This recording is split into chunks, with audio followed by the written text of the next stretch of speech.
Oh, whoops. Camera cover's on. How's it going, chat? How is it going? All right. Oh, look. There we go. All right. How is everybody doing? How is everybody doing?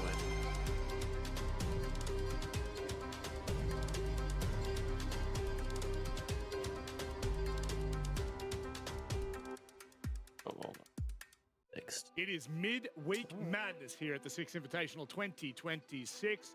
Wednesday, I feel, is the most important of group stages because we've got precedents set from day one and day two, but now everything unfolds in front of us. Teams go home, potentially, and teams may qualify. Gents, he is rake dancing his rook. He's pissed me off this morning. How are you doing? I'm feeling great. I'm refreshed. I'm revitalized, ready to get yet another day here at the Six Invitational going. Yeah. How's it going, though, chat? Teams start to make a run towards getting a most amount of points. Right. Teams still at the bottom. So, you still have no hair. So it's first thing, thank you very much to Ubisoft for allowing me to co-stream the Invitational and, you know, post about it and stuff, and for drops. So yeah, we do drops on the stream today. Every 3 hours up to 15 hours, you get drops. So, pretty I'm gonna have to cook something up in the back of my head. Lax, it's on you, mate. I mean, honestly, there's been quite a shock to some of these groups. I mean, we talked about the group of death. We weren't sure who was going to be at the top, who was going to be at the bottom. Sure enough, G2 is currently at the bottom, no points. It's crazy to think that, but D plus Kia, their game versus the Rebellion yesterday, being able to achieve that win, putting them sitting at the top. I mean, you really what's on, can't Swifty? predict any of these games at this point. The level and prestige of this event really is being showcased with every single team here and where they lie. Yeah, you would have never been able to predict anything. I mean, Weibo being at the top of the charts, for them, they've had an uproar throughout the start of this stage so far. So How's the night? I slept decently well, so that's good. I needed like a good night of sleep. What's really important Definitely to note needed is that. teams can qualify. Teams can also be eliminated. Definitely Elevate needed are that actually for in a sure. really awful spot right now. They have Furia in their opening match. If they lose 0-2 and Wildcard go in to win one single map, Elevate's future, the 2026 Invitational, are done and dusted. But of course, we're talking about a lot of things that have happened over the last couple of days. How about we show you what happened yesterday? All this stuff set up. I gotta go grab some food too. I have food upstairs. Just gotta go get it.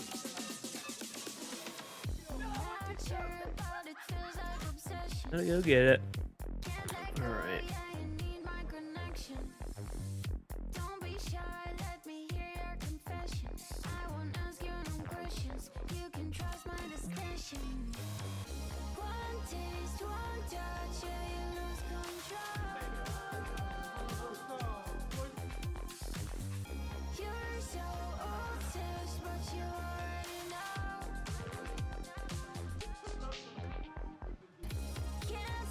Can't breathe, yeah, I got you sinking.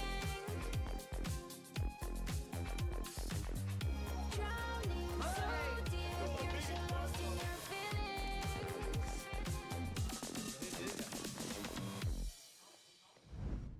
Gotta love those recaps. It really goes to show the emotions that people run through from SI. You see the lows of a team like Daystar, a high of a teams like Wildcard. Everything starts to find its place, just like we are right now in the panorama. We kickstart with the monster, and this is a monster that has been here for an eon now. So random. Let me turn auto mod down a little bit. I think Ace said it, you know, candidly, with the raw aim, with the constant precision, it has to be Shaiko. I mean, in their yesterday's game versus Elevate, it was I have it cranked up overnight. tear. Okay, I mean, should he be was more getting real. multi This is frags. real. He What's on was this, able to Andre? pull out rounds that you weren't going to think are possible, but that's rounds that come out of Shaiko. They are always going to be possible. But the key thing to take away from this is the Shaiko that Falcons need to be having very early on to propel them into the playoffs, to propel them even further into a main stage, to a grand final appearance, and to hopefully solidify their name as a sixth invitational champion. Where they are Hey, Sundry, thank you very much for the tier 2 107-month resub. Welcome back. Very much appreciated. Enjoy you fuck. Is being painted by Shaiko's performance here today. I mean, if anybody's going to be the spearhead for this team, they always look to Shaiko, and seeing him show up earlier in the tournament is better than not seeing him at all. As you were there. stumbling, then I looked at There. you and just figured Okay, out that I will you're be kind of right like a back. homeless Harry Potter. I'm gonna get my food and That water. kind of came to me as you were And stumbling through that. yeah, you know? I'll be I don't right know back where in that like came a from. few minutes. Alright, It's already Yeah, ready. yeah, I just that's gotta blink. totally fair. Let's have a look at the moment, and this was a very big moment. The entire talent room Yeah, was then we up have a bunch off of good their games to get feet, into. losing it, So because I mean, what a All right. way to close out a map. I mean, the trophy holder, right back. Gavin, Give me like 1 you minute.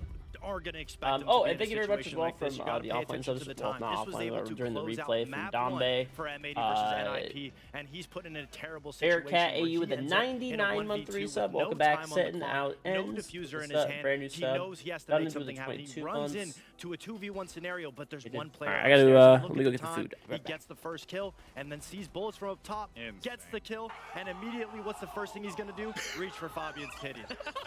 That's real teamwork right there. That's brotherhood.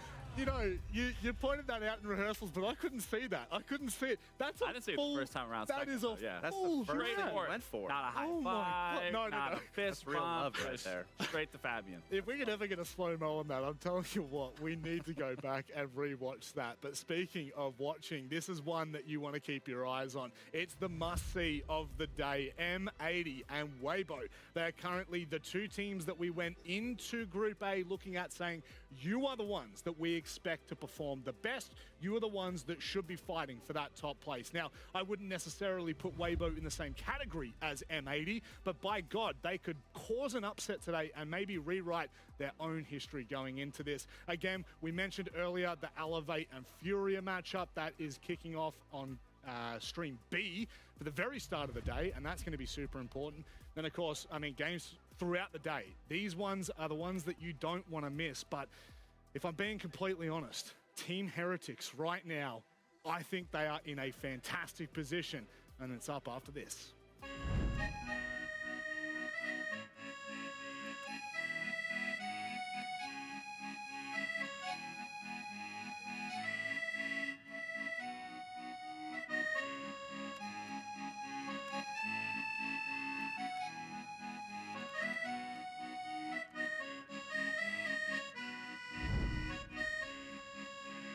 All right, it's our first matchup of the day here on Stream A. Team Heretics go head-to-head with NIP.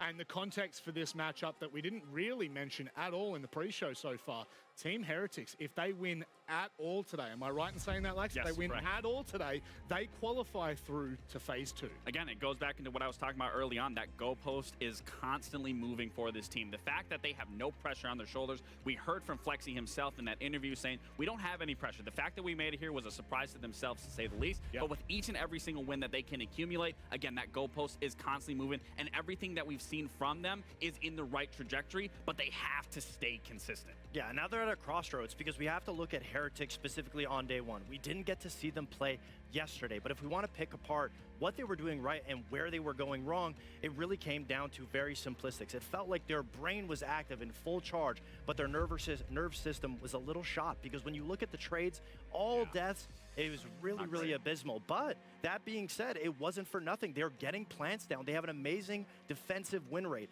And again, the clutches. They have some of the most clutches. They have amazing players in those situations to be able to win rounds. The late game is going exactly the way they want it. But the early game is where they're struggling. And that's why I say they're at a crossroads. This is where it's their second opportunity to show themselves. Can they be able to shake off those nerves? Can they become the team that start to finish? Is their brain working at 100% capacity, or will the nerves crumble them? One of my favorite things about kind of the last couple of years and the innovations get brought to broadcast are the interviews that we get pre-match. Milosh caught up with Skeptic. Yo, what's up? How are you, Skeptic? You good today? I got a question for you. Can you talk to me a bit about how kind of mid-round adaptations happen for you and Team Heretics? I know this is your first big event as a team together, and for yourself, Invitational is a lot of pressure. How do you kind of get things together when they're not going according to plan in a round? I think we just talk. Like, we just talk as much as we can about what they're doing and what we can do to react. And I think the main thing for us is just translating what we do in scrims to game days, because in scrims we're really good at adapting and just reading what they do and then saying, oh, we should do this instead. So I think like just having the confidence to come in a game day and do it and not be afraid of the result. I think that's like the main thing. Like, just don't be scared to make a mistake, and then yeah, we're good. What are your thoughts on that, Fox? I mean, we're kind of breaking this down a little bit here for Team Heretics, but does that give you the insight you need?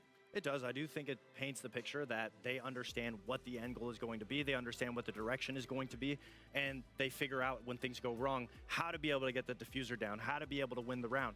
But we want to see it smoother. We want to see them be able to get those kills early on, not lose those trades so poorly. I think what I also want to see is obviously they've had a day off. They've been able to watch NIP. There's a lot of VODs on NIP in their previous games. I mean, look at what other teams and what they were doing to beat them, and then indoctrinate that into your own playstyle to get ahead of NIP. Because like you were saying, if they get a single win here today, they propel themselves into playoffs. Getting ahead of NIP at the moment, this might be the opportunity to do it. They go into this 2-0 down. They lost, to Weibo and then to M80, so it has not been the dream start. However, they have been playing pretty decent opponent. Yeah, they definitely have. I mean, it's nothing to take away from NIP. Sure, it's not the results they want to find themselves in, but something you have to look at. Back in Munich, in their group stage, they would go 0-2 and face their backs against the wall, all the pressure being applied, and that's where we would instantly see that fire lit from underneath them, where we would see them skyrocket and propel themselves into an 8th place finish. Now, I don't want to give them that much leeway, given the fact here at the 6 Invitational, you are the best of the best. You're playing best of 3s.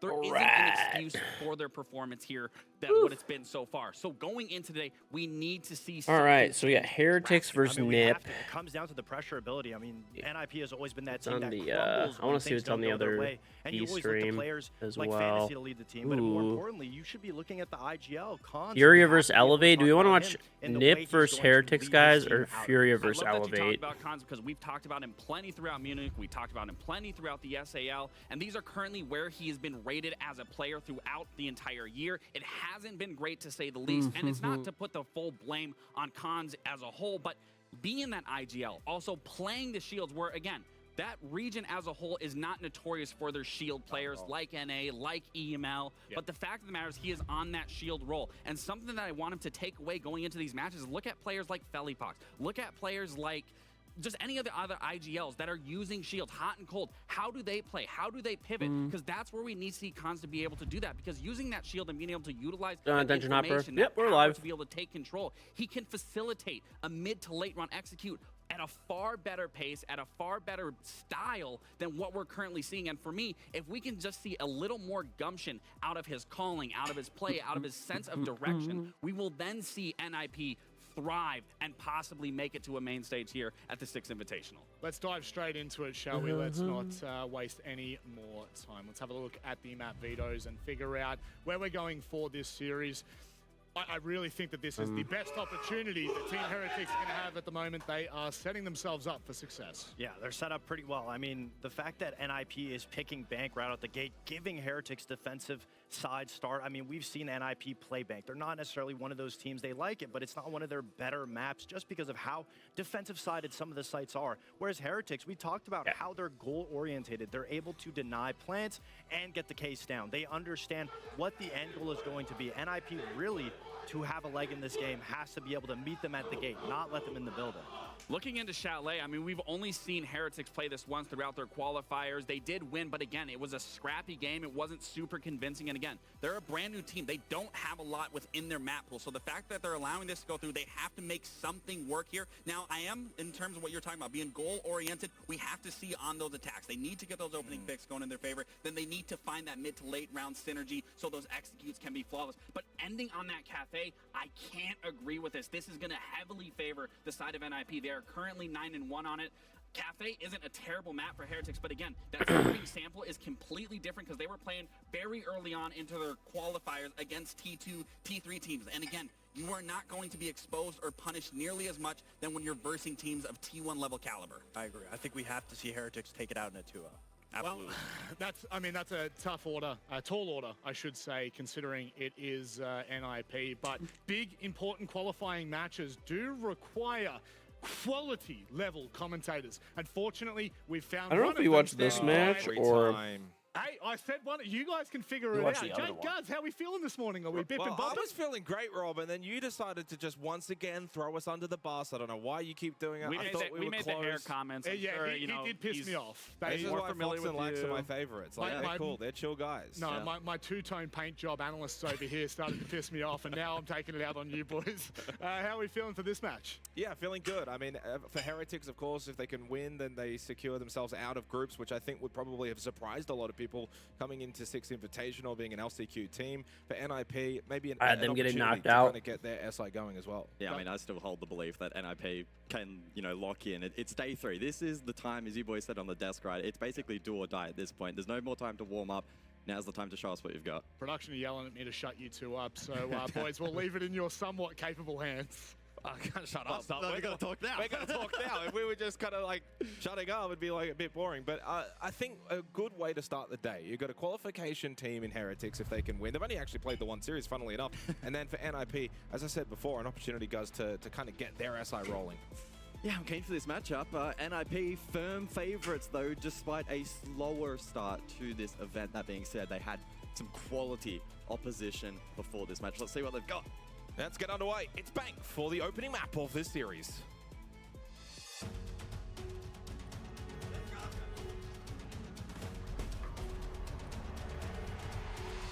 You go to see Lax and Fox duo cast a game? It would be. Well, they're more analysts, not casters, but... Well, let's rise and shine here this lovely morning. Paris is looking beautiful, and we head to Bank, though. It's Heretics, it's NIP. Heretics with the opportunity to secure themselves a place in playoffs for NIP.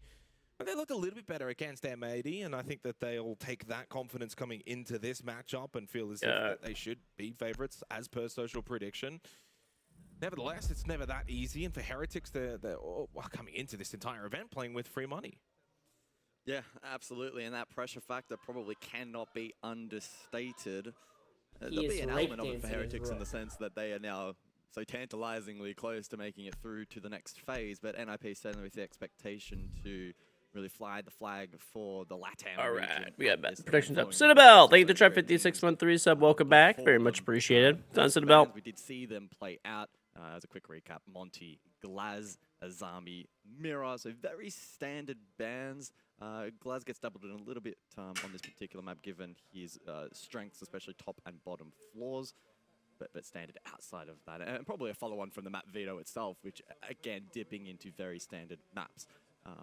Now, unfortunately, I do believe we may be... Okay, I thought we were under the impression we needed a tech pause due to some technical gremlins, but it seems like that is not the case, and we can jump straight into the action and basement for this opening round. I did lie to you. I suppose it has been fixed, which is good. You were preparing me for it, and it doesn't even happen. Yeah, I mean, Heretics is going to be the team that I'm very more curious about in this matchup, because the expectation really should be for NIP, good opportunity, get themselves back into things, and from there then kind of get underway this event. They have not really been awful by any stretch of the imagination, competitive against M80, but yeah, they should be the favorites. And what I want to kind of see then from NIP in this first half on the attack, try and really get into the building, try and take these gunfights, try and get into the face of Heretics. The Heretics have been playing really, really well so far. I mean, they, of course, only beat FearX, but they beat them pretty convincingly. We'll see if they can back it up here. They did have yesterday off, and there are benefits from having the day off. You are Heretics. So NIP has played 2 different series. Heretics just the one, and funnily enough, Heretics off that one. Now win this, and they can get out of groups. So top down. That would be crazy if Heretics, like I had them getting knocked out. Utility I had them getting essentially available for the latter portion of this round. Key players being likely Kino and Wiz and the belt of utility that the Capital and the Yin can provide. The map clear itself has been rather successful. It's been of course, peeled by Heretics. Yeah, it's a pretty soft kind of roam from Heretics, not wanting to engage small time denial up above because they've got naturally the operators to deny from below. Yep. They're not going to play this rather default. If you look at that lineup that they've got, the smoke for denial when it comes to the gas babes, F-Not mines is more for the entries, Volcan canisters have to be dealt with and cleared, and then the Chachanka is the... Well, he's the cream on the crop when it comes to denial with the Shamika launcher. 90 seconds left, and IP, of course, now know there's no real contest from Heretics up above, so they'll get to work, open up the hatches. So to canister to delay a little bit, but it's not going to really do too much against Hate. I think the emphasis for me is going to be on Fantasy and Wizard. You're playing 2 operators that are going to really help the entry, and also they can win this battle over towards Blue Stairs against Oscar. The reason they run the Chonka is because they can't get Thatchered, and I don't know, you just get more of a longer denial time. 3 gas babes needs to juggle this utility appropriately. 60 seconds, he can waste a lot of time. Hate does find the opening pick onto Flexi. No more Zoto canisters, and indeed it looks like Oscar's going to fully commit to this Blue Stairs hold. First gas babe has been used, 2 more in pocket. Only 45 seconds remaining. I have to take in mind, of course, what kind of utility has been dealt with on site. Nice double drop into server. Fantasy finds the kill with the Vendetta. No return up above for any of the three defenders. For Heretics, they have to stay on site and put a lot of hope into Skeptic.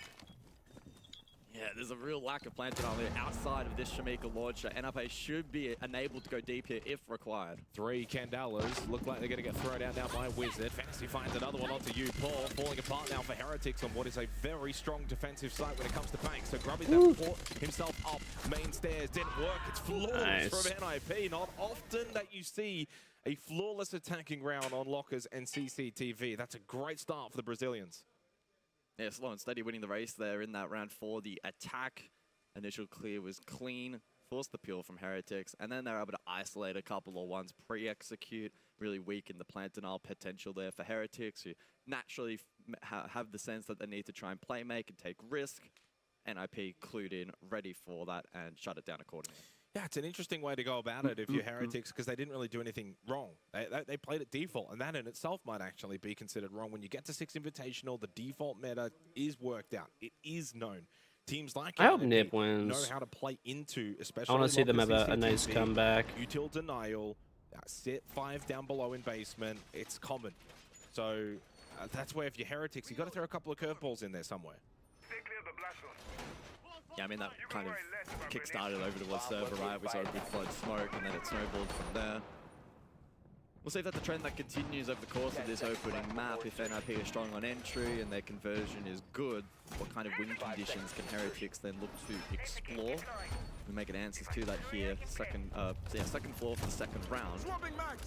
The lineup here from NIP is quite intriguing. The sense in play. And we'll see what kind of damage the RUs can do. Typically played from Repel to cut off some of the lines of sight deep from this particular objective to then facilitate emphasis over towards most likely top square control here for the attack. And we know that Cons, who is going to bring a lot of that shield play, is something to consider. Heretics did not opt to ban shields. We saw on the desk, Lax was bringing it up before about the shield play from NIP. So expecting Cons on the blitzers, on the Blackbeards, for instance. And obviously, Monty has been banned out, but you've got 2 more options, and then one of them might then get banned. Just helps facilitate, especially on a map like Bank, a lot of these entry positions. So in return, then therefore, you'll see the likes of the Clash being brought out by Heretics. Oscar playing that now. Pressure on Cons, though, to perform in this matchup. He's been lacking a little bit in numbers so far at this particular event, although we know how talented he can be. So if he's able to flick that switch and find some form today, it can be a big difference maker for NIP, who have taken that top square control. It typically plays a bit more of the Blackbeard and the Monty, so on the Blitz now, as it is available, and the Monty is not. Newport over towards Janda, knows that they're going to be close by. Trying to open up with the exothermic. Should be able to get this done on both walls. They delay a little bit. Gridlock's thing is out. Fantasy making sure that no one's going to go for that quick push. ROU's out. This seems like it should be This is a quick push. Janitor goes Cons, got the flash. Hasn't quite been able to get the full kill, but U-Ball was down anyway. Only 2 up right now for Heretics, 3 up for NIP. Lots of time remaining. NIP won't. They can slow things down if they wish. By the way, the kit not even right now for NIP, and Skeptic has gone and just found 2. Now making it a 2 versus 2 as Cons is forced to push. Isn't Blitz so fun? Airlock, but he knows he can't make that push across. He's being watched by Skeptic. Still out. Needs to isolate. One more. Love shields, man. 1 versus 1. We spoke Love about shields. Pistol out. Just misses a little bit. Slightly lower on health. Needs to get close. Flash pistol combo. There you go. From Such a fun operator. Work. A little messy for NIP. Not how they envisioned, I imagine, that execute to go. But it's a win nevertheless. No, not quite. A Skeptic inside of that smoke. I don't know how anyone sees them. They're like, yeah, shields. They're fucking great. They're fucking great. Probably required in that particular situation for Heretics to find some kind of win con, because they surrounded and equally flooded the site so nicely, NIP, that wildcard play almost was the difference. We saw this flood through Jan. Those over stock as well off, made it up, but then this individual play right here was almost the turning point. Well, the funny thing is, for Cons, not getting that actual kill inside of Janitor, he's not quite sure. Did I get down? Did I get the like, has he got away? Just took a little bit of time off there for NIP on the attack, but he's the one that ended up getting the clutch. Yeah, the 1v2 isolating both, and then just the discipline there in the 1 versus 1, not to rush things. There was plenty of time. It's into the flash shoot. And individually for Cons as well, as a player, when you've been kind of struggling, they've played 2 different matches now. Minus 18 on KD, look, and it's not his role necessarily. You know, he's playing a lot more with the shield ops, but when your numbers aren't looking great, he's rated 93rd so far at the event through now heading into day 3. So you start 3-0, you have a big impact player, 1v2, you're making the shield play work. It just kind of gets you going, doesn't it? Playing TDM and the other team is running SMG12, so fun. I wonder when that gun's going to get nerfed, honestly. No, for a while, this is going to be a tough one. Much more difficult than Fear X. NRP's map pick as well for clarity, so expecting the Brazilians to be. I think they're afraid to nerf stuff right now, though. That's the part of the issue. And they've had international experience. It was, you know, probably mid-year where we finally started to see NIP repeat international. I feel like it's not going to get nerfed for a little while because like a solid year break from making international events. That's now finally come to a close. They're now becoming regulars again. That's what happens sometimes when you're in Brazil. You get gate kept. They're tackling mouse and keyboard on console, so extremely hungry to convert these opportunities when they attend overseas events. Need a response from Heretics, though, I think earlier. Oh, there it is, Grumpy. Hello, well, he heard me. He did indeed hear me. Needed that response early in a round. Get yourself on the front foot. Fantasy does win the battle over towards main stairs, but Oscar got quickly back into the fight. Hates them there too, and it's now down to a 3v3. Scrappy start to the 3rd round.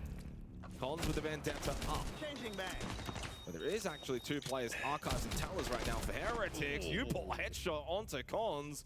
Advantage Heretics. Oh no, for Puzzles and Chaos, I Twitch Whisper you a code. I just literally got on, so I haven't caught up with them yet for today, so I'll do those right now. I just wanted to eat. I was starving. Now that the tempo and the pacing has slowed down, and NIP find themselves trying to reset here. We'll be looking for some information. I'll send it right now. I'm going to go through the whole list of people. The fuse are retrieved. No Grim Beast for so the last person I sent one to was Rubber Ducky. Of utility in the 2 versus 3, and on the That's flip where I side, am on the you still have list. Nitro, Impact, Gas Bay. Like Heretics are pretty well set up heading into this final 50 seconds of the round. Like, they're going to make sure that they consolidate. Don't throw this from here. Half an open area of the site. There is going to be that one and final gas bay from Skeptic thrown out to just prevent an early drop, but Wizard goes anyway. He drops on in. Grubby with the Razor Bloom kill onto Hades. Left poor old Wizard on an They island. nerfed mute again. He cannot escape from. Heretics on the board. Yeah, that's the strength of the Thorn on full display. I feel like Thorn is crazy now, by the way. It was pretty limited on impact, but it's scenarios like that where, especially in the clutch, sometimes it could be. Alright, so I see Rubber Ducky hit 5, and there's a Kane. Change your aim and Prodigies. Well, if it's not finding kills or doing a large amount of damage, it's still displacing. It's a distraction. It's a distraction. It's still displacing. It's still utility that needs to be kind of found, thought of. Information, because it makes sense. What was that, dude? We've seen a decent amount of Bishop usage so far. Yeah. I mean, I actually kind of want to throw this to you so that I can go and find how often we've seen Thorn in terms of pick rate. Because I think prior to this event, it would have been, it was in that Captain Pro 8 towards the bottom, like 1% pick rate. Yeah, strong primary as well, and Groovy opened up the account for Heretics with a really sharp shot onto that lobby repel. Several engagements top main. Uzio Pardo. And we had a lot of people do this. Kind of followed on throughout Appreciate that round. There's some good resistance from Heretics on raw skills. Round 2 won the scoreline as we enter the second rotation. Sense and Goyo to take no further part in this half. So I've got the data from the first 2 days at 6 Invitational. What do you think the pick rate is? You can ask me to guess. Being sentient. 25%? No, it's 12.4%. Oh, okay, 25. To give context, by the way, like the top picked operators are around that 30% mark. Reload. Okay. The most picked is Smoke at 42%, Ace 37, and then drops to Azami 34. That's the top 3. Smoke is very highly picked. What about presence though? Is Azami now high as presence? Because she would be getting banned rather frequently. Azami's, it's the same presence. Right. Smoke, Ace, Azami. Cool. Well, Twitch in play for the 4th round, and we're going to see the shock drone get to work over towards Garage. Brava also in play, so Clutch drones available as well. NIP will be looking to take their time in this round and try to disrupt as much utility as possible. It's actually double stack outside Garage, but the BPC here from Heretics can feed information in return and maybe just challenge this a little bit. NIP may not be comfortable to commit, but Collins does go deep. This is a gamble from NIP, a calculated one at that though, and if they can at least post the player up here, deep in Garage, it cuts in through sight. Fight elsewhere though, and 4 versus 4. NIP are taking good ground though. And they do lose the smoke early in the round on a pivotal site. Heretics, though, at the very least, this is how they probably needed to play, adjusting on locker CCTV, rather than going for full 5-man bunker. Not that there's a lot wrong with that, it's a valid strategy. Peter, good map control, still a decent amount of time in the round. Double Nitro available for Heretics on the defense, so they do still have decent denial when it does come to that plant going down. It is, though, 4 in basement, so no one kind of lurking that first floor and trying to take some control. This is a commanding position. Fantasy, this is also very aggressive, the way he's just kind of standing out there in Garage. Wizard has taken some damage in server, by the way. He's the only one over there right now for NIP. Getting some help from Cons, who's going to make his way through sewer. So there is a decent split away from Fantasy. 3 stack now, NIP coming through server. They're going to go default plant. They're going to then leave Fantasy to watch the cross Garage. Nitro self-thrown, no effect. Grubby does find the kill onto Cons. Cons goes down. Grubby then comes through from blue. Pino then forced to push forward. He knows, though, that Grubby is in blue stairs, so he has to take this fight. There is still 30 seconds. Flash, win, he does. 2v2, you've still got Fantasy that can make this push out of Garage. Flexy's ready, though. Inside a CCTV, deals with Pino. Fantasy in the 1 versus 2, but hasn't spotted out where Oscar is located. Now he does take him down to 1 HP, and this should be a Heretics round, barring a catastrophe. Oscar just falls back. Allows then for Fantasy to push forward, makes it even easier. Really well played from Heretics and a really solid flank from Grubby. Yeah, Grubby, the difference maker in that round with the setup that NIP Grubby has been playing really well. Especially Fantasy towards Garage. It split that defense. It isolated those players in towards site. It would have made default denial very, very challenging.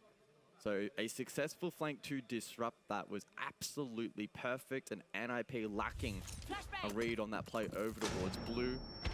Pino tried his best to recover the round, and it was a delayed trade, but Flex in the meantime, he was able to push forward and hit a beautiful wallbang. Fantasy, no HP, no diffuser, no chance to win that one out. The scores are drawn 2 apiece.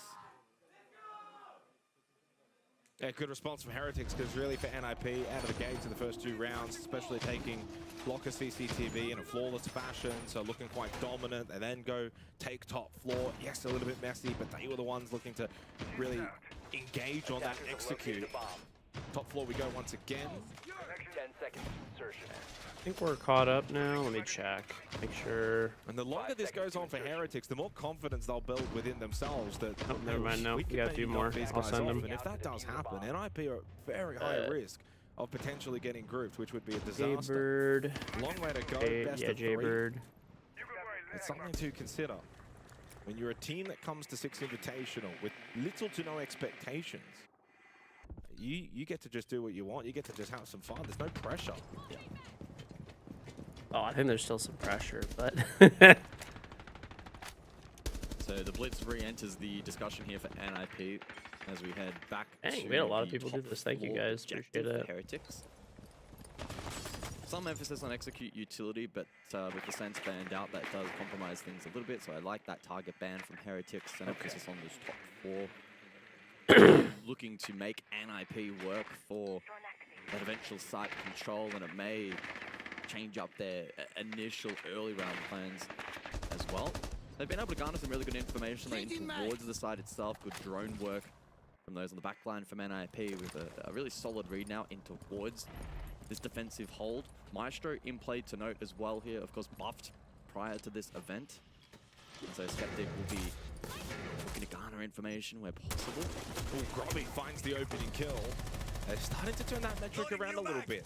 2 of the last 3 rounds now for Heretics. U-Ball backs up, gets rid of Wizard. There goes the Candelas. No Ying now remaining. The rush for NIP has faltered much earlier this time in the round. I'll get those balls to Fantasy, but good catch from Flexi. Over towards Archives. From below finds the kill. They lose the Maestro. Now becomes a 2v2. Again, scrappy on this top floor. This is a strange fight now with Flexi isolated down below.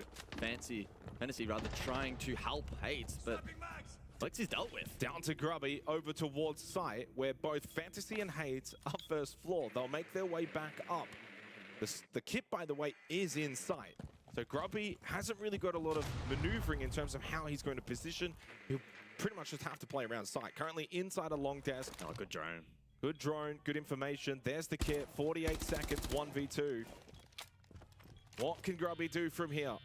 Needs to be able to isolate the first. There's the run across. Cool. All right, we're caught up. If you hit level 5 in Puzzles and Chaos, thank you very much. All of your codes have been sent out. Thank you. Appreciate it. Okay. And then Grizzly, Ilum, thank you very much for installing Puzzles and Chaos. Thank you. I can see when you install too. So. Decent game sense, and NIP take top floor once again, despite the opening kill from Grubby being in the 1v2 position. And I think largely throughout that round, it kind of felt like maybe Heretics were slightly advantageous. But NIP were able to turn it around, and they take the lead once again. They go 3-2 up, final round of the half coming. Yeah, it took a little while for the cogs to start turning on the presence that they had on first floor. They had big investment on the Buck. And they were able to finally get some value, but the information gathering on the side itself, the Maestro specifically there for the defense, posed quite a few problems. Despite that, though, able to get the round across the line, and with that, a small lead heading into the final half. Open area as expected. Can Heretics bite back? Kaid to be hidden here in the preparation phase. NIP not wanting to give that info away. You have Nip, Furia, Team Secret, Fluxa, Mini Falcons, G2. Does it hit? Maybe. Maybe. I mean, Furia and Falcons making it through, I don't think that should be a problem. Nip, I mean, I don't know. Oop. Now all these open on the bottom of the screen. That's fun. Okay. Okay, well, hey, you can see that I sent everybody their codes. How annoying is that? Those just like all pop up on the bottom. Is playing a bit more aggressive on the defense earlier in the rounds.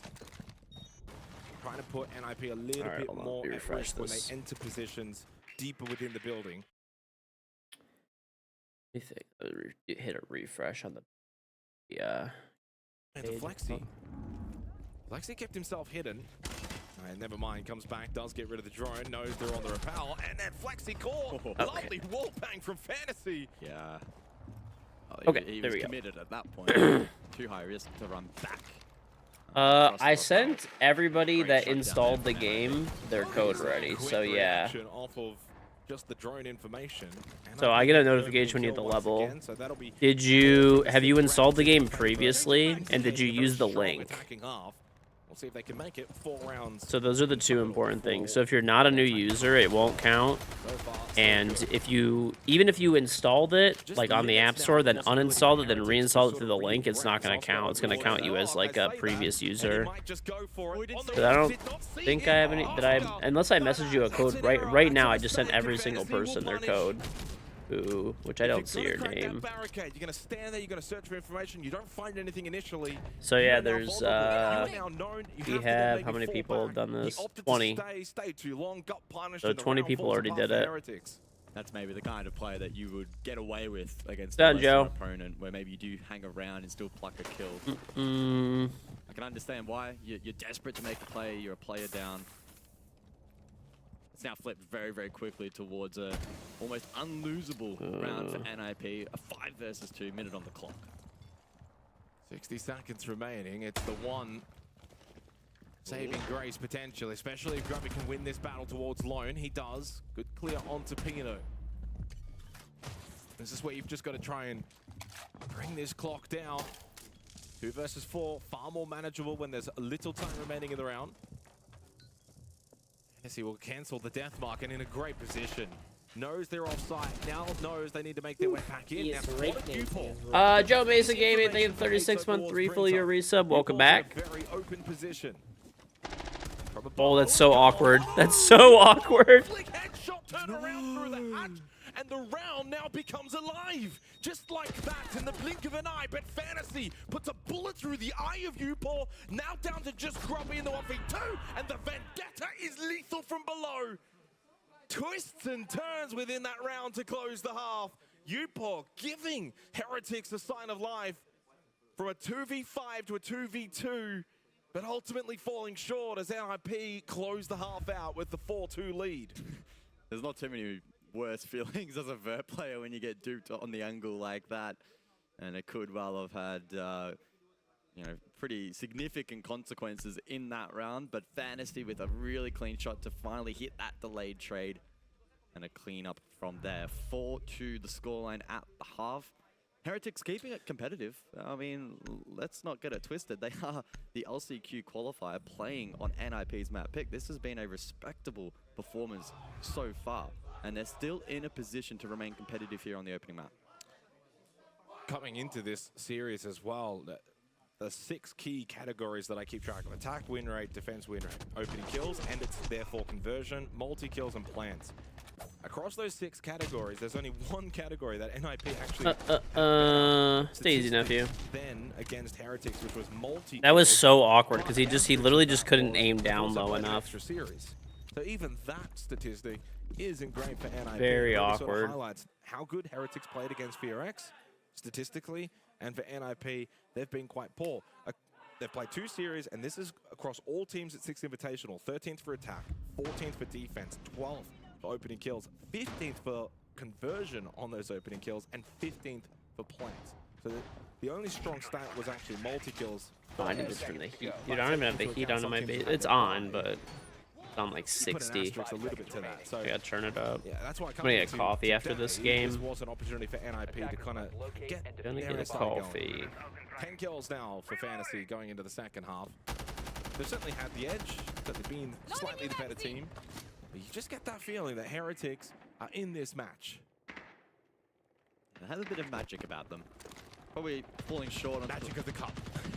falling short in some of the 1%ers so far, but as I kind of framed it before, respectable so far. Work lobby. Basement for the opening round. Mirror, Echo, Monty, Ace, the bans for this half. And Hates walls on cams there for a second, but Oscar's never really going to push forward without a lot of information. Might not know, is there someone main stairs? Is there someone beepers? So you can't just go wandering towards elevators. A little bit of a standoff. Hates watching the drone hole. Oscar still has not moved from what I can see on the top down. And a lot of drone work now from Heretics to begin this second half. And it has now been a drop confirmed by Hates. Leaves elevators and all 5 members of NIP down below. I say 5 with a slight hesitation because Pino is playing blue stairs on the Warden. Yeah, intriguing. They bring the Warden as opposed to the smoke. Will that compromise them maybe for late round denial? That being said, Tachenka, Goyo available. The benefit of the Warden on the blue stairs, though, is it's a lot harder to flash dump. The util dump is more of a challenge, 100%. Oh, you know what I need to do. Can opt to fall back. Now, Fantasy is playing inside a server as well, so this is aggressive server hold defense from NIP, which leads me to believe at some point they might want to bring. I need a screenshot for Twitter, okay? Good angle found from you, Paul. They lose the Azami. Cut me some And slack, that now okay? kind of weakens the position of Pino because Hatch is open, no longer has the Azami holding behind him, and there's 60 seconds remaining in the round. Strong drone work. Get the open kill, but clearing this Warden. Will this be to the detriment of Heretics? Might have to push off that nade, instead has to fall back. Pino getting aggressed upon. Nice work from Upor. Swing around the corner with the Vendetta is clean and precise. Gives the advantage now for Heretics. If they can take Locker's CCTV, do to NIP what they did to them, it's a way to really get off to a good start in this second half. 2-player advantage, 30 seconds. Don't overthink this, don't overcook it. You've got plenty of time here for the execute. RU utility to facilitate the drop. Con still close. Can he be a difference maker for NIP? 20 on the clock. There's a Falcon canister in the pocket of Wizard as well. Such important utility on this site. Cons does get one through the RAU screen. It was Oscar. Uport picks up the kick. He will go for the if you have a screenshot of it, Knight, and you want to put the screenshot in Discord, I'll just give it to you anyway. Yeah, we're not supposed to, but whatever. The attacking answer on Locker CCTV, You can matching put what it. NIP did in the first half. Yeah, absolutely. Played out in a very different I'll give you the fashion, but Discord. the It's end result the same. there. Good start from Heretics. That's my stream deck like lagging. Being able to Oh, break it's down working, a lot of those evidently.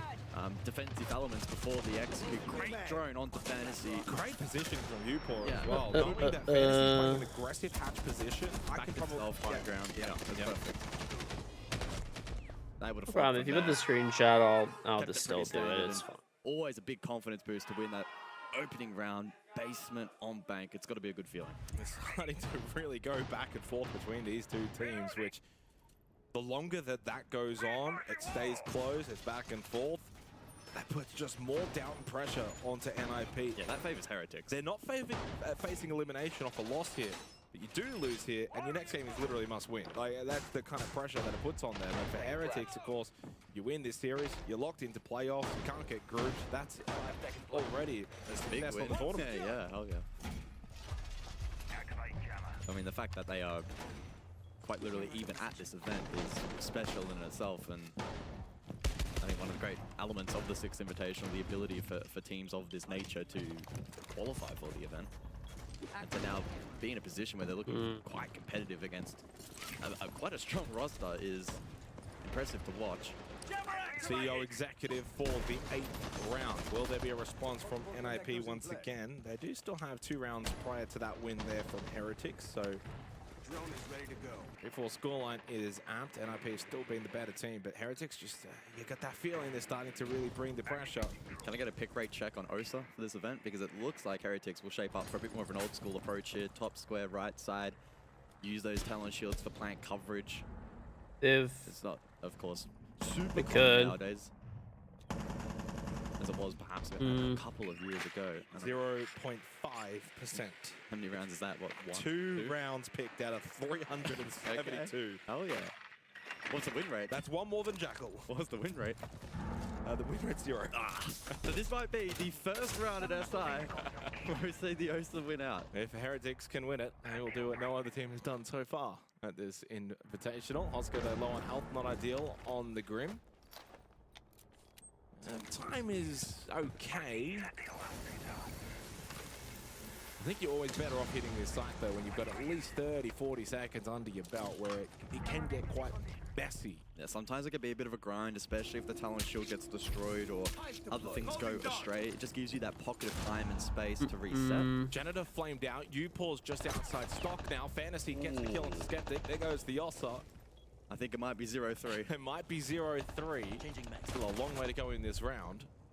Need to put some pressure elsewhere. There's no pressure on the backside. what's on Spartalus? We are live, yeah. Where'd you want to put it? You could put it in Discord. I put the link for Discord. Dude, I gotta like reset my stream deck or something. This thing is melting. Started to kind of rotate around and change things up.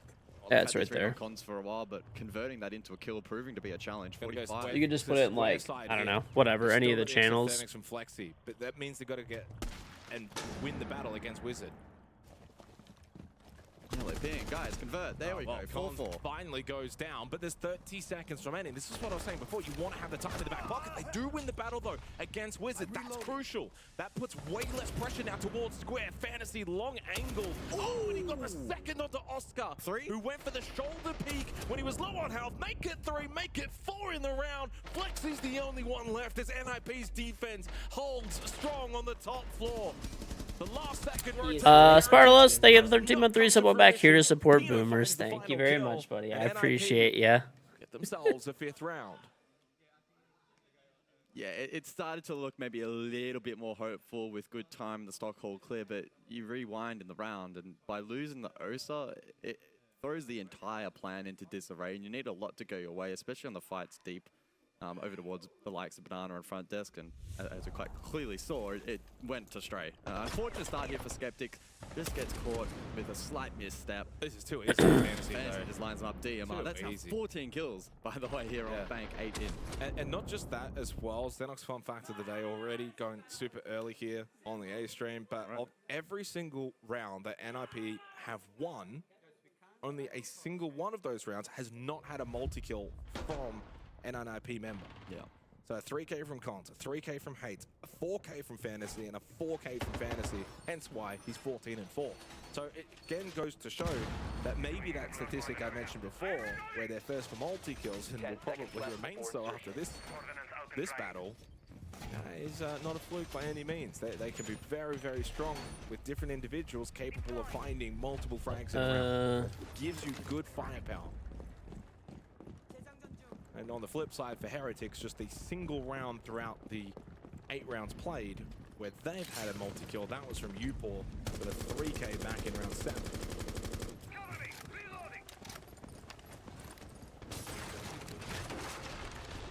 This is the test now, though, for Heretics.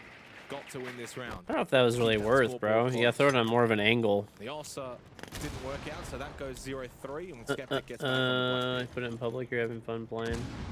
Okay, well, that's and good. I'd be electing to go open area here for the 9th round. They seek this map point. Ooh. Oh, I think Fantasy just got a little bit... He just rushed it, and then Grubby just overswings and goes straight through the window, and Cons gets a free kill. To be fair, he almost got it. I think it was an extra. Goes down to Wizard as well, over towards Staff. Hates then collects the pick, over towards open area, and they all fall apart. Heretics just get demolished. Wow. That was a round of That was so fast, so quick from NIP, and they take a 3-round lead here on the opening map of Bank. Their map pick for a reason. They beat M80 on it yesterday, 7-3. And they're looking strong to do so once again, 7-3 in their sights. And the unfortunate nature of where we are in the game now, the storyline quite quickly pivots from Heretics looking competitive to a likely 7-4. We are going back down to basement, and sure, they won it out on their first attack, don't get that wrong, but statistically, basement Bank is typically very difficult to attack into. Now that is, though, to be fair, coming from our APAC region. Sure. Where maybe the attacking prowess isn't always... All right, there you go, Knight. Enjoy. I mean, Bank has actually been played 4 times, so there's a decent amount of information from it. So Lockers and CCTV, so far at 6 Invitational, has had a 53% defensive win rate, which is the highest sight on Bank, defensive win rate-wise. Okay. Yep, no problem, dude. But Bank as a map, guys, is the 2nd best attacker-sided map. What's number 1? Lair. Really? Yeah. Okay. Outside of, yes, the top floor. Yeah. It just makes a bit of sense there. Top floor, 52%, and then Lab Bunks is attacker-sided. So actually kind of similar to Bank in that sense, except it's the basement side that's far more difficult. Looking at actually a lot of the numbers, I feel like the maps are in a pretty good position. That was a little close. Cafe, by far the most defender-sided. Oh, we haven't had to pass Cafe yet. So the only one, actually, that's above the 60% threshold. Because it's at 60% on the dot. Either way, into this match point round, NIP with 3 opportunities to close out Bank, and probably seems the more likely outcome, I think, at this point. Fantasy is just popping off. He's been exceptional. 2 4K rounds, 14-5. Yeah, he's been going crazy this game. It's really hard to overcome for a team like Heretics, who have only won 1 of the last 5 rounds now. Smoke and Capital banned out, so a heavy emphasis on this objective with the additional bans introduced by both teams. Oscar again will lurk through lobby. He's done this on multiple occasions. Yeah, mixed success. Hasn't really been able to find a lot because Skype is something that I haven't heard of in a minute, bro.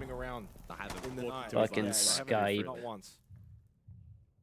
But he's a slightly Fucking different position this Skype. time, watching through beepers. Ooh. Hey, finds the opening pick on a grubby.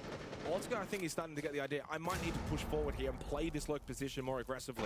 Dude, I remember Skype back in the day was the shit. Get one, at least over towards main stairs. He takes Skype was the shit way back in the day. in the end, like the previous round, NIP Wow, that's just map one make nip. quick work of Heretics. It is indeed 7-3 on Bank. They take their map. For NIP, Got fall span on PC. Is there any way to help yourself besides an appeal? That's all you could really do is just appeal. That's it. That is it. And now have got themselves into a position where one more map win and they're right back into a good position in the group stage. A 2-2 start. Heretics looked very competitive in the opening phase, but NIP... I'm assuming you're on PC. And send us to What is your series. what is your Uplay or Ubisoft Connect name, whatever? I'm curious. I always like looking at these people's accounts. They're always like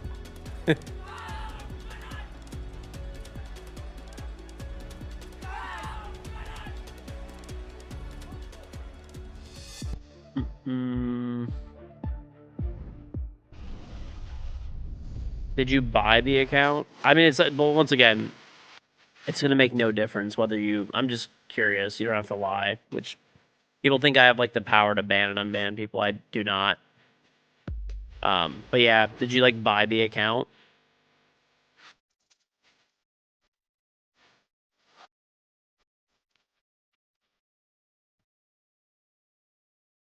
If you like bought the account, shared the account, sold the account, had someone boost the account, like anything like that, that would make sense why.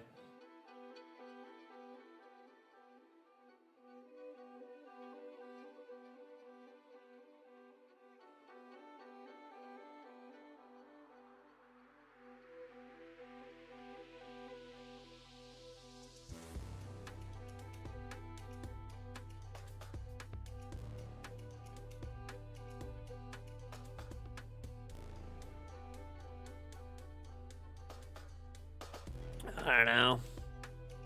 I mean, you could file an unban request. That's about it. I don't know. The only thing that's weird is you just like, I don't know. Not like particularly weird, but just you hit champion, I guess, without really ever hitting it before.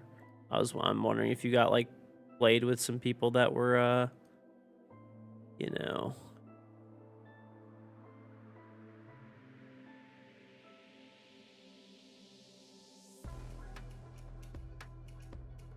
I don't know. Yeah, I mean, you just file an unban request. That's really all you can do. That was really it.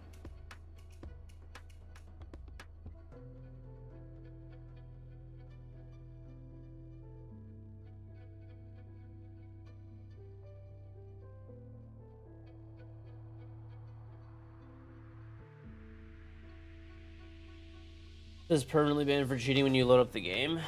I don't know. Yeah, I don't know. I mean, you could just file an unban request. That's about all there is.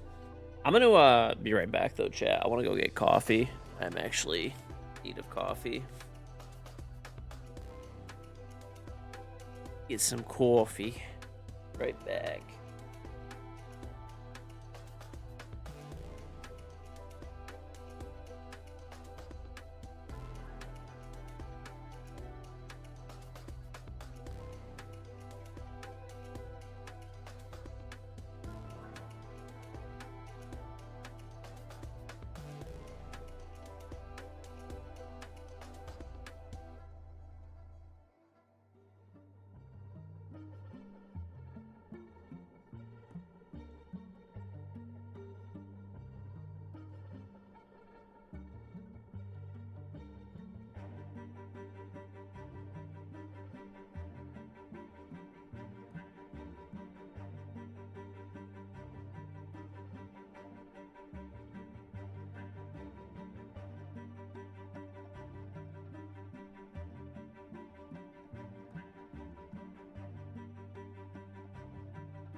Just like Vin Diesel, NIP make that fast and furious. They looked so damn good in the back end of that matchup. You didn't mind that one? Diesel. Huh. Right. Hey. Anyway, looking at this one, Fox, a very impressive game from NIP, all things considered. It was very impressive. I mean, we talked about how Heretics was unable to find the trade game, and I think NIP took advantage of that. Multi-kill after multi-kill, constantly being able to gap in the lead that they're able to get. Once they got one kill, it just kept going. Yeah, and we have to highlight Fantasy yet again. I mean, he is constantly a walking highlight reel for this NIP roster. We've already touched up on him early on of how imperative he is for this roster. He's a big proponent for a lot of their success. Constant multi-frag from him that he's really able to just pull out of nowhere. But again, he needs to keep this up because this is really what puts NIP into winning positions. But I also want to give quick credit to Khans and his play. Using the shield one round and then rotating off. But again, Fantasy by far was the biggest MVP and the big turnout for NIP closing it out here. Yeah, we're signing positives off for NIP, but do we look to Team Heretics and ask the question, was it good enough? No, it wasn't good enough. I mean, we talked about it in the pre-desk when it came down to their trades. It was very abysmal. That was the biggest downfall for Heretics. They struggled in the trade department, opening trade department, and that's exactly what we saw in this matchup. No trades from Heretics when it came to that opening kill, that first kill. So not only were they not converting, or they weren't able to bring back the advantage if they were losing. So unfortunately for Heretics, that's the exact same thing that we saw. And it answers the question, will they let the pressure get to them? Will they let it stump them? And I think that's what we're seeing. I think that's the inexperience speaking as well. Yeah, I agree. The nerves is what getting to them. This is the problem now because in this context, right, Team Heretics are realistically they're 2 maps away. I understand that. But you guys said before we started this, it had to be a 2-0 for Team Heretics. Sure did. Are you concerned, Lax? I'm definitely concerned just because of what we're seeing from NIP. I think based off the 2 games that they played, we really saw a difference in how NIP was approaching their style. In some of those rounds, they were letting Heretics play aggressive. They were letting Heretics play into their line of sights, and they were shutting them down, which is why we weren't seeing those trades happen. And then we talk about the pressure. You are 1 game away from losing your spot. Well, not losing the spot essentially, but losing the opportunity to instantly qualify for playoffs. So again, that pressure is there. And when you're making these rookie mistakes, not being able to play the trade games, it's really going to be hard to get that going. Someone has to have a pop-off round to get behind going into Chalet. And that was the map that would favor Heretics playstyle, being able to be objective focused, getting the plant down, denial. But we saw it on the Heretics attacks. They could not be able to stop bleeding kills. Yeah. You go to a map like Chalet, that's not something where you're going to be able to have the comfort of being able to play back, play behind utility. You have to get up into NIP's face. And right now, everyone in NIP, specifically Fantasy, are shooting. So it really comes down to the trades that Heretics needs to look to. And unfortunately, I just think it's a little bit too late of a situation for them to find themselves. Unfortunately, it might be. A fire has been lit underneath NIP. It's time for us to get underway with map 2. Thanks, Vin Diesel. That's some wonderful desk work from you. I mean, honestly, if he shaves the beard off, he's honestly halfway there. But one thing to note as we go into Chalet, this is a map that was played and won by Heretics in the last chance qualifiers. They had a 1-0 record against Twisted Mind, so a pretty quality opponent. I think they'll be feeling a lot more comfortable on Chalet, but again, we've got a new team. You haven't really got the depth of that map pool really known to its full extent. NIP were great on bank, as they were yesterday as well against M80. Heavy favorites in this second map as we get underway with the second map of the series.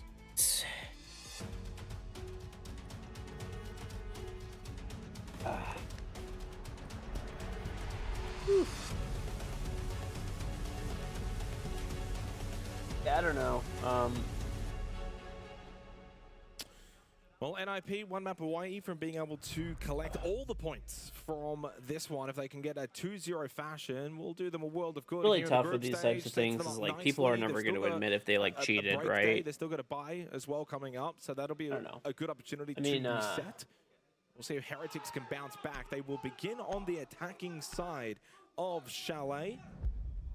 And again, looking at the map statistics, Chalet is the most even map so far at 6 Invitational. It's been played 6 times as well, which was equal first, and it's pretty much dead set 50%. Cool.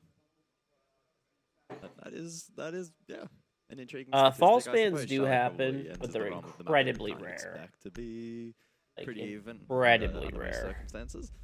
Yeah, let's jump in. Heretics will start out on attack. So the onus everyone that says everyone that gets banned always says that, you know, and meet fire with fire. You We know, saw that. they back didn't on do Bank, and the anything. boys were It talking about didn't do Shaco was nothing. lacking, NIP were contesting on the I flanks, so didn't it do made it very nothing, difficult for sir. Heretics to play make inside of the Didn't map. do And I don't nothing. really anticipate You that know, it's storyline to always the change all too case. much here on Chalet. In fact, it may even be further yeah, emphasized given the nature of the I map, know. a little bit more compact.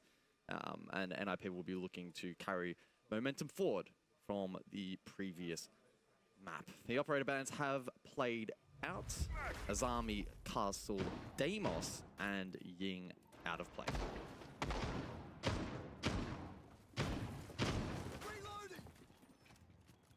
Looking at some of the numbers for Heretics, mainly from their first matchup against FearX, you know, they weren't the greatest when it came to their attacking win rate, 46%, so that's put them kind of around 11th. Where their strength actually was in that series was their defense.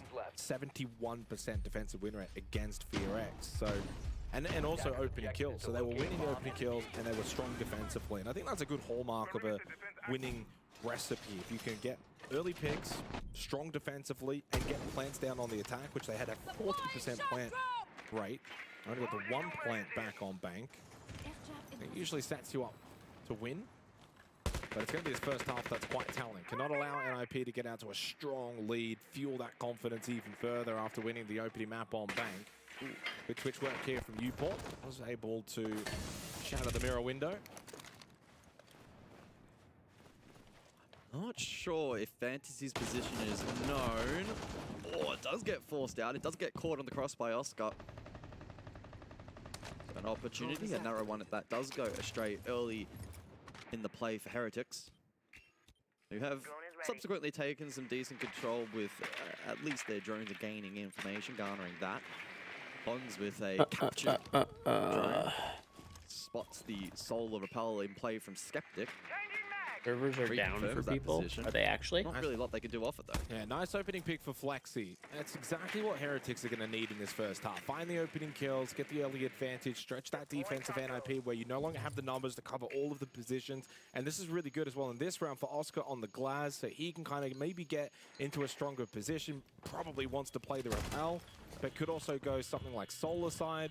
Logic Bomb activated by Grubby, still has one more available. Heretics clearly taking their time, though. It's a rather split attack. It's also a very stretched defense from NIP. This is bedroom and office, and they got multiple players over towards library side. Pino got one back, traded though by Upor, so the numbers are there for Heretics. Now they've got a clear advantage. By the way, Hates is still over towards library. So Fantasy by himself over towards Piano, and he does catch out Upor, I imagine off guard. I don't think that they would have been aware of the fact there's still one over towards library. Then the trades come back. Skeptic gets the big one, though. Little dicey towards the end of the round, but Heretics get the job done. The opening kill really set up that round from there. They were able to follow on. Really clean work from Heretics. Yeah, a very fluid round from both teams, lacking probably the more traditional structure that you would expect to see. There was a ban wave too, like across or front mez. I forgot how long it was ago. It's probably about like a month ago. But there was a ban wave where they banned. We don't know 100%, but like you know, this is the best knowledge type of thing. But yeah, like people got banned for a number of things. They got banned for either like buying accounts, selling accounts, trading accounts, sharing accounts, playing with cheaters. Those were like people's best guess. DDoSing. Like those were, you know. Yeah, I remember we had the opportunity to actually talk to him back at Reload when he was on Fnatic. Attackers are moving to defuse a bomb. Unfortunately for him, I think that was like best, you know, info that we had at least. What's up, man, Jimmy? For a lot of members who have been on Fnatic over the years. Yeah. Stay close to me.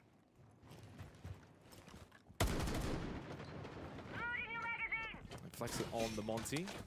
The drone is ready to go.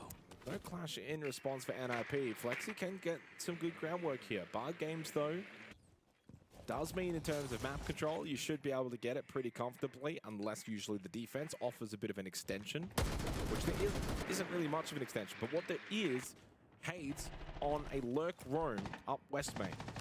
But he'll be the point of difference to watch in this round now for NIP on the defense. I gotta send something to somebody really quick. Ooh, it's Pino though to find the open kill. A clean shot inside of this box position to start disrupting this top floor clear. In the meantime, though, Flexi has pushed forward, so lobby pressure into Mez, keeping Fantasy on his toes. Skeptic, the one that is top library on the balcony. There's that run out from Haynes, as mentioned before, out of West Main, finds the free kill onto Grubby. Good active defense from NIP in this round. Now, Flexi wants to create this pressure, but he needs someone to come in from the library side to get the pinch.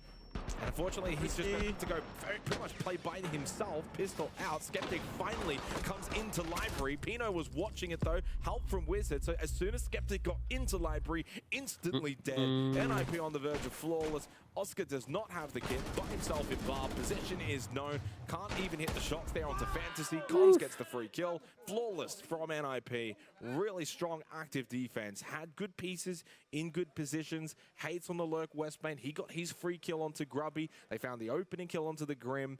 And then from there, it's a 5v3 and it kind of falls apart. And the Monty's forced to then play solo Monty with the pistol out rather than what he was doing, which was in a good position, up play stairs, put the pressure onto the mezzanine, get pressure then coming in from library side, and try and take top floor. He can't really get that. He hasn't got the bodies to help him. Yeah, there's very few contingencies with a set play like that. If the Monty isn't enabled, you have almost no fallback option, right? The Monty needs to be the star of the show in terms of gathering that information, and then you need the follow-up elsewhere. Pino got the open kill, started to disrupt that, and left very few avenues back into No, I did not. I gotta do this really quick. So they'll be brushing that one aside as we head over to dining for round number 3. The Pulse, interestingly, to be introduced on this occasion from defense. An operator that I probably anticipated to maybe see the pick rate rise a little bit, especially with the UMP buff heading into this event, although he has elected to go shotgun for this particular selection. A couple of different options available. Can low basement, late if required for first floor info. Play first floor itself to help aid in information gathering for the top floor clear if Heretics elected to go for that as well. Okay. As for the attack, plenty of info gathering tools available for them as well, and none better really than the Clutch drones here from Oscar. Good counter onto the BPCs of this defense. Combine that with Skeptic on the Flores, and it actually does a pretty good job in shredding quite a bit of this prep utility as well, also on offer from NIP.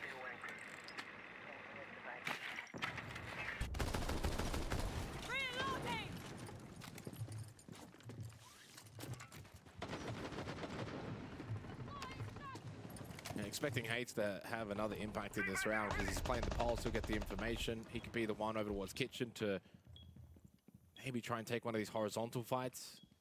Dude, this Glock, the way he's setting up to deny, I feel like it's actually pretty good. It's, I mean, it's still like trash, but it's better. Definitely a lot better. I'm actually here. Yep. Decent spread right now for NIP. Kitchen dining site, you've got members up above, you've got Hates down below in Kitchen who can get some good information. It was better yesterday? Okay, dude. Okay. Intel, Uport finding some with the shock drone. Gets rid of one of Denari's tripwire connectors. Hates did actually take some contact, by the way, over towards Kitchen Gussie. He's now low. You just prefer when I do reruns, I'm not even here. On the pulse, and Logic Bomb activated from what fun is that? If you make fun of me, there's no one to, you know. How late into the round will this 5 versus 5 no one to fight back, right? Standoff at the moment as we encroach on the 60-second mark. Information plenty here for Heretics, especially in towards Kitchen. That's a great drone. Good intel for Heretics. Flexi, can he find the kill? He knows he's there. He wants the reconfirmation. Kuan Hive Launcher, but that now means even if it does connect, the defender now knows he is spotted. Logic Bomb pushed straight in, shot into the back of Hates. So slight control there, but the one caveat to all of this is Heretics don't have any top floor control. Good clear over towards West Main. Fantasy dies at the stairs, and they go for the plant inside of dining. So where's the pressure from NIP up above? Pino searches but can no longer find, and the plant goes down successfully. This is the one. selection of plant position there, and the retake from NIP looks incredibly challenging. Cons looks like he doesn't know where he wants to run, where they are. Upor finds the kill on Topino. NIP look a little bit lost. Cons finally, I think, spotted him through the floorboard. Skeptic at West Main Stairs can just fall back, play basement. Wizards down, the round is done. Heretics find 2 straight in this attacking half. Well, not quite 2 straight, but 2 in general. Still, that's a really good start on Chalet. 2-1 lead. Good attacking rounds. Yeah, that was a really nice attack. A good example of not overcomplicating things all too much. They had that really good info in towards kitchen, had lobby control. They had the appropriate operators to then facilitate that push through with a bit of disruption, bit of sound coverage, allowed that lock deep in towards kitchen. And once you get that first initial pick, it starts to throw the defense off. NIP attack. Tá? E eu quero que a gente faça exatamente o que a gente tá falando, mano. Que a gente, mano, aguenta a bronca vocês, mano. Vocês precisam aguentar a bronca, tá ligado?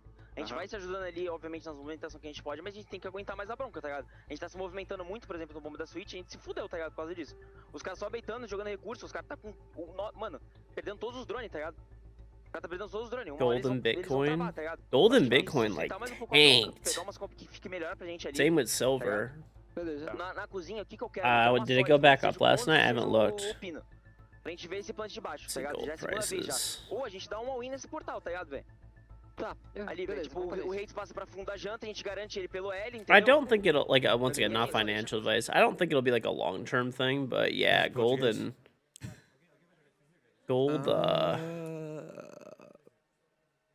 silver, crypto, shit the bed. Non-existent?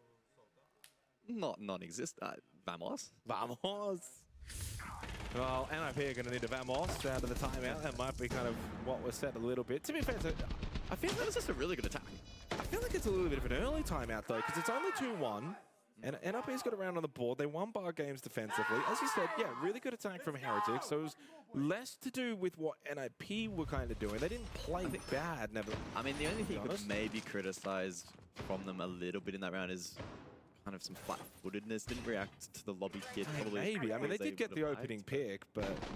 Yeah. And then I think, as you're probably mentioning, is like the push horizontally straight into dining. There wasn't really any cover from above, from office, like... And then the planting. I mean, again, it's very difficult to find that angle, if not impossible. It's a nitpick round, if you want to nitpick. There must be maybe some more systematic problems that have led to that occurring, that maybe they are looking to adjust something in the communication department, potentially, or strategically. Well, we go back to bedroom and office, which was won in the opening round by Heretics. So NIP, maybe that's also part of the discussion.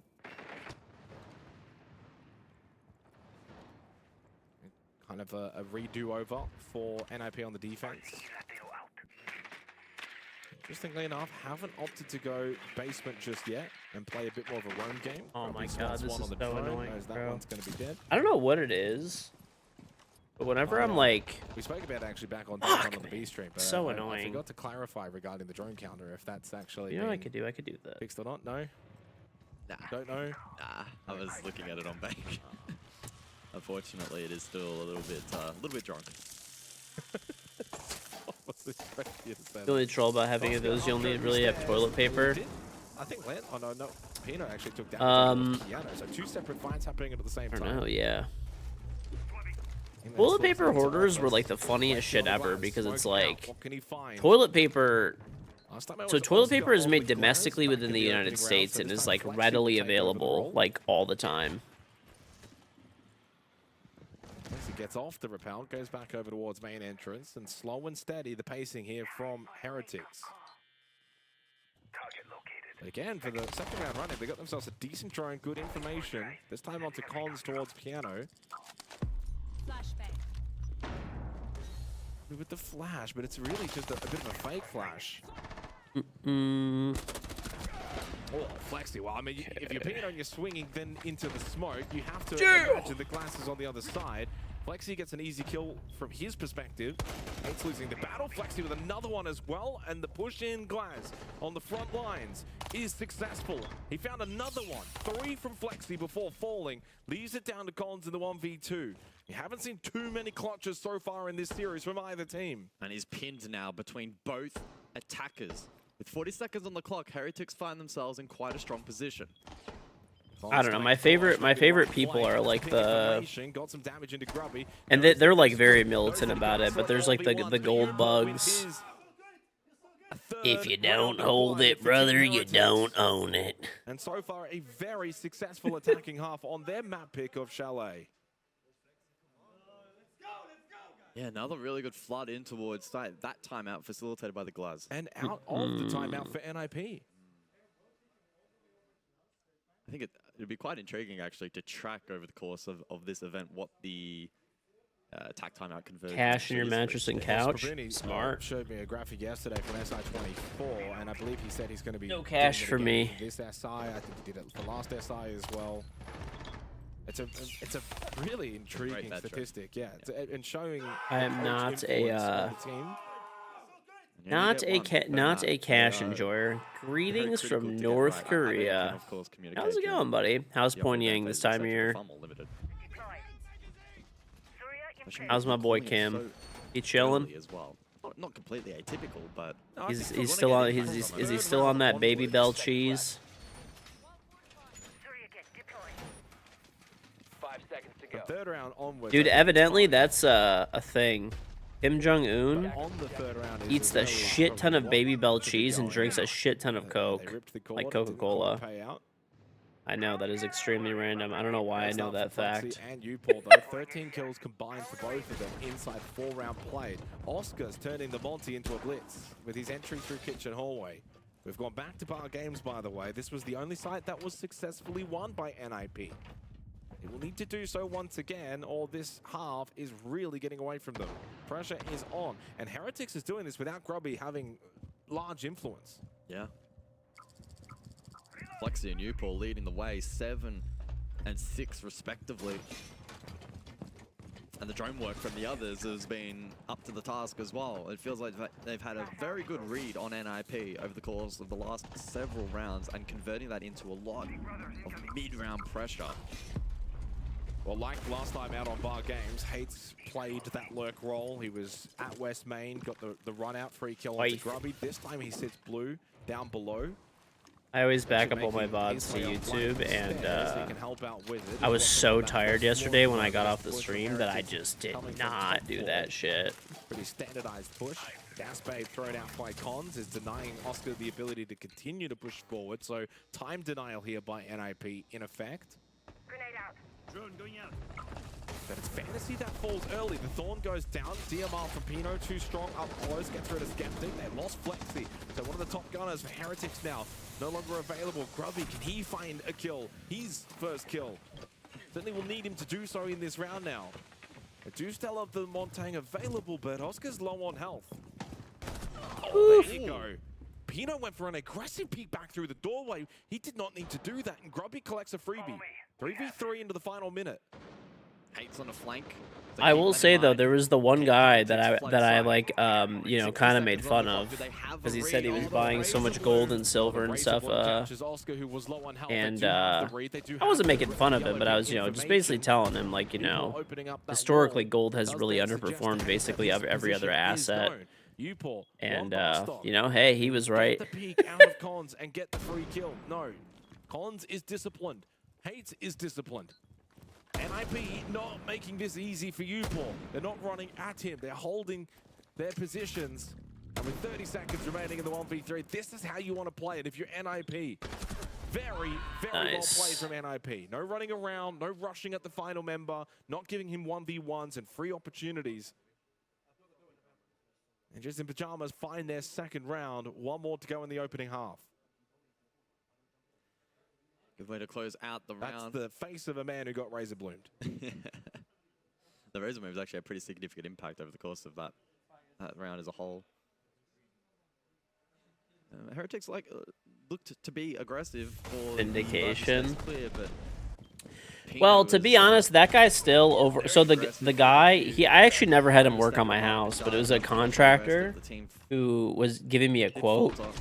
And he was telling me, he's like, yeah, he's like, you know, I saw my house and stuff like that. He's like, oh, you do pretty good for yourself, all that kind of stuff. He's like, you got to get yourself into some gold and silver. I was basically just telling him, you know, like, I don't, you know, you know, do precious metals. You know, I just don't. It's just historically really underperformed like other assets. And I guess he had been buying precious metals since like the 1970s, like physical. And he said he was buying like gold and silver since the 70s. But the thing is, though, is he's still down, dude. Like even as much as gold and silver went up like this year, he's still down if he would have just invested in like the S&P 500. Or if he would have bought some like real estate or something. Denari, in fact, is the only operator that has followed through now into this lineup. But if I would have listened to him when he said that, that was around like 2000 and like, sorry, 2000, yeah, what, 2022. So right before gold and silver went crazy, you know. I didn't though. I don't know. I don't like the idea of buying commodities as like an investment. It's just not really my thing.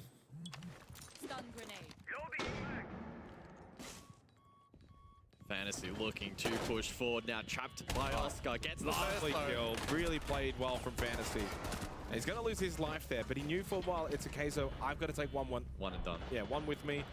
But they lost other members elsewhere. When Fantasy did go down, they lost Wizard and Hades at the same time. And there's Collins caught by Grubby.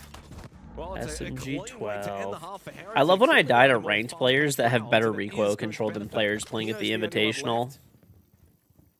He knows exactly. Isn't that super fun? He's trying to find the kit, and Oscar does have it. You know, create an opening. He's being the nuisance. Knows there's one on the rappel outside. That skeptic. People got really crazy. From the eyes of Pino. Recoil control. Let's just put it that way.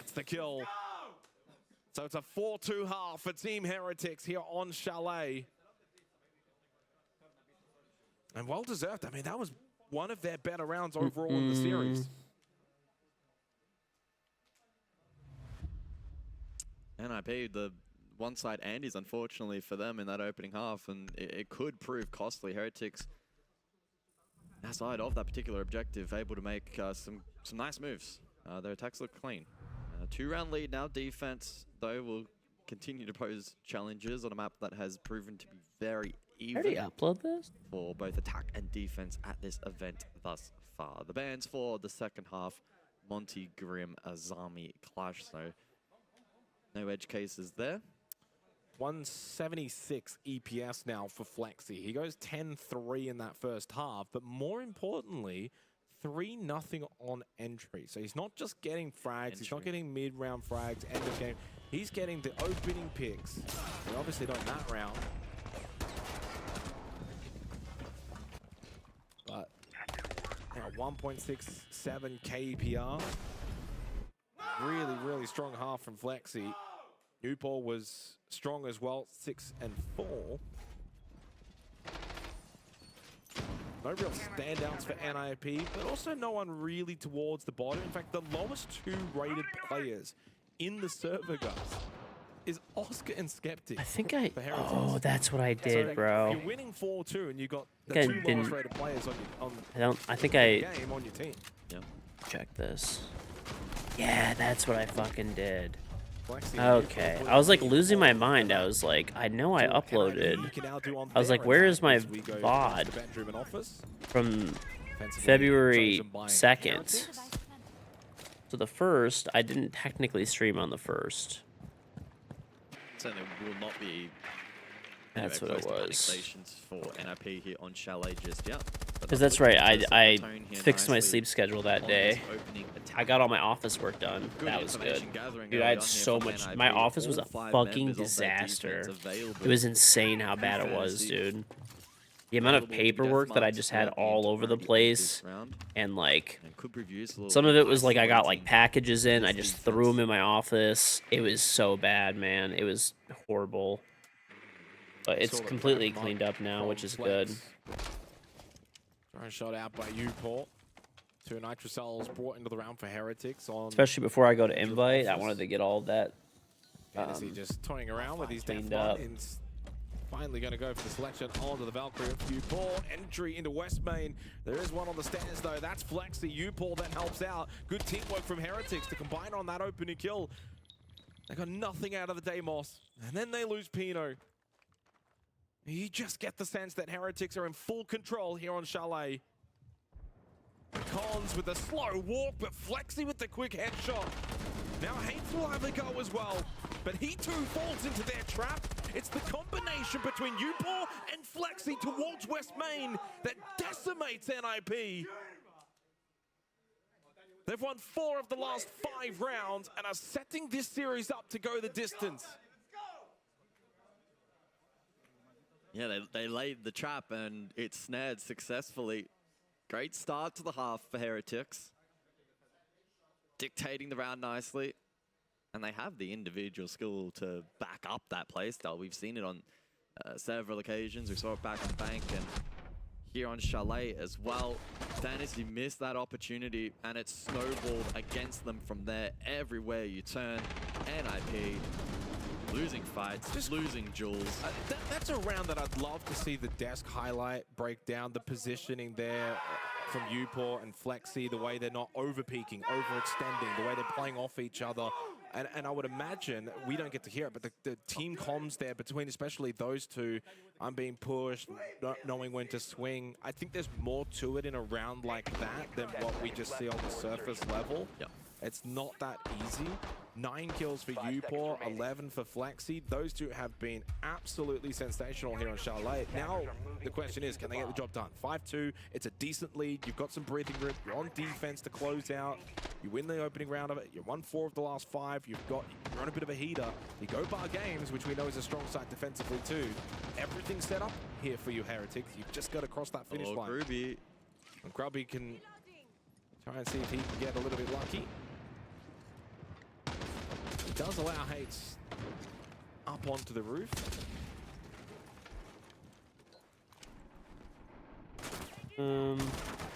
Gets himself out of mud. Pressure building for NIP. Of course, there is a third map if required. Cafe in this instance. They would have been backing themselves in to win this 2-0. If we do go Cafe as well, Heretics are a very good defensive team based on what we've seen so far at this event. So the most defender-sided map, it could be a map that is slightly favored towards them. If Heretics were to win that map as well as this, then NIP would be on 2 points with not a lot of opportunities left. Heretics will be through to the second phase as well. Yeah, the group on exactly. its head. Setting charge. Minute 30, office control for NIP, looking to enclose over towards Mez. A fierce hold here from Heretics, stairs, box, Mez. They've got the triangle set up. Vulnerable shield as well, so U2 layering strong here from Heretics. Flexi under immense amount of pressure, but he's got 11 kills so far. How many can he find in this round? Well, they've done well so far, Heretics, where they haven't really just fully fallen back. They're looking to still play off these positions. So there's only a minute left. So NIP is slowly running out of time. Nicely done from Console towards Library. Flexi, quick turnaround, does get the kill. No one pushed forward over on the offer side. Fantasy got rid of Grubby. Good capture onto Flexi, though, through what was a very small gap. Oscar found 2 back. It is only Skeptic, though. Top Library stairs. There's the clear. Now to 1v1. He did push up, find the kill onto Pino. 1v1. Wizards towards Mezzanine. Into Library, grabs the kit, and has 40 seconds to think his way through the remainder of this round. Skeptic does also have a Nitro Cell, so he's got options. He could go play Bar Stock, he could try and play off the Nitro, he slips into Bar. Wizard has a drone. This drone absolutely critical. The defense does have a BPC stairs though, keep that in mind. Spots the drone, Skeptic now knows he's been spotted. Positions over towards Bar Stock, and Wizard starts to now leave himself with little room for error. The margins are slim. With 13 seconds at this point to get the plan, he needs to go and find this kill. Headshot was almost there. Hides behind the reinforcement. Wizard looking for the reposition. Needs to push, find the kill. Skeptic gets the tag. Wizard is... Oh, the Banshee saved the round. It doesn't even push. That was ballsy. One peak swing from Skeptic, enough to scare him off. And he hits him with the ZZZs in chat as Heretics go 6-2 up. 4 map points. Really good round again there from Heretics. Their ability to play off one another and lean in to the trade game was massive. The desk highlighted that it's been a weakness for them. In that round, though, you wouldn't have known it. Really great work. Flexi's position was incredible. And then Oscar saves this round. Is this game worth buying? I mean, it's free. And then here late in there, There's Wizard nothing to getting buy. caught in that Banshee, unable to push forward. Regardless, was low. I doubt he wins that fight. He wasn't low prior to the peak, though. That's the thing. Yeah, true. Problem was, again, library stairs, there was a BPC. So information difference was huge there in the 1v1. Heretics were the likely... He spotted him, but Pino spotted him first with the drone when he was in bar. You know, like there's, it's this back ebbs and flows in that little 1v1. Still, it's a 6-2 lead. The boys on the desk were not happy with the way that Heretics played back on Bank. Well, they'll be certainly happy with the way they played here on Chalet, especially the duo of Upor and Flexi. Yeah, been very dynamic. And so far, no attacking ground found for NIP here on Chalet. Bar game still, those 2 defensive rounds, the only site, the only rounds that found success. Doesn't look great on the Chalet resume. We go to kitchen and dining now. 4 opportunities for Heretics to book out tickets to Cafe.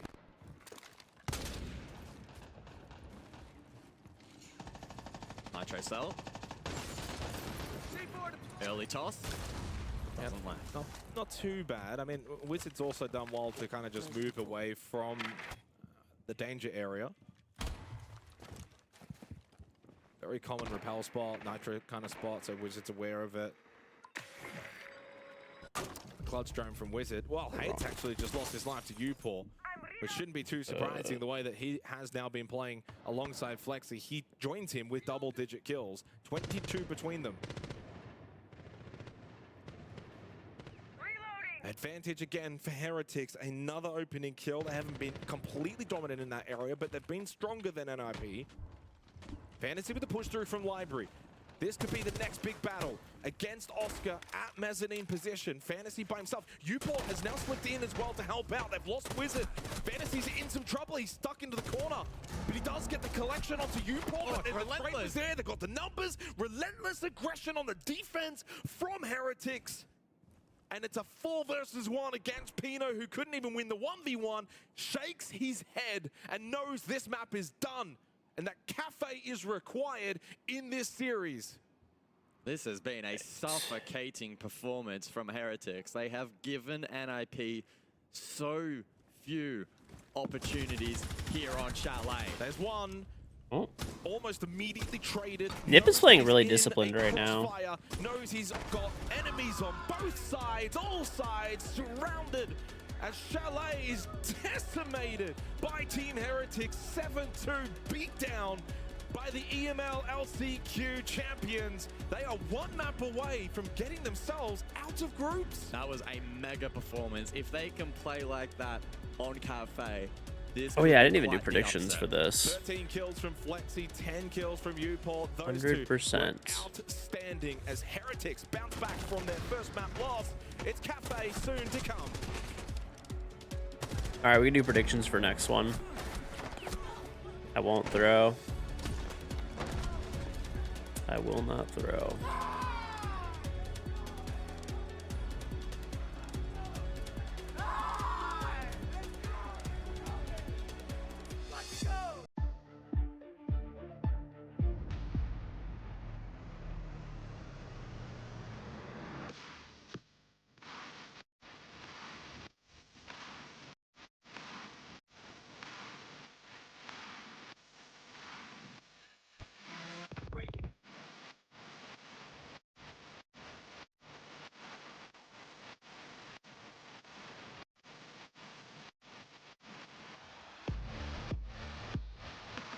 It's live. We are live indeed, yeah. Love gambling. Not technically real gambling.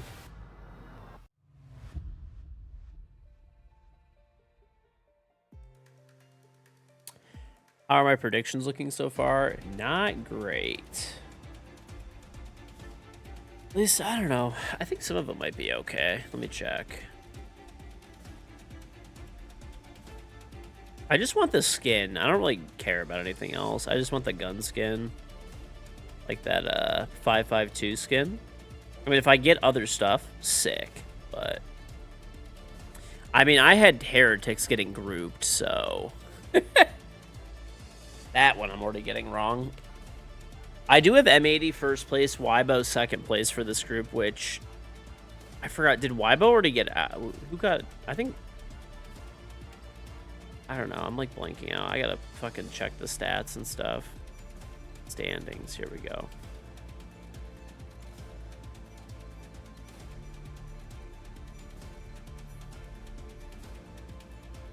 Let's see. I had Falcons and Furia for B. Daystar eliminated. Phase G2D Plus eliminated.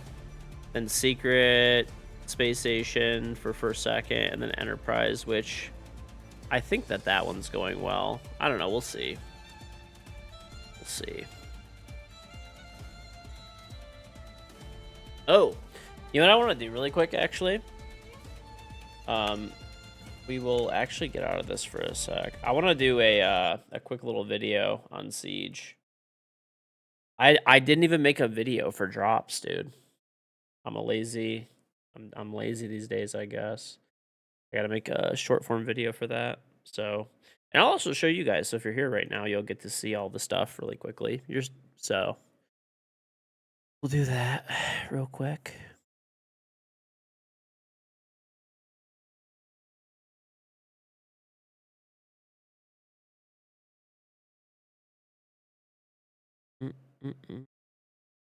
I should probably plug in my new mouse too. I got a G Pro, the new G Pro.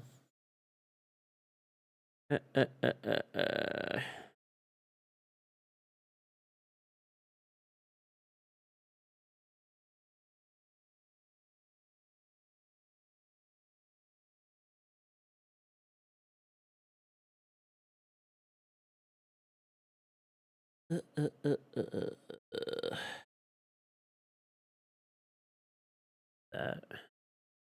Dude, there's so much shit I gotta do before I leave for invite. All right, let me get these drops pulled up so I have these all organized properly.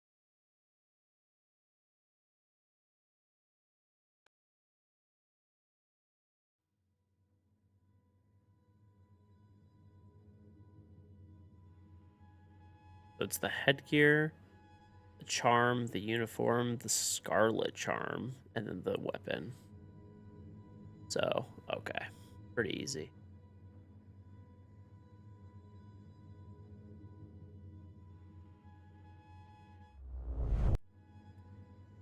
Okay. Oh, you guys want me to open a pack? I have one. Yay. My favorite. Okay. Okay, so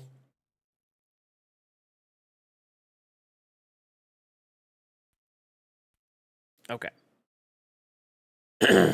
So basically, we have drops here on Twitch. So if you come to my Twitch channel, twitch.tv/KingGeorge, and you watch for the following times, you will get these items in Rainbow Six Siege. So when you watch for 3 hours, you get the Dokkaebi headgear, which looks like this. There's the Dokkaebi charm. I think this it is universal though. There's a uniform for Dokkaebi, pretty cool looking. And then there is the Scarlet Charm, and then there is a Dokkaebi weapon skin. So you can get all, 5 of these drops. So you watch for 3 hours, you get the Dokkaebi headgear. 6 hours, you get the Dokkaebi charm. Yeah, that's just, I messed up this whole thing.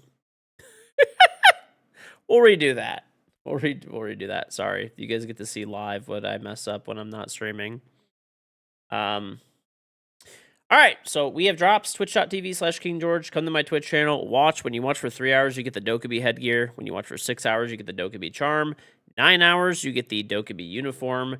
12 hours, there's the Scarlet Charm, and 15 hours, you get the Doku Weapon Skin. So you can get all 5 of these drops on my Twitch channel. Just watch for those following times with your Ubisoft account and Twitch account linked up. 6 invitationals going on right now, so lots of fun games too. And yeah, I'll be streaming 24 hours a day, 7 days a week, and you could get this up until February 6th at 8:59 Eastern. So make sure you watch and grab them before this is over. Good enough. Good enough, chat? All right, let's get the stream back opened. Yeah, well, I gotta get the footage up, dude. I didn't even make it. I've honestly been like, I've been lazy about like, I don't know, just really like the past couple of days, like uploading clips, and I didn't even upload anything yesterday, and I normally upload every day. So we're gonna have 2 today. We're going to have 2 today.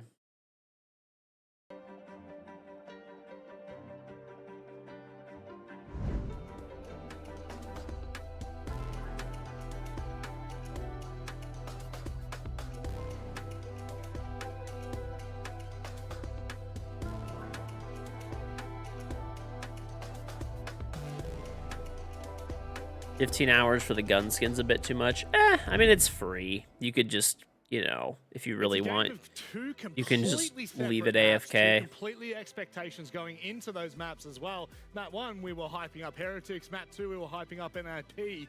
And it just keeps flipping. The storyline, it won't stay steady. It won't at all. And something that won't stay steady as well is the trade factor. I mean, we talked about Heretics being poor in it coming into this match. That's what we saw in NIP in map 2. They could not be able to get a trade succession. I mean, their opening kills were bad as it is, but when you're losing the opening kill for a team so aggressive as NIP in map 1, we saw them constantly trading. We did not see that in Chalet. It looked like Heretics just always had a response for what NIP was showing. Yeah, they absolutely did. I mean, there's a few rounds that really showcase how well their attacks were looking, and then even on their defensive half. I mean, round 3, right out the get-go, the fact that Flexi finds this opening through Kitchen, regardless of the vertical pressure, instantly follows up with his killing Kitchen, goes to find Fantasy, chase him down West Main, and then Upor getting 2 big massive kills to open up this round entirely. It really came off the backing of Flexi. Phenomenal job from these two. And then you pivot into the round 7, where this was a big moment where we would eventually just see the synchronization between the 2 players of Flexi and of Upor being able to systematically play off one another, always keeping NIP on their toes, not knowing who was going to swing, not knowing. I actually wish that they would have. Every single time I don't think that they did the drops as good as they could have this year. The way that I would have liked to see them do the drops personally is have one really nice full set. So, for example, say like a Dokubi set, that's fine. But like this, the one that we have is pretty nice, but I feel like step it up even, make it even nicer, right? And then allow people to get 4 esport packs a day, right? Every 2 hours you watch, you get an esport pack, and then on the 10th hour that you watch for the day, you get what's it called? The end skin. Sunday. We are live indeed, yeah. Been able to respond to the issues that they had in map 1. Not just being able to respond, but the resilience. That is something that newer rosters don't typically have. The fact that they go down so bad, poor performance, they can't muster up success. That is the exact opposite that Heretics is showing. Yeah, Heretics looked a little stiff going into map 1. Map 2, they were loose. They looked like they were having fun in the background. But we head to map 3, and Cafe should be very interesting. We have 2 individuals right now, Fox, that are absolutely leading their team. Yeah, I mean, it has to go with Fantasy from the side of NIP and then Flexi from the side of Heretics. The 2 players that you would not have put neck and neck when it comes to coming into this tournament, but Flexi has been very impressive. They did give Nomad Elite that one time with a limited number of claims. That was a terrible decision, in my opinion. They should not have done that. Because you have to, as for Fantasy, we talked by putting like limited numbers of limiting the numbers on drops, it's just like, I don't know, it just kind of it makes people confused, and when people don't get like the free items that they're supposed to get, it just kind of ruins it for people in the future. You know what I'm saying? He has all the pressure on his shoulders, and Cafe, the pressure is going to be on him to be able to find those openings. We've been talking about opening kills, opening deaths, all of these things that are super important, but I mean, Cafe, this is going to be an absolute bloodbath, a bit of a battlefield, if I will, to say. Yeah, great throw. We're going to leave that with more capable hands than this Aussie with two blokes we brought off the street. That was an excellent throw, Rob. Well done. Good from you. Really Improving good. as you go along. 7-3, 7-2 on the first two maps. We now head to Cafe for the decider. The beauty of the fact it's day 3 at SI here in groups means that if you win this map for Heretics, you are I out love of the groups. branding You're for this qualified event. It's for so good. playoffs, and we are down to a 50% I honestly think this is the split best on the branding that they've socials. ever had. Yes, from here, Jake. This has been a real back and forth. NIP just leading the prediction. Let's get this third map underway.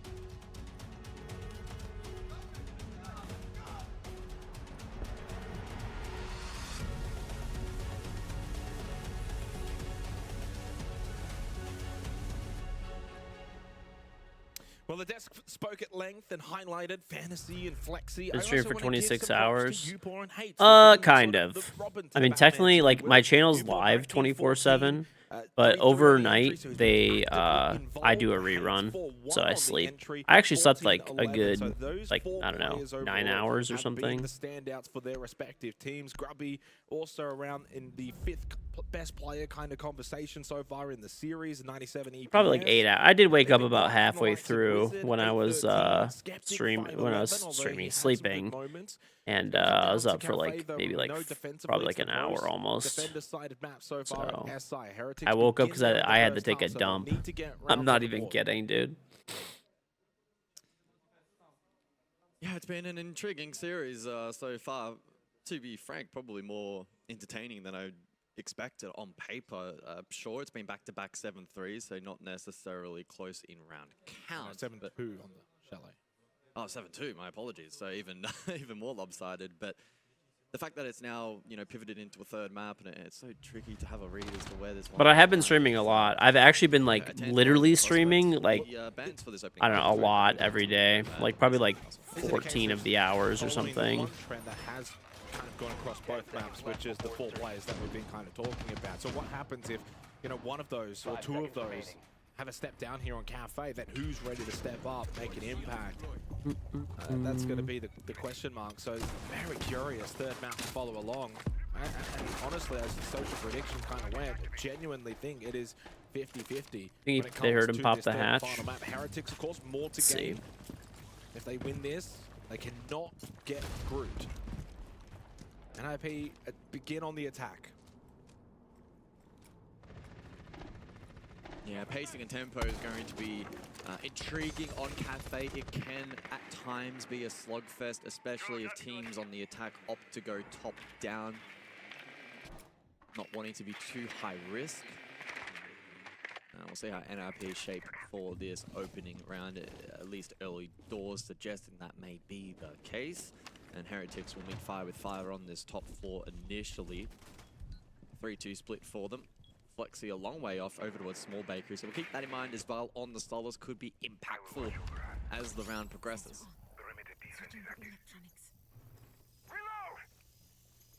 Lexi on the roam towards red stairs. And this already has a tense feeling about it in this third map. Every moment so pivotal. Early Candella's thrown in. Fantasy caught early though by Grubby. Oh. Very low. Good response from Pino. Pushing into washrooms off of his Candelas, but they did indeed lose cons. Grubby now also in a battle. He too now on about 1 HP. I know Pushing he's through there. Cigar. He gets caught though by Flexi, who was holding top red. He missed the stairs. flash and flashed The himself. flank works for Heretics. The defensive lurk roam pays dividends, and now they've got the 2-player advantage for the remainder of this opening round. Frag grenade from Wizard, followed then by the drop, top red. Flexi though still inside a cigar shop. The numbers are here for Heretics, and Flexi just keeps on flexing on NIP. Wizard by himself, they know exactly where he is located. It's Grubby up close, who's also around mining now. Actually, it was Flexi. And was he's up close. solo He with low lost his HP. life. 1v3. I don't, and there's just no way. Grubby is low, so is Skeptic. So is Wizard, unfortunately, into the final 50 seconds. This becomes very difficult for the solo. Yeah, it's low percentage from here. See if Wizard can muster up something special. Doesn't have the diffuser though. And plenty of utility in his way. Strong round from Heretics. Again, making a statement in the opening round that their pressure has been a real standout over the last dozen or so rounds. Oscar's dropped, by the way, into Pillar, so if Wizard goes out that way, he is going to be probably dead to rights down to the corridor. Does get the kill to Skeptic, who was low on health. The swing comes though from Grubby.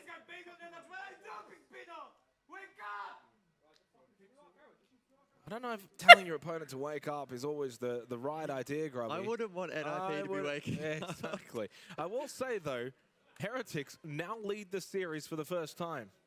Yeah. Yeah. I don't know why that sounded so German. You're the German one of the two of us. And honestly, a decent round from Heretics because NIP actually tried to bring some aggression on that top floor clip. Yeah, we saw that explosive play from Pino to open up the account, but again, Heretics beat fire with fire, Flex with a great rotation. He nets 2 in the round. Again, it wasn't that long before this where he's lurking down below, trying to gather information, but then he finds his route towards being an impact player, and that's kind of been his strength, especially on Chalet, has been impact. That continues here on Cafe. That's going to be a big boost for Heretics. Early days though, second round to follow. And what helped him really there is the fact that no one from NIP went for a top red kind of drop down the hatch entry at that point. It was more around corridors, for instance, and Cocktail. So then it allowed him to have this gap, this space to push up red stairs, and he's just completely by himself, gets 2 kills. We are expecting though defense to be much stronger here on Cafe. That's the expectation. The NIP can't get into their heads if they do drop the first 2, 3, maybe even 4 rounds. So we go from reading Fireplace to now mining Fireplace. Small change up for Heretics. Grubby early. Nitrocell is thrown. That wasn't too far away. NIP would not have heard the end of it if that one were to have landed, and it would have actually been very impactful. The Deimos with 4 deathmark targets available, but the Nitro, of course, does go astray. I don't mind the early attempt, though, from Grubby, because really sitting under that skylight, you don't want to do that for too long. Upal finds the opening kill onto the round, gets rid of Pino, and gets rid of the Buck. So they can almost now inadvertently say, hey, we don't worry anymore about them having 3rd floor control and, the Buck getting to work with the skeleton key. So if they want, they could actually bring it all back, and they kind of are. And now it's a bit more standardized. It'll just be Cocktail. You've still got 1 lounge, never mind. Oscar's actually going to rotate off. He's going to fall back too. So Heretics know, you got the opening pick, we get rid of the Buck, we can start to fall back. Yeah, stripping away that verb potential here is massive for Heretics, and NIP will need to pivot accordingly. Some information on site available, but actually translating that into kills will prove to be a challenge. And Grubby all the way down 1st floor as well, so he's around VIP right now. Oscar gets caught. Nice kill and catch from Hate. So they get rid of the clash, brings it back to a 4v4. Full top floor control now for NIP established. No more Nitrocells left for Heretics. Grubby will play VIP and then can push up White Stairs later in the round. There's a drone inside of Train Museum. But again, this is now the lack of the Buck, though. It's a big reliance on Fantasy with that Vendetta. Yellow ping still available. But Skeptic playing this really smart. His position rather safe. Well, NIP is going to be so low on time here. If he had had the Buck with the skeleton key, would have been able to just go bang, bang, bang, open up his floorboard. They still haven't been able to collect his kill. He is just stuck inside a train. Skeptic doing a decent job of staying alive, but NIP missed opportunity. And again, there's only 24 seconds left. They need to pick up this pace now towards the end of the round. They've really butchered that opportunity to have the lead heading into this execute. Now, 4-4, 15 seconds. With a decent angle. How do you get the Delta back? You type /PNC, you download the game, it's Puzzles and Chaos, and you hit Citadel level 5. Takes about 45 minutes roughly to do that, and then I'll just Twitch Whisper you a pack. You must be a new user, and you must use the link. So it has to track in my dashboard. I'll tell you when you install it. I can see when you install it, and I'll tell you thank you for installing stuff. I think of NIP, and you can see it pretty evidently. Their body language, they look very quiet. Primeiro, de terceiro ali, eu quero que a early gente põe no tack. Clash. Segundo, por que a gente não tá se conversando quando a Clash tá na porra do relógio pra gente só fazer um drop claraboia, tá ligado, velho? As coisas simples, tá ligado? Por exemplo, a gente tá gritando, mano, vamos abrir o sopão, vamos abrir o sopão, vamos abrir o sopão. E o Maguinho tá lá na porta da neve, mano, de MP, mano. Que merda é essa, mano? Que merda é essa que a gente não tá se conversando direito, guys? A gente não pega, primeiro, a gente não tá pegando intel de nada, então sai dessa porra dessa escada e faz a merda do parkour do Sagon ali, mano. They need like live translation. Se a gente não pegar, já falei, mano, vamos jogar de Twitch bravo, pra jogar com 15 They drones need se a gente live precisar, tá ligado, translation. velho? Mas se conversa é melhor, mano. Provavelmente eles vão cozinhar agora, mano. Lembra nossos planos, mano, pra contra avançada deles, tá? E contra do hold normal deles. Demorou? Pega Demos pra caçar da Fantinha, porque se eles tiverem um pouquinho avançado... Actually, don't have the greatest Portuguese, but I'm almost certain there was a bit of swearing in there as well. So clearly not happy with how things are going after 2 rounds. We kind of spoke about this on Chalet in terms of early tactical timeouts. And I usually feel like third round onwards, it's fine. Just keep it might be failing. early, but third or fourth round, that's fine. So you're doing it in the first 2 rounds, confused. though, I think that was a far up timeout. yeah, exactly. They just look really quiet, and the body language looked rather negative.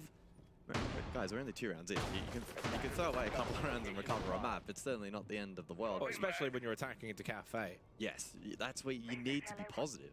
You've got to find those playmaking opportunities. Heretics are running all over them at the moment. To be fair, they did try to make some plays in that last round. Really good info train, a great example. 10 seconds to go. The conversion was really poor, soaked up a lot of time, and just gave them no options in the last 15-20 seconds of that previous round. The concern for me, though, if I'm NIP, is the fact that Newport, Flexi, again, playing well. Grubby now playing well, too. He adds an extra element to what we've seen from Heretics on the firepower scale. And on, the flip side of things, when you, again, look at the series as a whole, Fantasy's been the #1. He's so far Think you yet to did find it? a kill. As of right now, it hasn't showed up that you installed. But sometimes it takes a few minutes. Being really bad, not having enough Sometimes you have to like play through the information either, so tutorial not or getting whatever, intel, but and it then should also pop Joe up. As Clark long as you're a with new Guava user, like you've playing never, with when you 15 click the different link and then intel, you go to that's install the unacceptable. game, Which we do if see it, this if it said break if the it says brass, but like clearly if it's a reinstall option, it's not gonna work. Information, But as long as it's a brand new install, like when you go to the App Store and it says like, Fundamentals, Well, right? there's some information. I don't know, what does Now it say when communicated. you download a new Okay, app? There's the yellow ping. And almost the kill, but Grubby gets Get. away. Right? And as long as you do that and you use the link, it should work. A very frustrating game at times when the little 1%ers aren't going your way like that.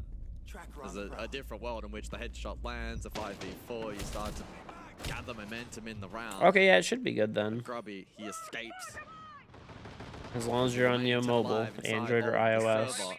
Emulators don't This work. lineup from the Heretics defense, the clash of play, the smoke as well, Warden even as well can get in on the action late round. They should be quite strong. NIP will now look to pivot and respond. They still have the tools available, of course, to deal with that. But it just increases that difficulty curve a little bit. Pino on the buck this time round, so vert play available. Looking to flush out this time. I gotta make sure my wife is up too. She wanted me to make sure she was up by now. So you got to start to question as well the pacing too, if you're NIP. Like you still got to deal with the clash later in this round. You've finally got, trained in mining control, work on this floor. Have you been sleeping on stream? No. Second one will. I did a rerun overnight when I was sleeping. Push down. So Trying to clear out towards live bar. during all the games, Skeptic inside a coach check. Still good co-streaming, positions here for and then Heretics. at Cons will get one. That's in the back of Skeptic. after that, normally then I stream Siege for like a few hours, like after, and then I go to bed for like 8 hours. Wake up, shower real quick. Pushing down brown stairs. This is looking like a third Still get round packs straight on for Heretics, reruns. and for the Yeah. second Yep. map straight, NIP out of a tactical timeout will not find a successful round win. It's feeling a little bit like the foundations of NIP are crumbling. Well, as Skeptic said, back on Chalet with the Z's, he's bored. He does it again here as well. 3-0 for Heretics, 4 rounds away from playoffs. And immediately a shake of the head from Pino. And he did that as well on Chalet. So you're starting to wonder, is the tilt setting in for NIP? I think so. The one thing I would really love to see, or I suppose hear, is the comms from Heretics. Pino looks devastated. Yeah, the comms from Heretics surely have got to be really flowing at the moment. We saw it back on Chalet. That last round there, a good example here on Cafe. Where just really quick trades. They're finding good positions. They're double teaming on opponents from NIP with, you know, really good tempo. It's been fun to watch, and NIP just constantly playing on the back foot. 3 opening kills straight as well for Heretics. Grubby, Upor, Flexi. Grubby, Upor, Flexi. That has now been the series off the back of those 3 players. Flexi's 5-1, Grubby's 4-1, Upor's 3-1. You look at the summary of the entire series, Flexi's up to 25 kills, 12 deaths. He is the best player in the server across 3 maps now. Upor's not far behind him with 22. Grubby now over 100 EPX. So it's gone from a dynamic duo to now a 3-headed Hydra. And NIP have just got no response. Tactical timeout didn't work. Have we seen a Heretics tack throughout this series at all? I don't remember it if we have. I don't believe so. We definitely didn't get on Chalet. So if it was back on Bank. It would have been a while ago, but I'm not even sure if we got one there. Again, emphasis for this half, it needs to be stated. 2 attacking rounds for NIP, par for the course. That's fine. That's totally good. They've got 3 opportunities to find 2. Ying and Clash Bands. We've got to see them find another gear though. They've been stalled out here. The first 3 rounds strong from Heretics. But they're just starting the rounds well. I mean, NIP haven't been able to really get a semblance of decent map control, find a pick, start to then, you know, force Heretics to roam around on defense. Nitro here from Grubby. He missed one up on the roof earlier. That one's going to fall short. Oh, just. Good attempt. Good attempt indeed. Oh, Fantasy's getting shot as well. He just overextended on the rappel. Oh my goodness. That is a very rookie mistake from Fantasy. Maybe he wasn't expecting for Grubby to push a little bit to find that extra angle, but he does get the Deimos to half health. Fantasy was exceptional in the first 2 maps. 0-3 so far on Cafe. Midpoint of the round. Some work potential. Another for opening NIP. kill. It's the opening kill. And it's the Super shotgun shorty from the new Mozzie. Oscar with the Nitro on Zicons. Falling apart right now for NIP. They look like they are drowning. A leg spotted and then cannot find the kill. Is that the 3rd time we've seen an opportunity for NIP to catch someone off guard from Heretics or punish a positional mistake? Yes, Upor's on 1 HP, but it really should have been a 4 versus 3. Minute on the clock. Fantasy boots on ground. Half HP. Oh, one over towards Cocktail. Oscar goes down. This is more doable. Oscar, to his credit, at least took one with him. Got rid of Hates. 45 seconds for Fantasy and Pino. Trying to clutch. Thank you, chat. Appreciate it. Appreciate it. Deficit. It could be the circuit breaker they need. Likely on Volcam as well. There's info available inside of bar here for Heretics. Yeah, he's watching bar cam. There's also one over towards Cigar. Drop down from Fantasy into Villa. No one playing close by though inside of reading, so he does walk his way straight on in. Longer angles though. This is some confidence. Has been opened up. Fantasy getting closer towards Laundry. It's only 14 seconds by the way. You can probably plant in the corner. But right now, Fantasy by Maybe himself. not. Yeah, it's over. Double kill from Skeptic, and the round goes the way of Heretics once again for the 4th time straight. 4 rounds straight, 4 opening kills straight. 2 more rounds to go in the half, and dare I say, NIP need to win them both. Yep. And the unfortunate thing for them is they haven't looked particularly competitive in any of these rounds so far. Yeah, if you look at the survivals, 2-2-4-3. Yeah. The fundamentals have crumbled beneath their feet here in that map. Just so you know, disclaimer, if you did install, I don't know, You're not getting the opening kills. it might pop up in a sec, but it hasn't so far. And Cafe's a very But I see the OG did. good map Sometimes it's control. You delayed by get a little map control bit. in Cafe, But but a lot of it can be kind of useless. Oh, it's definitely tough. Don't get it twisted. Yeah. Cafe is a very challenging map, but And finally to do a stream. Welcome, welcome. This is like annihilation, bro. One series, and yes, off just This is FearX, just but straight up annihilation. 71% defensive win rate in that series coming into today. So strong defensive team. Oh, I do have it installed. Okay. Kind of put 2 and 2 together. going that way so far. Only a 42% attacker win rate for NIP coming into today as well. That put them 13th. So you then couple that with a team that's not exactly prominent on the attack themselves.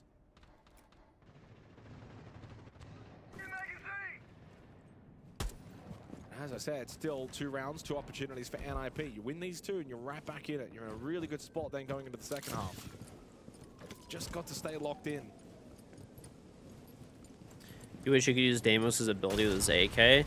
There was a glitch at one point where you could do that, and people were definitely abusing it, I'll tell you that much.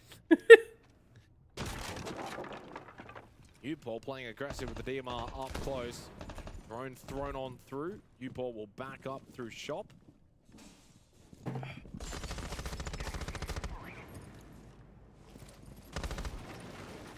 People had no shame. They were abusing the fuck out of that. Despite being rather aggressive, is any runouts. True. It has been pretty contained. It hasn't been. Flex is thinking about it here, and as I've mentioned it, he does go for the run out. Oh, that is close. Forced the drop off the rappel. But he didn't overplay his hand. No, he didn't. He didn't overextend it. Oh, and then Flexi captures Pino. Oh, that was some beautiful siege from Flexi. I don't know. I mean, it is the defender side of the map, but I don't know what the hell's going on right now, bro. Yeah, that's big. On the bakery run out. My predictions are done, bro. Another opening kill for Heretics. They lose the buck again for NIP. My predictions are so fucking cooked. To dodge it. All because this team is just like overperforming their brains out. Rounds here on Cafe to keep their head above water, not only on this map, but potentially this event.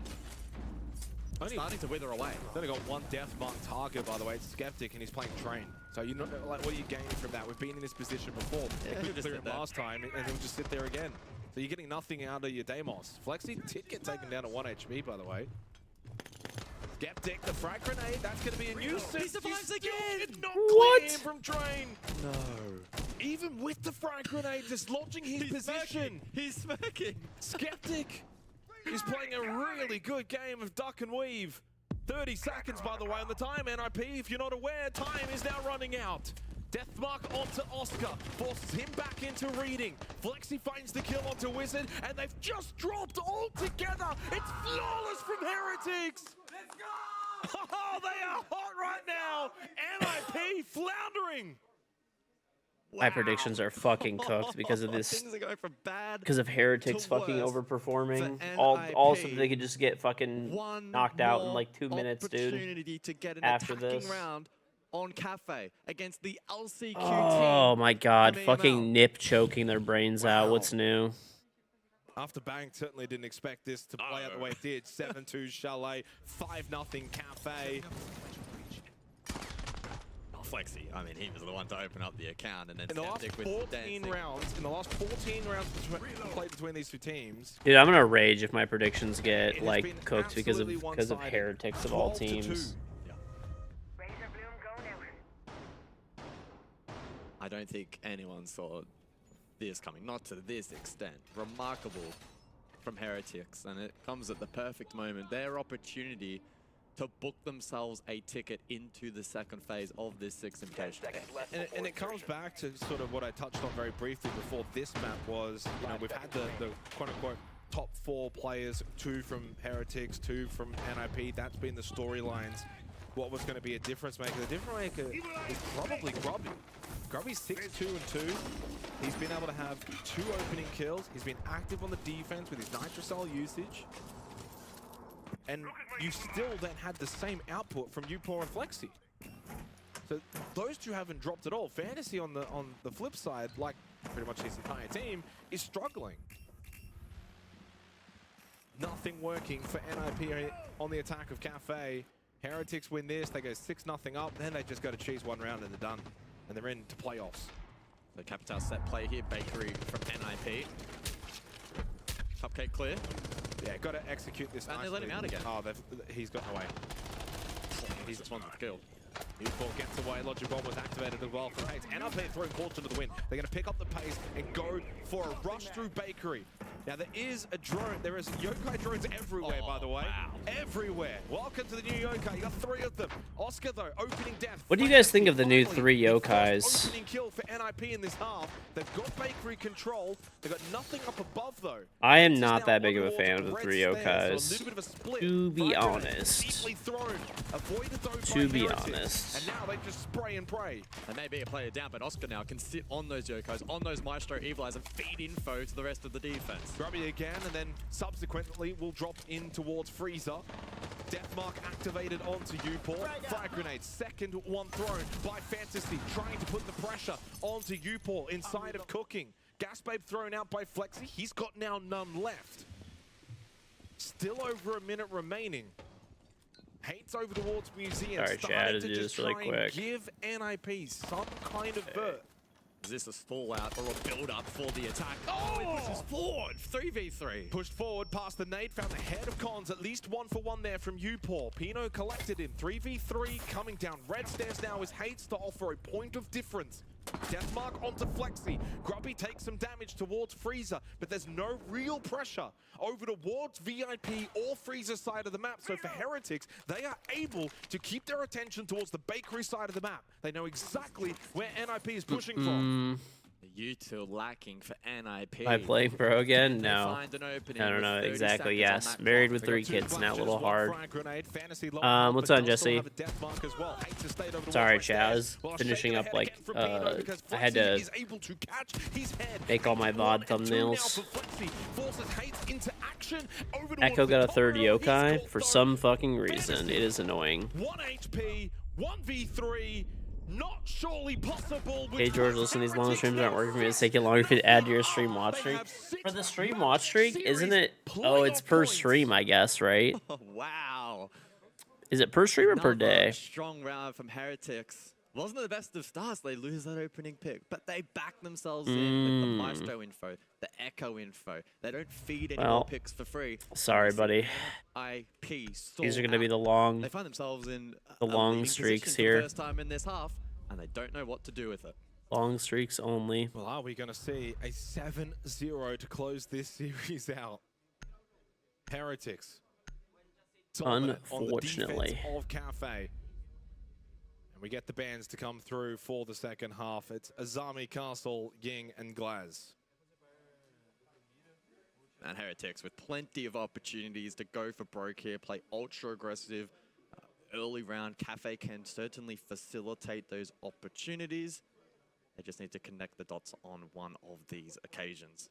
And funnily enough, by the way, we didn't go top floor once in that first half. And immediately to start the second half, we go bar cocktail.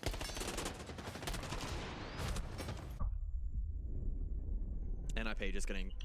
I was finding it very difficult to ascertain, was it stall out or was it build up?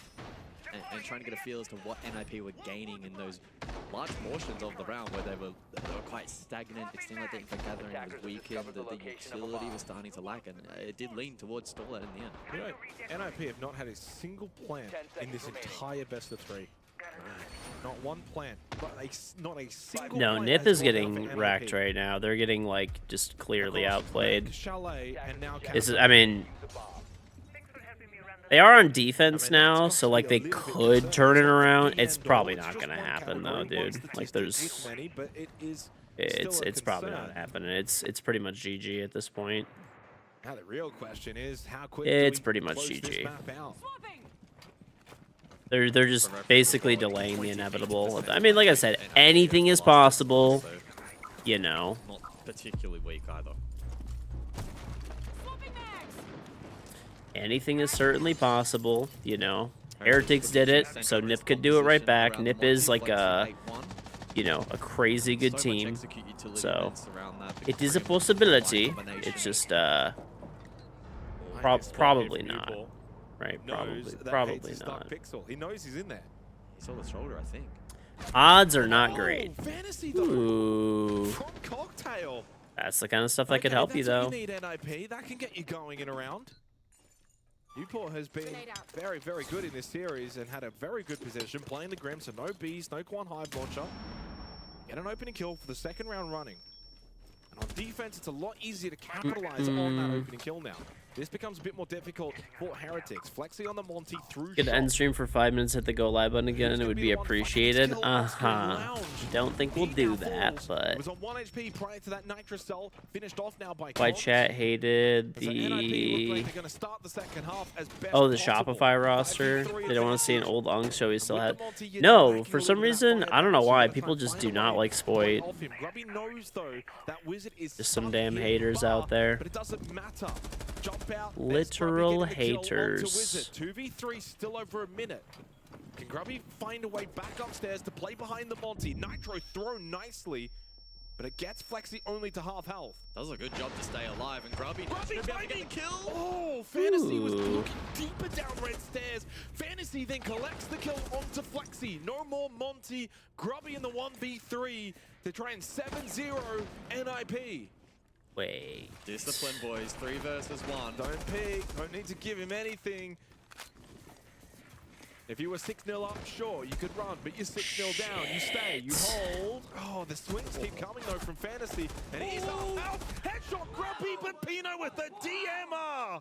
Maybe. Oh, they survived to fight another round, but need 5 more straight. I believed for a split second that he may have been able to pull that one off. If he had pulled that one off, NIP would have been tilted for the rest of groups. Probably. 6-1. 5 opportunities remain for Heretics in regulation to secure their spot in Phase 2. Kitchen to be the second side of choice. So you did it. Mira, thank you for hitting level 5 in Puzzles and Chaos. I'm not seeing it just clearing. I'm not seeing it. For a large portion of that round, but they not seeing it. It could be delayed, possibly. Let me send you your code, Mira. Your Delta pack. Fantasy's low on health. He also knows where Fantasy is. And Fantasy can't get the immediate trade because they're on the other opposite side of each other. So, yeah, would have been very doable. For NIP, it's just a matter of 1 round at a time mentality. I mean, there is a lot on the line here in terms of what they gain points-wise for groups. So they will want to give everything they've got to get back into this. 5 seconds left. Grubby goes to double digits, first to do so here on the 3rd map. Yeah, rekindling a little bit of that form that we saw in that Fear X matchup where he posted a 125 EPS, some really strong stats. It was a little bit quieter through maps 1 and 2 of this series, but has really come alive and created a trifecta for Heretics in this 3rd and final map. As mentioned, kitchen side of choice. Okay. Sent you your code, Mira. Here for the attack. I will watch your Foxy jumps onto the ram, so vertical potential as well on offer here. Oh, Upor again dies early. Oh, but Flexi finds the trade and he'll be picked up. That's actually a net win for Heretics. It is, funnily enough. Yeah, Upor goes from being almost the opening death.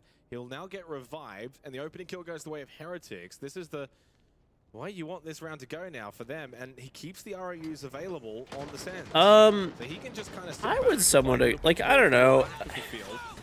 There are those ROUs that now get to it's weird, man. It's weird. He'd been finished off. Shield screens activated for Heretics.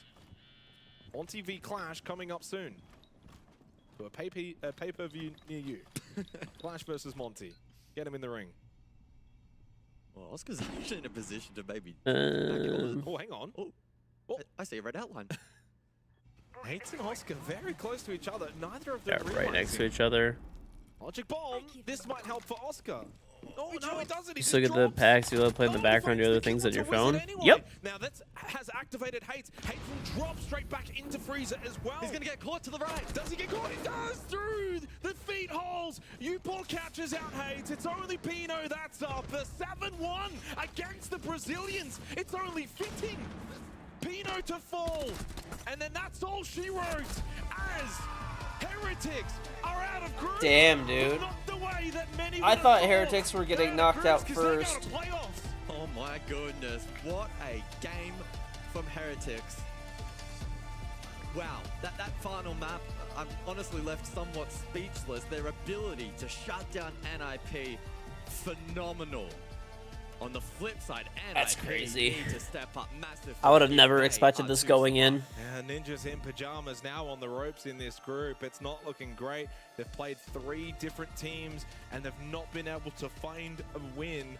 They're facing elimination from 6 Invitational going into I would the have next 2 never days. expected Like, this they need to going pick it up in. and do so quickly. Their fate is on the line in their remaining matches. It's as simple as that. For Heretics, though, they're playoff bound. What an amazing job from the EML LCQ team.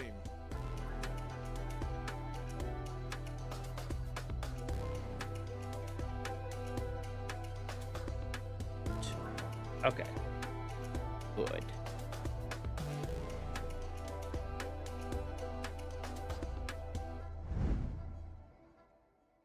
I had so many like VODs and stuff to clean up, like, because I back up everything to my second YouTube channel, and it was just, I don't know why none of it, I didn't really do much of it. Okay. Let me upload that short. And we're good. Normally I do this stuff off stream. This is going to be a good game. M80 versus Weibo.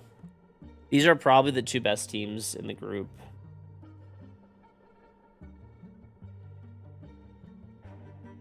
Probably the 2 best teams in the group.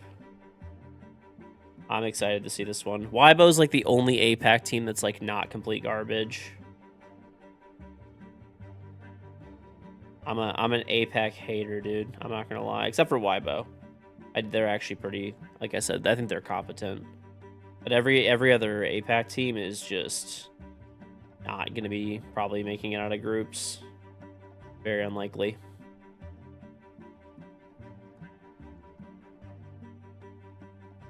I think APAC, part of why I'm such a big APAC hater is because there's better teams that could be there. Like, I would like to see, like, you could get an extra, like, Brazilian team. Like, if you, like, I think APAC gets, like, how many spots does APAC get? Like 5 or something? How many spots does APAC get? Let me check. Okay.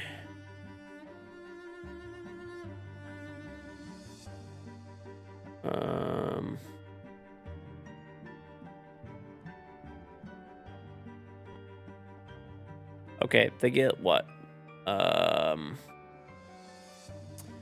They get 1, 2, 3,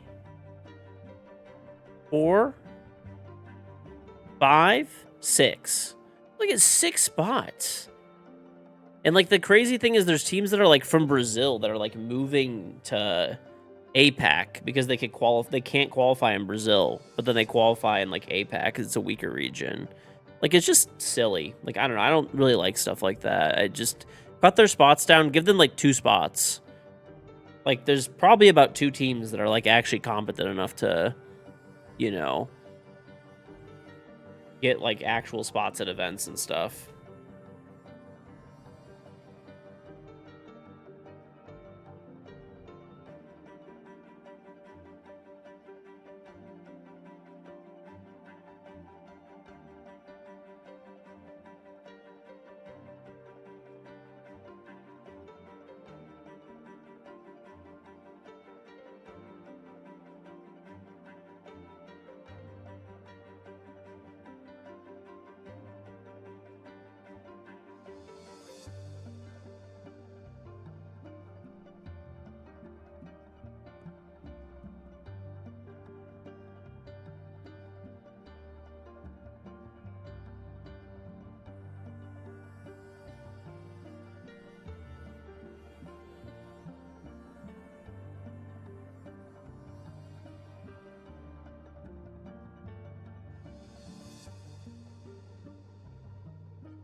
Okay. Eat. G2 today. I didn't even look who they were playing, honestly. Let me check. Who are they playing? Sorry, I was like getting this clip done. They played D+. They should win that. They should. D+ has actually surprisingly looked pretty good, but I don't know. I still think G2 clears that. I don't see how they wouldn't.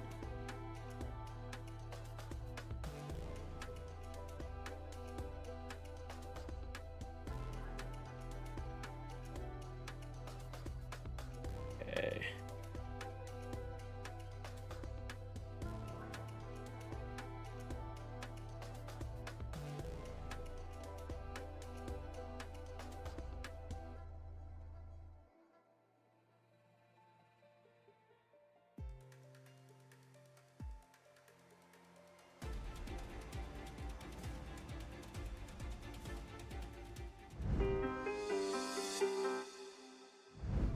Ladies and gentlemen, Team Heretics victorious. I got Flexi here with me to have a chat. I'm not going to leave you hanging. Come on over. Let's go. I wasn't sure. You caught me by surprise. Always here for you. You know what? Yeah. NIP seemed to have caught you by surprise in the first map, but you brought it back. A big thing with Heretics, and I guess a new team compared to a lot of people around. G2 got scammed against Shopify. No, they didn't. I mean, mid-round adaptation is the Shopify thing that works outplayed for the them. most. Our whole system is based on reading what our enemies do, so 80-20s, 20% of what they do, what we're going to do is the other 80. So that's all we do. First map, we always start really slow. We said this yesterday when we Wildcard versus Falcons? I mean, I think Falcons probably wins that. I don't know. Yeah. Wildcard is good, though. Like, they could And win. as long as we anticipate what they're doing, we see it in scrims. And just like I said in our interview yesterday, and I might say tomorrow, as long as we know what they're doing, and if we make a plan, there's very little teams that we have scrimmed and played against that can stop us. And I'm not saying we're the best team in the world. I'm not saying I'm the best player in the world. There's teams here. Falcons is sitting right there. Wildcard's sitting right here. We know who we are. We know we're not the best, but we know we're capable. Bro, what do you mean? What kind of confidence is that? We know we're not the best, but we're here anyway. What do you expect to go down there? Like, what? I mean, hopefully we don't. Bro, just lose then, so I can get my predictions They right. have really good players. Gaveni, Gunnar. They have really good IGL, hot and cold, and they have Fabian. So Fabian used to be my IGL back in 2021. So it's gonna be nice to play against them. So it's gonna be an interesting game. I think we can take the fight to them. There's a lot of Project Delta players that end up showing up around here and there in competition. So I want you to look into the camera here. Oh my God, I hate it here, dude. Give them a final message before tomorrow. Fabian, I know you're ready, but your players might not be. So you better teach them. There you go. Wise words and strong ones from Flexi. Thank you very much. Good luck tomorrow.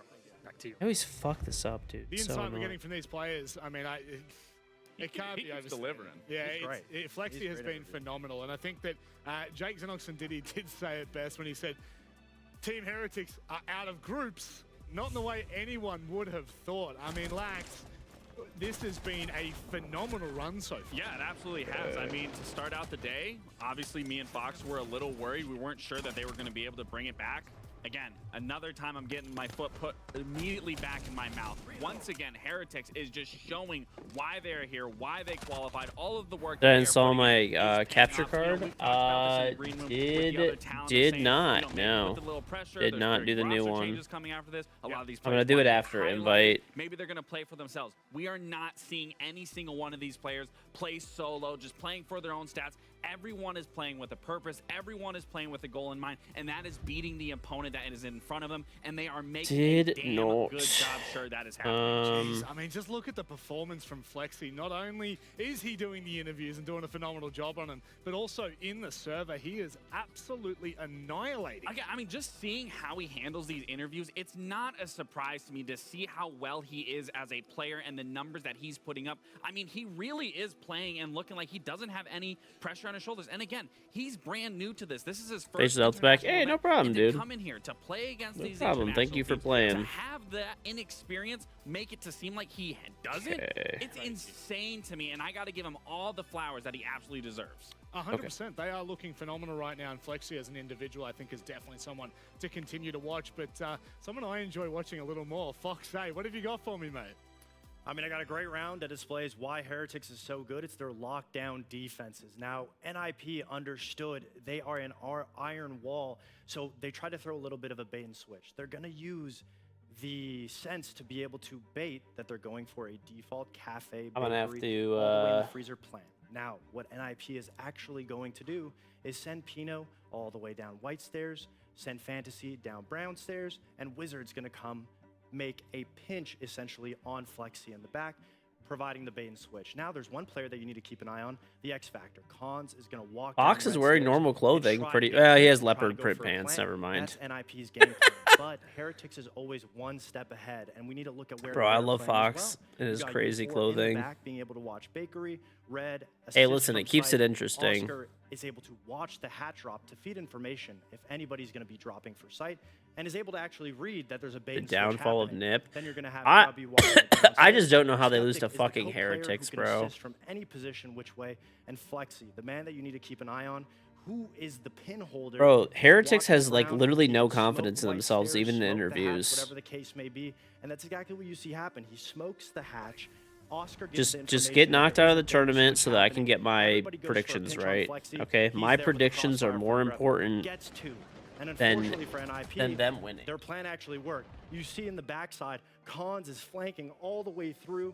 He gets the first pick, but there's a three-man. Think about it, pinch, chat. and What's more unfortunately, important, predictions there's nothing really that he or a can do. team like Everybody winning? on the front side of the I pinch think did our not work out predictions in are his much favor, more important. And that just goes to show how locked down Heretics defense is. They're always preparing on where the actual push is going to come from. And that being said, Heretics has really impressed me. Hopefully we get to see much more from I'll be right them. back. But I want to be I'm gonna impressed. go throw by this Rob cup back in the sink studio, real quick so while we're hopefully I'll talk to waiting. You guys, and you got more for me.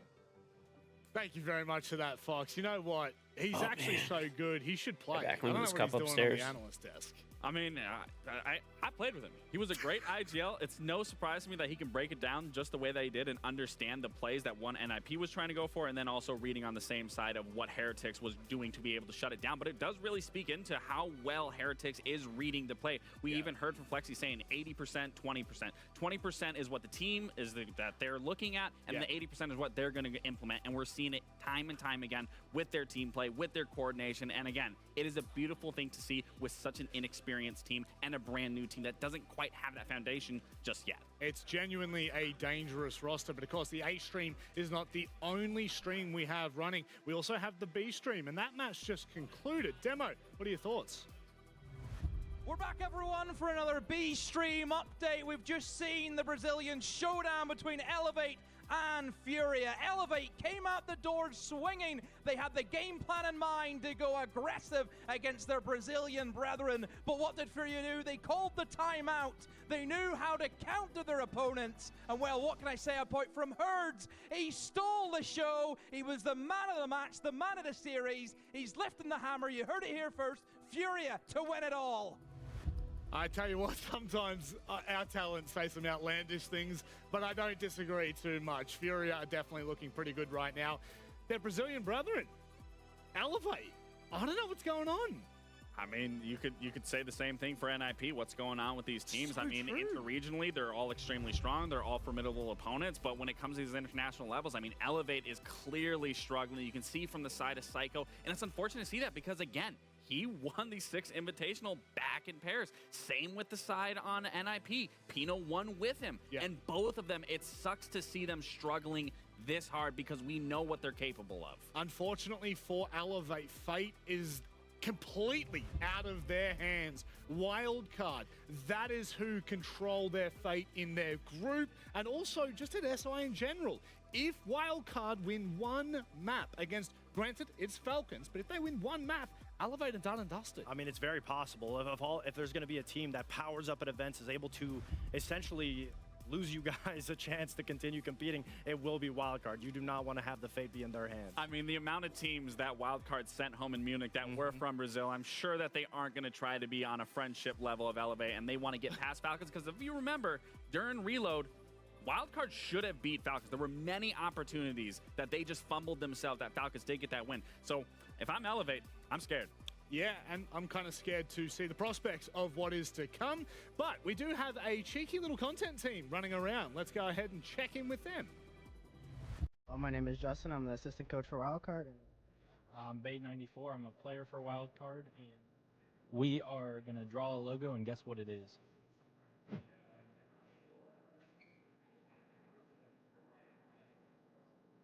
What the hell is that, bro?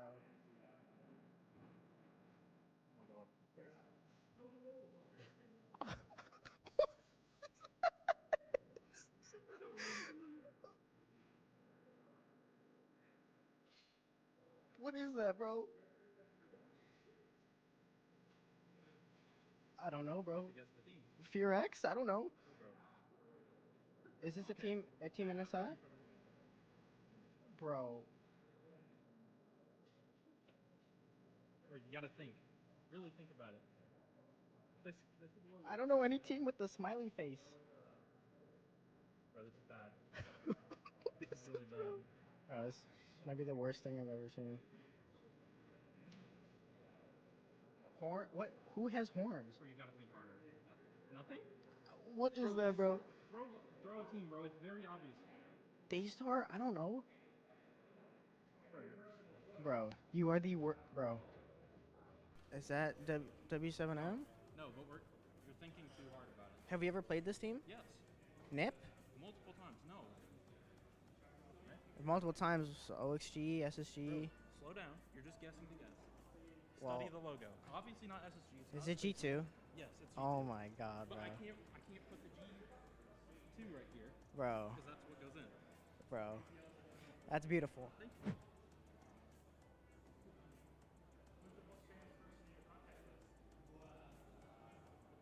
Ninjas in pajamas. Oh my god. I can tell because it's like a circle that like stutters. Yeah, and it has like stuff like Yeah. Thanks for watching, guys. I'm sorry Justin's not good at guessing logos. I mean, he's the GOAT at guessing logos, so, I mean, just got to learn from this guy. Yeah, well, thank you guys for watching, and goodbye.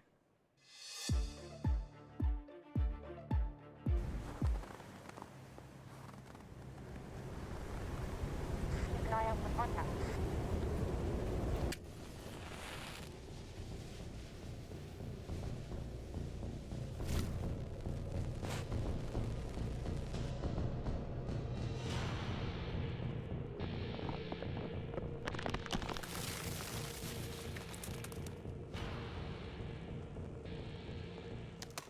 Available now.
It's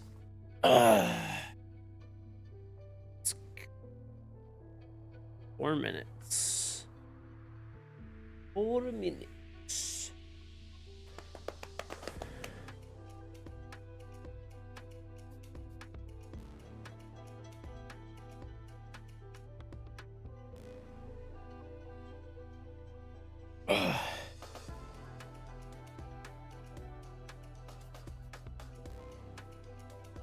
Okay.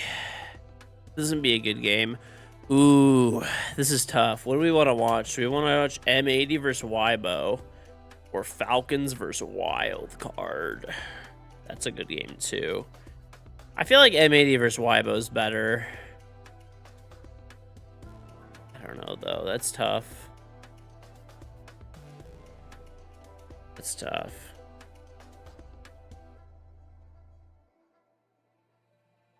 That is a tough one.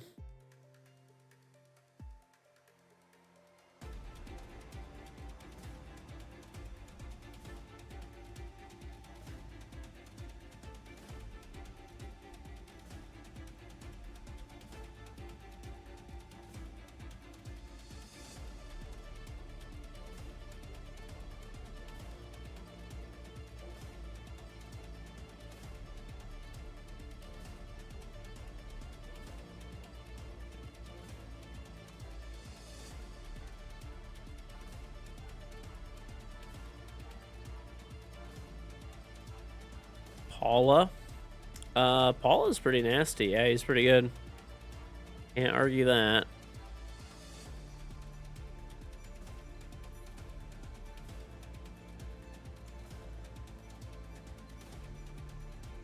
Oh yeah, Furia smashed the shit out of Elevate.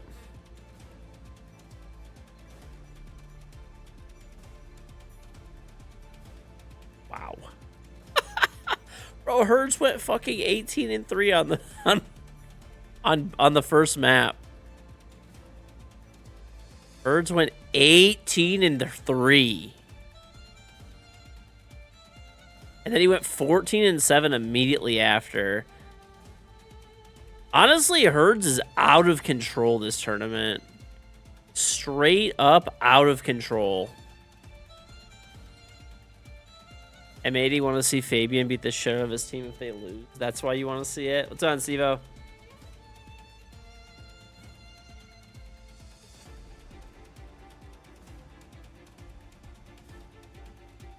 Yeah, let me tell you something.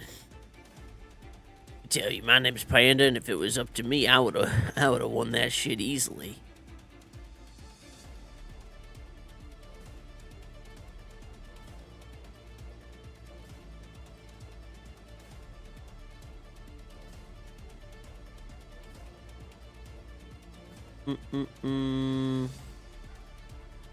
You missed the D+ game. Who won yesterday? All right, yeah. Listen, dude. Listen. Doesn't really matter. Okay. Doesn't really matter. All right.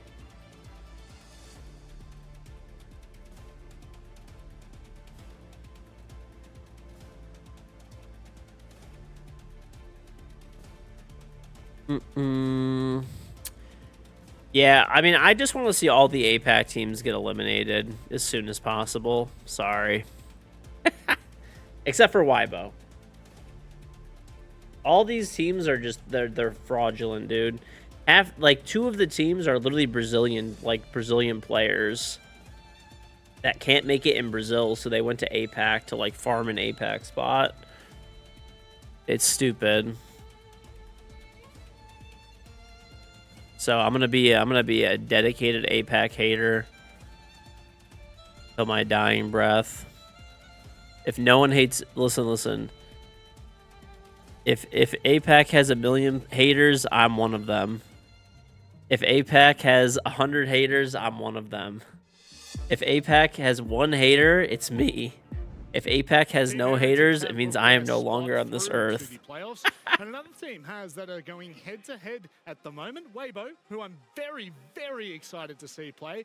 They have looked increasingly better ever since the X-Bleed days, and now with this... Except for Weibo. I honestly do like watching Weibo. They're pretty fun to watch. Reaps is super good.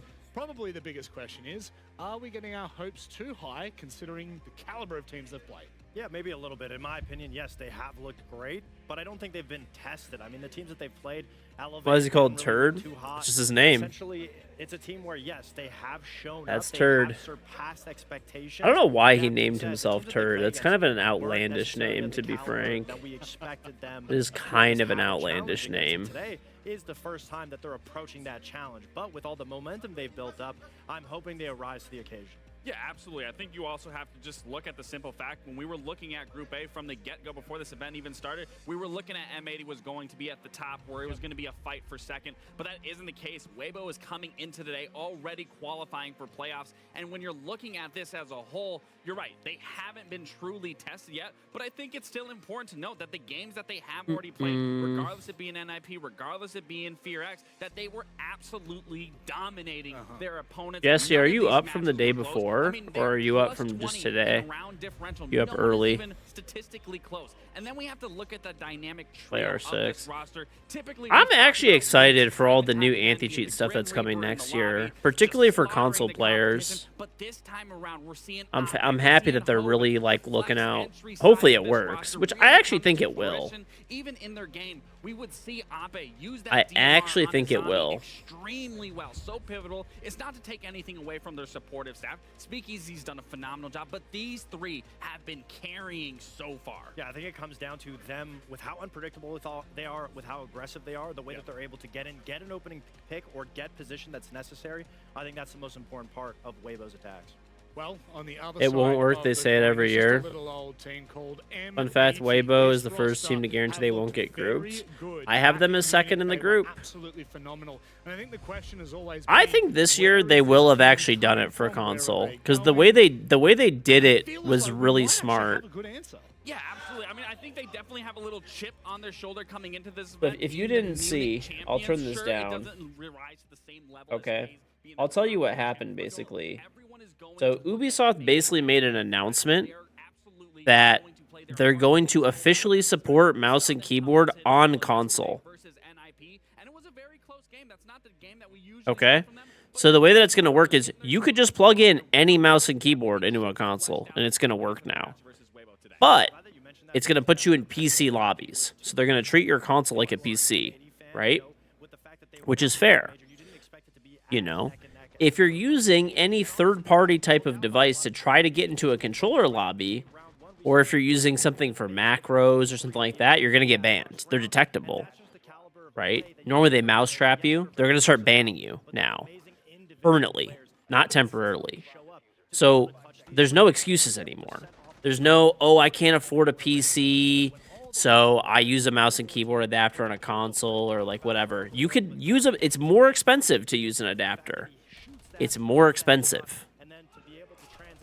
So there's just no excuses anymore. I think this is actually, like, once again, it's probably not going to be perfect, but I really feel like the solution that they came up with will actually do the trick this time around. I do.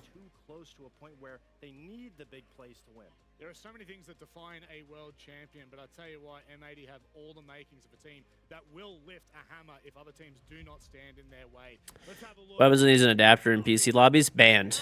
Yeah, doesn't matter. You can't use it. Why would you use the adapter? Why would you use an adapter? You could just plug it in normally. So if you're using an adapter, you're using it for macros and stuff like that. So which just means you're just going to get banned. No point. Why lose your account over some macros? Looking at this extremely comfortable. You're going to try to exploit where M80 went wrong. And again, the way that Weibo plays Clubhouse this time around, they make it far more vibrant than I've seen any other team currently when it's came to Falcons are playing. Do you guys really want to watch Falcons over fucking M80 Weibo? I mean, M80 Weibo's a good game, bro. This is gonna be a good game. It's a situation where M80 feels comfortable on it. They know that it did go the distance against NIP. It was only won by a big clutch from Gav, but they should not be going that way normally. That's not the type of M80 caliber that we're used to seeing. This is also probably going to decide the group. Going into it, but I really like the maps in M80's favor. For Weibo, in my opinion, they cut their own creativity down. I don't know. I see it with, obviously, yes, very default map from Clubhouse. But if you beat M80, M80. That's what I'm saying, bro. I think M80, but at such a simple map, simple things that need to be done. If you can't do that, it definitely weighs on you. Well, one thing's for sure, there's nothing like a good story. Actually, no, there's one thing better. It's a good storyteller. It's the Canadian Sensations. I'm not even going to roast you boys today. How are we doing, Parker? You and I are best friends, I'll tell you what. not true. I was just trying to be nice. You know what, Jesse? How are you doing? I hope that you're having a tremendous day. Rob, I'm having the best day, okay? Because I get to share a broadcast with you, the desk, and other people who are involved with this show. And we've got an insane game in front of us. M80 and Weibo, the battle. Parker looks straight up homeless, bro. Somebody please. Please. Go and enjoy the match. Thank you so very much. Someone please just give this man, like, I don't know. He even has, like, the... Bro, he's got the homeless hair. He's got the homeless hat. Someone please. Please help this man. Played Joel Esports at the 6th Invitational Group A. That team, Joel, eventually moved Down, Prodigies. Weibo core that we know today. He did... Looks like he did lose some weight. He probably did. The OG, thank you very much for hitting level 5 in Puzzles and Chaos. Let me get you your code in a minute. Actually, let me just get it for you really quick. We'll see what they can do against NA's best.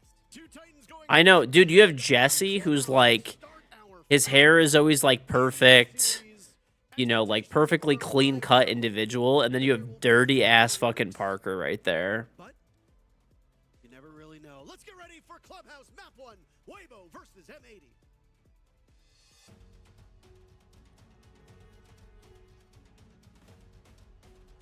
Okay, we can turn this up a bit too.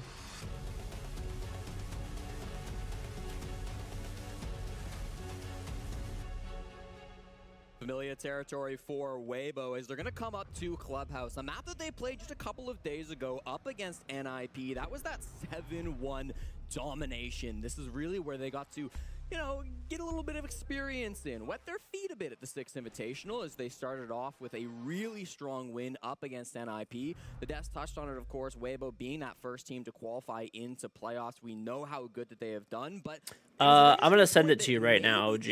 Yeah. Faced were not the best. I'm gonna send it to you right now, and maybe a restart. We'll see. Yeah, because we've only played a couple days, or had a couple days of games played over the last couple days, we still don't really know. And I mean, just take the matchup that occurred before this as a great example of that, right? Team Heretics versus Ninjas in Pajamas. After the matches that Nip has played so far, after day one, it was a bit of a stunner for Nip. They did a lot better yesterday and certainly looked like they could be world beaters. And then they got kind of farmed by Team Heretics, if we're being honest. The first map was good, but second map was okay. Team 3, or map 3, obviously wasn't the best. Yeah. So you kind of have to ask the question, like, how is this going to go? Take a look at that G2 group. G2 gets beaten by Shopify Rebellion on day one. Shopify Rebellion looked terrific in that match. All right, there you go, OG. Enjoy. A whole bunch of mistakes. And D plus Kia coming in, most people think, okay, they're not going to be that great. Team will be somewhere near the bottom. And then they absolutely shell Shopify Rebellion. Yeah. So sometimes you just have a bad day. Sometimes a player will have a bad day. Sometimes you lose the map ban phase. It's not best of ones, so there is time to recover. When you're in a best of 3 situation, the better team that day usually wins. Parker is from Toronto. He is. Yeah. It's whatever team is better in that. He's a Torontonian. Best of 3 is better team that day. Best of 5 is almost assuredly a thing, maybe. Period will win. We have a small rehost for you because it appears that the lobby has crashed. So enjoy the beautiful views of all these players. Hot and Cold still waking up. So hopefully they're a little bit more awake in the server. Yeah, I mean, yesterday, M80 did get the victory. There's no doubt. They managed to secure their first win here at the 6th Invitational, and they should be happy with that. You say there's no doubt. Was there any, were we kind of worried? No, there was no doubt. In terms of the results, maybe I called it the most losable game for M80 in group. You did. You used those exact words, actually. And I said that because I thought NIP were a strong opponent, and they were. They played well that game, despite some of the other games. It was a good match. It was a good match. And also, just the fact that it was M80's first game here in Paris. A lot of teams, from the best teams in the world to some of the underdogs, will struggle in their opening match of a tournament. M80, I think we're no exception. They started a little bit slower. I think what we saw from M80 yesterday is probably not their final form. So M80 took them a bit of time, struggled a little bit. Oh yeah, let me get predictions up for you guys for this map too. With that victory, Weibo is probably a more difficult opponent, but I am fully expecting the North American Major champions to walk into this in better form than what we saw from them yesterday. Haven't talked about Bobby and tweet yet. No, we can bring that up. Fabian obviously put out a tweet after that game concluded, and I thought it was a really strong quote from him. He said that I believe that how you do things What's map 1, by the way? I was literally just staring at it. I'm So blanking for out me, now. Today was not I could good look enough. probably. Tomorrow we will show you more. You have my word. What's map was 1? his exact tweet. So I'm Club, excited yes, to see more, thank frankly, you. from M80, because I think if they play like they did against NIP, Weibo will win this match. Yeah, I mean, Weibo has surprised an awful lot of people. They've got a great team, a lot of depth here, good fragging potential. You know, it's crazy to think back when Speakeasy was on that old Aerowolf team way back in the day. Way back in the day. And there was on a couple other teams that I think he was on Invictus Gaming and then... Yeah, Giants Gaming as well. Giants, yeah. I remember. Good lord, to think how many years ago these orgs were in our scene here. But yeah. I mean, Speakeasy was a terrific and formidable Weibo's player, about to but make now them look you're like kind of part-timers. stepping in the shadow I don't know of about players that, like bro. Deeps and Turds that- M80 are the reigning world champions. That's an insane take, to be frank. Fox makes Intero look like a model. Why? Why do you? You're the biggest hater on Fox's outfits for some reason, bro. 50 at this tournament, which is of course a high water mark. Yeah. And as the second highest cost on the team. Pretty much across the board, even for M80. There's a lot of depth on the side of M80. Gunner was a standout performer yesterday, so watch Abe, watch Gunner. Those will be the two potential star fraggers to keep your eye on. And as we just get into round number 1, we do have a basement setup coming through, and it is a pretty heavy roam game coming out from You don't this condone arson, but you would hate if his closet burned. Okay, dude. Top floor sites, top floor windows. Of course, we did get both the electricity operators banned out for the defender, so the hatches shouldn't really be a problem. They've got the Habana with Reaps. Worst case, they got can openers on Ape as well, so they've got a lot of tools to start opening up onto these hatches, but clearing the roam is the more difficult task.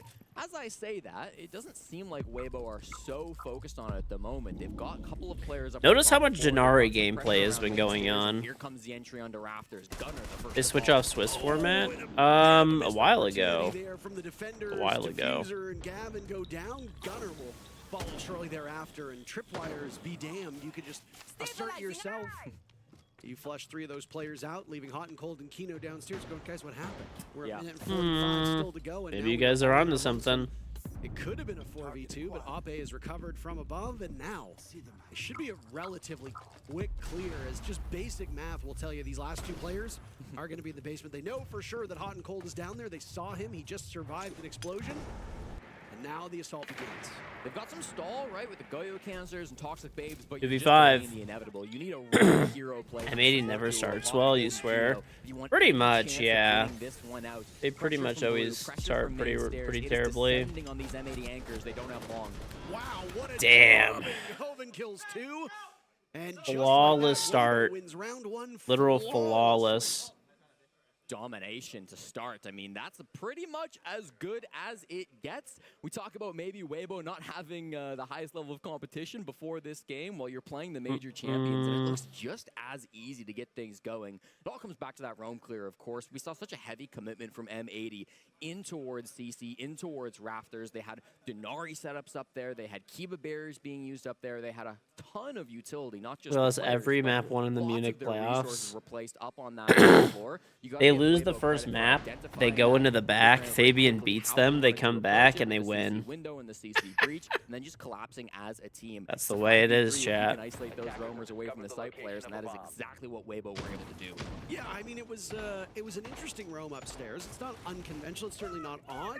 On a map like Clubhouse, there's a lot of ways that you can go with that basement bomb site, right? There's there was way back in the day that SSG roam that would often involve Castle, Mute, Mozzie, but that was ages ago, so much so that I think some of these players that are currently competing were around the age of 13 when the SSG roam was well popularized. But nowadays you see roams involving Vigil, you'll see roams involving Scopos. You'll see these operators play off site to hold map control. Your physical health is a motivator. Not wrong. But Jesse, if you were going for a full clear without not any roamers, wrong. it's going to take you about 1 minute and 30 seconds to clear the whole map. That's if all 5 are sitting in the basement. So you throw some roamers into that, and it can really trip up your opponents. Clubhouse meta has really evolved, though, in the last couple of years. You're seeing a really interesting setup this time from M80, where they pop the mirror window on the main breach with both electricity operators banned. This is your best hope for keeping that wall closed. Mute's not going to do it for you. They do manage to get it open with an ace, threatening if it was a thermite or something being brought by the attackers, but it looks like it's being handled very nicely by Weibo. It's also full reinforced from Raptors over into the bomb site. So Fabian has M80's family hostages. Gavin's going to have a tough spot out there, but if they do manage to clear out Gavin, they don't get a whole lot from that. They still have to funnel through that one window or spend more hard breach to try to get into the site. A lot of teams, I would say most teams these days, are playing with this setup. This is one of the follies of this bomb site, is that once that breach gets opened up, it can paralyze What? you, and oh my goodness. Dude, Gavini had to win that. Gavini stared at him forever. Under their belt before they actually start their match here. That's not like Gavini at all. Die in areas where they are not looking. It's Siege, there's precedent. Hey, you're not wrong on that one. You're not wrong on that one. The attackers, or just a lack of preparation. We did have some kidnapping drama. Actually, you know what? Blackray ended up getting out of that. He was found not guilty. So, again, all Selma's you know, they're not really going to be able to open up between Rafters and the site. So they just have to work with this window, and that allows Kino to launch that Nitrocell, get his team back in the game. That's that site adaptation coming through. The new meta really evolving here on Clubhouse. Fuser has to make his presence known. Oh, he's waiting. Wow. Goodness, what a shot on Nikino. And Gunner all by himself. Unable to stop that diffuse plant from going down. His gas canister. And Reaps is just sitting out there. As Reaps gets the very final kill, and things are That's how he's won 3 hammers. He's just every team that he's ever been on, he just beats his teammates.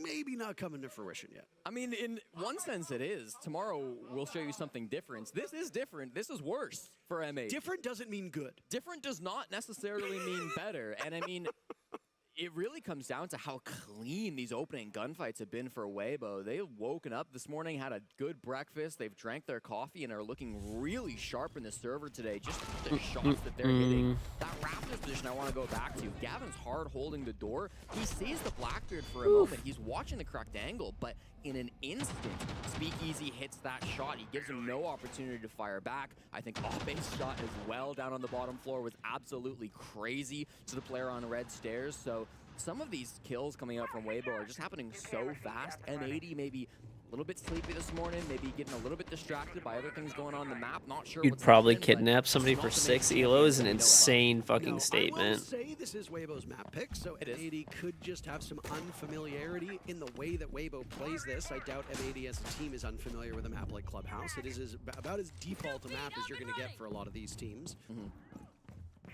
M80 does start on the better side, so I mean, you can argue against yourself here if you want. We talked about a Scopos roam.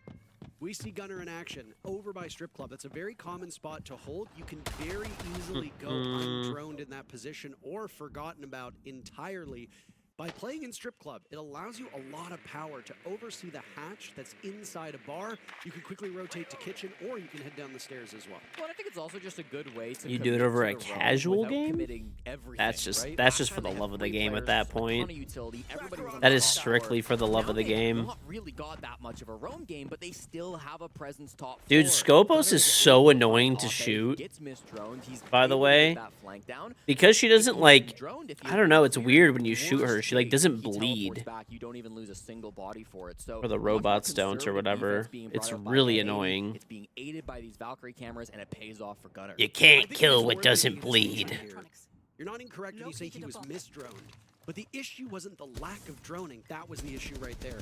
Pocket is supporting this roam with a set of Valkyrie cameras, 2 black eye cams that are assisting Gunner so that when they do push Gunner, there's information there on the side of M80. So a good 1-2 punch from the defending Fuck major. those clankers, dude. Into it just as we saw. Doesn't matter. The clankers are going to take over. Actually, we should be nice to the clankers, chat, because the clankers are going to take over one day, and they're going to kill us. They're going to take over and kill us. Obviously, he popped off last round, so maybe as a player, but for an operator, you know, you generally bring the Deimos to help with that roam clear. Gunner gets droned out now, though, and with the bottom of the stairs being held, Parker, he's going to have to teleport back into the site. And he'll do that just now, or maybe bide his time a little bit. They're not pushing him just yet, so he could try to waste even more time. Finally falls back to the bottom floor. I think that's a really good roam from Gunnar. Yeah, he wasted 2 whole minutes and got a pick. Part of roaming, if not one of the main goals of roaming for a lot of teams, is to waste time in utility. It's not always to get kills. If you can take somebody down with you, You compliment your toaster every morning. O2 for M80 isn't looking good for your portfolio. Listen, dude, you'll be fine. that sets up the rest of your team. They're. This is Weibo's map pick anyway. Is it Weibo or I thought it was Weibo? Everyone keeps saying Weibo, but I thought it was Weibo. In the end, Speakeasy looked like he might have missed those opportunities. He's cracked this round open, and now Weibo with the advantage. Looking for a perfect start to this series. Already up 2. I actually asked a person who was like Chinese Was the one with the pulse in the previous round. He's doing his job perfectly this time. how to pronounce it properly, and they said Weibo, but who knows? Maybe they just pronounce it wrong. Terrific stuff. Diffuser Could got be. the other 2 kills, and M80 is on the board. And I think great adaptation to come out from M80. We talked a lot about PTB, that roam game, committing a Jabima, whole thank you lot very much less for to it, installing Puzzles getting and a lot Chaos. more out of it, despite committing less to that roam game, with both the time and the kill that Gunnar was able to get. And then whilst there were some nice shots being Bro, hit I like by how there's Weibo, I one think microphone that especially doesn't to have Speakeasy, like the a captain foam of cover this over APAC it. team, And I Weibo always was able to notice get it a couple of immediately kills, whenever they pushing go down to the remains player there, who has to especially wear in that Komodo. headset. It really gave them a chance, but with the time the way that it was, they had to You're go for a plant. absolutely Too goddamn tough. fucking right. Matt, don't talk to your teammates like that ever again like you did to Gav. That shit doesn't fly here. We're a positive environment. We don't do that. The thing we're doing wrong in the game right now is that we're overreacting to everything. The beatings we're are beginning. Passing out on every single decision we're making. Here we have 5-on-4, and we're instead of like allowing them to come to us to a certain extent, we're just going, but we're going 2. Like, if we're gonna activate, we need to activate more of us, or we just let them make their mistakes. They're good shots. That's what they're gonna be going with. The stuff that it says on the paper, that's what they're doing. Matt, the first one I didn't have on paper, that's on me. But they're doing that stuff. Read the fucking paper so we can talk about it. If you die, you can go on camps and check the paper for prep work, what they're doing, because most of it is correct to it. What are we doing, sir? Just a bit of a tense start to that timeout. Yeah, no I kidding. feel like I'm in trouble. I'm not even playing on the team. Yeah.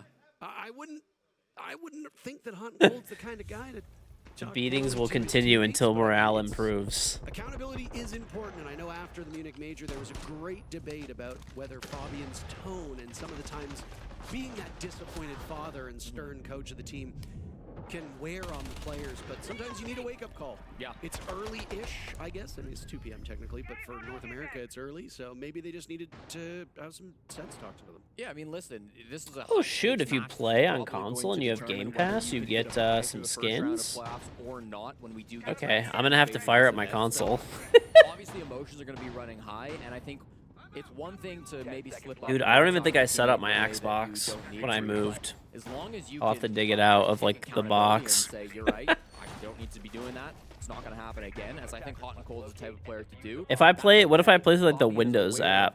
Did he bully you when you played? No. He knows how to reset this squad. They're a very mature team, despite how young they are. There's the stick method and the carrot method. He is the beat them with the carrot method. Hey, it's effective. They won the major, so Game Pass is $1 million a month.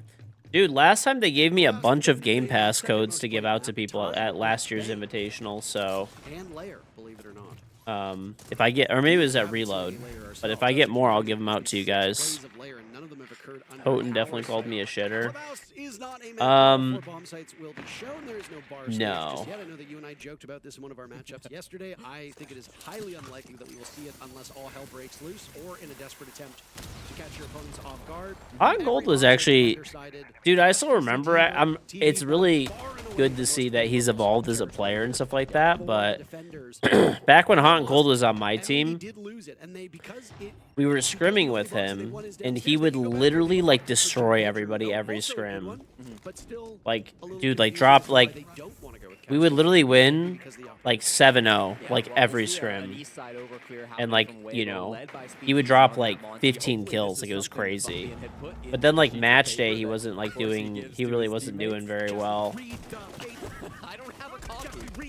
But he's obviously turned it around. Yeah, he was an Ash Jaeger main back then. top secret information, but maybe they think you're a But I mean, nowadays though, obviously he's overcome that, which is great to would do see. no such thing.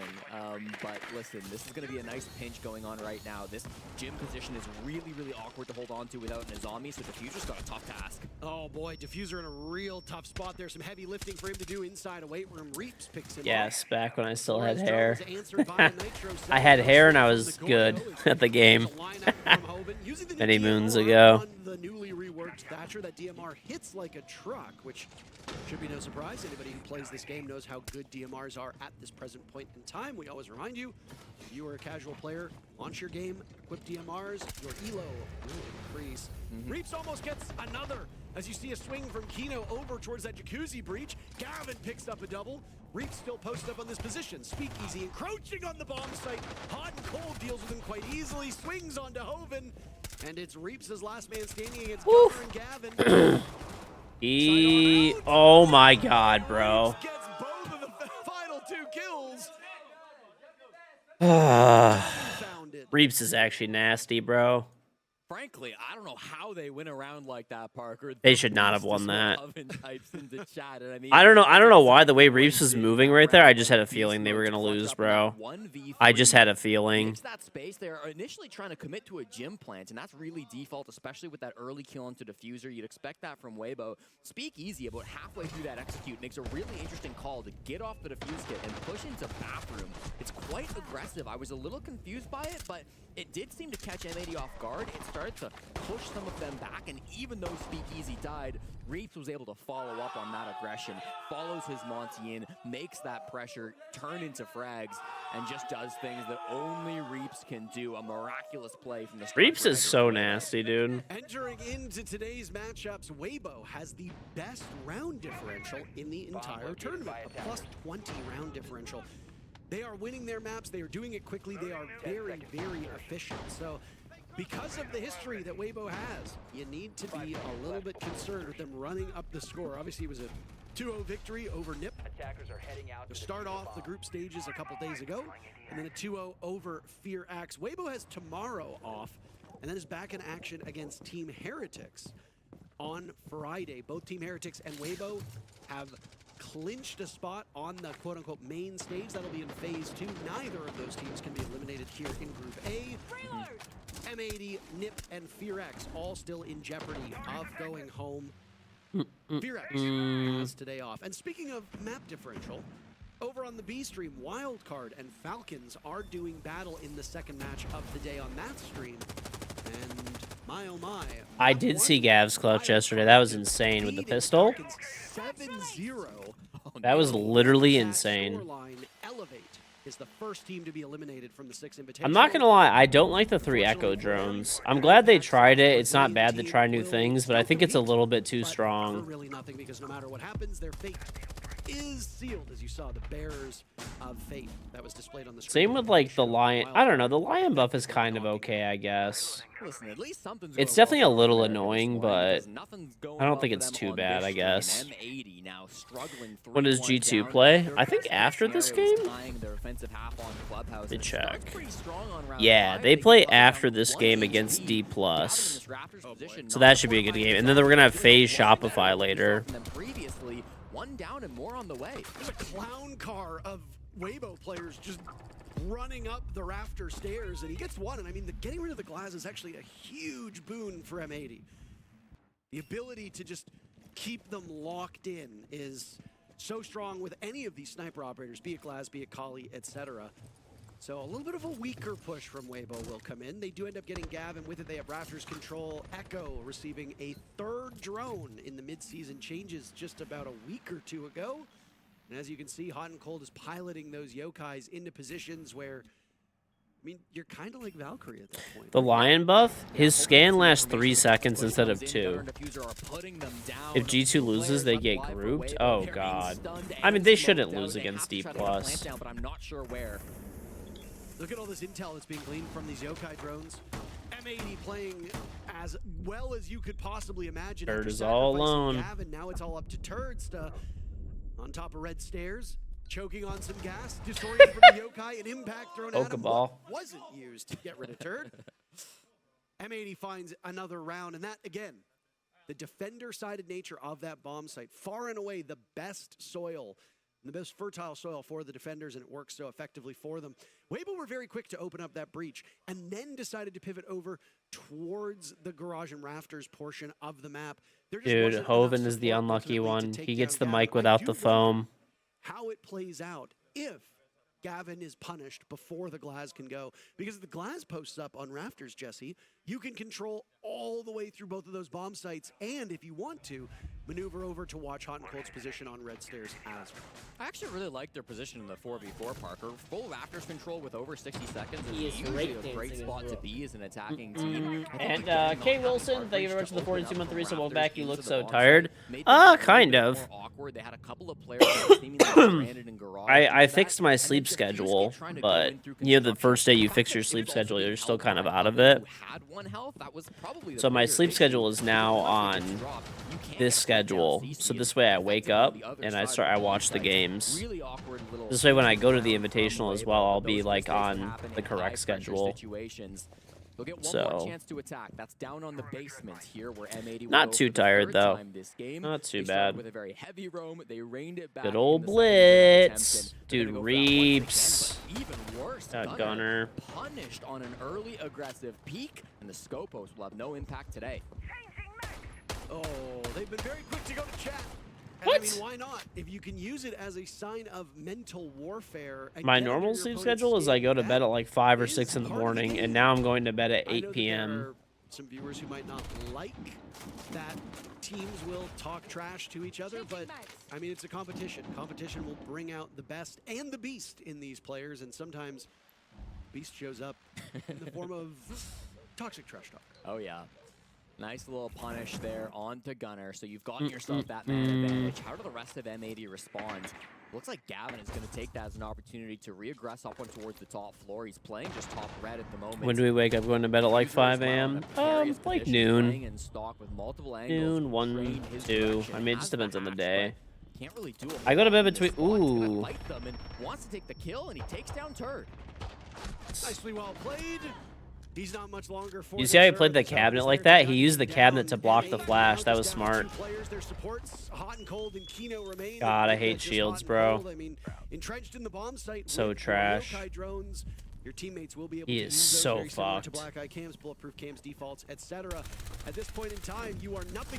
Oh! This has got a winnable, dude. Oh my gosh.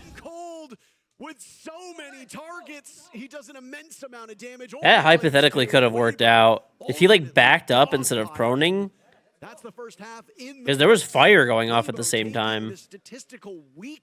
You will admit, as the #1 shield lover, it is getting a little ridiculous. At least, so yeah, bro. I don't think anybody can look at the current state of shields in this game and be like, yeah, this is amazing. It's amazing. This is super fun. Split, you're right, Parker. That's not where M80 wanted to be. They're going to have to really pull things back on their attack. Now, I know M80 are a great attacking team. Okay, we've seen that from them before. When you talk about their attacks, we often focus on how objective focused they are. They had the highest plant percentage of any team coming into the 6th Invitational. They love their shields. They love to plant, and none of that has really been focused here in the bans. Thermite and Deimos being Hot and Cold has a Maul Santa beard. Very common ban on Clubhouse, just because Hardbreach is so important on this map. Deimos a little bit of a strange ban, but it was Gavin's most played attacker yesterday. Gavin can be incredible with that operator. We know how good he is with a pistol based on that clip that ended out map 1 yesterday. So not going to be a tool available to them, and might imply that Weibo will be going for some heavy roam strategies if they want to avoid that Deimos track. It is worth noting that the average amount of diffuser plans across the entire event at this point is just 3. Per map?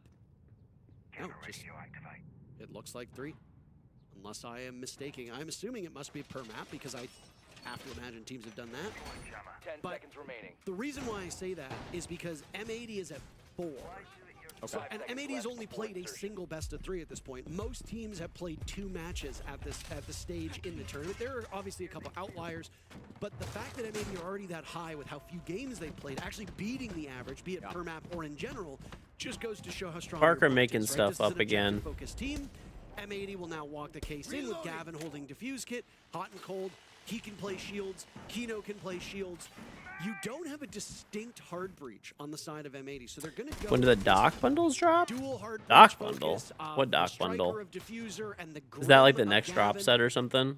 Why Let's bother see. with a dedicated hard breacher? Bring I'll guns, check my bring Twitter. secondary utility, bring a shield. You've got pretty much all the makings of a decent lineup. Good old BB. It really comes down to I want to see how confident. Oh yeah. That starts on the 7th, I think. Or the 8th? Are there games on the 7th? I forgot. Oh, I don't know. There are no games on the 7th. That by going for such a heavy roam, you don't need hard breach when you're trying to clear a guy at a top floor. When you're trying to clear these roamers, that's where you want the logic bombs. That's where you want the Grim Bees to come through.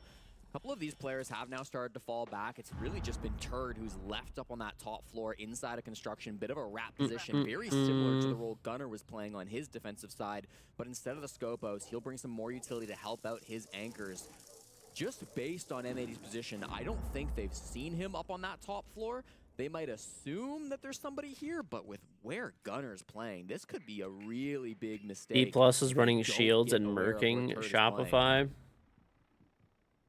This is cheap. 80 roams on this map. You gotta go for a full clear, right? They've already expended I one don't logic know, bomb. bro. Shields are just in an extremely stupid state at the moment. They've gotta know. Yeah, they have a feeling. They might not have droned him directly, but they definitely know somebody could be here, and they'll hear the phone call now. Immediately turns to silencing it. Gunnar realizes he can't spend too much time here because there is an actual Did he objective hear that him? you need to complete, and 2 minutes have now fallen off of the clock. And Did M80 Turd really hear got him or no? empty-handed on this roam clear. Kino sees that underbarrel red dot sight on the wall of escape tunnel, so he knows They somebody's know close he's up by. there. What weaponry they're dealing with is anybody's guess. Juggling his shield now, hoping for a swing, but great patience for Weibo. 45 seconds left. Fumble that nade a little bit, Parker. That's going to keep that Kiba alive and make it even harder to push out through dirt. Oh, the flank from Turd. Backstabbing this M80 assault. Down goes Gavin. Kino This still is not posted looking up good. on dirt tunnel is a flurry of bullets. Off 80 only casualty Okay, on the side of okay. Weibo. There goes Hoven. Gunner's in. Oh, he's gonna get swung. An answer back from Speakeasy, taking down Gunnar, and he can retreat back over to Church. Weibo sweeping through. All 4 final members of M80 put in the dustbin of that round, and it's a 5th round for Weibo as they're 2 away from sealing the fate of M80. NA doesn't run shields as well as other regions. I would disagree with that. Every single round, that defense was beautiful because well, it started. I mean, half the roam, reason that Shopify was beating on that top floor. Now M80 know he's there. They've got Gunnar. G2 is they were just running Clash really well. Bomb, and they've got Hot and Cold playing on the Nomad, so you can set up those air jabs, and yet still Turd finds a way to get that flank down. He comes through blue. He ends up with 2 kills in that round, while the rest of his teammates just hold down sight. They don't overextend. They don't play crazy. They play behind their Kibas, their utility, and they really do lock things down on sight. Cover the location of a bomb. I believe it was the Yokai cam as well, which saw Gunnar on the main stairs. That gave the information to Turd that, okay, I can't flank main. Maybe I can go flank down red. Does exactly that, finds the gap and hits it perfectly. Really good play by the New Zealand player. 10 seconds There's been a left lot of before insertion. chatter about what role does IQ have on a team now that Thatcher's been reworked.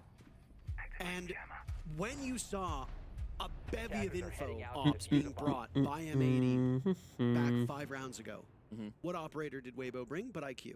Yep. And used it perfectly to counter, only of course after, I think it was Gunnar on the Scopos. Yeah. Roamed and got a kill.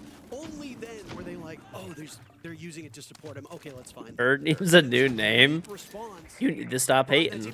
Now, obviously, it didn't end up working out in that round, but if you know that they're going to be bringing a ton of intel ops, if you know there's going to be a lot of electronic gadgets there, especially ones that will be used to enable a roam, that's a great way to bring IQ, because you're not going to be using that big Thatcher cannon to see where everything is and blasting EMPs on it. You just want to use a scanner to determine where are the cams, where are the yokais, where are the new You've missed chambers, every what do I channel have to do prediction with so your- far. That Not could have been this a one. response that M80 could have used. And keep in mind, we are long past the days of attackers being locked in. You can switch off with all but a couple seconds left in the prep phase, so you can bring a Thatcher, you can bring an IQ to counter these hard intel ops. Oh my. That was a close Good one. old Speakeasy and Gavin were Clash. almost shoulder to shoulder in that blue door, and that Every time I see a shield getting played, my hatred grows. My hatred grows, bro. It grows and festers. Just go back to the site. I just have such a deep fucking hatred for them. Now, though, and this is going to be Turd's job to slow this guy down as much as possible. If he can stay alive, get a kill or two, this would be massive for Turd. This is a very typical extension upstairs on Raptors. You've got the Kiba barriers. You've already opened up. You've got the ADSs. Try to burn those ADSs. Use the shield to put some pressure, and then you need the Capitao there. That is a perfect clear by M80. It is a lot of utility that is expended by both the defenders and the attackers. But there is a rhythm to this part of the map, and M80 comes out ahead. All right, well, we'll take that for sure for M80. This is the Shield Invitational. I said it before, Rainbow, like, they should just call it Rainbow Shield. Why Rainbow Six? So it shouldn't be a problem.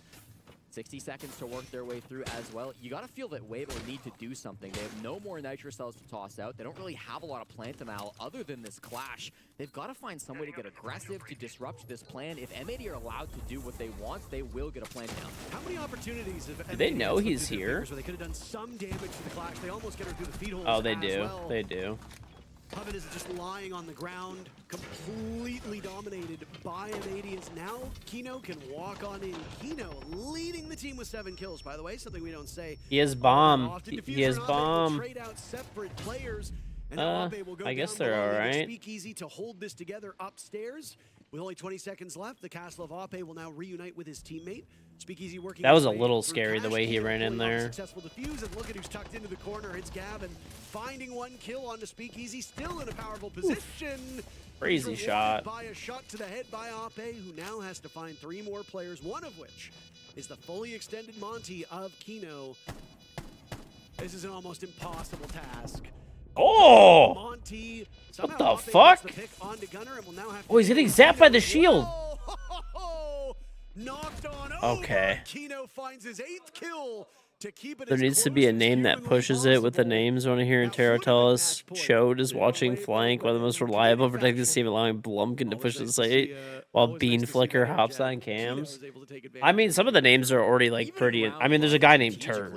Like, completely dominating. Weibo have the guns to take everything close. That felt way closer than it should have been. Very standard from M80. A Raptors clear with the main breach open. Nothing crazy about it. You got to wonder a little bit what the plan was from Weibo. They dedicated a lot of resources to Raptors with those ADSs and the Kiba barriers. And then they had the clash from Speakeasy and Ape kind of playing aggressive towards red stairs. And when your Raptors player falls so quickly and that red stairs aggression doesn't really pay off with anything, you just don't have Bean Flicker probably has some crazy Val cams. Probably.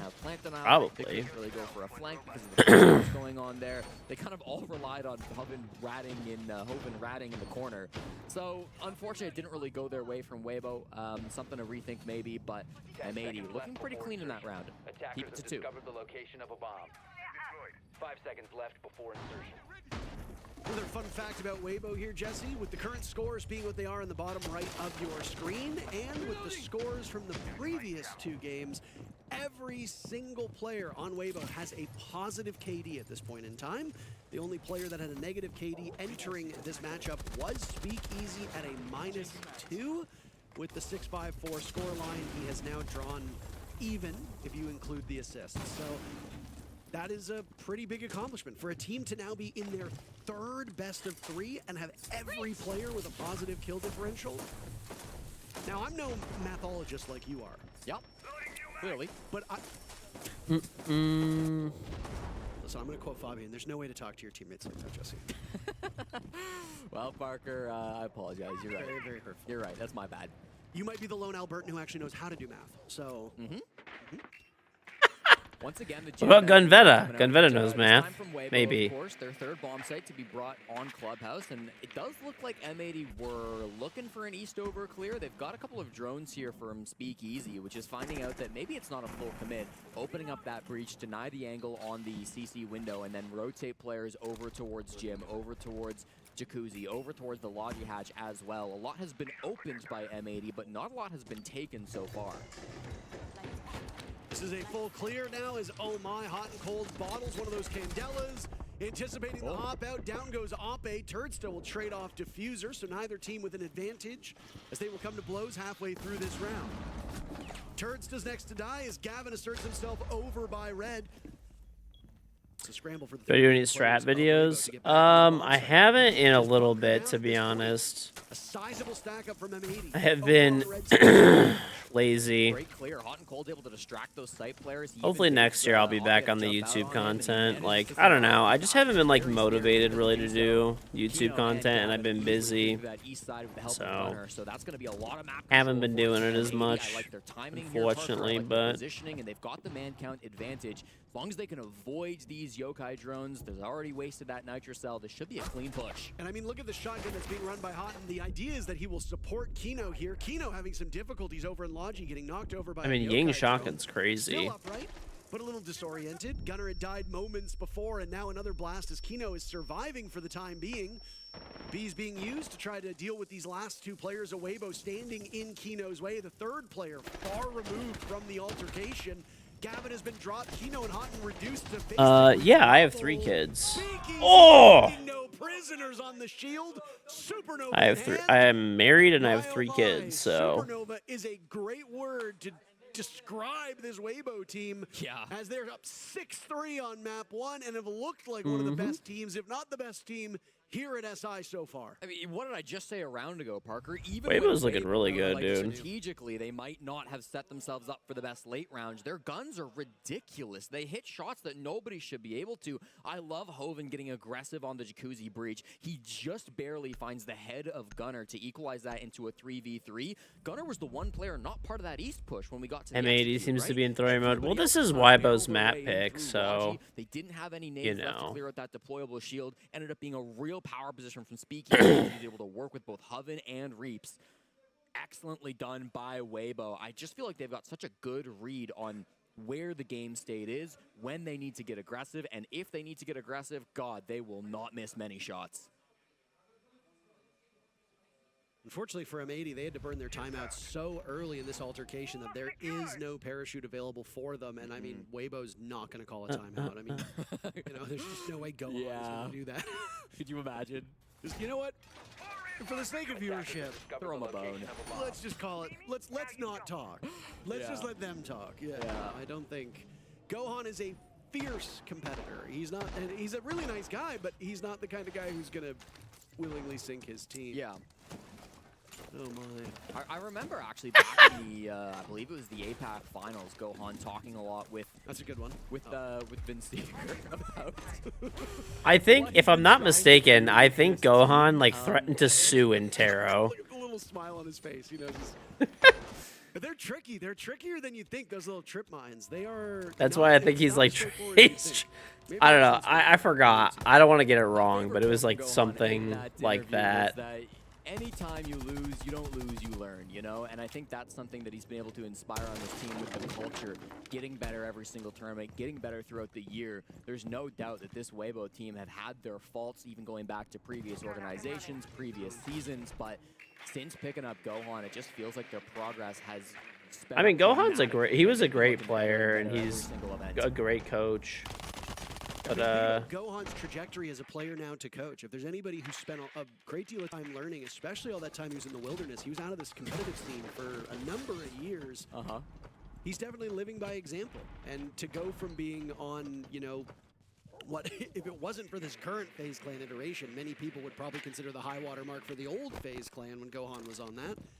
I forgot what happens. But yeah, Gohan and I'm pretty sure Gohan and Intero had some kind of like drama. You can see that coach obviously helps these players an awful lot. They are good players, but with a good or great coach, great players can become. But yeah, Gohan was like, I don't know if it was Intero. I'm like pretty sure it was.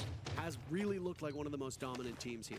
If M80 want to disrupt that narrative, they're going to have to do a lot. Those Denari tripwires that we were seeing get set up inside of dirt will be a nightmare for this double shield comp to try to clear through on the side of M80. They've really committed to these shields. They've been all season long the #1 shield team in the world. So we'll see if they can make something work with it. Looks like there's a lot of pressure over towards main stairs. Kitchen Hatch is of course going to be an objective, but so M80's far, old Ruben's coach done a starting to great sue job of keeping the Pangu. hatch closed, Oh, not letting well, these that was men over the top. Bodega or what? Like what? I don't know. Yeah, I think so.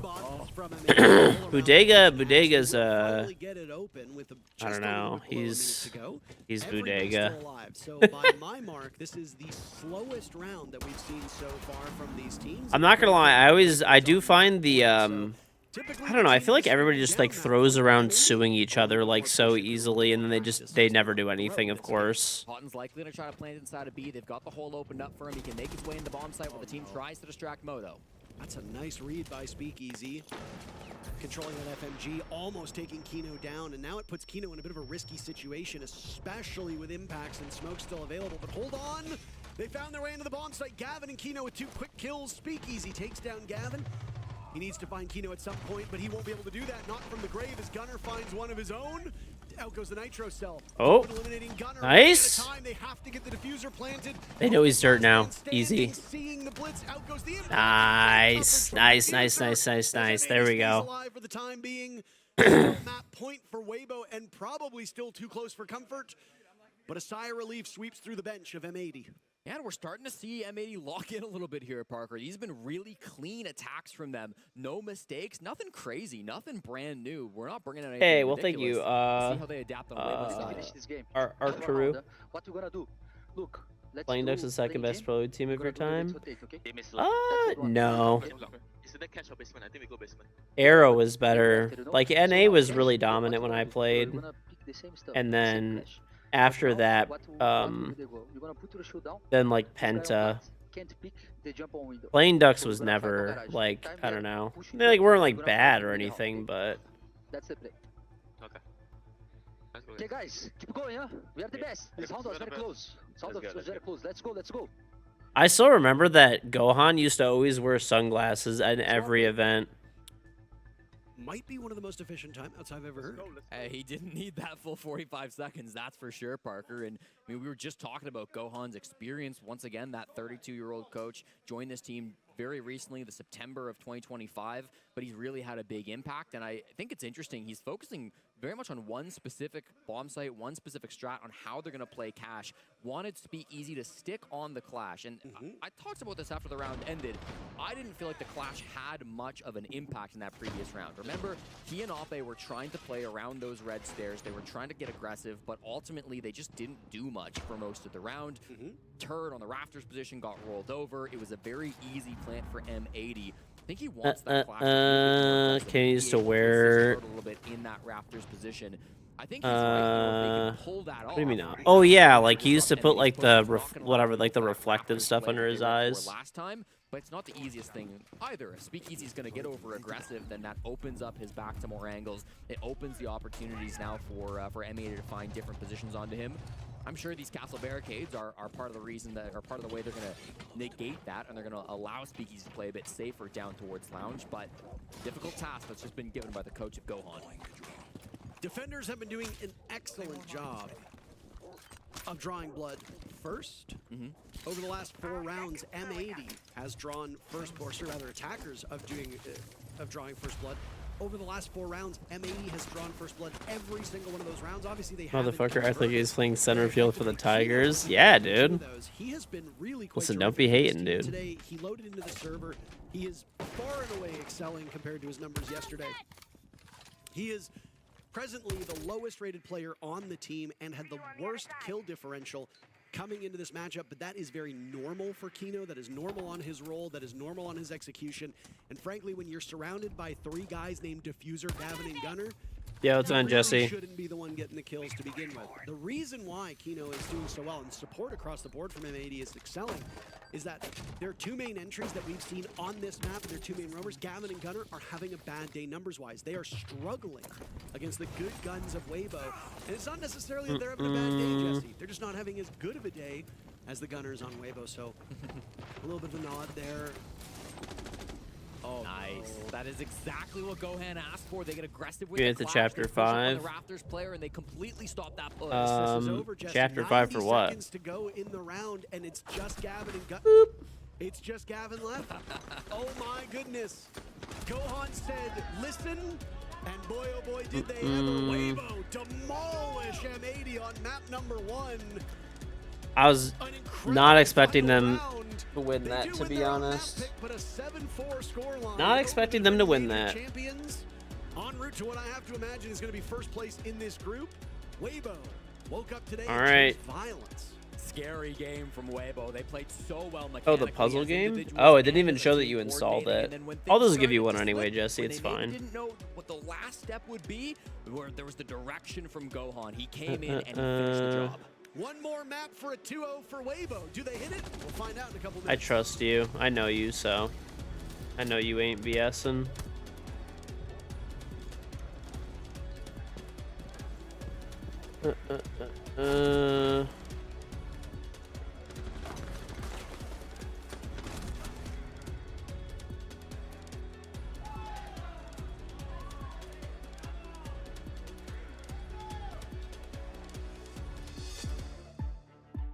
All right, I said that to you, Jesse.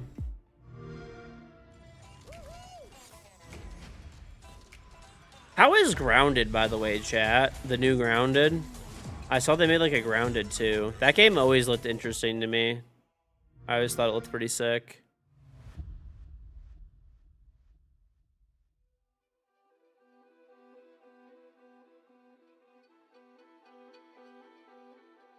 It's low-key fun. I looked at like the first one. I was gonna play it when it came out, but I just got like lazy and just never did it. Your boss and Fusel are using your PTO now. You told them KG is on the M. Do you trust you? Did you actually?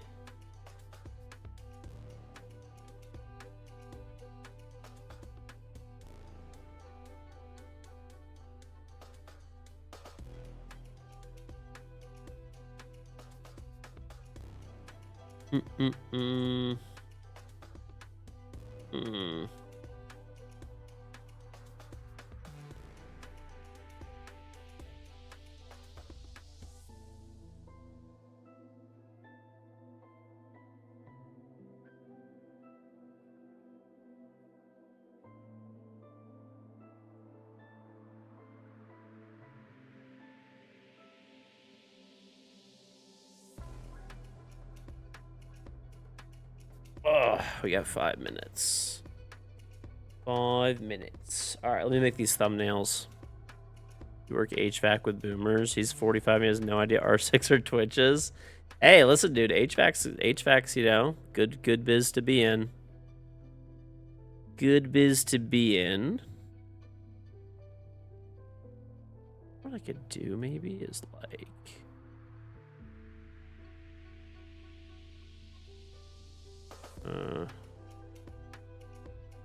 Just change the colors.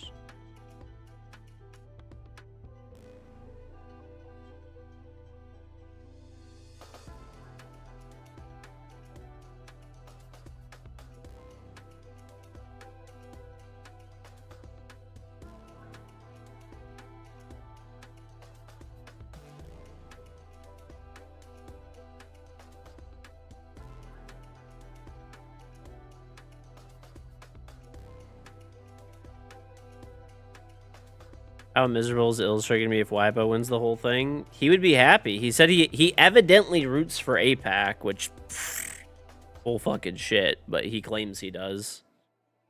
He claims he does. He literally roots for Falcons because they're like he's just a bandwagon fan, dude. Like whatever team is like doing the best is the team that Illustrate likes. Like he'll change his mind at like any given moment.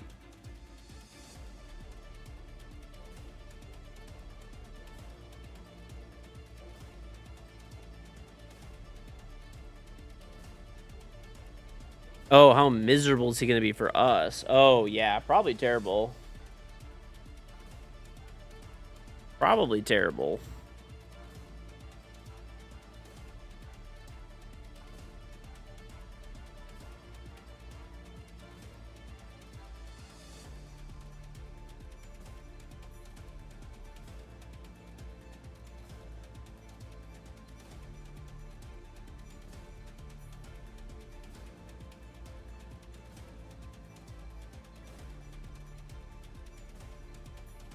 I'm gonna need that later anyway. Yeah, whatever.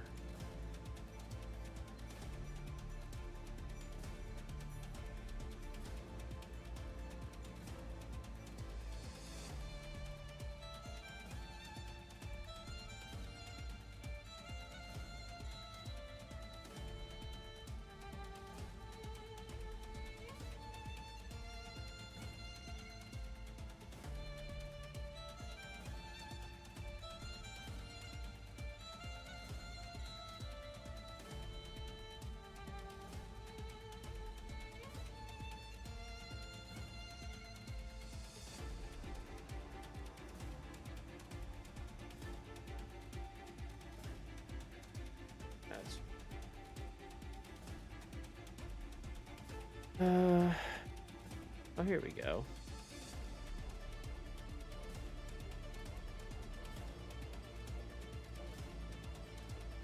Download through the code. You know, I didn't say that. I don't know. I'm not really sure. It's all good. Whatever. I just gave it to you anyway, so.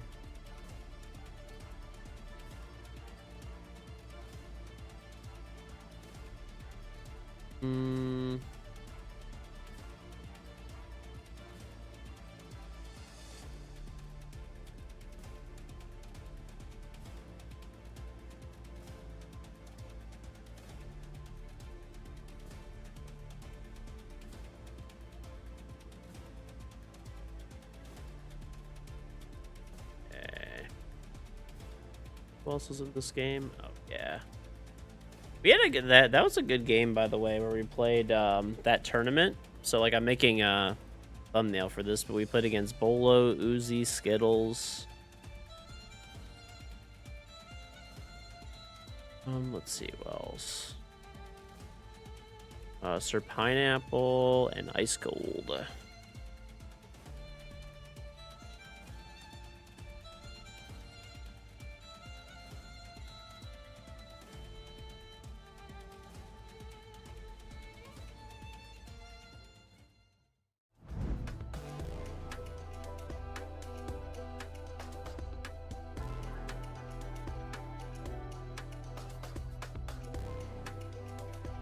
We actually kind of smoked them. We 2-0'd them. Kinda smoked them, to be honest.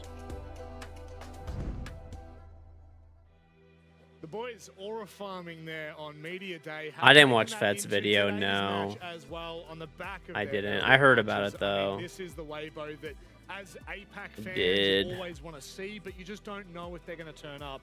Lax, I think it's really, really confidently said they are turning up here at the Sixth Invitational. Yeah, absolutely. I mean, we were questioning. You know, it's funny too. I was busy during all of that drama. While all that was happening, I was legit just doing other shit. I checked my Discord and there's an actual implosion. Watch Reeves in particular because he's out on the balcony shooting open that gym window, baits the C4 out of hot and cold, then hops on the rappel upside down, grabs the kill. Literally just an implosion as I'm gone for a few hours. Because I was on earlier in the day too. Clutch happen. I don't know how he does it time and time again. He's the Chinese assassin, as we've called him from time and time. But again, Reeves, he is a big proponent. Again, just getting kills after kills after kills. And it follows into what you were saying in the map bans. When you bring them to a map like Clubhouse, the way that they're so explosive on it is exactly what we saw. They take their time. They're always finding that first pick. They're not giving an M80 a chance to retake positions, refight for positions and angles to get that advantage back. And then once it's too late, Weibo explodes onto the scene.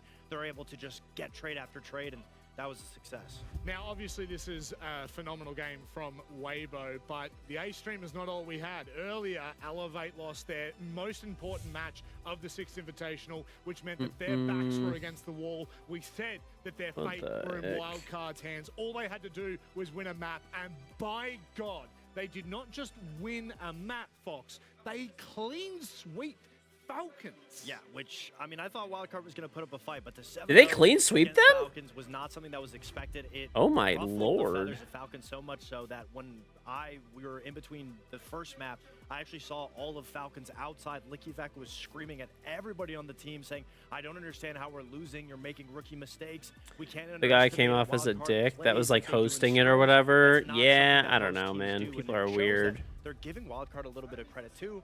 But that being said, they're coming back with a lot All I of have to do to get the Doke skin is chill in the stream for designated time. That's it. Yeah, pretty much as long as you're here, you're good to go. Right now, it is 5-2. Falcons are up.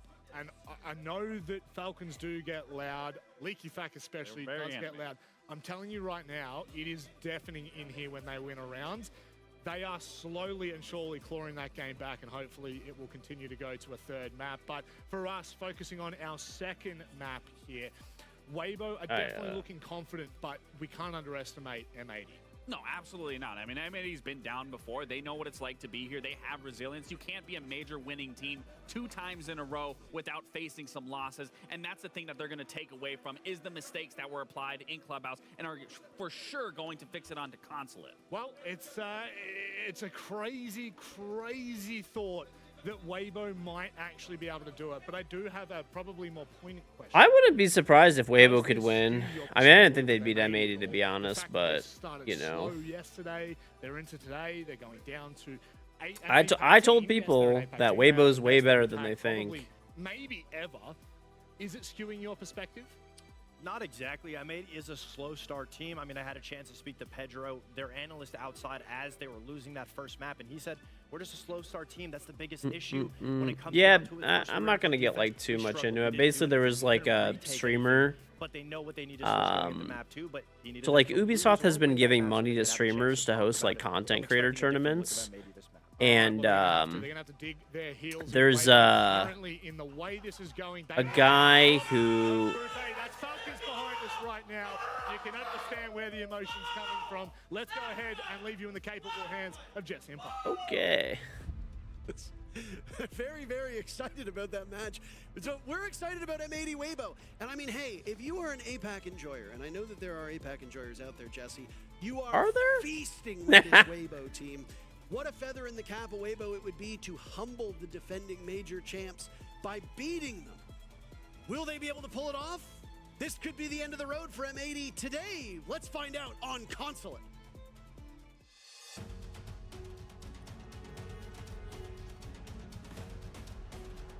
That's how Jinx is able to turn. Yeah, the Jinxie tournaments. Yeah, those were just a little bit, we'll say, embellished. The major champions were supposed to have an easy road. Everybody said this was the free group. I don't think anybody thinks it's an easy road, bro. Like anybody that knows these teams, like Weibo's a good team, man. They really are. Their map pick, they get to come to Consulate, and this is a comfortable map for them. I mean, I still expected M80 to win. I have them coming out first in the group, but are unfamiliar with. But the nerves have got to be setting in for the North American team, and I think Parker, just based on how they played map 1, if I'm a gambling man, I'm going Weibo for map 2. Yeah, absolutely. I mean, Weibo has been a bit of a surprise. This team's entire history has been filled with mixed results, right? Team Joel, Bleed, now Weibo. That's the core structure of this squad.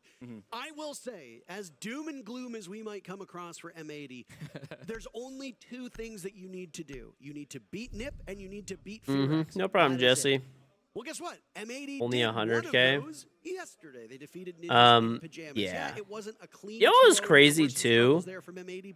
When Jinxie first started doing his like tournaments, like the clickbait tournaments that they had, where it was like for a bunch of money.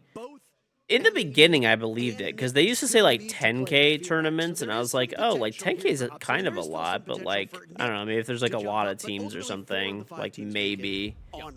And then once it started getting higher, I was like, I don't know, bro. Because no, at first they used to do like 1,000 or like 5K. And then they went up to like 10. I was like, damn, 10 for like a little weekend tournament is crazy. But Jinxie was blowing up at the time, so I was like, okay, like if he has a sponsor, there's a sponsor that would definitely toss 10 grand on that, like no problem. But if you're M80, getting out of you know, but then they started doing like 50, 100, 200 grand, like whatever it is. I'm like, I don't know, bro, something's off here. And then somebody's like, no, they just like basically clickbait the titles. He said, I don't care how well we do, I just want to win. That's not quite what he said.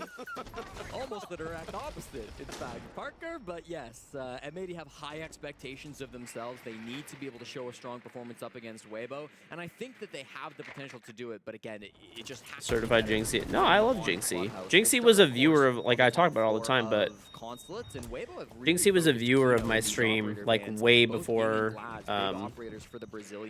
you know, he was a streamer himself. So I've known him for a long time as just like a chatter and stuff like that, and he's a very nice.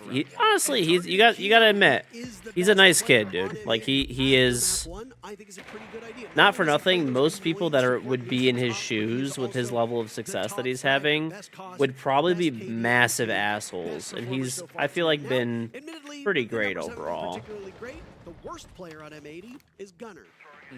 A little underwater on stats yesterday, far and away their best player. So Gunner's regressed a little bit. If he can bounce back and look a little bit more like his old self, I think M80 has more of a fighting chance here. Additionally, it is their map. So M80 will hopefully, from a competitive perspective. Sorry. All right, I got all of these. Well, Gunner's taking the position on the all these are all done. All right, you guys got YouTube content while I'm gone. He loves to play this position. Will always find himself over on the south side of the 10K was believable considering the viewers and subs he's getting, even without a sponsor, to bankroll your own tournament, knowing he'll just blow up even more views and subs. Very smart. I don't know, maybe. I mean, he would have had no problem, like I could name a bunch of companies that if you're Jinxie's size would just toss you 10K for a tournament with no issues. Why pay for it yourself when you can give a company a shout out for 2 seconds? Even like 10K, even with his viewership and sub count and stuff like that, is still a good chunk. It's still a good chunk. Like, could he do it? Yeah, but you know, most people are probably not going to, and they could just say, like, I don't know, thank you G Fuel for sponsoring the tournament or something for 5 seconds. Use code Jinxie. From map number 1. Excellent start by M80. I mean, like, G Fuel would 100% give him 10K, like, no doubt. Yeah. They desperately need a shot in the arm. Yeah, and I think that was it. You know, you hear that energy from Fabian and even from the players. They are excited about that first round win, and I think it's because everything went to plan. We saw it that I think even in most of their clubhouse attacks, they had really good plans. They were being disrupted sometimes by Weibo. That time they got to execute everything that they wanted. The pulse down below was a bit of a thorn in their side, a bit of a wrench in the gears, but in the end, they were able to work past it. They found solutions to that problem. They had players going down below. I think the future down the Visa stairs was one answer to it. He eventually got that pickup onto Speakeasy. And whilst they did have to deal with thorn traps and smokes, it was nothing they weren't ready for. It was nothing that they hadn't droned out ahead of time. Perfectly played admin side over clear from M80, and they set themselves up with a 1-0 lead on what is now the most defender-sided map in the competitive map pool. Did you not say that yesterday? I did. And now you say it again today. I say it again today on the A stream. 5 seconds left. You let the B people hear you yesterday, but now you have to bring that and sprinkle that knowledge over to the A people. Attackers are heading out to defuse Everybody the bomb. deserves to learn, Parker. My motto. Is that your motto? That's what I say every day. Everyone deserves to learn. Wake up, stretch your arms, turn to your fiancé and go, good morning, everybody deserves to learn. All right, let's start the day. Yeah, it's a good philosophy. It's gotten me this far. You get your nice Oh yeah, predictions. Losing my mind. Sorry, I was finishing that up. Heck of a way to start the day. Consulate's about middle of the road in terms of play rate. You guys get 1 minute to make predictions on this, so be quick. Pretty even across the map pool. Obviously, the most played map so far has been Chalet. It is a touch above the rest, but, I mean, we actually have some pretty good map diversity so far, and that's excellent on only day 3. Because then we don't end up in a situation where we're trying to quote numbers on a map that's been played 1 or 2 times. Nice entry yet again. M80, despite their loss, drew first blood quite a lot at map number 1. They've done so successfully here on map number 2. Speakeasy dies, that's the pulse, and now good old Shields. as Kino looks to be quite the aggressor inside of Visa. Nitro Cell goes out, does not hit anything. Oh. Hoven's been dropped. The Yokai there for an assist, and Kino should be able to clean up. Wary of what's down below, Jesse. Before, this is though. a good vert play from Weibo to try and slow down this Visa push from M80. Yeah, I don't know if they have great info job on so it. far of clearing these somewhat isolated players. Obviously, Hoven was close to his teammates' verticality. Your boy Ethan, thank you very much for installing Puzzles and Chaos. Very much appreciated. Man advantage from M80, and again, you start to wonder who on Weibo is going to get aggressive to stop this push from coming out. With full top floor control, M80 have a lot of options with what they can do with this plant. Still 3 exothermic charges on hot and cold, so you got to imagine that that main breach is going to be getting opened. He gets the hatch open right now as you hear it explode on your through your ears. So we've got a lot of resources being used by M80 on this vert play. Ultimately, I mean, they're headed towards Yellow Stairs, Parker. They're headed towards the main breach. This looks very cut and dry. I don't know what the game plan is from Weibo to disrupt it. A tough spot for them. They've lost some pretty decent. All big winners quit right before they hit it big. That is, but you've also got gamble more. It's great. Drones, as it says on the bottom, they're just watching, Jesse. Both Hoven and Speaking, they're watching. They're dialed in. 30 seconds to go. Proverbial rubber will meet the proverbial road as you've got Ape looking for a late flank from above. Woo. Finds Gavin. That was the Ram watching. Hot and cold. Is his name actually Ape? And it's not so Ape? far for the team that loves the objective. And now it's all up to Turdsted down below on the bomb site as Reaps has been felled. I mean, it probably is. I know, like, Intero is always like a stickler for pronunciation, so I'm sure it probably is, but. Nice 2-0 on Consulate. Yeah, and I think the big thing for M80, they're not giving Weibo fair fights. You know, Weibo are incredibly talented mechanical players. They're so good at the aim games, at shooting you in the head when they can get a 1v1, but you notice on the clear, it's like a 5v1. It's like a 4v2, right? There's always a man advantage for M80, so even if they lose that first gunfight, they will trade out. They've been winning their entries. They've been using some smoke, some util to try to get those kills cleanly. And then I think Ape going for that flank was the right call, but it was too late. By the time he's able to work the vert after getting that kill on the top floor player, the plant has already gone down by hot and cold. M80 are just a little bit too quick on that execute, and Weibo don't have a good response in their 3v5, so gets us off to an early lead for M80 on their map pick. And both of these bomb sites are defender-sided. The bottom floor bomb site statistically is one of the most defender-sided sites in the entire map pool at the moment. And yet for M80, it looked like a bit of a cakewalk. Yeah. The site that you typically lose is the Expo Piano bomb site from a defender perspective. So with Consulate, you're used to winning top floor, you're used to winning basement, and then you lose the middle floor. A fun little wrinkle, just like with Clubhouse, only 3 bomb sites have been played. We have yet to see the split site of Teller's Archives appear. So for this map, you've already lost the 2 strongest sites as Weibo. Yes. When do you start to panic? No panic yet from Gohan, I guess, but you're right, Parker. This is going to be setting off alarm bells soon, and if they can't win their tertiary site, the attack timeout has to come out, I think, sooner rather than later. Mid-floor bomb site being played, which means a top floor clear is likely. They've dedicated a lot of resources to keeping those walls closed up on the top floor. I'm looking at Ape on that Kaid. He's playing in sight, so it won't be the first one into gunfights, but his utility has done great work to keep some of those walls closed top floor. He's got the wall kind of between CEO and meeting. Oh, wow, you lost your savings. Don't quit. Take out a 3rd mortgage. Pawn that engagement ring. Never stop. Stogaby's been a real hit. Dude, my favorite are people that a major pain this round, though. My favorite are people that are like, they think that they're like financial guru. We get them in here sometimes, or they think they're like, it's not even like gambling and stuff, but they think they're like financial gurus. Like, yeah, let me tell you something. I'm smarter than the market. Really quite terrible. This is much worse than what we saw out of M80, who had a slow start. I'm a market mover. This clear really I send didn't signals. engage much. They're actually happy to just set up their air jabs. They get admin control and they say, we don't need vending, we don't need meeting. These people are so funny, dude. It's like, that's, of course, doesn't give them even if you understand, give like, them that control you they're know, looking for. you could read and understand financials well for companies. Lots of people can. It's not some like crazy skill or something. Most of the people that talk about this shit have no fucking clue what they're talking about. But even if you do, we'll have to see what their plan you know, markets can remain irrational longer than you could remain solvent. Kino, Hot and Cold, and Diffuser are both felled. This will be Diffuser's first death if he cannot be retrieved. Down goes the Mozzie as Gunner is elsewhere 6-0. A terrific start from Gunner. A complete turnaround as he's already eclipsed his kill total from map 1, and we're only 3 rounds into map number 2. Turnstile will fall as well. Diffuser's been picked back up, so because of that, M80 has actually taken an advantage in numbers. You're gonna re-download GTA so you can hit the casino?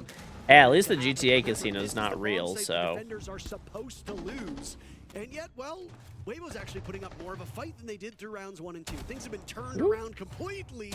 Ape shredding through these attackers. As Gavin now needs to go upstairs. This is a rough spot for Gavin to find himself in. Kino attempting the defuse plan, but there's absolutely 0 coverage. Gavin is a mile away. He'll charge over towards the bomb site, but I think this is all she wrote. Reaps will get the kill. He was relatively quiet that round. Things are backwards. This is the bomb site the defenders are supposed to lose. The other 2 are the ones that defenders are supposed to win, and well, that's not what happened. The complete opposite. So at least Weibo gets on the board. I guess You've been following the Bayesian method in telling the Nvidia and Tesla. Dude, did you guys see the interview with Jensen Wong where he was like in the street and he was like raging? Everything's possible, but lightning doesn't strike twice. Bro was fucking raging in the middle of the street. It is typically thought People were asking me about his OpenAI investment, and he like basically he said that they were not gonna be continuing it essentially, right? But like he was raging as this was happening, like because he was like you could tell he just wanted to flip out on the reporter so badly. The distraction from the admin push would have been enough. If they were quick enough to rotate right there to the closet. Jensen is the dumbest motherfucker. No, he's not. You might not like him, but like Speakeasy were way too quick to recognize what was going on, and I think just as importantly, Ape in the sight with that TCSG was hitting some brutal shots that MA stood no chance against. Yeah, that 1-2 punch of Ape was really something, and I mean that's what TCSGs do, right? You've got the ACOG on it. It hits like a truck. We are a little bit past the days of where you get hit with a single TCSG slug and you would be at 20 HP for the remainder of the round, but that thing is still an absolute powerhouse of a weapon. There are a few DMRs on defense. I know the TCSG is technically a slug shotgun, and the gun aficionados are going to get insanely upset with what I'm going to say, but it is effectively a DMR at this point for most players. Yeah. So if you've got the access to a greater scope or optic housing, and you've got a gun that can do some serious damage, you take it. And as you can see, Reaps and Turdsta understood the mission. Interesting, we don't see them going back to the top floor. They're not exactly repeating their site rotation. You lost both basement and top, and if you're going to play both again anyways, why not mix it up? Give them a bit of a chance to get in the minds of your opponents. Don't make it so obvious what you're going to be going for. Last time this bubble about a pop was pretty solid. I don't know, maybe. They didn't have to play against many roamers, but they clearly I don't really have a lot of exposure to like an even more I mean some through my retirement accounts, I guess, but I don't know if there's if the bubble pops for AI, I mean it'll affect other stuff too. I mean I have a bunch of real estate projects going on right now, and I'm sure those will probably I don't know though. They might actually be like all the stuff that I'm doing is it's like Class A office space that's 100% leased. That's like built for specific tenants that are having like long-term leases. So I think it'll probably pretty much be fine, unless they become insolvent. But yeah, that would suck because the buildings are like purpose-built for those companies. But and then some of them are like apartment buildings. Right, like hot droning and so I mean apartment buildings will pretty much be fine. Which they're then able to problem solve around, which I think has been really nice. In fact, probably more money will get plowed into spotting out player positions, but you spot the electroclaw, you spot the productive, you know, and profitable real estate. Bro said buy gold. I mean, normally I would disagree. I always used to make fun of gold, but it actually speak about irrationality. Speak about irrationality. Right now, gold is 5,000 an ounce, so it was 2,000 what a year ago, 2 years ago. With a great start, with a minute still left to go. Second time now across 2 maps where we've seen I still wouldn't buy. I don't buy shiny metals. It's not my thing. Working so much on this one either. You have to imagine with Weibo's incredible gun skill. Safety-wise, gold is good long term, but there's better choices. I like real estate more because it's pretty similar. But gold actually did it didn't like crash, but yeah, it dropped like like 10%. It's weird seeing me up this early. I know it is weird. But yeah. I like real estate because it at least is like I would never invest in anything for the most part that wasn't that didn't generate revenue. Like I don't like commodities as an investment. Gold and silver started to bounce back. Itself wasn't just people bailing. It wasn't individuals at all. It was exactly that. It was institutional investors realizing that they're like overly exposed to overly exposed on metals, so they like basically drop their investment total down a little bit. Gunner with 3 kills on that round, an impressive run of his. Yeah. Team is looking for a player and asked you, would you consider the offer? Probably not, no, to be honest. Terrific, and M80 are up 3-1. Again, the full anchor doesn't pay off. Will we get attack time? Not interested in playing pro. Question, Parker. They're down 3-1, attacking on or defending on consulate, I should say. Doesn't? Here it is. So guys, look. Let's win this last 2 rounds on defense. So look, what we're gonna do. Play this Tachanka one, okay? But let's put a lot of pressure in admin. Okay, and pay attention on the drone, guys. Last round we lose on top. They have like only 1 extra drone or maybe 2, and you guys don't notice that, you know. So next time they do that, bro, just hold position, you know. Now we're gonna have 5 players on top, so let's win this shit. Yeah. And after that, we're gonna have tellers again. Just go back piano. He is break dancing as well. MCO Scar, thank you for the charm sub, very much appreciated. Let's go, guys. We are doing great, huh? Just need to fix You want to start that they started buying back after that though? Maybe. Maybe. I mean, interesting to hear the difference. Funny enough, I actually have some exposure to gold. Not for me. I don't have any physical gold. But and I actually wouldn't have chosen to invest into it, but I basically, you know, I have a fund manager, so my retirement accounts, I have a fund manager that, like, you know, basically actively manages the account, and he put a portion of my portfolio into gold a while back, so I didn't even know that he did until, like, I don't check it all the time. Where maybe sometimes you're mixing things up by playing a full anchor strategy. But you're an aggressive team. I don't check it all the time, but I was like, oh, he got me into gold a little bit. He put like, I don't know, it was like 5% of my portfolio into gold, and it was like a year ago, and I didn't even notice it. So that part went good. Base exposure to gold 2 on your wrist. Say you've got some gold in your PC parts somewhere. I mean, I have like my wedding ring is like white gold, and I have like a regular gold wedding ring too. So I mean, I have some like actual gold, but I mean, that's not really an investment. Also, the amount of gold content that is gold fillings, no. The amount of gold that's on my ring is not even like, it's not that much. We have similar lifestyles, you and I. We do live a very, that's true.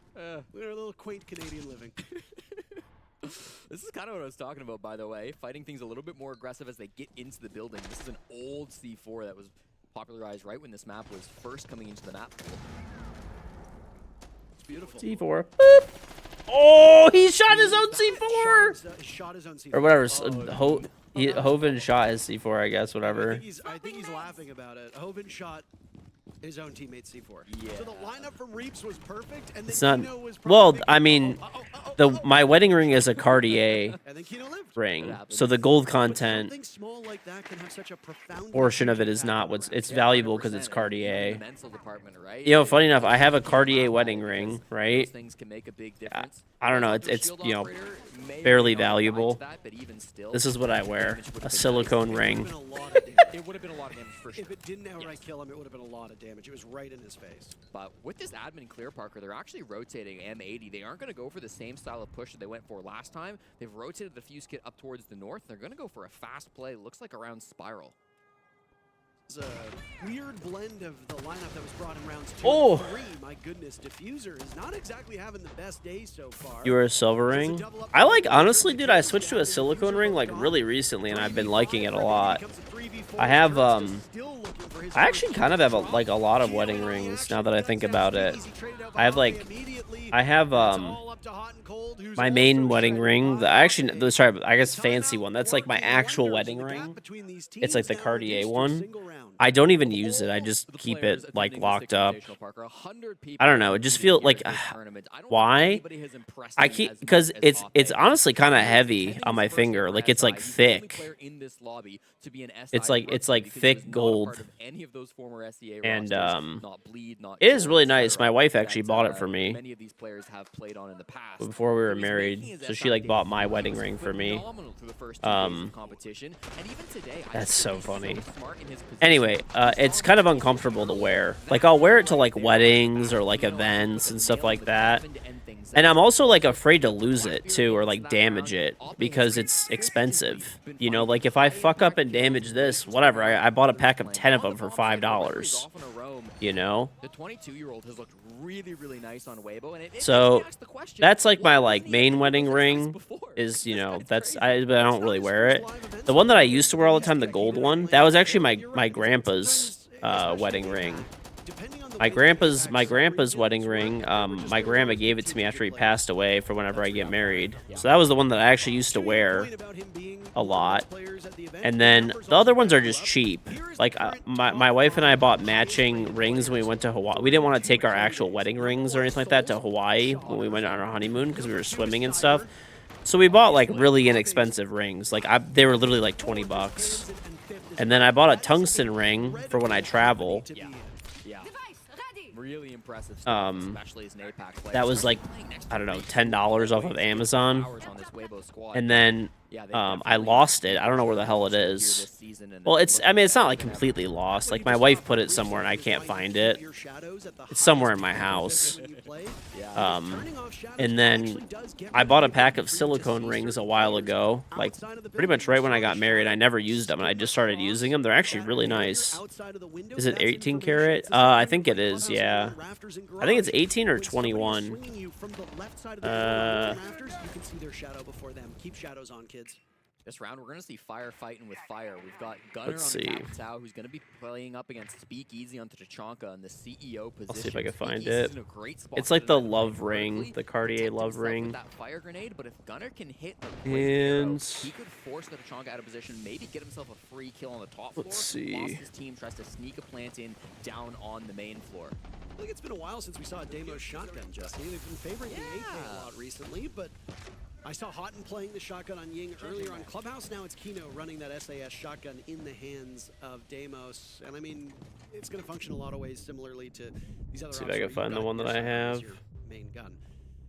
Oh, I found it. I saw that Razor Bloom go off, but I mean, he had a shield, so it didn't do too much damage. Kino, the Demos that we were talking about, first one in the grave. Gavin join him before the body is even cold. Ape continuing his reign of terror. Yeah, I found it. It's the love. It's the Cartier love ring. The rest of the team combined for 9. Ape at 7. That is quite the amount. And I mean, on his roll, you can just play with impunity. And there's Speakeasy too. I was just talking about. So it's like the classic one with the 6 diamonds. That's my. I didn't buy it. My wife bought it for me. So. Oh, you look at the utility that you see on the. Or no, I have the 3 diamond one. I think, or maybe I don't know. I have it. No, I think this is the one I have. Yeah, the 3 diamond one. Hot and Cold might actually be able to get away with this successful defuse plan. As Gunner watching the coverage. Wow, my. Hoven attempting to get back to the bomb site. Hot and Cold's been. I didn't look what the fucking carat count is on it. That's quite enough. Or that was the entire reason that I was like looking. And guess what? 3 rounds apiece. Turnsta manages to make it out. Getting carried like he's from New Zealand. Yes. Getting carried like a baby koala. I think that okay. 05. 05 getting carried his way through that first half. What are Parker's analogies right now? Parker. I'm just rage baiting. I'm farming it today. You know, it's like when I wake up every morning, I just think to myself, gotta get those impressions. And then I have my cup of Folgers. So, you know. I'm gonna have to start waking up in the morning and think, God, I wish Gohan was my coach. Because I think he really has done an insane job. Both of his tax timeouts, he's talked about, in the first map, he talked about 1 strategy, 1 round. In this map, he talked about 2 rounds, 2 strategies. Yeah, let's see if it says what it is. Guys, we're gonna do this. They do it exactly like he calls, and they win the round because of it. I really think Gohan is scary, dude. Is an underrated piece of this team. kind of replaced Meepy as It the doesn't head even coach of say this what Weibo this squad. is. Oh yeah, it's Last 18 year, karat Meepy's gold. still on as an Okay. assistant coach, so still likely doing a ton of work 18 behind karat. the scenes. But when it comes to the in-the-moment calling, I think Gohan's been doing a great job with that. M80 still sitting a 3-3 tie, but Weibo looking like they're starting to. Remember incorrectly, wasn't your wife a nurse before you got married? Yeah, she dealt specifically with like childhood development. So I mean, she made good money before we got married. More of a statement than taking out the defending So major champs, especially on their own map. I mean, the ring that she bought me was like $5 grand back then. So I think it's like 50% more now because gold is so expensive. That's also why I don't wear it. Because, dude, I'm always just like moving shit and doing shit around my house, and I don't want to damage it. Like, I don't know, it's too nice to like wear, honestly. He's done stats for a ton of And I don't want to lose it or damage it. And it's almost like, I'm serious, it's like it's kind of uncomfortable to wear. Timeouts translating to an immediate round victory. Okay. This was from a couple years ago. Okay. And you know, it was crazy acing a lot of the coaches who aren't around anymore. Goddess actually was the coach of Sonics at the time, and she had the highest conversion rate, so credit to her. But I would love to see that here, because we do talk about how good conversions are. Go on is 2 for 2. Yeah, I actually had a conversation with Spra a couple days ago, and he said that you will have that later in this event. So look forward to that. We should be able to get that data in our hands very shortly. For now, though, M80 will still have their attack timeout to try to stop the momentum swing. They're on the bad. But he acts like he works with his hands all day. No, I don't. But like, I don't want to like, you know, I mean, I do. I'm moving shit around all the time, and like, I don't know. It's just not. Ooh, that's unfortunate. Wow. Not one, but two. Two players of M80 gone within the first 45 seconds. Gunner, the top frag on this team and in the entire server. Taken out, all 10 of those kills will be in the ground as he was reinforcing, and he gets killed through the opening that had been created earlier on. Now a lot will fall onto the shoulders of the remaining M80 players. I mean, you got Gavin and Diffuser still alive, so anything is possible. Oof. Speakeasy just jumps on in, and it's a flawless Okay. round. Holy smokes! A 2K from Parker wanted to say "holy shit" so bad. well, and M80 take the lead, or Weibo take the lead on M80's map. And I love the speed of that push from Weibo. They were in the building 35 seconds or so into that round. So they had a drone in CEO. They saw the player reinforcing. They said, we can get aggressive here. Hoven was immediately in to try to secure that pick. Reaps gets another one right thereafter through one of the windows. And it's a really fast push that I want the Weibo listening with from that Fabian. I want to hear him yell at them Nicely done. I again. mean, not much to say other than that was clean. That was a clinical. That was really, really clinical. And I don't know if a rush was the intention. I mean, you look at the lineup that they have. Glaz, Lion, Ying, Gridlock. That really does, to me, show a lot of versatility. You can absolutely go for a rush strat there. You can pin them down with the Gridlock. You can pin them down with the Glaz, freeze them in place with the Lion, get Diffuser down. You're great. Or you can go slow and set things up. Use those secondary hard breaches to open things up slowly. Work your way across this top floor, paralyze them with the Lion, have the Glass posted up somewhere to hold the cross, and you're in a very powerful spot. And I think a big reason why Weibo thrives so much in that situation is because they're so good when they play fast at following that up with more and more kills. They're the highest conversion team at this event coming into day 3. So they win the highest percentage of rounds if they can get that opening pick.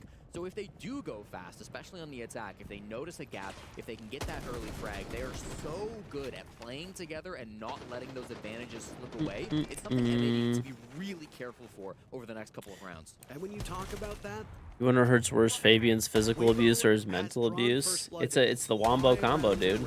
It's the Wombo combo. I'm telling you though, if you what's it called? You have a you know, if you're married, try a silicone wedding ring, dude, or a silicone ring. They're great. It's so nice, like way more comfortable, way lighter than wearing like any type of metal on your finger.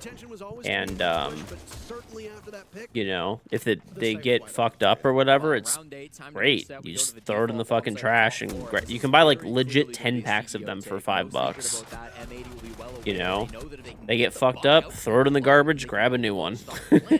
Reaps, after opening some floorboards, survives on 1 HP and gets out to his team. Speakeasy on the Osa has the defuse kit in his pocket. And of course, Osa, another one of those operators that got a slight buff, a little bit faster to put down and pick up that shield. but is it going to be enough when you're playing against these toxic babes from Kino and all the explosives? I'm also not into jewelry at all, so yeah, your finger tattooed as rings in your line of work are a no-go. Okay, fair enough. What do you do for work that you can't have a ring? I actually thought about doing that. My uncle did that. My uncle hates wearing a ring, so he just got his finger tattooed. This was like years. He's been married for like 30 years. 40, probably like 40 years, yeah. But they've got time to fix it, and given that they picked this map, Jesse, and with this being so defender-sided, M80 should be in a strong spot moving forward, but just because you're there doesn't mean it'll happen. This is awkward, but there's really no backup plan for Weibo. They have to commit to the CEO. Anal beating? They've got to bait out those smokes. Speakeasy takes so much damage. Ow, do a lot of damage. He almost puts the shield on the ground. Now they've probably got to get that defuse to go to somebody else. There's still Toxic Babe in the pocket of Kino. This push is going to require some real blunders from M80 for it to work from Weibo, or they're going to have to peel off and do something else, and I think that's what we're seeing right now. Hard to overstate how important Reaps was for this push. You needed him below to make those defenders so uncomfortable. It has not worked out the way that they wanted, and a very linear push is now completely unraveled. Playing keep away as M80 as Weibo wanders towards the bomb site with very limited time remaining, and they are just getting picked off one by one.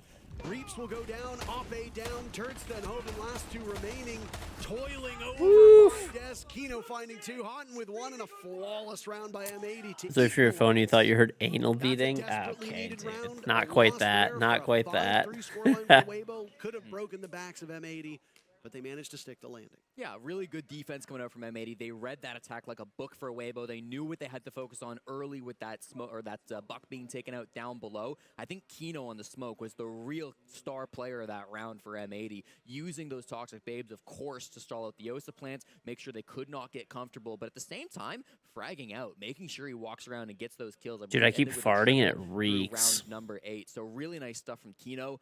Obviously didn't have the best start to this event. He went -14. Absolutely reeks. You and I cast that game, Parker. We had a couple of criticisms from Kino. Enunciate the P more. Highest rated player on you know, listen, dude. Anal beating, panel bending, same thing. And was able to come What's the with difference? For M80. So good to see Kino jumping back on the saddle. He's playing really well so far today. Yeah. Really good stuff by Kino. Lowest rated player yesterday, but again, his role often necessitates that. We do tend to focus a lot on the support players who do poorly just because numbers are really easy for the audience to understand, right? If somebody goes 0 and 6, you do need to kind of point fingers at them because it doesn't matter ultimately what role you're on. You probably should be able to muster a couple kills when you're put in that situation. Not all kills are equal. Sometimes you're getting those, 0 frags because you're getting killed in comically bad ways. Sometimes you're dying because you're droning and doing nothing involving the fight, and other times you're playing entry and just getting smoked every time you get into the building and ultimately failing on your role. So it's really important that we contextualize it. Is that a G36C Ash? It's not bad. Yes, it is. Okay. All right. We're going old school, Parker. I mean, maybe he's trying to do it to kickstart his own fragging potential. When we talk about lack of kills, Turtsta's 2 kills came in just a single round. Round 7. Yeah. So beyond that, he really has not been effective outside of whatever utility play and calling that he can do to his teammates when he does die. And there's the play from Gunner, shutting down Turd once. There we go, Gunner. 2 and 7 will be the stat line after 9, so really not where Turd wanted to be. Gonna have to make this push work. 4v5 now from Weibo. We're back over towards Piano. There's no rush. They really don't want to go basement, which is very interesting from M80. Does it smell like Intero's hair? Am I into expensive watches? No. I actually have a nice watch. Oh, Houghton's in a bad position. There was a nade behind him, a nade in front of him. I actually have 2 nice watches. Gavin and Gunner both get on the board, leaving Speakeasy and Oppe empty-handed at this point in time. I actually have 2. Trying his best to deal with the clash of Houghton. One nice one and one really nice one. I mean, hey, you've got 2 good gunners still remaining on Weibo. But I did not buy either of them. Anything is possible, but M80 certainly look far more comfortable on the better side of their own map. Go figure. Well, Weibo have site control right now, Parker, but it's not a mystery to M80. They would rather play above the site than directly inside of it. Even with the Blackbeard, they should be able to stop this plant.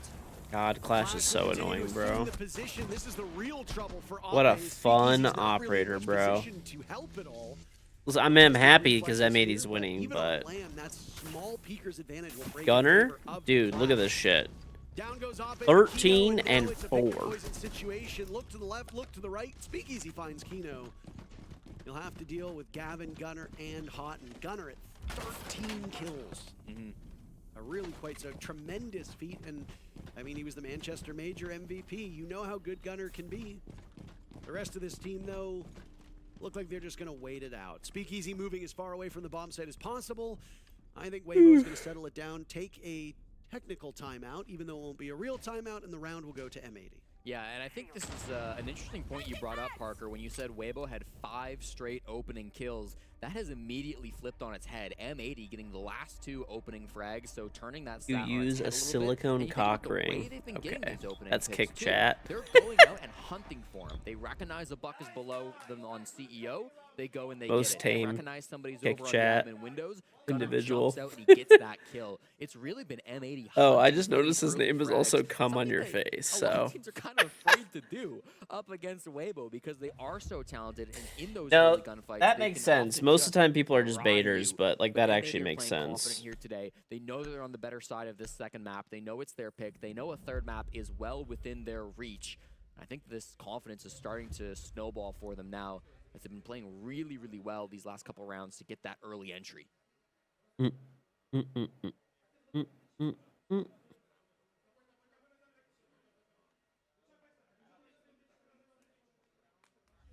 This is where things get tough for M80, right? I thought you disappeared. You can see me. No, I just think sometimes that a silence is nice. I think And that for was people, talk a lot. people who are haters of us, yeah, it's been quite snappy. I like when Intero doesn't talk. It's rare. Yeah, we're live, cool Sometimes guy. it's nice to inject silence in, especially when you've made a good point and there really just isn't anything to immediately add. Also, sometimes we can't pick up team comms. So after the round is over, sometimes it is nice to just be a little bit quiet because the players will do a little bit of chatter. And I mean, hey, one of the beautiful All right, I'm gonna things upload that about Boss being G on clip LAN from is the that other you day. can actually hear the players and the coaches speak. That is something that is Boss absent from G. the regular seasons that go on throughout the year. So sometimes maybe we shut up and we let the players do the talking. Interesting note, just the fact that we are back on Consulate. Obviously, M80 played this map yesterday against NIP. That was a 14-round game, so they played a lot of rounds. Not once did they defend the split site. This was the one bomb site that they avoided. So any Not VOD working. review Weibo have been able to do will not matter on this specific site because MA didn't play it yesterday against NIP. Ugh. So What's on, very Aaron? excited to see what kind of a strategy they've got set up. Obviously, the Denari being brought by Diffuser and a lot of information being held by Kino as well with that pulse. It's gonna We be are a live, bit of an awkward Jesse. maneuver I've around obviously Weibo. been talking to you. Numbers in front of you. My numbers suggest this is the first time we're seeing Surprised you never this sued bomb Intero site. for how much elo you threw on your team. Okay, yeah. Yep. For the whole SI. Should probably. Well, I referenced it. I referenced it earlier. I said that it was like Clubhouse where we'd only seen three bomb sites. Oh, I guess so. This is called a callback, Jesse. Oh.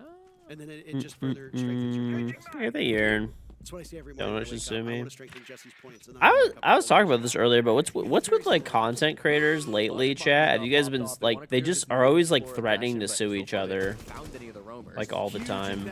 It's actually like, I mean, if there's like something that's like I don't know. I mean, some of them are probably it makes sense, but I feel like they just do it as like an empty threat all the time. Strong enough to slow you down. The Pulse will be quarterbacking this call from down below. So if you can pin him down with logic bombs and those Deimos death marks, you are in a really good spot. And they are trying to isolate him, keep him from getting back upstairs. That's what that grenade was, just tumbling down the stairs, almost landing in the lap of Kino. Playing safe so far, though, Parker. Drama gains views. True, I guess. No, I got rid of my Corvette a while ago. A while ago.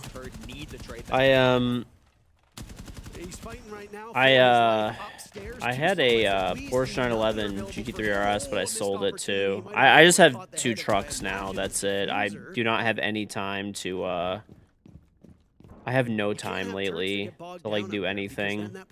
So. I tried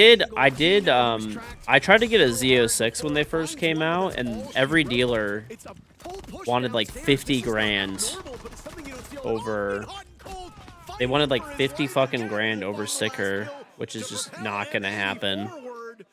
Oh my goodness, map point for M80. Matthew Stevens, hot and cold in the bottom floor. The trade game from M80, exceptional. You go back to the start of this game where maybe some unfriendly words were being exchanged between Hot and Gavin and some of the other players. In that round, you saw the teamwork coming alive. You saw everybody on M80 communicating with each other, being aware of that fast push back down into the basement, trading things out, and making sure that they never lost that man count advantage. It was a sneaky play from Weibo to have some pressure up above and then quickly come down to try to hit that bottom floor site. They spent so much of the round on the mid floor, so much of the round on the top floor, but when it came to locking down the site, Hot and Cold, Gavin, Kino, those players really were able to do great work, and they really did shut things down.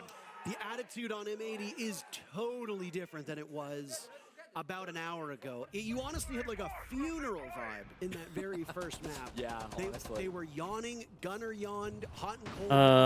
What do you think after trucks? Yeah, I mean, that's all I have are trucks now. I have a pickup truck. I have the same pickup truck that I've had for like, I don't even drive it much. A huge injection of energy on the side of M80. So yeah, I've had the same pickup for like 6 years. It's still really nice, and I've had it for almost 6 years, and I think April will be 6 years of ownership. I bought a new. I have 20,000 miles on it, so it's not like I drive very much. To be fair, though, I only really drive my pickup truck if I'm either A, by myself, or if I'm picking something up, maybe. Do I get it checked regularly? Yeah, I still do. I still get a yearly, like, oil change, tire rotation, even if I don't drive enough miles. Chemo's cheer last night. Is it possible to get the ELO back in the future? Yeah, if they get banned, you'll get it back. And are a single round away from us going all three. Yeah, this is where Weibo needs to prove that they can really step back and have that impact that they need to be able to find against a team like M80. Yeah, I mean, I'm not gonna. I plan on keeping my pickup truck for a really long time, unless I have a problem with it. I mean, if I have a. 2 rounds, the toughest bomb site on Consulate, and an opening death for Speakeasy. That is unlucky. If the first domino to fall, down goes the Nomad, a strong operator on a flank roll that will be able to enable this push. So, You still yeah. have a couple other If strong ops on the side of Weibo, but things are not looking particularly good. I think it should be Guns on good, Weibo have honestly. really fallen silent over the last couple rounds, the latter half of this map in particular. Jesse, we are 11 rounds in, and all but 1 round has been decided by the opening. Get the first blood, you win the round. The only time that did not happen was round number 4. Well, guess what? M80 got the opening pick. They're going to continue to double up. How about tripling up? Only one still standing is Hoven. Ape's been downed. He's down but not out, so he can still be Sorry, I'm just like retrieved, but I posting don't some think clips. that's the focus for Hoven at this point in time, and he is being watched by a bulletproof camera. WRX. Yeah, they're cool. In front of him to deal with as he has to work Business his way outside of through streaming. this maze of I mean, I do consoles commercial upstairs. real estate development. That's more passive, though, I guess. He can vault out the window, he can It is more passive. not looking good at all. No, Hoven's really. But yeah, I mean, Shot in the back. nice. There we go. M80 managed to win the second map of this series, forcing us to a third. The Munich and Manchester major champions have brought this all the way to another decider series. Parker, what a fantastic game we've got in front of us. I'm glad it's gone this far. It couldn't have gone any other way. No, and I mean, both of the maps, 7-4 score lines. You pick the map, you win 7 Sorry, rounds. I'm Your just like opponent is held uploading this before, that's clip. it. M80 did look good through a couple of these rounds, but both teams showing some deficiencies. Now we eye Nighthaven Labs as the tiebreaker. Both of these teams in Fabian is terms of pleased. the hierarchy of this group, He'll still beat them anyway. which one comes out ahead? Labs will determine. But yeah, I have a GMC Sierra pickup truck, and it's like 6 years old. I've had it since it was new. I don't drive that much, like I said. I love having a pickup truck when you need it. It's great. And then I bought the new Escalade for my wife, and that's the car. I mean, I drive it too. That's the car we drive like 95% of the time. We only get one shot at this. Here's the preview. If you haven't seen it yet, that Snake from Metal Gear is going to be in Siege next season.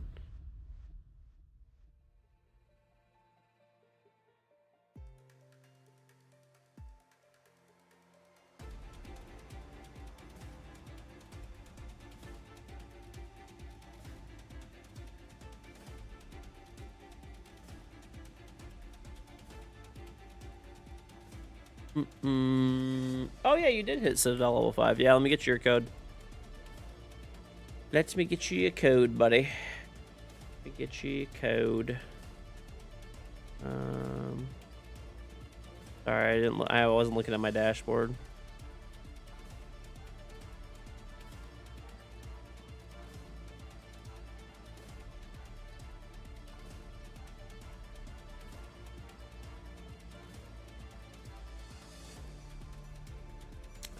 Okay. All right, buddy. There you go. Sent you a code. Enjoy. Thank you very much for playing. And chat, don't forget you can get a free Delta pack. Just, you know, download Puzzles and Chaos. You have to use the link that I have. So you got to type exclamation point PNC in Twitch chat. Then you click that link. You download the game. If it must be, you must be a new install though. So if you like installed it previously, it's not gonna work. Just so you know, and you have to do it on mobile. It will not work on an emulator or stuff like that. It just doesn't count. So is it hard to get used to truck dimensions? Oh, I mean, I've been driving them for a long. It just also depends where you live. Like the area that I live in is like all it's pretty much built for trucks, right? Like. It just is, you know, like the parking spots are big, the roads are big. Like if you live in the suburbs, having a truck, especially if you own your own home, is an absolute no-brainer. I have no idea how people drive cars. Like if you own a house and you do like anything, right? If you do like anything, anytime you got to go pick shit up, you know, like you would just have to rent a car like every time. Anytime you do like a big, you know, like grocery order, or even you go to Costco or like it's like you can't. There's no way, dude. There's no way. Like it's just too much shit. Like there's especially if you have like kids. Maybe if you're like single, you can get away with it or something, or you know, you don't have any, you know, no kids or something like that at least. But dude, as soon as you have kids and a house, it's like GG. Like you basically need a pickup truck. Or else you're going to be renting a truck all the fucking time, if not. I mean, you could, like I said, I always love seeing these people that are like, oh, you don't need a truck all the time. You could just rent one when you need it. It's like, dude, I used my truck like this last month as an example. I used it, I think, like 6 times. What am I do? Go rent a fucking truck 6 times? Like, are you kidding me? Not to mention just generally, like, right? Like, you get better, you know, it snowed a lot. You get better, you know, 4-wheel drive truck does much better in the snow than a car would. I love having a truck personally, or trucks. I do like cars a lot too, but like, there's a time and a place for cars. And it's, you know... There's a time and a place, that's all.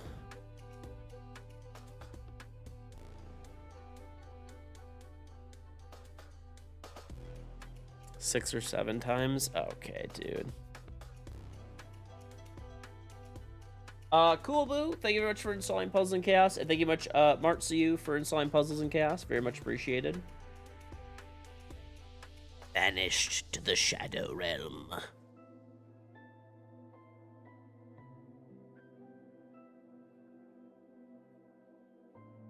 No, but yeah, trucks are great, man. Trucks are great. I have no idea how, like, I don't know though. I will say, like, most people in my neighborhood and stuff like that, some of them just don't do anything, so I guess it's not a big deal. Like, they just pay for everything. But I swear, dude, it's almost more of a headache to just pay people to do stuff a lot of times. Like, you know what I'm saying? There's so much stuff that I just go fix myself really quick, or go pick something up myself really fast. Like, maybe if you're, like, old, but these people are, like, not even old. They're just, like, you know, I feel like you literally go through more effort and more money, right, to, like, pay somebody to do stuff half the time.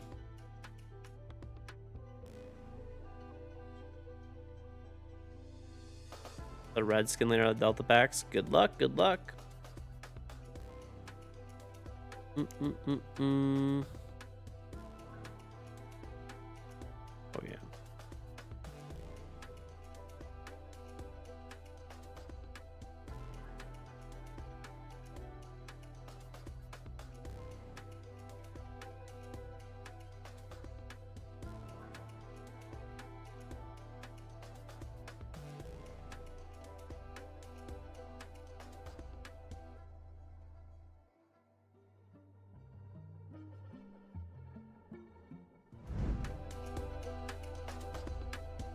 You know, do plumbing and electricity? Yeah, I mean, I could. I mean, I normally don't really do much just because that's the one thing where, like, you could start really fucking shit up, you know?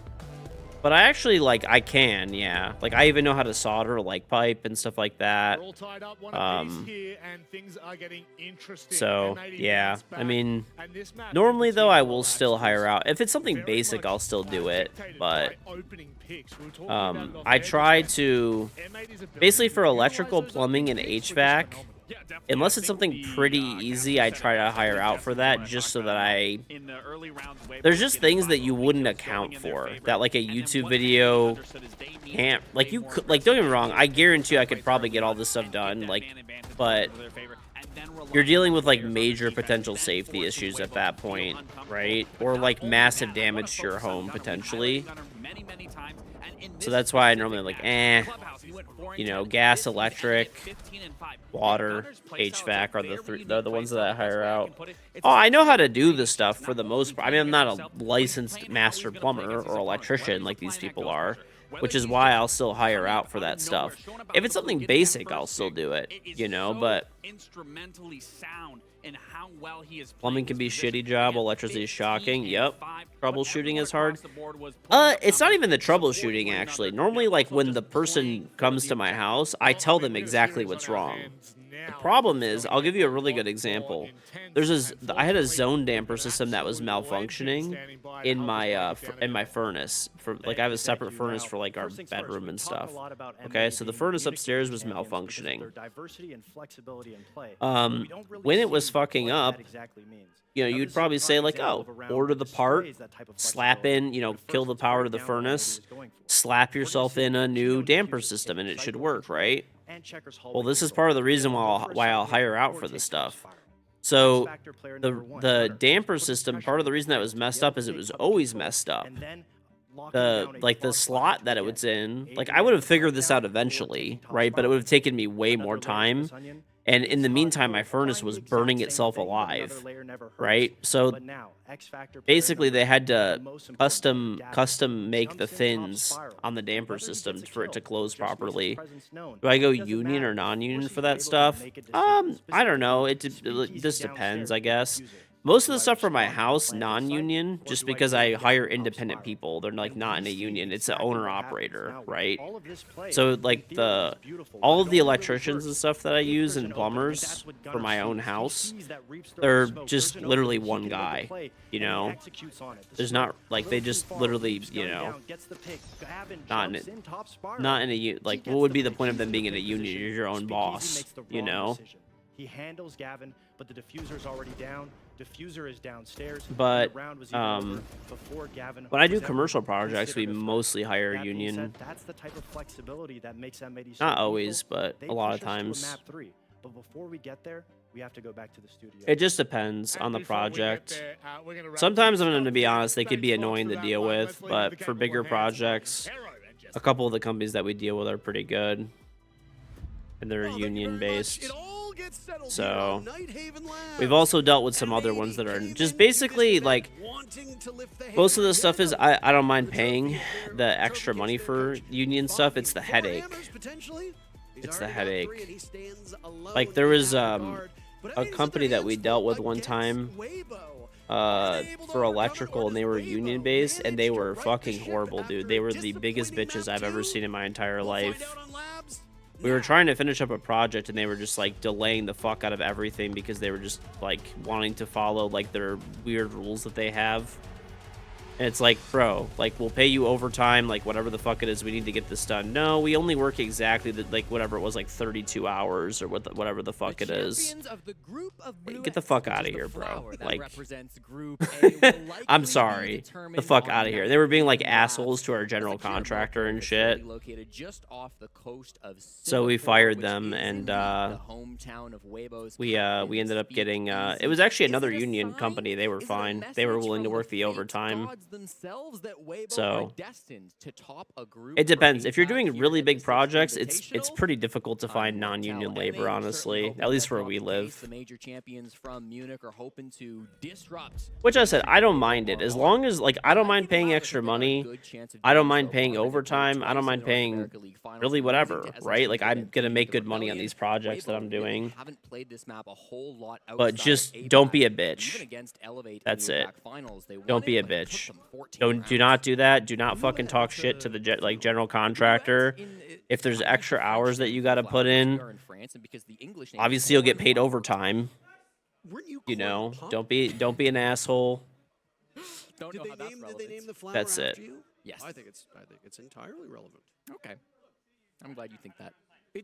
No, yeah, these guys literally said we work 32 hours a week. That's it. Exactly. They were yelling at the general contractor because they didn't want to clean up after themselves. They like threw shit all over the place in the office we were putting together. So, well, like I said, that was just, I don't know, they were just assholes. It was just a bad company. Like, clean up after yourself. Just do the basics, man. Like, that's it. You're getting paid for a job. But anyway, we ended up firing them, and we got, like I said, another union shop. They were better. They were willing to work the overtime so that we can complete the project on time. They got paid extra. And they weren't assholes. They cleaned up after themselves, so. And, you know, that's it. We'll likely see people say like unions are all bad or all good, you know, and that's just not true. It's just like anything else. Some are good, some are bad. Some are good, some are bad. But yeah, for my house, I never hire union people. I don't even like think there are union people that you can hire for like home for residential stuff. Maybe there is, but happy to get that open quite quickly. But look at Speakeasy. He's actually come downstairs to play alongside Hoven below the bomb site. It's rare to see one player down below the site, even rarer now to see two. But I think with doesn't the owner of your company about everything by the book, but being 20 years old and 2 months in the field, there's lots of sales text too in those fields. I don't know. These guys were just assholes, dude. They were being like huge dicks to like our like site manager and stuff. It's like that just doesn't fly. I mean, we were nice about it, but I was basically like, you know, we just think this isn't gonna work out. We're just gonna need to part ways. You know, this is the strategy from Weibo that was called by Gohan to stop the Monty from taking this space, but position's a little bit more awkward for a Clash to try to take out. Hasn't been brought by Weibo. Could try to do that later on, but not for today. Plans is eventually going to come Aqua side. Depends if they work for a company that's part of the union. Not real. I don't know. I'm being serious. I actually, there's like no union, like residential labor here for the most part. Only real damage has been done to Hoven at this time. He just waits, and there goes some fire from Capitao. Capitao also receiving a buff at the mid-season change. If you haven't been following along, Diffuser clears out Hoven on Fish Stairs, and he's got Hot and Cold and Kino in tow. Diffuser gets dropped, so the guns finding their marks on the side of Weibo, at least temporarily, as Diffuser can be retrieved. I will say one of the things that I do like about union labor, generally speaking, is some of them are like too by the book, where it's like, once again, it's not like by like, you know, we're not talking about breaking labor laws here or breaking any laws. They have their own like basically like rules, right? So like a lot of times when you have unions, they will have their own rules. For example, a 32-hour work week with no overtime. They will not do overtime, even if you pay them, right? Which is ridiculous. Hard to run a business when you're dealing with people like that, right? That's a crazy clutch by Turd. You know. and give Weibo the lead. lot of shit like that. But anyway, nice part is a lot of the union places, because they are so by the book, you generally get good quality of work. Crazy shots to keep the numbers close, to stop that aggression from M80 coming in on the Aqua Hall. So that's why we still mostly go with union labor for commercial projects. And a lot of the not all, but some of the clients will request union labor for the whole job too. We have had that happen before.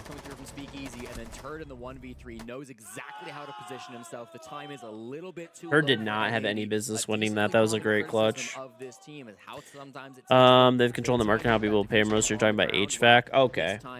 Yeah, like I said, I mean, for my house, I never use union. Like I said, it doesn't exist here, at least that I know of. Should be pretty evenly matched on paper from what we've seen. Plus, not for nothing, through the first 3 days of group stages. I want I want my, like, when I'm dealing with my own house, I want somebody to come to my house and work on it that's the owner of the company. Like, that's a master plumber. He's the only person that's, you know, there or whatever. Like, that's, you know what I'm saying? That's what I want. I don't want some giant company where they just send, like, a person or whatever. Maybe they have, like, a couple family members or something. That's fine, too. Any of those big, like, corporate companies or whatever, they're literally garbage. They send the stupidest fucking people in the world to your house. Like, actually fucking morons. Conventional wisdom suggests that FearX is the team that has the most to improve in this group. FearX has the day off today before NIP plays them tomorrow, and then M80 plays them on the final day. And again, if you want to make it out of this group alive, all you really got to do is beat NIP and FearX, and that's it. Again, you should have it already in your Twitch Whispers, Sentient. I sent you one already. M80 with this map win, if they I already sent it to you. So check your Twitch Whispers. It's already there. I for sure sent it to you.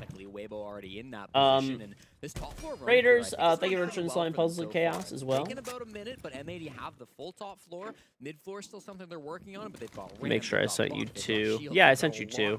They're both right in your Twitch Whispers. To force them back into the basement. Diffuser strikes first. He finds the Azami of Hoban from outside the building, takes him out inside the hallway, and that's going to give them. Do we use oil or gas? We use gas here, yeah. Natural gas-fired furnaces.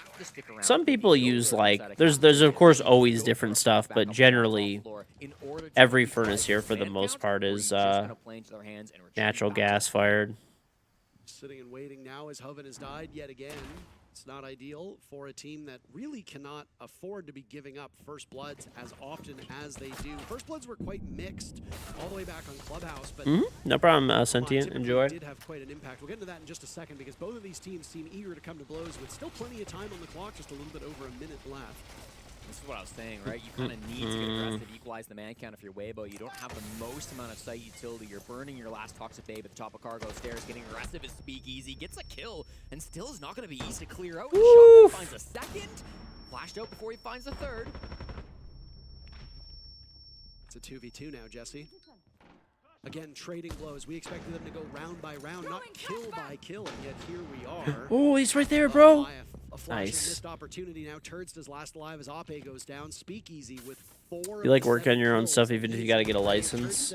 You don't need a license here to work on your own stuff.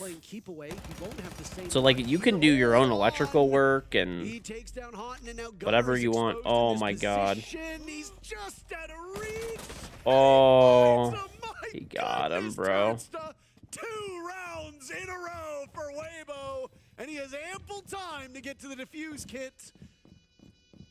Where was this last map? I just get, Parker, it's the exact same like I said, you can work on anything you want here. M80, they've got a good game plan. They know How do you get the free Delta pack? Oh, very easy. Just type /PNC, click the link, download the game on your phone, play the game on your phone until you hit Citadel level 5.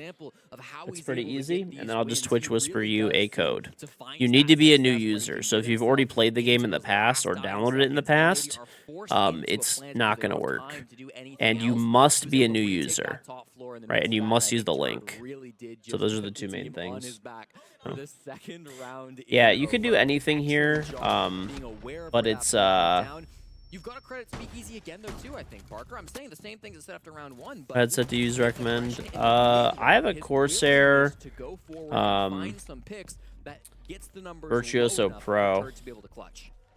That's crazy. Like, barely saw his head. Exited map number 2 with 4 kills. He is Yeah, no, that's nice. Well, I have like a pretty good number of like honest people. They're not the cheapest, but they're honest, and they're really good at what they do. And like I said, it's just like a owner-operator company. So the owner actually comes out to your house and is an actual master plumber, or, you know, the owner actually comes to your house and is a master HVAC technician. It's not like they're not sending like some dude that just is out of school, or like their prices are reasonable. They're not cheap, definitely. They're probably more on the higher end, but like I said, they're honest and they know their shit. So that's what really matters. And they're like, you know, actually licensed, insured, all that kind of stuff. Earlier today, as Weibo did yesterday. We've already had some pretty quick results. 2 teams have clinched their spot in Phase 2 in Group A. Elevate eliminated from the 6 Invitational already, even though they still have matches to play. Just I don't know, like I said, I do a lot of stuff in my house myself. I have a ton of tools. I mean, I know how to use everything, to do pretty much everything. With enough, I fixed my microwave, as an example.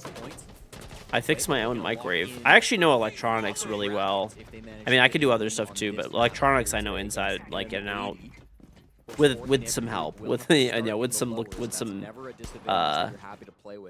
looking stuff up. But I fixed my microwave. Basically, the fuse blew, and the fuse holder blew, and the got like melted a little bit, and the wire that was connecting it to the fuse holder was like frayed and burned a little bit.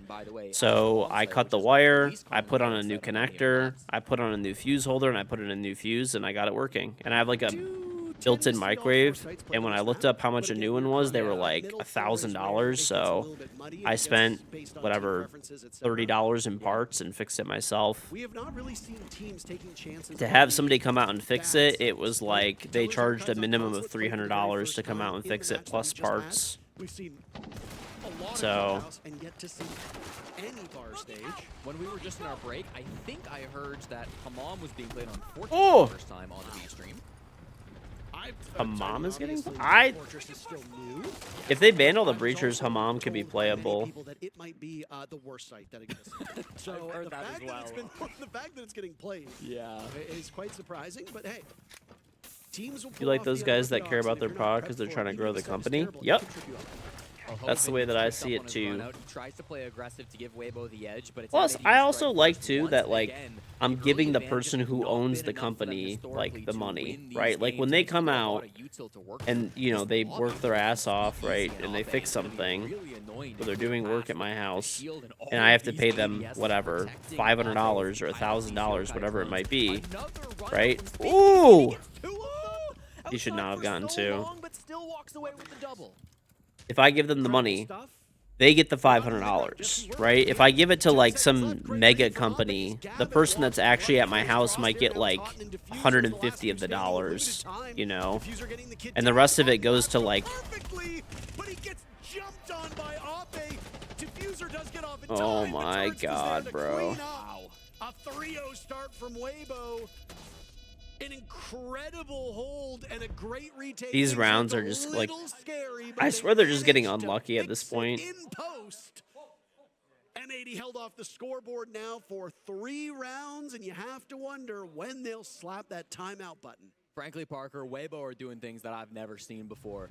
This would be a good time for Fabian to maybe jump in, ask for attack timeout. It would have to be after the bans if it does come through like this, because 0-3 through the first site rotation is a devastating result, especially when they didn't go to what is usually the 3rd site, which is, of course, storage room and control on that mid-floor. But Weibo just making aggressive plays late. Hammam is a site on Fortress. It's considered the worst site. We'll take that to mean there is no tack timeout coming through from M80. It's feeling confident in his players. I don't know. I don't think it's like as bad as people make it out to be. Like it's definitely not great, but I don't know if M80 really ever addressed. I don't know if it's. I don't think it's as bad as people make it out to be, But bro. with Ape playing in the lobby stairs, with those ADSs and the shields, it was an impossible nut to try to crack. And then from that position, they expanded outwards. Ape went up the stairs. I just cannot believe these rounds, dude. How they're like somehow clutching them up. For 2 kills. Don't know how this works, but Weibo makes the impossible look easy. Like most maps in the map pool, this is defender-sided. No real shock to anybody here. They touched on it a little bit in map number 2. First Blood has had a significant impact on this series. Some games, it doesn't really matter that much. Yesterday, when we were casting the FaZe Black Dragons matchup, didn't really matter at all. It was whatever. Yeah. But here, map number 1 on Clubhouse, 11 rounds played, 9 of those rounds won by the team that drew blood first. On Consulate, 11 rounds played, 10 of those rounds won by the team that drew blood first.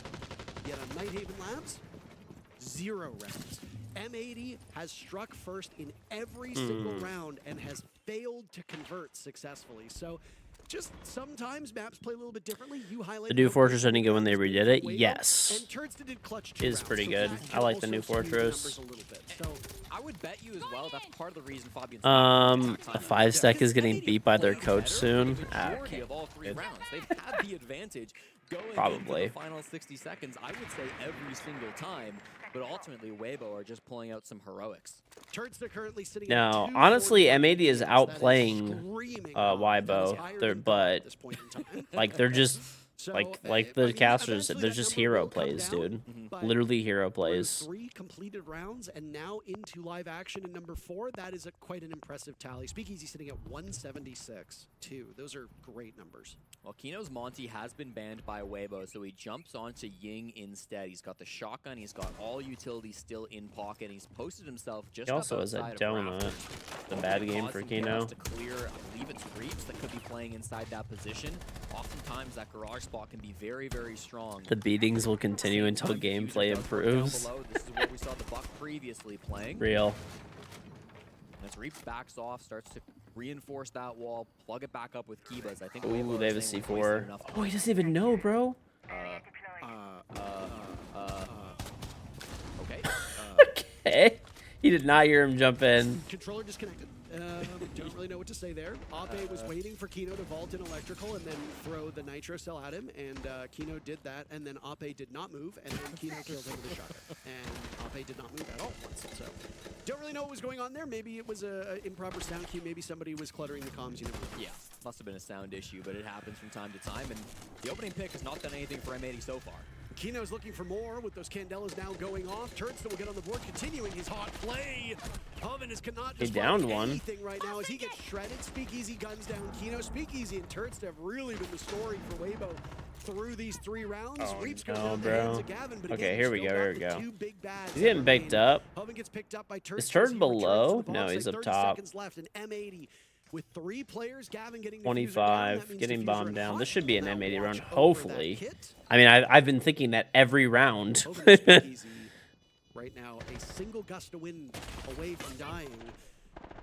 Air jab will go off. Hot and cold, let's do double duty. Speakeasy sweeping through. Turns to drop. Hits all 3. M80 is finally on the board. Perfect play from Diffuser in the power position of Raptors. Plays with that Buck shotgun exactly as he needs to. Really nice stuff coming through, and I gotta credit Kino in that one as well. Got a couple of kills, of course, got the first frag and Taking then this down. time out for a couple of reasons. Obviously, in late rounds, we need to calm ourselves down and then decide what we're doing as a team. I think if we're going to team 1, we flood the guy and we just go for the kill, all right? Second of all, Matt's call is final. No matter what it is, Matt's call is final. When we have this sort of round where we get 1-man power advantage and we have a guy flanking, flood the site again. Count the players and go together. We kill the warden, use the Ying, go through. Make sure to take initiative. So we don't just stand there, walk around on Monty and looking fucking everywhere. Take initiative. I gotta get some food after this. The rounds super well, but we need to utilize the calls that he's giving us. Because right now we've kind of looked a little bit like our eyes are looking 2 different ways. Focus up, listen to Matt. Initiative, initiative together.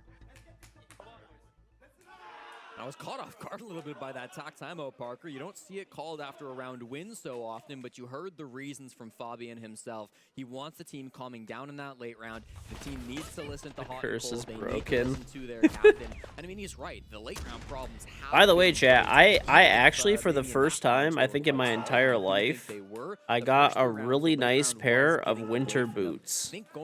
I've been fucking up by not buying one. I got like an actual real pair of like waterproof winter boots. I got Sorel, I think it is, S-O-R-E-L, from Costco. I know, shocker. Dude, that shit is actually so fucking nice to have a like good pair of boots. I used to just always like wear shoes and kind of like it's fine, like what's the difference, you know? No, there's a difference, man. Likely be the last time we hear Fabian, at least in this best of 3, saying, listen to your leader. Matt's call is final. It just goes to show you that you can be temporarily mad at somebody and rebuke them or admonish them, whatever you want, but at the end of the day, you still keep to that structure. You still understand how the team functions. Yeah. So that's the maturity again, right? With this roster, they've been through so much together as a unit. They respect each other at such a high level that you've got that level of trust in your players and in your coach. Yeah. Uggs? No, not Uggs. Sorel. Put themselves into a 4-1 scoreline, which Sorel. would objectively win the first half, which is something that you don't really want. But I mean, for Weibo, that is the win condition. This is a defender-sided map. If you don't go 4-2, you're in a bit of trouble. Uh-oh. Hoven's in trouble, Parker. He's just been caught on a drone. Hiba gets him out, hopefully for now, but if he tries to go back down the cargo stairs, they could still have a cutoff. That's the window being opened by Gunner as we speak. Lucky to be alive if you're Hoven, yet to find a kill through this third map, despite being one of the best players on Weibo over the last 3 days. Ape's cooled off a little bit, but that's okay. Again, depth on these teams is ultimately what will separate you from being one of the Queuing good for teams, permafrost right now, but the playlist is gone. Well, yeah, it ended today. M80, if you look at their Munich run, if you go back to Boston, you look at FaZe's run, Vidaking had bad games, Cyber had bad games in Boston. That's bound to happen. Kino had bad games, Gunner had bad games, Diffuser had bad games, and then Diffuser ends up being the MVP. It happens. You will have bad games, and again, as we said, you have to fix it. Turds had a terrible second game, and now look at him. He's been instrumental, and 2 of the 3 rounds Weibo's won are basically because of Turds and nobody else. Reap's in a tough spot. How is he alive? Makes it back to cargo stairs, fishing for a bit more though. He knows that his teammate of Hoven is committing himself to more so they can keep playing aggressive. Turd getting aggressive too, just on this mid-floor, finding a pinch onto Kino, but no kills still through this first 2 minutes. A lot of damage that's being done. These rounds are just flying by, Jesse. I mean, you blinked and it was 10 seconds to go in the previous round. Gunner will kill Hoven. It has not been a good run for M80 after getting first blood. They have managed to drop a lot of these rounds, again, mostly because of Turds' heroics. He won't be able to do much this round as he's put in a body bag with 35 seconds left. Gunner shredding through him. M80 yet to lose a player, though a lot of damage has been done. Kino dropped, bleeding out. Suddenly the whole server is gone. It's just Speakeasy standing against 4 on the side of M80. He'll confront Hot and Cold and scramble off of his Dude, at this position. point, Still somehow not he's fast going to win the answer. 20 rounds seconds with the remaining way on that the clock. his luck has been. But boy, oh boy, would it be mighty hard. It just got a lot harder now. As the diffuser gets planted, and Speakeasy storms his way over. Okay, thank the Gavin. Lord, bro. Round won by M80, looking Thank the way Lord. more poised than we saw.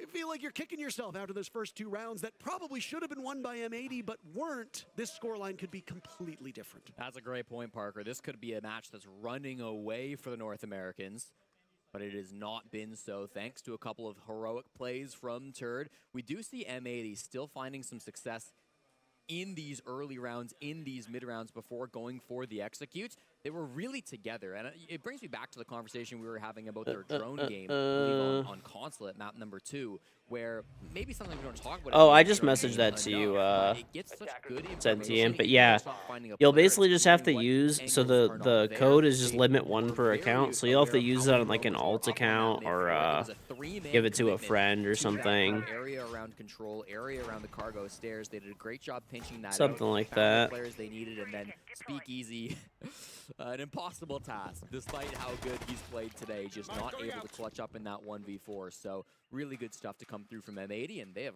bounced right back in this game. It's always impossible until Don't want any glasses. They're sitting close to their monitors. Yep. Go back to round number 1. Do you think Turds to Clutch is a 1v2? Most people probably say no. They're actually going for this ranked peak at the Invitational chat. Look at this. Yeah. This is the most ranked ass peak ever. Before. Reach running out of the IT breach. I remember Turdstead doing this with the Boss G years ago. Maybe a year and a half. Hey, thanks, Cynthia. Appreciate it. He got like 99% damage onto somebody at one of the first events when Boss G was still really being discovered as one of the best guns. But no, since I mean, then, so I guess, listen, it slowed him down a little bit. Reeps is actually 1 in 5, which is crazy. Well, but even still, I like that spirit is alive for Weibo. They're willing to go for those aggressive moves. Look at this. This is a lot of value here from a single drone. They spotted the legs of 2 separate players, and obviously drone intel is only good for a very small period of time. You think you're going to be an esports pro, or you're either going to be 85 pounds or 285 pounds? There's no in between. I don't know, dude. There's a lot of like ripped esports pros lately. Casual audience is that you'll spend 10 minutes droning, basically. Realistically, you'll spend about 25 seconds droning, and then you'll vault through a window, and guess what? By the time you have left that room, somebody's now rotated into it. You need to be able to drone and follow up an action on it immediately, unless your drone is being used for intel, because a lot of times that intel with gadgetry is... There's a guy on oh my gosh, what team is he on? His name is like Kryn. He used to be on Rogue back in the day. Bro, that guy's a monster. He's actually like a legit bodybuilder who like goes to like competitions and stuff. Electrical was the key factor that got them that entry point in the previous attack on the top floor. They've got it once again. It's not with the Ying this time. You pay the Falcons roster to be your bodyguards. East, but it's bleeding Weibo at the moment. Dropping players. They've got to find who's ripped on the Falcons? back, because once these walls get open, the plant's going to be there. Gunner holding the fuse kit at the moment. Not sure if he'll be the one to commit to the plant, but they've got smokes, they've got the glass to go for the cover. They'll still be strong even without the shield. Oh my goodness, Kino executes Speakeasy. A little bit too late though. Diffuser goes down at the hands of Speakeasy, but still, you're able to keep these numbers Lax close. was a Briefly personal Blast. trainer. Yeah, Lax is pretty ripped. Kino seeing through that smoke, takes down Ape. Now it's Turdston Reeps to clutch out. Turdston now with 7 kills, holding this position inside of Electrical. Weibo have watched as their grip on this half has slowly... Bro, he's getting tracked. How is he fucking killing him? The shit that Turd is getting away with right now is ridiculous, bro. Hot and cold in a daunting situation, 1v2. Not a lot of time left. He doesn't hold the defuse kit either, so he will have to go for frags. He's made his way over. He gets very clearly disoriented, and it is Turnsta to once again save the day. Leaky Thack and Brig. I mean, I wouldn't think of them as like bodyguards, bro. Like, what are you talking about? Tokyo, Like, Japan, to Paris, France. I don't fans know. Around the world should be excited with how Turd has played this half of Siege, just saving Weibo, bailing them out of bad situation after a bad situation. I thought M80 had the keys once they took connector control. Kino is hitting beauty shots on that glass, the best sniper player in the world, in my opinion, let me add. But it didn't matter. We told you to say that. Because we got to see Turd stepping up into Electrical. He hits a rat spot and he downs the diffuser. The second he sees that kit hit the ground, I think a light bulb goes off in Turd's head and says, oh, I'm winning this round now. And my God, he just seems so good, so composed. Slash? What about in the Slash? late moments of this game. Dialed in. Slash wasn't like ripped or anything, no. Heading into this matchup, 3rd highest rating in excellent company with some former world champions surrounding him, and then Cans in there for the ride as well. But I mean, when your contemporaries are Souls, Cyber, and Herds, Gohan is ripped. There's one. shoulder to shoulder. Gohan used to be a pro player. He was like super big back in. I mean, he still is pretty big.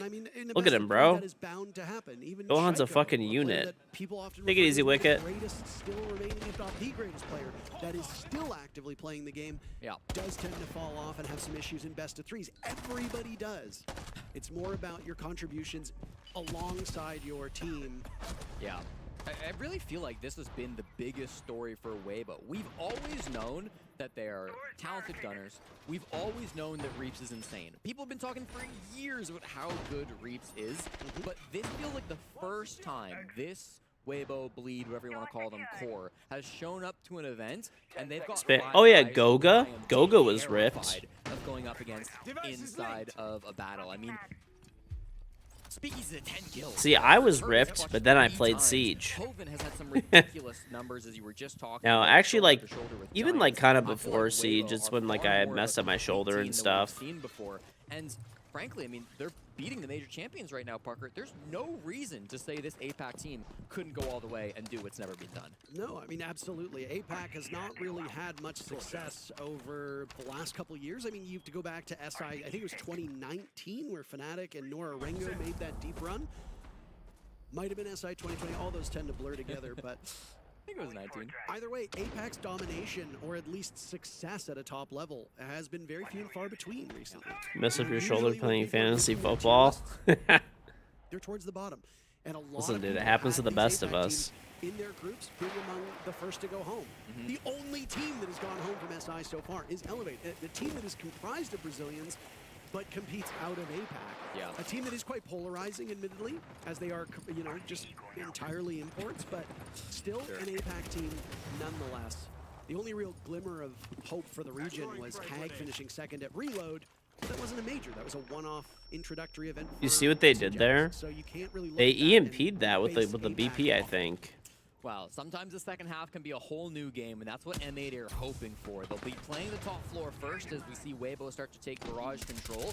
Always going to be What if Siege pros have a slap competition? Who's winning? Oh, I don't know, bro. Contact, but after waiting Probably Gohan. I mean, if you include coaches or Fabian, he gets lots of practice. Staying alive is not a bad decision in this situation, especially because I think he has delayed good time.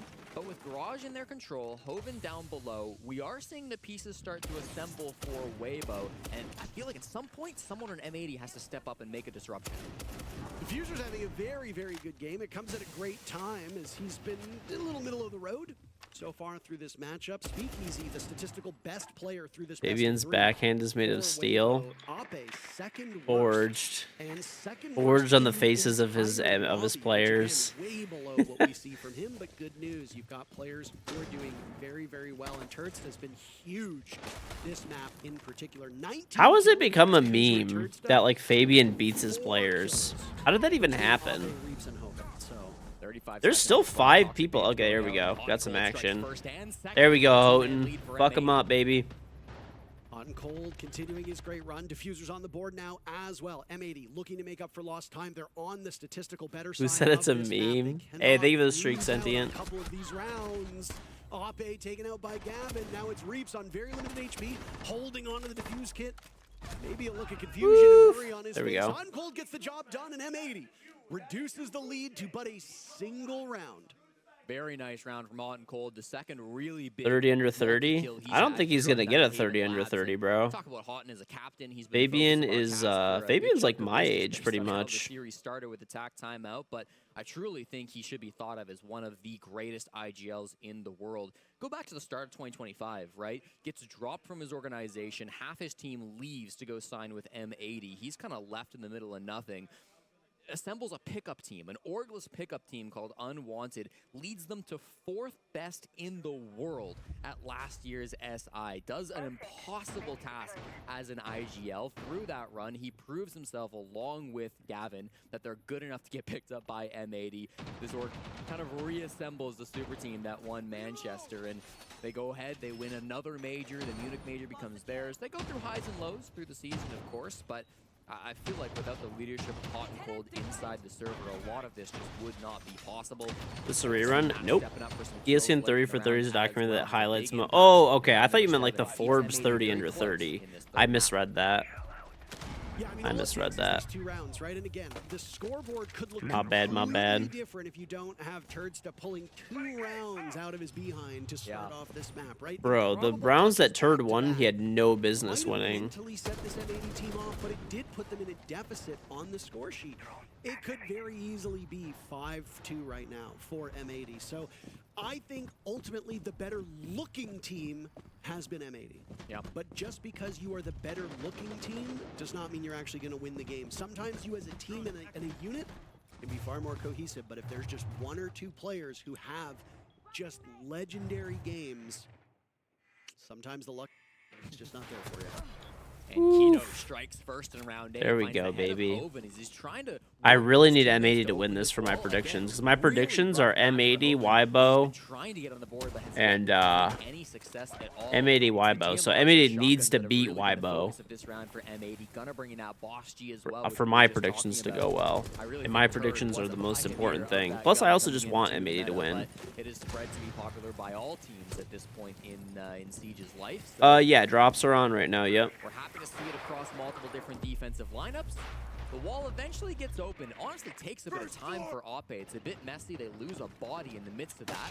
Thankfully, the second soft breacher were able to break it open. So this is objective achieved, even if it takes more time than they would have liked. Explosions go off as you see Gavin now holding up on the rafters, plugging the way in.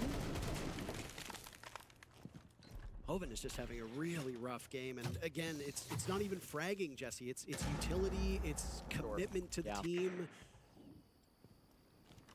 If it wasn't for Speakeasy and Turds just beating everybody silly, this one would be a cakewalk for M80.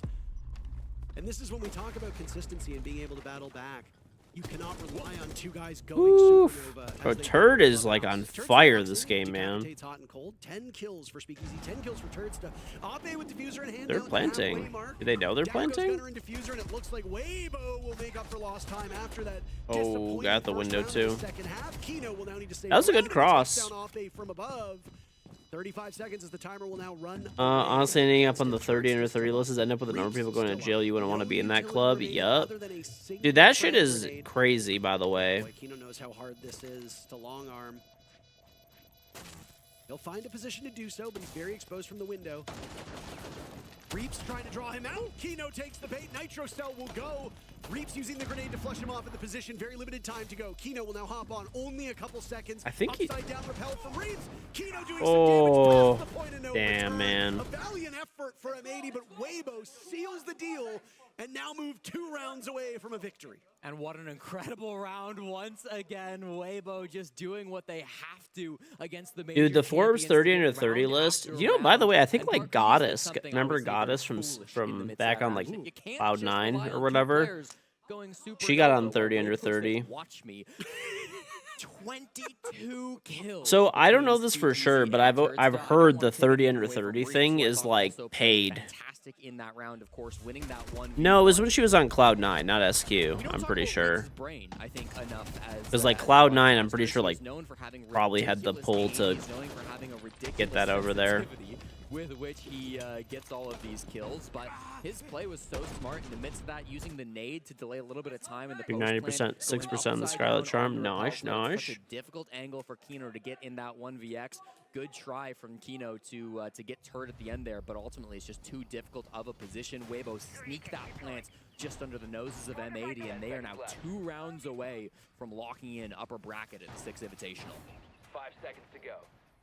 Camera feed up and running. I don't think many people have this on their bingo card, especially with Nip and M80 in this group. Yeah.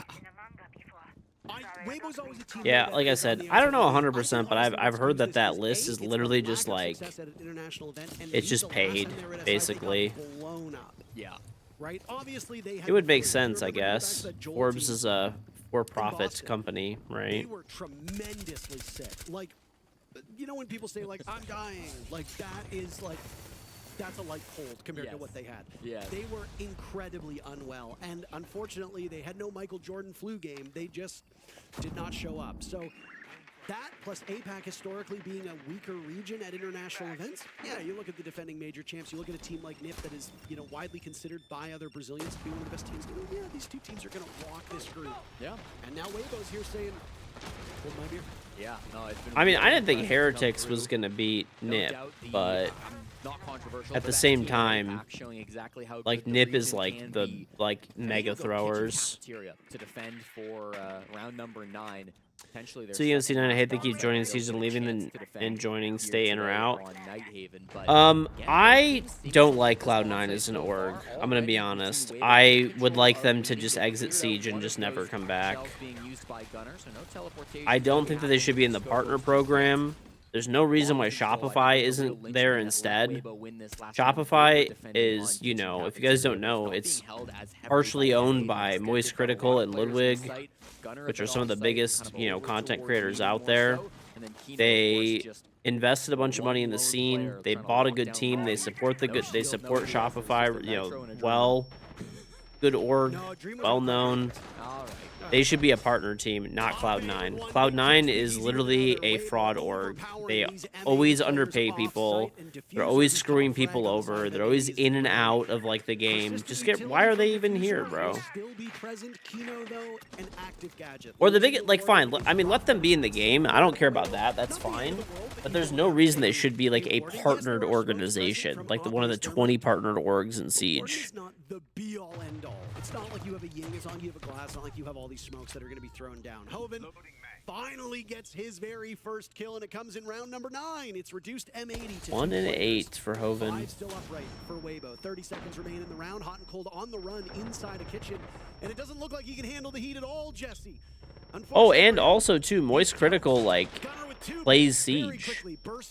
Like you have an org owner that like actually plays Siege. What can Gunner accomplish? NT. Nothing. Turnstone with a dozen kills, and it's match point series point for Weibo. They look so Come on, composed. M80. They look so ready up against Bring it sometimes back. called the best team in the world. They are not able to Cool, be Boo. fumbled. Thank you They're very not much able for to be level stopped, 5 in Parker. puzzles. Let me send you a Delta Also, pack. on Hold the up. board, he types in chat off screen, thanks for the first kill. Congratulations. It's a team effort here in Paris, Parker. Everybody's getting involved. I mean, I said that Turnstone was getting carried like a baby koala in the previous map, and I'd like to issue a correction. Hoven has taken over now. Yeah. He's the one being carried around, but...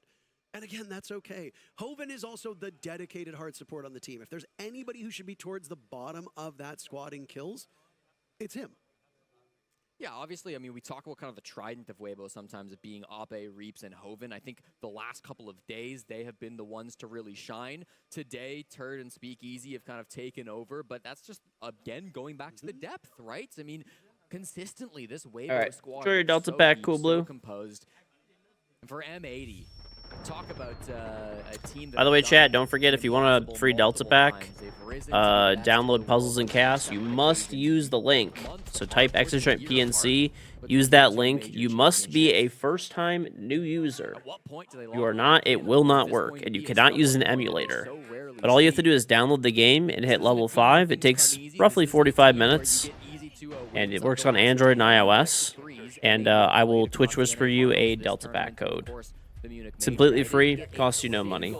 Very easy to do. You can do it while you're, you know, while you're watching the stream right now. This is live, indeed. What's up, Mari?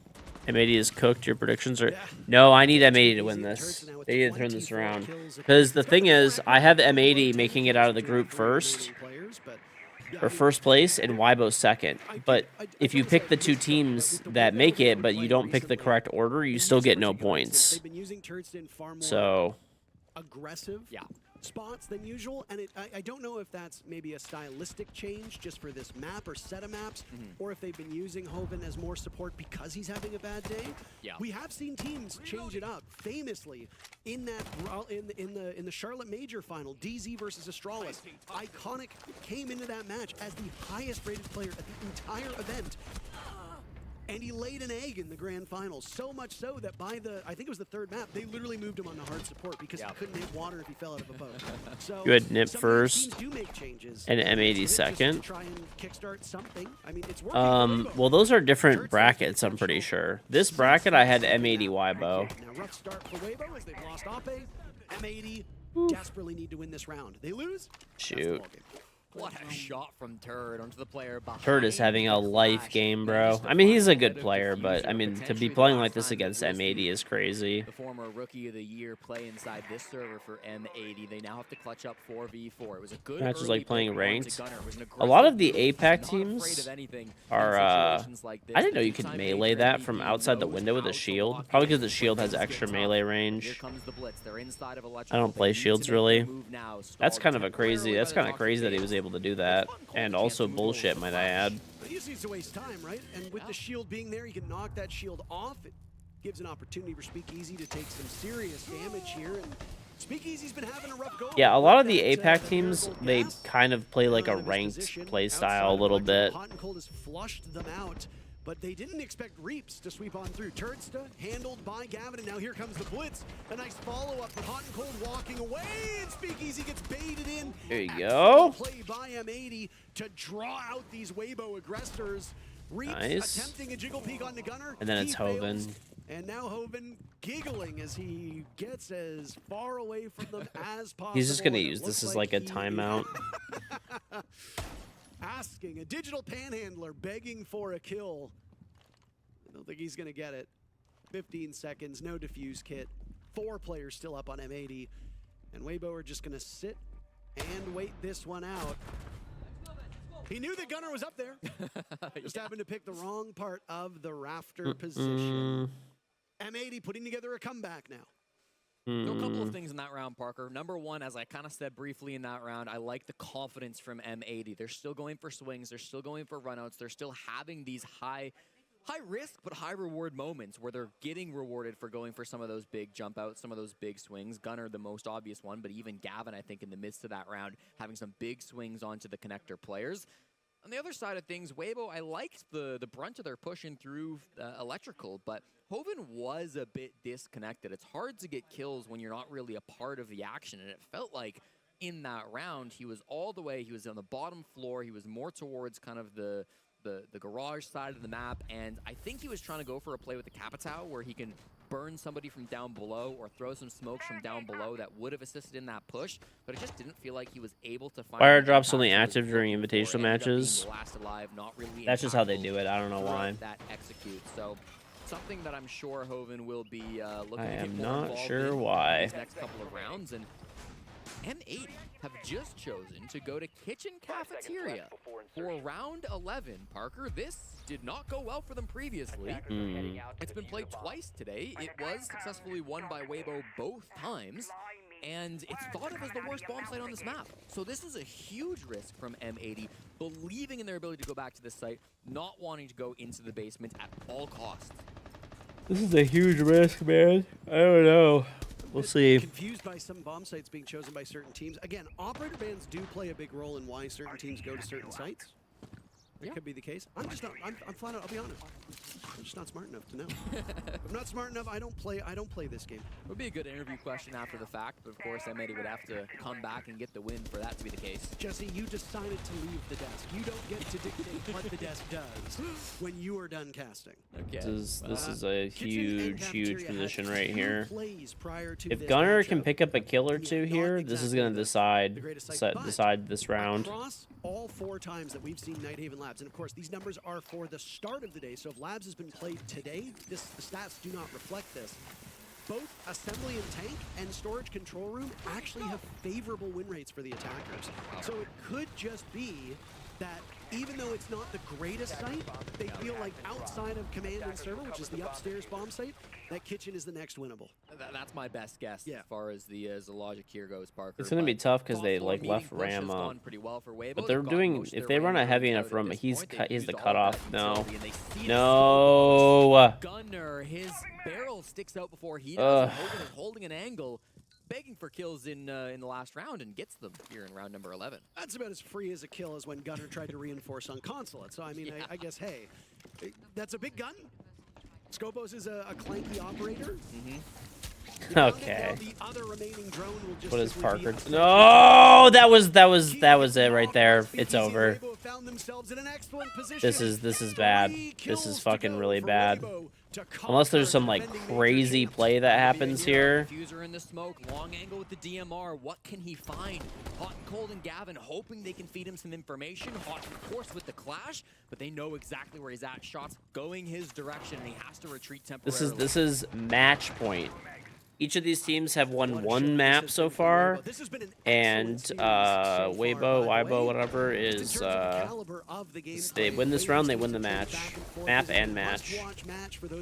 It's over. GG. And the finish seems like it's coming GG. pretty soon, Jesse. Diffuser on an island, and it's won flawlessly by Weibo. Oh man, that's rough. My predictions are completely fucked. What a statement through 3. Oh! My predictions are rocked now.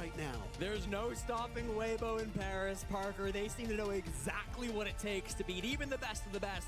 It wasn't a fluke. It wasn't just that they were playing poor opponents earlier in the tournament. You put them against anybody with the gun skill that this team has, the coordination that they need in the mid-round, and that late coaching coming through from Gohan as well. All the pieces are here to send APAC all the way to the finals. An incredible showing, but we've still got more games to go.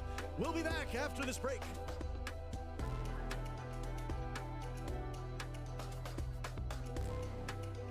Dude, all of these outfits and stuff that they have, I think they just went into Fox's closet. This is all Fox wear. This is his new line of clothing he's coming out with. Motherfuckers just out down in my kings. Okay, dude. I had Weibo getting second. I'm not gonna lie. I didn't see them beating MAD. I did not see them beating MAD.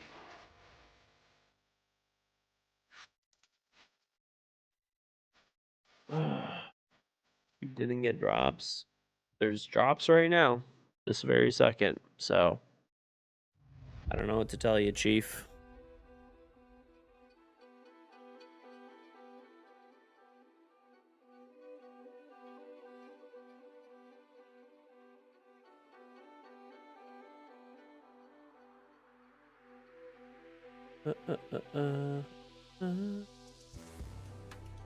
What's up, Macy? Give you your drops. Drops. Not as bad as Kai Sanat's clothing line. I did see videos of him like what's it called? Sewing clothing. Hologhost, thank you the 72-month resub. Welcome back. Very much appreciated. Thank you. What's up, Macy? I have 29 hours clocked in. I slept. Yeah, I slept. I streamed like all the games yesterday, played a little bit after. Then I did like a replay, rerun, whatever, slept, and then I've been on now for like 6 hours or something. It's on Just E. Oh my god, you're literally here, Just E. I swear you have fucking notifications on your phone just to talk shit. Every time an NA team fucking loses.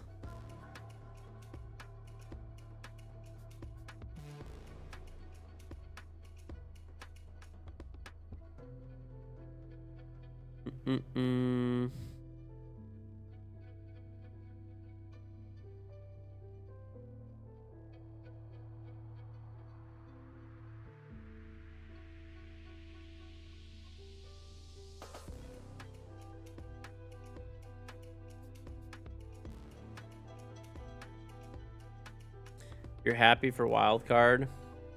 Well, the only thing that you hate more than NA are teams that people glaze. And like Falcons gets glazed, so that's why you're saying this.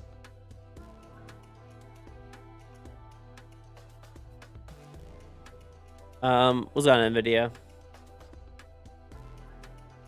You know that I'm right too. But Hologhost again, thank you very much for the 72-month resub, very much appreciated. Thank you for the 6 years. I'm gonna go get some food actually. I am pretty hungry, and I have my wife made a really good roast, so I could it's in a crock pot. I just take it whenever I want all day. Pretty nice. All right, be right back.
everybody? Welcome back. I'm here with the one and only Turd from Weibo Gaming. An incredible game we just saw between Weibo and M80 that went really in the distance, that was pulling on all of our heartstrings. I want to talk to you about this because I feel like every time there's massive doubt cast by a lot of fans out there on APL teams and Weibo in particular, but you've been doing so incredibly well in your group and you defeat a team like M80, the major champions in Munich. How are you feeling overall? I'm feeling really good and like proud of myself, my teammates, our coach. You know, like we have a lot of doubters, as you said. So to be able to like beat a team like M80, you know, the most recent major winners, just a really good, like, just happy feeling, you know, for ourselves and for all the hard work we put in every day. Of course, this is all in best of threes, not even best of ones. So all of that major stuff that you have in the initial phase is out. 3 maps. Big pressure on both squads. And the big part of this here is you've been telling me that this is the first time you all as a team in Weibo get to boot camp and prepare. How does that enter into your preparation for teams that are this big that you'll be playing against throughout the tournament? Yeah, so in APAC, like, you know, any APAC pro knows scrimming in APAC sucks. You don't get to scrim any, you know, world championship winners. You get to scrim like Ferex and CAG. So being able to boot camp even just for like 6-7 days is just such an advantage for us and give us the opportunity to learn, scrim against the best teams. You know, when we got to the Netherlands for our boot camp, we tried to only book, you know, the best of the best. I feel like scrimming for those 7 days against, you know, good EU, Brazil, NA teams has really like prepared us for this event and propelled our level of play, even just for 1 week. So, yeah.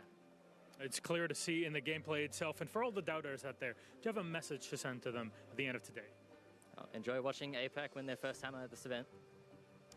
Lifting the trophy. Can APAC do it? Can Weibo do it? Thank you very much, Turk. Congratulations on the massive win.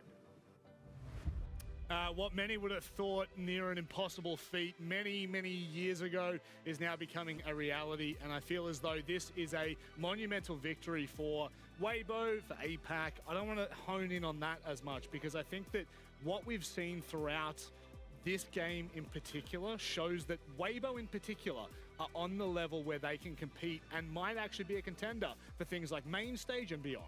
Of course, I mean, we've slowly been seeing APL get better and better, but seeing Weibo not only have the best individual players, but they have the confidence, and Speakeasy was a big reason to this confidence. I mean, round 2, right out the gate, to get those 2 kills, to then give Weibo the opportunity to clutch up. Turd was amazing in the top floor position, just seeing the peak of the head to be able to close it out and go get the defuse. But a lot of that came off the back of Speakeasy, and we've seen great plays out of Weibo.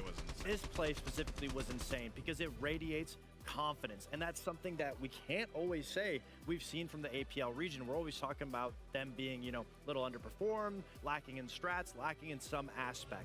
But not only do they have great players, great strategy, but they have the confidence finally, and you could see it radiating off of it. I mean, not just the confidence, everything you said, also Gohan. I think Gohan has really played a tremendous role in this team's performance as a whole. I was speaking with him after their win, and I was asking, you know, what are the things that you're bringing onto this roster? What is your view? And he said that he's taking from each and every single region and what they do extremely well and throwing it at his players and letting them cultivate their own sort of style and play around those operators, around their ability, and just let it kind of manifest into currently what it's looking like right now. And by all means, it is looking absolutely beautiful. One thing that was always talked about was the fact that APAC were gunners, right? They were mechanically sharp, but it was always in the strategy and the adaptability where they fail, and I feel as though Gohan is now bringing that together. It's looking good. Speaking of looking good, they're on top of Group A. This is a good way of having a look at it because I couldn't be happier, couldn't be prouder. But of course, just underneath them, Team Heretics with a game in hand. This is going to be an interesting group to see the way that it pans out. I think most would have expected M80 to be topping it at the moment. Yeah, I mean, that's what we were saying when we were coming into it, that it was going to be a battle for second place. But that being said, it's the 6th Invitational. Anybody can win. Anybody can top the charts. And so far, Weibo's there. And I do believe the only team that could pass them is Heretics if they win out. So Weibo's one game away from securing first place. Yeah, it's really crazy for me to. This is where we're at currently. It's only the third day at the 6th Invitational, but there are so many of these games. There's so many of these teams that are really showing why they're here, why they're deserving of, and a team like Heretics, a team like Weibo could easily be the top 2 coming out of Group A. I'm excited because leaning into next week with Phase 2, and then obviously into main stage, anything could be a possibility. Speaking of main stage, there's been so many of the greatest players to, I guess, grace it over the course of all the 6 Invitationals that we've ever had, but there are 2 that really stick out. Pengu and I think a bloke named Shaiko. How y'all only been waiting for the drops? Check your inventory. Honestly, a lot of players are scared of you, obviously. We were suspicious because you're too good. Like, that was literally what happened. And I'm the one who sent the email. So, like, I'm the one who did it. That's the story, right? None of us really thought that you were legit. Back then.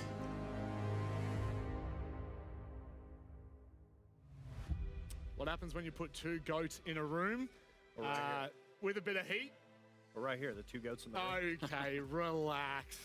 What are your thoughts on that one, Lax? A very interesting prospect for a piece of content. Yeah, I mean, for the people who are unaware, which I'm not sure how many that are, but for people that are brand new, Pengu actually kind of win at Shaiko. As you heard, they thought he was cheating. They thought, you know, it was kind of not typically things you see, but Shaiko has proven time and time again that he is that player that Pengu met back in the day and still showing up today.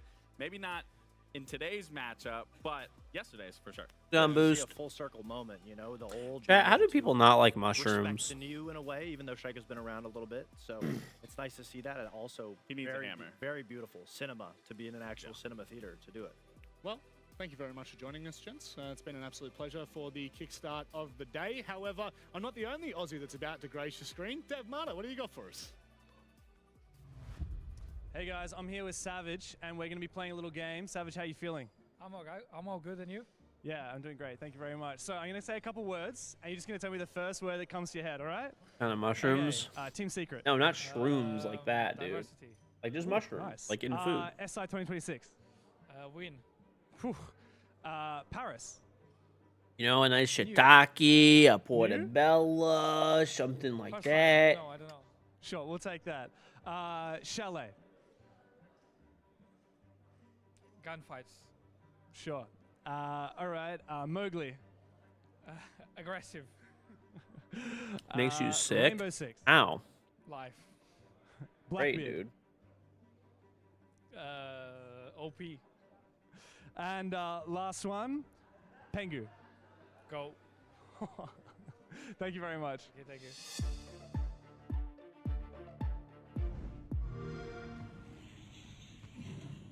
Probably because some people don't know how to cook them. You've had some rubbery ones, so that's why if someone's the only experience you'd understand.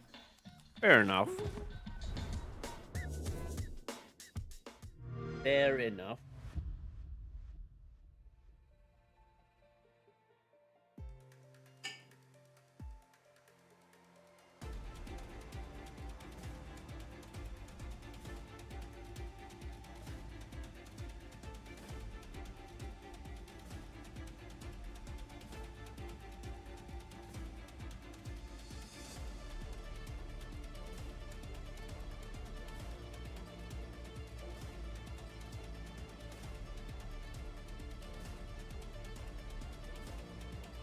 About playing on console, you get skins. Oh, it'll pop up at the beginning of the match. It's for like you have to have Xbox Game Pass Ultimate. Oh yeah, I guess if you have UC, that could do it. Flan is your favorite dessert. You've had bad flan before. Some people say they don't like it. They have probably only had bad flan. Possibly, yeah. My mom actually makes a delicious flan. Like, actually so good, dude.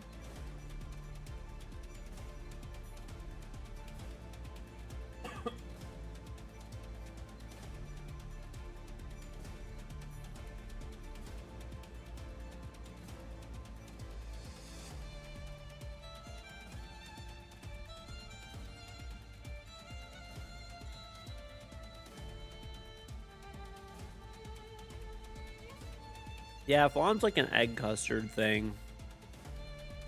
It's like an egg custard. It is very good though.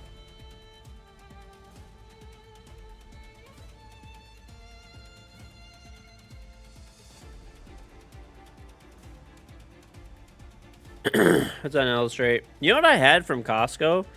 Did you guys see they had like a creme brulee cake at Costco?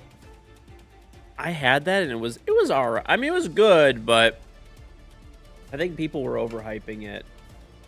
People were really overhyping it. Everybody told me it was so good, so good. And I like creme brulee a lot. Probably one of my favorite desserts, if not my favorite. And yeah, man, I don't know. It just was like, it was good, but I don't know. I wouldn't, I'd give it like a, maybe like a 7.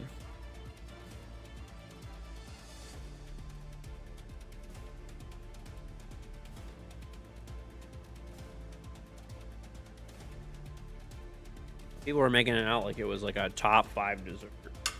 Falcons lost. Yep. Weibo won though. Tag team beat M80, which was insane.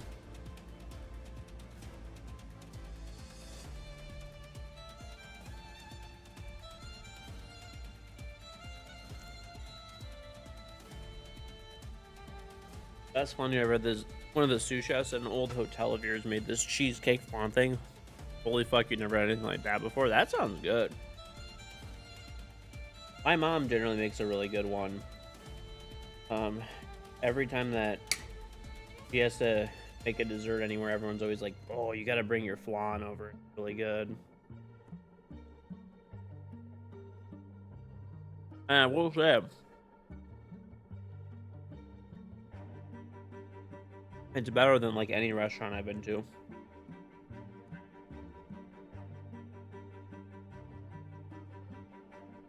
It is. Oh, you know what I just thought about, dude? When I'm in Paris, I'm gonna eat a shit ton of creme brulee. I'm gonna get even fatter. There. Can't wait for that, honestly.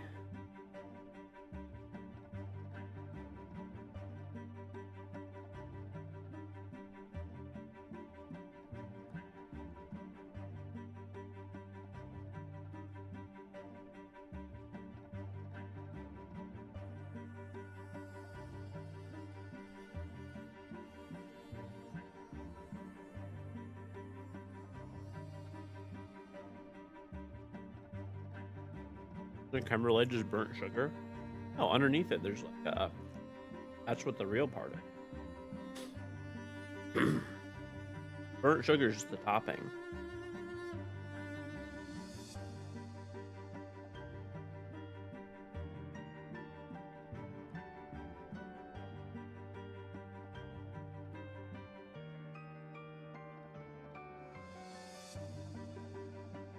Creme brulee is probably my favorite dessert.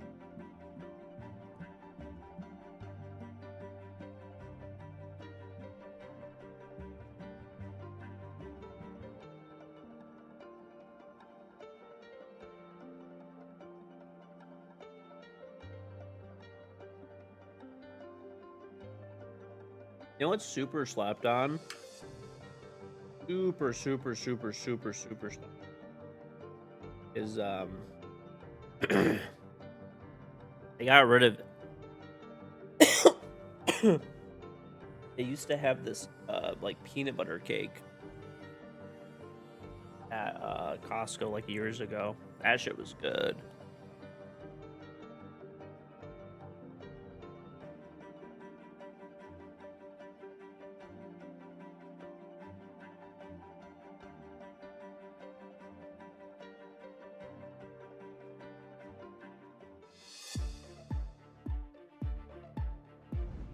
It is time for the third match on the A stream here at the Six Invitational. My name is Ann, and I'm joined The by Death by Fresh Chocolate and Cake. Foxy to talk us through this third game.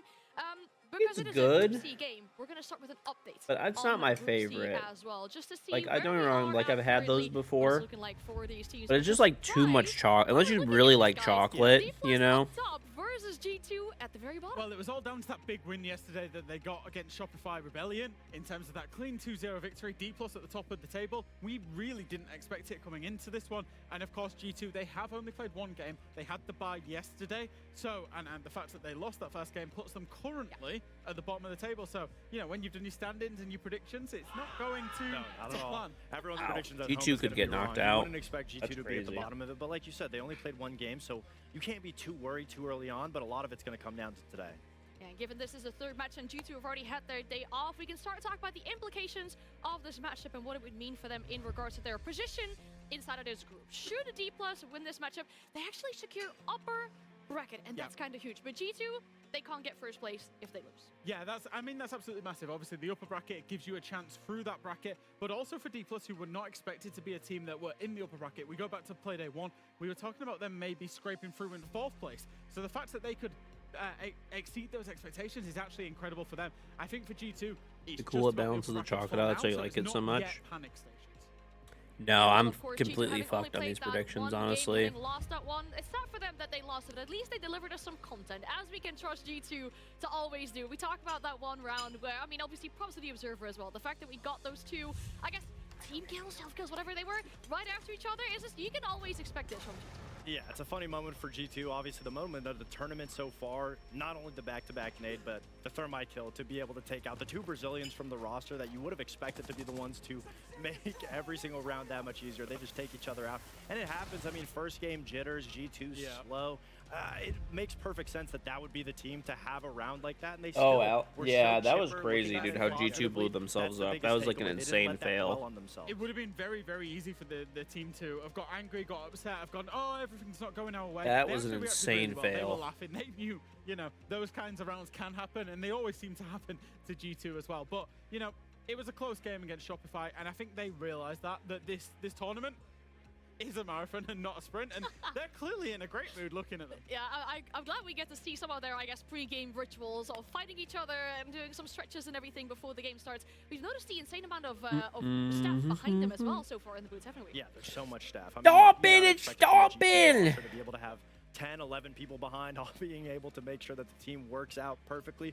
And for D+, on the other hand, they only have one staff behind them that doesn't speak Portuguese like the rest of the roster. Speaking English, so Cameraman. the translation ladder takes I a played little bit against of time, Cameraman in even the first having that, Invitational, actually. They're still able to be at the top of the leaderboard right now when it comes to their group. So And it's now he impressive coaches nonetheless. Stomping. We have one wild card for today when we talk about All one right, let me player throw this plate in the specific sink. who has the number of a player on the other side in the last 12 months. We talk in a head-to-head with Doki and Nears, because Doki's killed Nears 8 times, but Nears hasn't even managed to kill Doki in the last 12 months. Of course, this is going back to essentially the game that they played in the Munich Major, where Doki absolutely owned Nears, where G2 got that 2-0 clean victory. The scoreline is 8-0 between the two front men for each team. That's the first time that I would look at Doki being seen as a bully, so to say. Yeah. With that being said, from their games that they just played, Doki has not been having a bad tournament. They've only played one match. But Nears, on the other hand, wow, he's been a big reason as to why D+ have been able to win successfully in specifically that match against Shopify Rebellion. He was the reason as to why they won. So it could be a moment of turning tides where Nears will finally be able to get a kill against Doki. Yeah, and it's not just these two players who have a storied history with each other. It goes way further and way deeper when we talk about the history between these two teams. We talk about Alamau and Levy, who were on the same team. We talk about Bullet One, who was on the same team with Cameraman, for example, winning events all the way back in 2021. I mean, Alamau and Levy even have the same tattoo for that event. Yeah, absolutely. Same tattoo on the forearm for that win over in Mexico, of course. Two players on the same team, like you say. And then in Yavla 2021, of course, there's actually Romelio, Cameraman, and Bullet as well. All three were on the same roster when they were winning in 2021. So I feel like we're at the Six Invitational. You throw anything, you will hit a Brazilian here, because they're on every single roster bar two. But certainly these two teams, they're intertwined with former teammates that have had massive success together. Yeah, and I mean, speaking from a player perspective, playing against that Team 1 roster or the FaZe roster, they have the G2 guys, all 10 of them are very loud and overpowering. That's why they bring 10, That's so why they can be louder than they the can Brazilians. just scare everybody.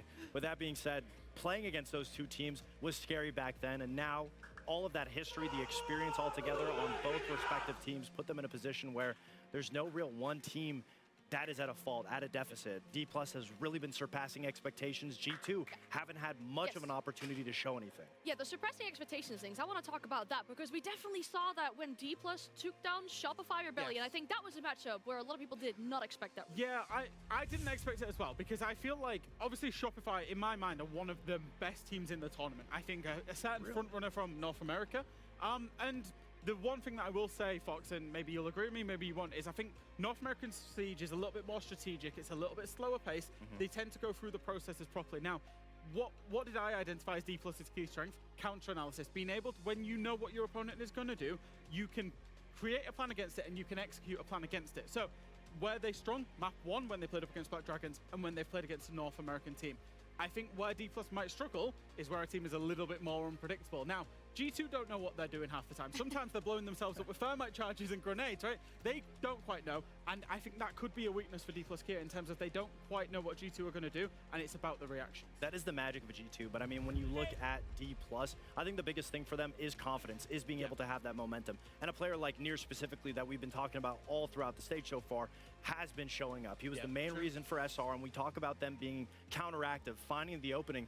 Everybody on D+ is able to execute, and they have the same caliber level of players as the rest of G2. So if it comes to a gunfight battle, that'll just be entertaining in itself to watch those two teams go head to head. But when it comes to structure, being more methodical, I hope we'll be able to see both sides from G2 because they'll be able to adapt more. They'll need to use their brain a little bit more, and hopefully no more nading themselves. Oh dear. It might also really depend on the maps that we're getting for this series, right? How structured can you play? What are you going to show to us here inside of this best of 3? We're looking at the first pick being done by D+, and they're going to send us to a bank. Little bit of a surprise this one for me, in all honesty, because G2 are known as one of the best bank teams. You know, G2 ended Falcons' run on bank when Falcons were the best bank team in the world, and they also played it back in the Munich Major where G2 won. Now, going on to the G2's pick of border, maybe a little bit unconventional in terms of map preference, but that for me is G2 saying, hey, we know you like strategy, we know you like step by step. Let's take it to a map that's about gunfights and we back ourselves. That's exactly what G2 needs, especially with the rough start of the tournament. They need to be able to get that confidence up and instantly going for an ego pick of picking a good map for D+.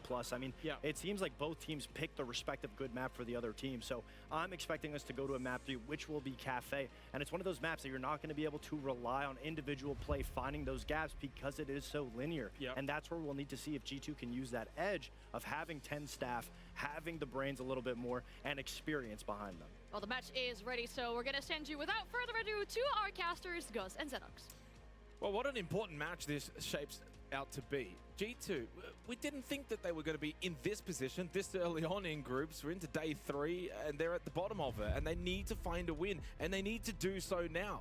Backs up against the wall, and D+ are playing some really good Siege. Yeah, crunch time for G2 and D+ are firing on all cylinders here in Paris. A deeply historical matchup between these two. It runs very deep indeed. Cannot wait to jump in. Need to add the caveat, of course, that G2 did have yesterday off. We'll see if they've been able to bounce back as they head into bank for this series.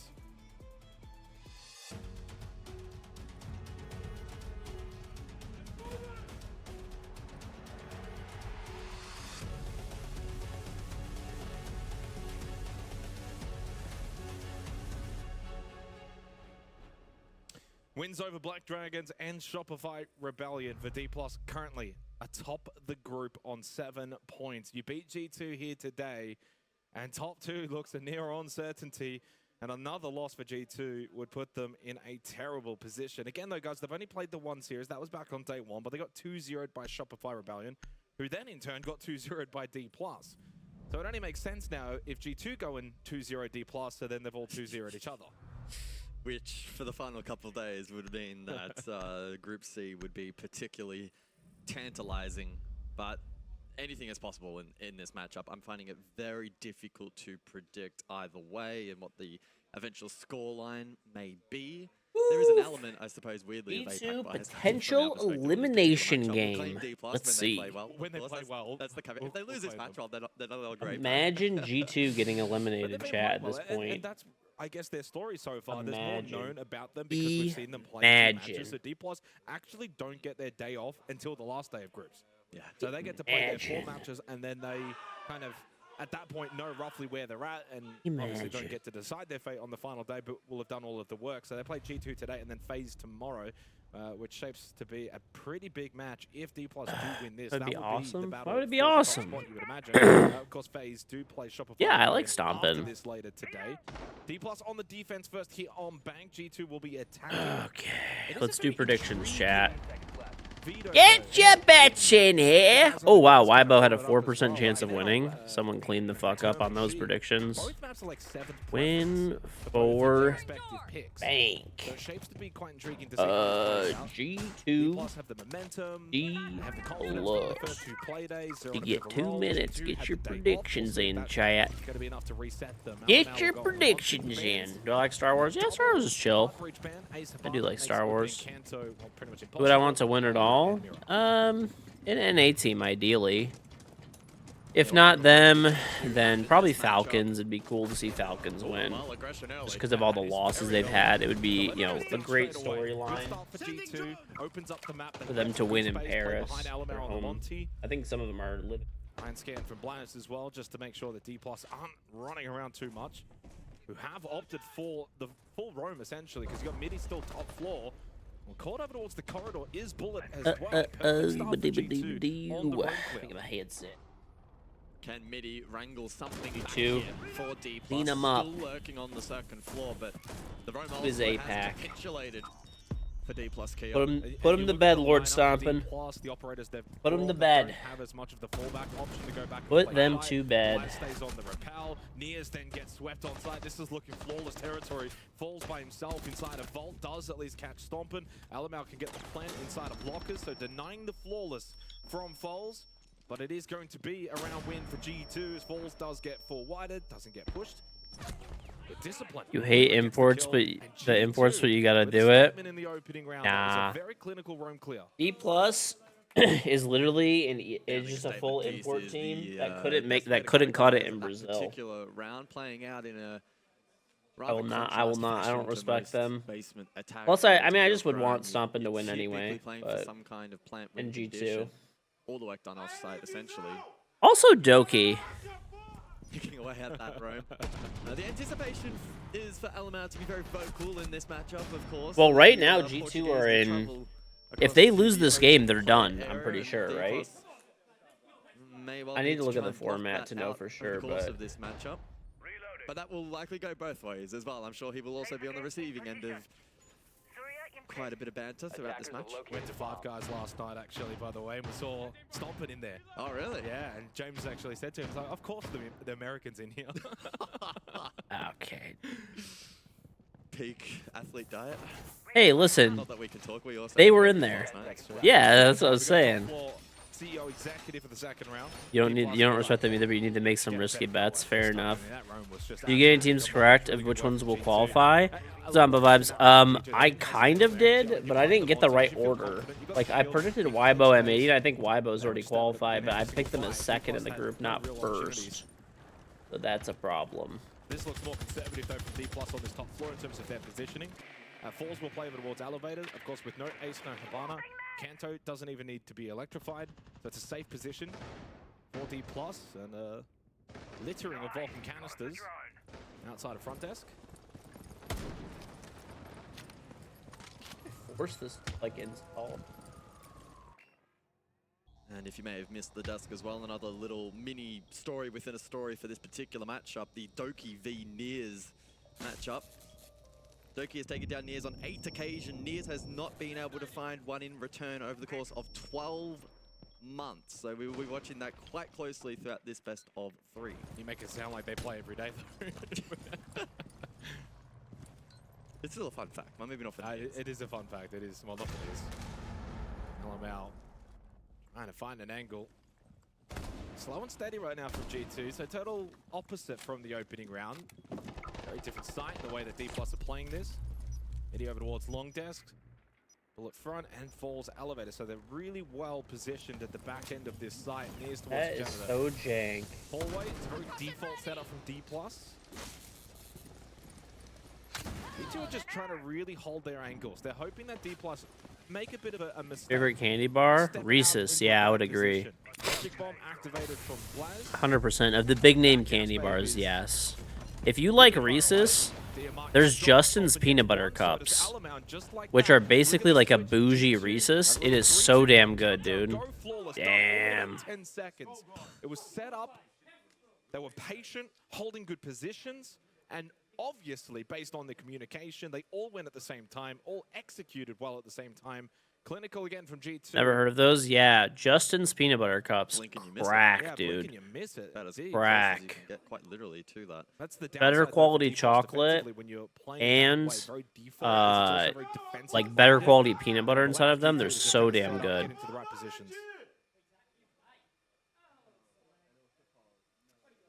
The downside is they're pricier. Found that trigger point, they laid the necessary utility. Peerings, thank you very much for installing Puzzles in Chaos. Very much appreciated. Once you hit level 5, I will give you your Delta pack. But they played off some really good information. Their positioning is great. Timing, of course, critical, and they nailed that as well. Strong start for G2. If the first round wasn't a statement, the second one most definitely was. I mean, it's early wake-up call time now for D+. Yeah, G2 aren't messing around today. At least not on this first map so far. Comparatively to maybe some of the bonders we saw in that last matchup, they've turned it up so far. And I think Jack was talking about it on the desk. I don't want to misspeak here, but something along the lines of, you know, counter analysis from D+ and counter-stratting and trying to work out what the other team's doing and counter it. Well, here you go, on the fly. G2 are playing very fast, aggressive execution. Really fast and aggressive. They got to find a way to get in a counterpunch before G2. I mean, honestly, I just want D+ out of here, bro. Like, these guys are all just from Brazil, playing in APAC because they can't qualify in Brazil. And also, if G2 doesn't make main stage, viewership will be down for sure. Viewership will be down for sure. The aggression from G2 stays at a heightened state. The flash Oof. was successful, but decent from Nears to just run away from I that, love get peanut out butter from snacks. I do. I love peanut butter in general. You know, I eat spoonfuls of peanut butter, like, not all the time, but like sometimes I'll just be like, you know what? I want some peanut butter. And I'll just grab a spoon, grab a scoop of peanut butter, eat it. Woo! And that is one hell of a shot onto Bullet to even that man count. Yeah, Bullet one, top one Bullet, and through the hatch blast, then the drop down, the nose that Nears is inside. Good turnaround shot though from the Valk. Continue to aggress forward. By the way, his second logic bomb still isn't ready because this is so early into the round. Nitrocell still available for Midi, no longer though for Nears, and that logic bomb now ready to go for Stompin'. Still 4 flashes available here for G2. Do not discount the impact that may have. Add into that the drones as well available. D+ has a lot of cameras up, so this logic bomb, if he times it right, could be huge. Nice. Nicely done from Loira. Leaves it down to Midi in the 1 versus 2. Loads of time remaining. Logic bomb activated. Oh! The drop down though from Stompin'. Loira was a little late to enter. Oh, he's got shotgun out. This is round. This is D+. Damn. D+ on the board with the 1v2 clutch. Both flashes missing the mark right at the end there. A little bit of a miscue with the stomp and peanut butter pretzel nuggets clear. Oh, like the stuffed peanut butter pretzels are like pretzels with peanut butter in the middle are crack, dude. His ability. The Ritz ones are good too. Dude, they have big containers. Like I'm talking like a fucking container like this. I think the plan was for Loira to push it. And it's really cheap at Costco and it's crazy good. I can't buy them anymore though. I can't. I'll literally just eat the whole damn thing in like a few days. It's bad. Concern for It's me, bad. though, still, this early ground. They're so good, though, dude. Set the tone straight away. Now, it didn't fully benefit. Nears has done an amazing job there, just to simply run away and buy time for the support.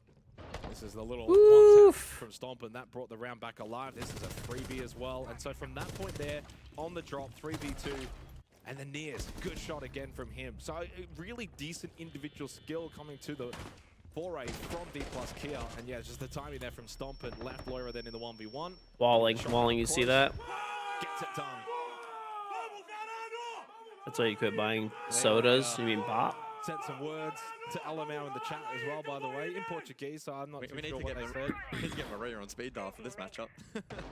Although I don't know how much of it will be stream appropriate. Head back to lockers and CCTV for the 4th round. seconds to go. Big round from Mitty. Do D plus commit to the roam this time without that on reattempt? Well, you look at the lineup. The lineup is always so suggestive when it comes to lockers and CCTV. So if you're going to bring, yes. yeah, you're going to bring the Mozzie, the Oryx, the Malusi. It makes a I don't know if you guys remember, but I was eating it on stream at one point.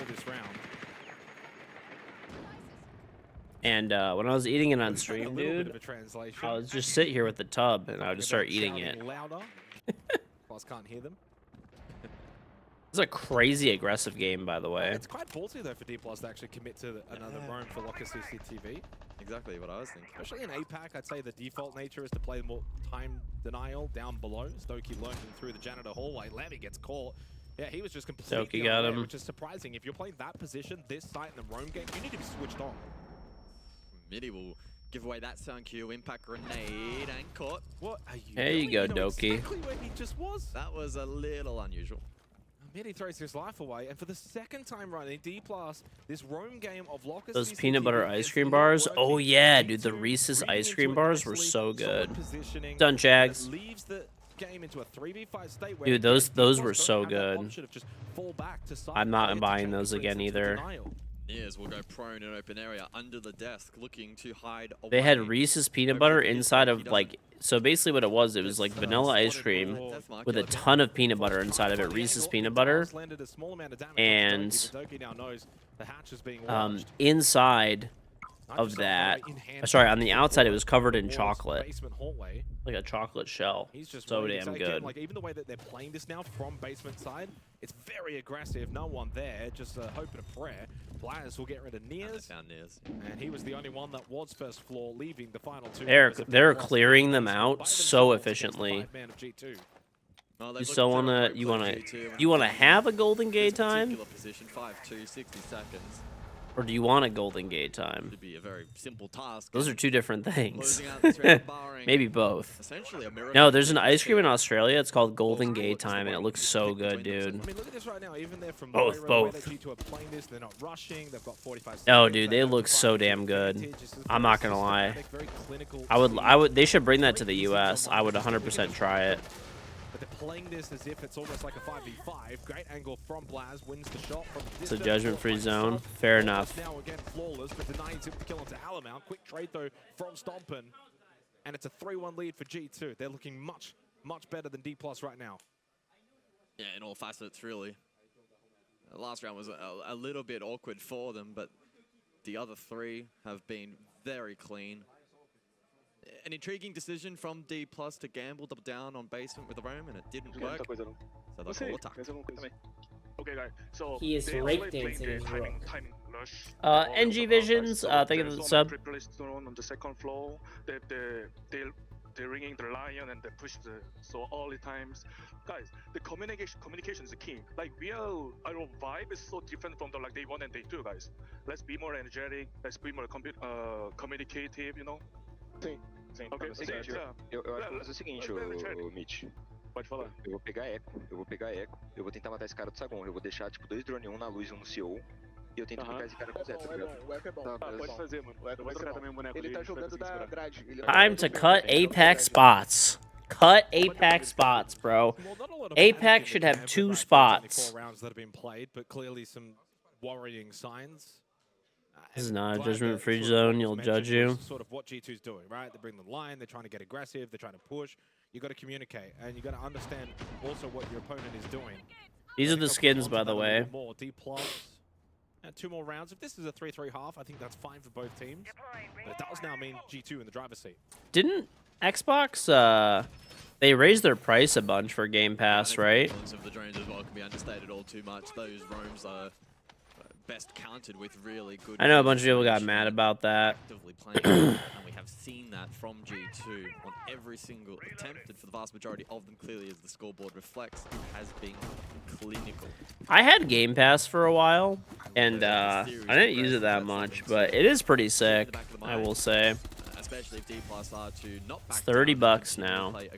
I don't remember how much it was when I had it. I think I had like a free trial, like a 90-day free trial or something, and I played a few things. It was, I don't know. I mean, I guess if you play, you know, if you play a bunch of different games, it's probably worth it. If you play just Siege or something, it's probably not. Dynamic though, Korean coach, Brazilian players. I mean, PJ kind of just says a bit more of the simplistic things that need to be noted, and then allows them to kind of just talk. NA teams, best NA team right now is probably M80. They just won the Munich Major. So they're definitely like the most notable team. Shopify, that's what Team Canadian's on, and Spoit and stuff. Oof, nice try, buddy. You know, Wildcard, they've been like a pretty competitive team. People sleep on Wildcard. They're actually really good. People sleep on Wildcard. They're a really good team. NA team. Younger team, they have one French import. G2 again commanding the round. So yeah, pretty good. SSG still got Ashen screaming, but they're always pretty good. And then Oxygen's in this tournament too. They're not expected to do much, but you know they're still not a bad team. From Doki into CEO to play alongside Alamau. He opts for the plant. Alamau will shield, cover up, hope the plant can be successful, but you can hear the yokai in the background. That will deny Doki the ability to put this down. Wall broken down from Bullet, and Alamau's on the other side with the pistol out. 2 versus 2. Back in goes Doki, and he might just be able to get Loira back up. Here comes Alamau again. Full white on the fall. Full from Alamau on the round. And he picked him up now too. This is winnable because they're so low, but I mean this should be a. Oh, he's getting tracked. It's GG. 60 seconds. Nears with it all to do. Could just land a body tag, and he does. He got Doki the trade. G2. What a salvage mission. Alamau. Hey, thanks, Leonidas. Appreciate it. You pay £10 for Game Pass, but it's the lower tier version. Okay. So what does that one include? Early round, finding that space and that pressure and throwing chaos. But in that round, really good late. I think it probably does go a little bit into the realm of throw, unfortunately, for D+. Bullet taking down the castle barricade. That yokai information. It's like less games? Okay. Full, but no. They had an opportunity. Great start again from GT. Look at the time. 2:11 on the clock. Opening kill. The amount of presence they already have top square. I don't know about that one from Bullet. Very strange. And then, yeah, again, look at this from Alamau. Dodging the balls. He's being able to then get the flash, get the pistol out. Takes care of that front. Blitz is so fucking stupid, bro. In a very difficult position. I mean, I'm happy G2's winning, but I cannot, dude. The shield play is so boring to watch. And Doki amped up. How good was Doki, by the way, back in Munich? He was sensational. Alamau is cringe. Now you don't like Alamau too. So basically, you just don't like anyone that's cocky at all. Pretty much is what I'm sensing. Like if anyone shows like any ego at all whatsoever, it's like they just cringe and you're done with them and you hate their team. Doki got another kill on Teniers as well. Triple check that. Yeah. He was the 8th kill in that previous round, 54 seconds on the clock. And so I believe that has now extended the streak, unless I've missed the one back elsewhere.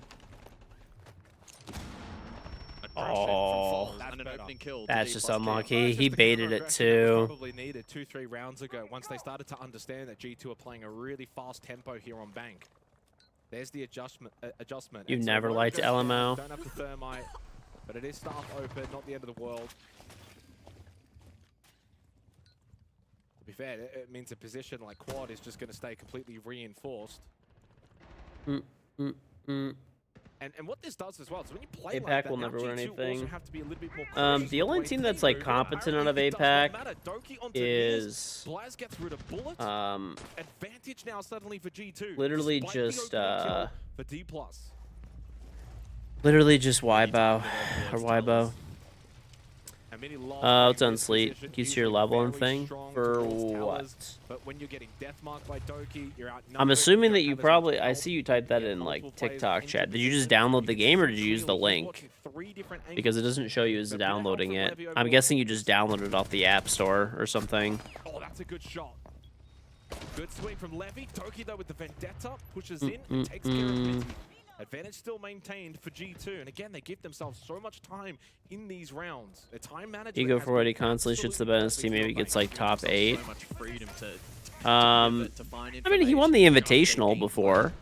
As required. Levy trying to take the active battle. Oh, what a shot from Blaz. Pushed in towards Admin. Falls now by himself. It's a very dominant half from G2 as they take a 5-1 lead. That's pretty crazy. Really, 5-1 lead as on a attack. team, they are in sync. They're gaining really good information. They abuse the Deimos really well over the course of that half. The Blitz as well with some notable appearances. D+ constantly trying to match their tempo, but we saw a couple of increasingly more aggressive attempts as the half progressed. But unfortunately, they just could not match the skill of G2. Toki, I'm your Thanos. By the way, that round was the first round that a G2 member got a multi-kill, which was Doki with a 3K. Really? Yeah, and you say that because it's like they were so dominant. Like what? 5-1 half. It just goes to show that the spread performance from all 5 players performing in the half. Truly is a team effort. 8-2 from Blaz, 7-1 from Doki, leading, but Loira, Stompin, and Alamount all positive. Very, very strong half from G2. And again, I think this is much better from D+, that kind of gameplay they needed. Used Link last night, played into the end of the stream, then I get bit again today. Let's see. Did I message you, whisper you a code? So sharp today. I did. Play from him has been really I'll check. Let me see if it shows you even installing or not. Have you played the game previously or installed the game previously? Did you accidentally not use the link for the first time? Because if even if you like click on it and install it, and then you uninstall it and then reinstall the link, it's still not going to work. A lot of the stats there, just It's only for like new users. Let me see. Replicate in the second half and try and get their own attacking game going. Oh, I see you installed it, but you're not level 5 yet, I'm guessing. Play on defense, so they keep the same mindset, the same mantra, play aggressive, playing in the face of Because it'll tell me when you hit level 5. I do see you're installed, though. So you just haven't hit level 5, I'm guessing. Stomping on the Vigil, Doki on the Fenrir. But with the way that D+ are coming through Sewer, I do wonder if they want to just go for a straight direct sight here. Now, if they want to do that, Alamau is actually in the best position to deny that. The Azami blocking Sewer is a thorn in the side of D+. Doki v Nears, by the way, quick update. 10-0. The streak continuing. 10-0. Oh, okay, 7-0. Or 7-1. And Alamau do here over towards server. Maybe facing an onslaught. Like Caster Steve was 10-0 for a second. Multiple bodies flushed out. Alamau just has to call to the rest of the team. They start to flood back to site. They give up on the roam game because they know it's not needed. Loira up above on Hatch. Smokes laid here from D+ Kia. This is such an aggressive position from Loira. You wouldn't typically see defenders holding Hatch like that, but they know full well that D+ are playing this sewer push. Alamau is the one that gets the opening kill. I love these smokes. They're actually helping him. He's just playing off them perfect behind the server rack. Like, Levy hasn't even been able to get in with the Glaz and play off of them. They have not used these smokes effectively at all. And then the swing from Alamau against the Glaz. This round seems like it's already done. Surely a foregone conclusion. Midi top square. So Loira's had to then back over towards Archives.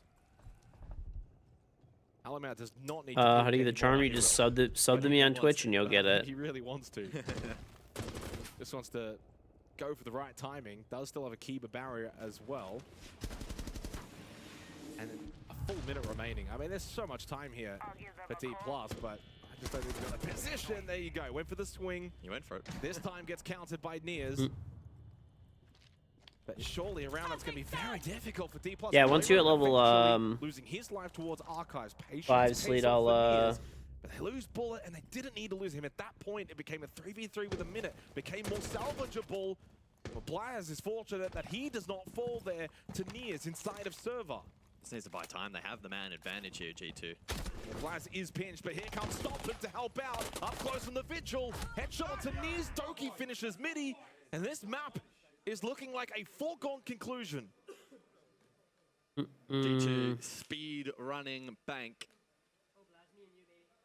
It has been incredibly one-sided. I mean, there's winning, there's one-sided winning, but this is just so dominant that there's not much you can take away from the D+ camp because G2 have Peerings, the thank you for match in returning its solving puzzles and entirety. chaos, though. But I think I facing said at the start thank you of for that. rounds, it's G2. They decide how they want to play this. Guess what? D+ on the attack think, okay, we will try to decide what we want to do. Doesn't matter. G2's one step ahead because Alamau's sitting server with the Azami to block that sewer push, which allows the other 4 members to roam up above and not have to worry about a direct hit into sight. The Joe in here? There is indeed. Obviously, a disappointing result on day 1 to lose the Shopify Rebellion 2-0, but they had yesterday off. And whatever they did yesterday, it has worked because D+ have been in good form. This is certainly a matchup where has maybe been called pre-event out. you'd pencil it in as a confident G2 victory, but yeah, you're right. Given the way both teams sort of have played so far, a little bit more limited, of course, for G2, but D+ have had very respectable results. Unfortunately, so far here in this particular best of 3, they're being outclassed in essentially every facet of the game. G2 have looked so well rounded. Now it's just a matter of closing it out. And don't forget, this is the map pick of D+. Chance for Blaz, easy. It's on Kiss. Bye-bye, Dokubi. I don't know. I mean, We've had 7-0s. We saw one earlier today. APAC is just, I don't know, especially now, it's just like Brazilian teams are going there to like farm the region and like get spots that they normally wouldn't get to attend events. Has been able to find It's annoying. To Doki, but not before he was able to get rid of Bullet, maintaining this advantage for his team. No Capitao, no Dokkaebi. You're losing a lot of weaponry here for D+ on the attack in trying to aid any kind of chance of getting into top floor. You pretty much don't have anything here left. You've got some air jabs. Stark contrast to G2, who pretty much at the beginning of every single round already at least had a foothold, formulating a plan. D+ just continued to scramble. The round was probably over. By the way, there's only been a single round played where the opening kill was after the 2-minute mark, which was the second round, minute 17. Everything else has been 2 minutes and more. That's a shot. Midi captures Blaz, who steps into the long angle. Now, we might just have a round on our hands, but there are still 3 gas babes for Alamau, 2 nitros as well for G2. But even though it's a 3v3, the attacking team, for me, is still at a disadvantage. Yeah, the double nitro makes things incredibly precarious for this attack. They need to clear Stompin over towards Stock Hall. And he's getting back up. So Alamau's rotated. He comes in to now either play behind Stompin or at least backfill in towards Long Desk. So they've got more presence towards the back of this. You're side. sad the bidet isn't shipped to Around the side Canada. a bit better. It does ship to Stompin Canada, on the but reload. Midi if you're push Canadian, Stompin. go to Timing Amazon.ca and just search Throne Bidet. I actually opened up business in Canada. Underneath, he captures Midi. I'll actually get the link. Let's. Could Alamau send this game into a 7-1 fashion with this clutch? 3 gas babes that he can still play. I'll get you the off of. link. The push is I coming, got though, you, from buddy. Iz by himself. Falls didn't push with him, but Falls has the angle from CEO, and we continue on. 6-2, D+ stay alive here on Bank. And they're not going about it the easy way, D+ Kia.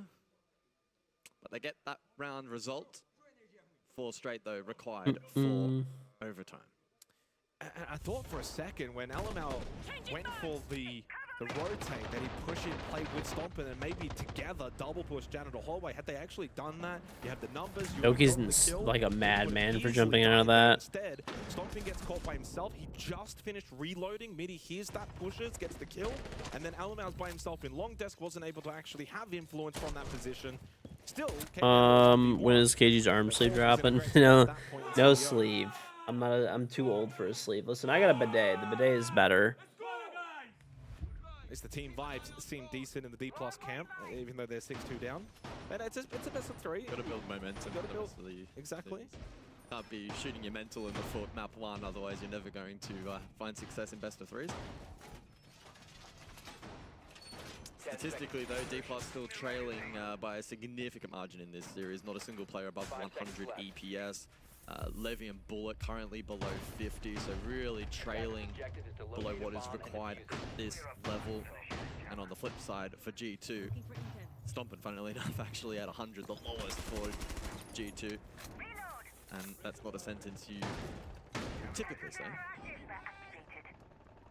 Blaz, as we watch him here, playing the cap can, EDD's place. He's been the best player, 155 EPS, and 3-0 on the entry.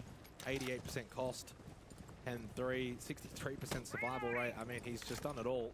And the assists as well to boot. So Nears will slip in top square. Alabama inside of Janitor, prone at the moment. Lawyer will play the hallway. I do have some other stuff that I might come out with for you guys, potentially. That's going to be kind of the offset position. I'm probably going to wait until the bidet pays itself back off, because I spent a lot of money on the bidet. But once the bidet is paid off, and I can take the profits from the bidet, like, I'm not going to take profits back. I'm just going to put it into, like, probably other stuff. Now probably can't necessarily play that position permanently. Midi gets the kill onto Loira. Still got stomping in Arcus. His position may not necessarily That is kind of the plan. Not sex toys. I don't know. I have a few other things that I kind of want to do, but... Because you've got the two roamers, he's now on an island in Janitor. You've got no one top main, no one towards stock. So Alamouse used all of his gas babes. Yeah, I dropped like 200,000 developing and launching my bidet, so... Make a bidet that is a pleasure device. That would, hey, that would check out. Black Ice keyboard or mouse. Probably not those, because, I mean, realistically, I'm not going to be able to make a better keyboard than, like, you know, the keyboards that are out there. And I'm not going to be able to make a better mouse. So probably not either of those. I really doubt. Really difficult position for G2. Try and back this defense into a corner, as is typically the case on open area. Then they have lurk, Doubt main, either blue, of those. etc. Stomping. What can he do? Bot main. Position. No, he just swung out at the wrong time. Levy, though, taken down to 1 HP. And that makes it very difficult for Levy to push this fight. But they do have the positional knowledge of stomping towards bot main. Midi is above. I can't tell you guys what the ideas are. You know, obviously I wouldn't want other people using them. So Levy doesn't want to push forward so low. He has to push forward. There's 30 seconds left. Unless you just go side and you leave him there and allow Levy to push up behind him, Alamau and Doki then get one apiece, because now D+ are panicking. Stompin then gets rid of Midi. They've completely chalked it. They had the numbers, but they ran out of time, so they started to I don't know. Yeah, I wouldn't expect anything this year. As He's actually gone for blue. They don't have diffuser. This is done. It's going to be maybe next year. G2, I don't know. D+ didn't know what to do in a winning position. They fumbled the bag. But G2 do not on bank. They steal D+. Nice. In a very dominant fashion, 7-2. And looking much better here today on day 3. And if G2 play like this on border, it could be a bloodbath. They were playing so well synchronized as a unit. This is the G2 we love to watch. Your back end loaves in the oven and potatoes just need to boil and you can finally eat. Nice. Are you baking bread? My wife has been on a baking spree lately. The amount of baked goods. We made donuts yesterday. Oh, meatloaf. Okay. But for G2, it's good times.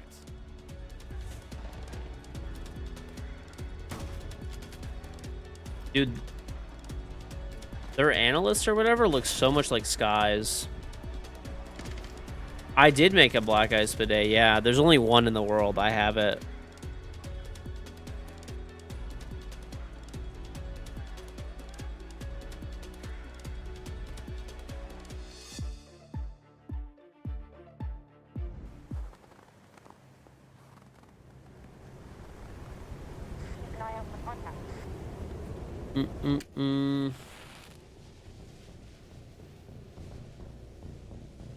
What'd you miss? G2 absolutely fucking shit on D+. That was like pure dominance.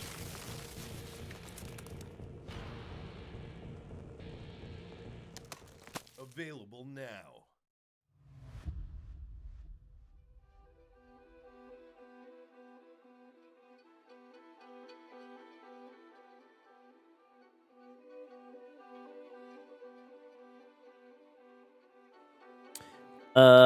You don't really make bread. Your bread also turns into a brick. When you try to cut it, it turns into sand. Bread is not, yeah, it's not that easy to do, really. My wife, I will say she is really good at baking. She is really good at baking. Wildcard beat Falcons. Yes, that one was really surprising to me, actually. Well, not really surprising, but surprising. I wouldn't say really surprising because, like, people sleep on Wildcard, dude. You guys remember? Listen, all I'm saying is, you guys remember when I was playing with Baby Shark and he was shitting on the cheaters? Yeah, dude. Listen, Baby Shark backpacked me when we were playing cheaters, so, you know, it's not that crazy that he's beating Falcons.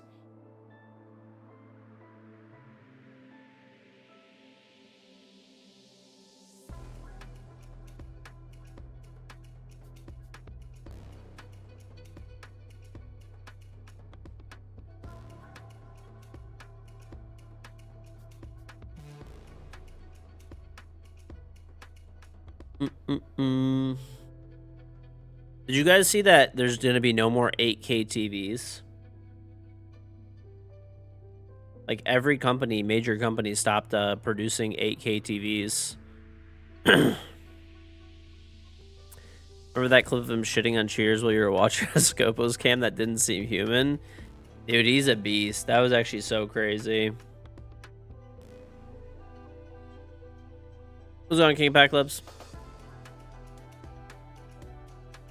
Too expensive to make.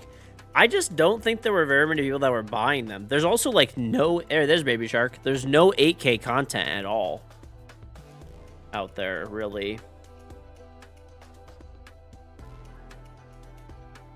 You know, funny enough, when I did my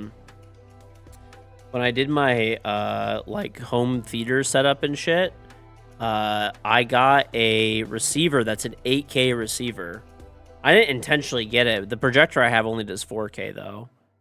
The thing is, there's like I said, there's no 4K there's not even that much like true 4K content. Like any of the streamed 4K content is not even like real 4K content. You need like a Blu-ray to get like actual 4K content.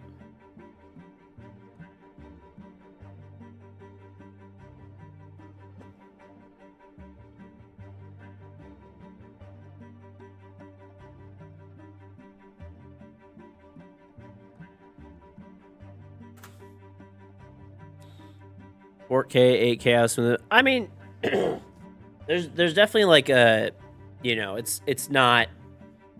You definitely get a decrease. That's for sure. You definitely get a big decrease in quality. Or sorry, diminishing returns. It's kind of like having like a 240 hertz monitor and going to 360. Well, like you certainly could like tell the difference technically, you know.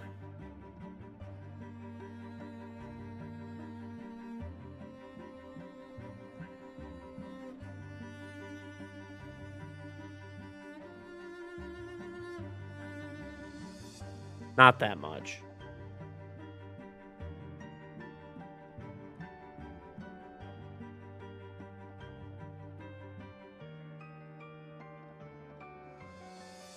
You're still rocking a 75 hertz monitor? That I would upgrade to a 144 hertz.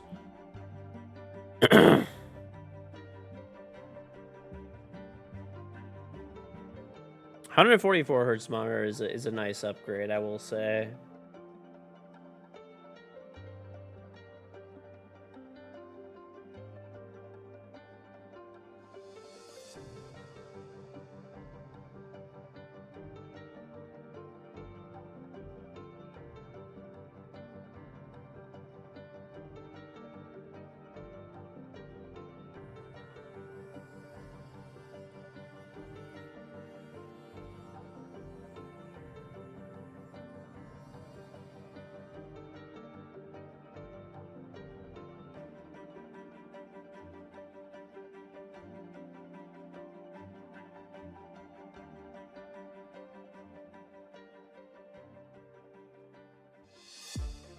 You're still waiting on upgrading your Windows until you hear more positive reviews. Until then, you're sticking with Windows 95. Dude, the amount of people that are like sticking on Windows 10 still.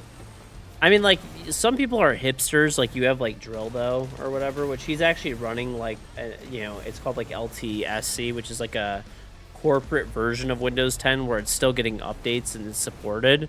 But most people do not have, like, they're just running an outdated version. And it's like, what are you doing?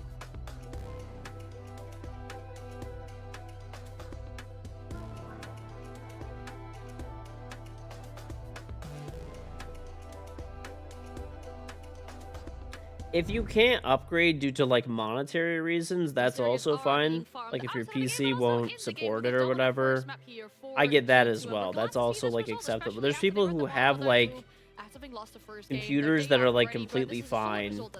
Yeah, I'm glad to see that that first loss didn't affect them too much. Yeah. And I think what we need to talk about is how impactful of the game when this. There's people's computers that are like completely fine. But the way that they were going about in it the was EU, so you get an methodical, extra year of and we got support. to see Oh both shit! sides, the aggression where it was needed, but also being able to manage D+'s aggression, being able to catch the trades out, and handling D+. And once that was taken into the equation, D+ didn't have a response. I was actually a really big. I was shocked when D+ picked into Bank. I couldn't figure it out. I thought G2 are so good at Bank. They've already lost it against G2. I actually spoke to Doki and he said, "Bro, I don't understand why they picked Bank against us." And It took you ages to upgrade out of Windows 7, and you think it was mostly because you get used to it, and they make big changes fast after that? I don't know. Yeah, but the thing is, you don't get security updates, dude. Like, it's really important to upgrade. Or basically get a corporate version of Windows 10 to continue getting updates. Like, if a OS is supported, then that's fine, but people play very fast and loose with security vulnerabilities. It's actually crazy to me. Your second monitor is 144, while your main one is 75? Oh, just swap them. Doki is having an exceptional game himself, and Bank is one of those maps that I would say amplified Doki's play. The way, at least from when I played against him, was always very rat heavy. You never know where Doki's going to be. He's always roaming a lot longer than you would expect any other player to go for, and he makes very, in your opinion, questionable plays, but they always succeed. They always catch you off guard. Yeah, and it's further talk about what you were saying earlier, where even despite What are Fox's pants, bro? Only this man can pull this shit off. I thought he was wearing something completely normal because I saw his sweater, and then I saw his pants after, and I'm like, he has to have something unique every time. Into Teller's Archives. What does G2 do? Breach, force a blitz in through a repel through the window on a team play. They actually lose Doki and they lose Alamau in this clip. It becomes a 3 versus 3. The Stomper then ends up getting an amazing one-tap to get it to a 3 versus 3 in the end. And then they end up losing the 2 versus 1 in the Oof, that was a nasty shot by Stompin. It's not about the round result. It's about how G2 were taking the fight away from the initial areas and just putting it into, you know, areas close to site within 30, 40 seconds. He has leopard print underwear on too. Probably at this point, bro. Making them uncomfortable, and them losing that round 2 made it so that not only would they get aggressive, but once they got that advantage, they slow it down. They wait for D+'s response, shut it down, and then win the round out. And whilst one of our big European teams is currently playing one of the other big European teams, Falcons played earlier today against Wildcard. And James, an update on that game for us. So we just had Wildcard take on Falcons, and it was a grueling 2-1 series. It all started on border, and you had to expect the unexpected. Wildcard 7-0. You think you can read what's on a sweater? I don't know. If Snake is coming to Siege, which one is it? I don't know. To Falcons. Moving into map 2, Falcons, they fired up. They looked a lot better. A 7-2, they shut down Baby Shark, and they just cleaned house. You're close to 1 million channel points. Soon TM. Soon TM. This is a good time to farm them. Nardo, thank you much for installing Puzzles in Chaos. Very much appreciated. Don't forget, chat, if you want to get a free Delta pack, type extra stripe PNC. You must use that link, and you must be a new user. And once you hit set it all level 5, I will give you a Delta pack. I'll Twitch whisper it to you. Kansan, the GOAT, the Clutch King, he had a massive 17 kills, and Fortress was won by Wildcard across the line, 8-7, leaving them in second place in Group B, and Falcons scrounging for a victory. Their second loss of SI so far. Can the Parisians, can the tournament favorites bounce back? It's anyone's guess. Falcons have some serious soul-searching to do. Bro, if Falcons like don't make main stage, that would be tragic. Who are looking good in this matchup? Can they clear it in 2-0? We'll send it back to the casters to find out. Bro, the most excited I've seen James for a hot minute. He looked like he was having an immense amount of fun there with the mic, as have G2 been having an immense amount of fun in this series thus far. We head to border for the second map, and for D+, well, they've got some soul searching to do as well. I don't want to say it's an impossibility for D+ to win this map, but I'll tell you what, it's going to be tough. It certainly is. Let's head over to Border to see if G2 can put the 2 into 0. You'd laugh if they don't. You want to see the French cry. Well, that's because you're English. Don't you guys have like a rivalry?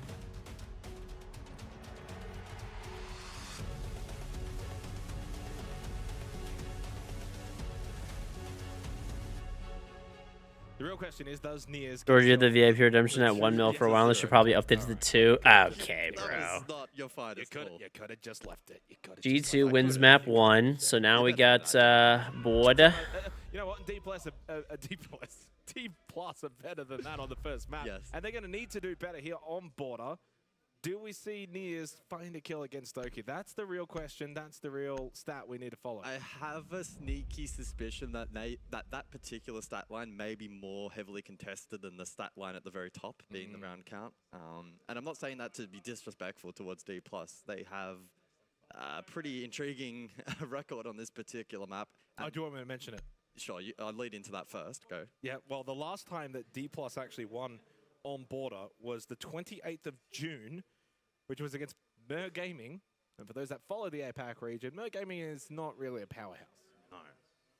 And in terms of this series as well in isolation, G2's aggression, especially on attack and their willingness to hunt players, seek map control early, etc., on Border, that could lead to some serious deep-rooted troubles for D+. That's why in the ban phase, right, they've targeted... Have you seen the Fallout Soda collab they did at Costco? Yes, dude. I'm actually kicking myself because I really wanted to get that. And I really wanted to get that. And I saw it at Costco, but I didn't know, like, I don't know, I just didn't, I was like, whatever, I'll get it, like, next time or whatever, and I didn't realize, because I was, like, rushing, and it was, like, far away, like, I saw it from the opposite end of Costco, and I didn't realize that it was going to be, like, such a limited edition collab, and, yeah, I'm pissed I didn't get it now. Hey, when you poop in the bidet. You don't poop in the bidet. Does your wiener touch your butthole? Nope, that's not how that works. When you turn the bidet on, it's just...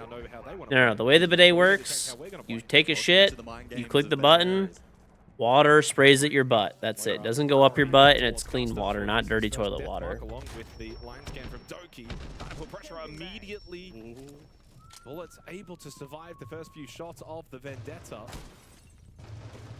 Will take over Would you just join back to? Bidet questions. That wasn't being banned out over the yin. We saw really impactful back on bank. Opening kill, though, is actually on to said Damon. And it's because Midi went first floor, so he actually wrapped on down and put the pressure back onto Lawyer rather than just trying to find it from a third perspective. But Doki then catches Midi on the rotate back towards site. So 4 versus 4.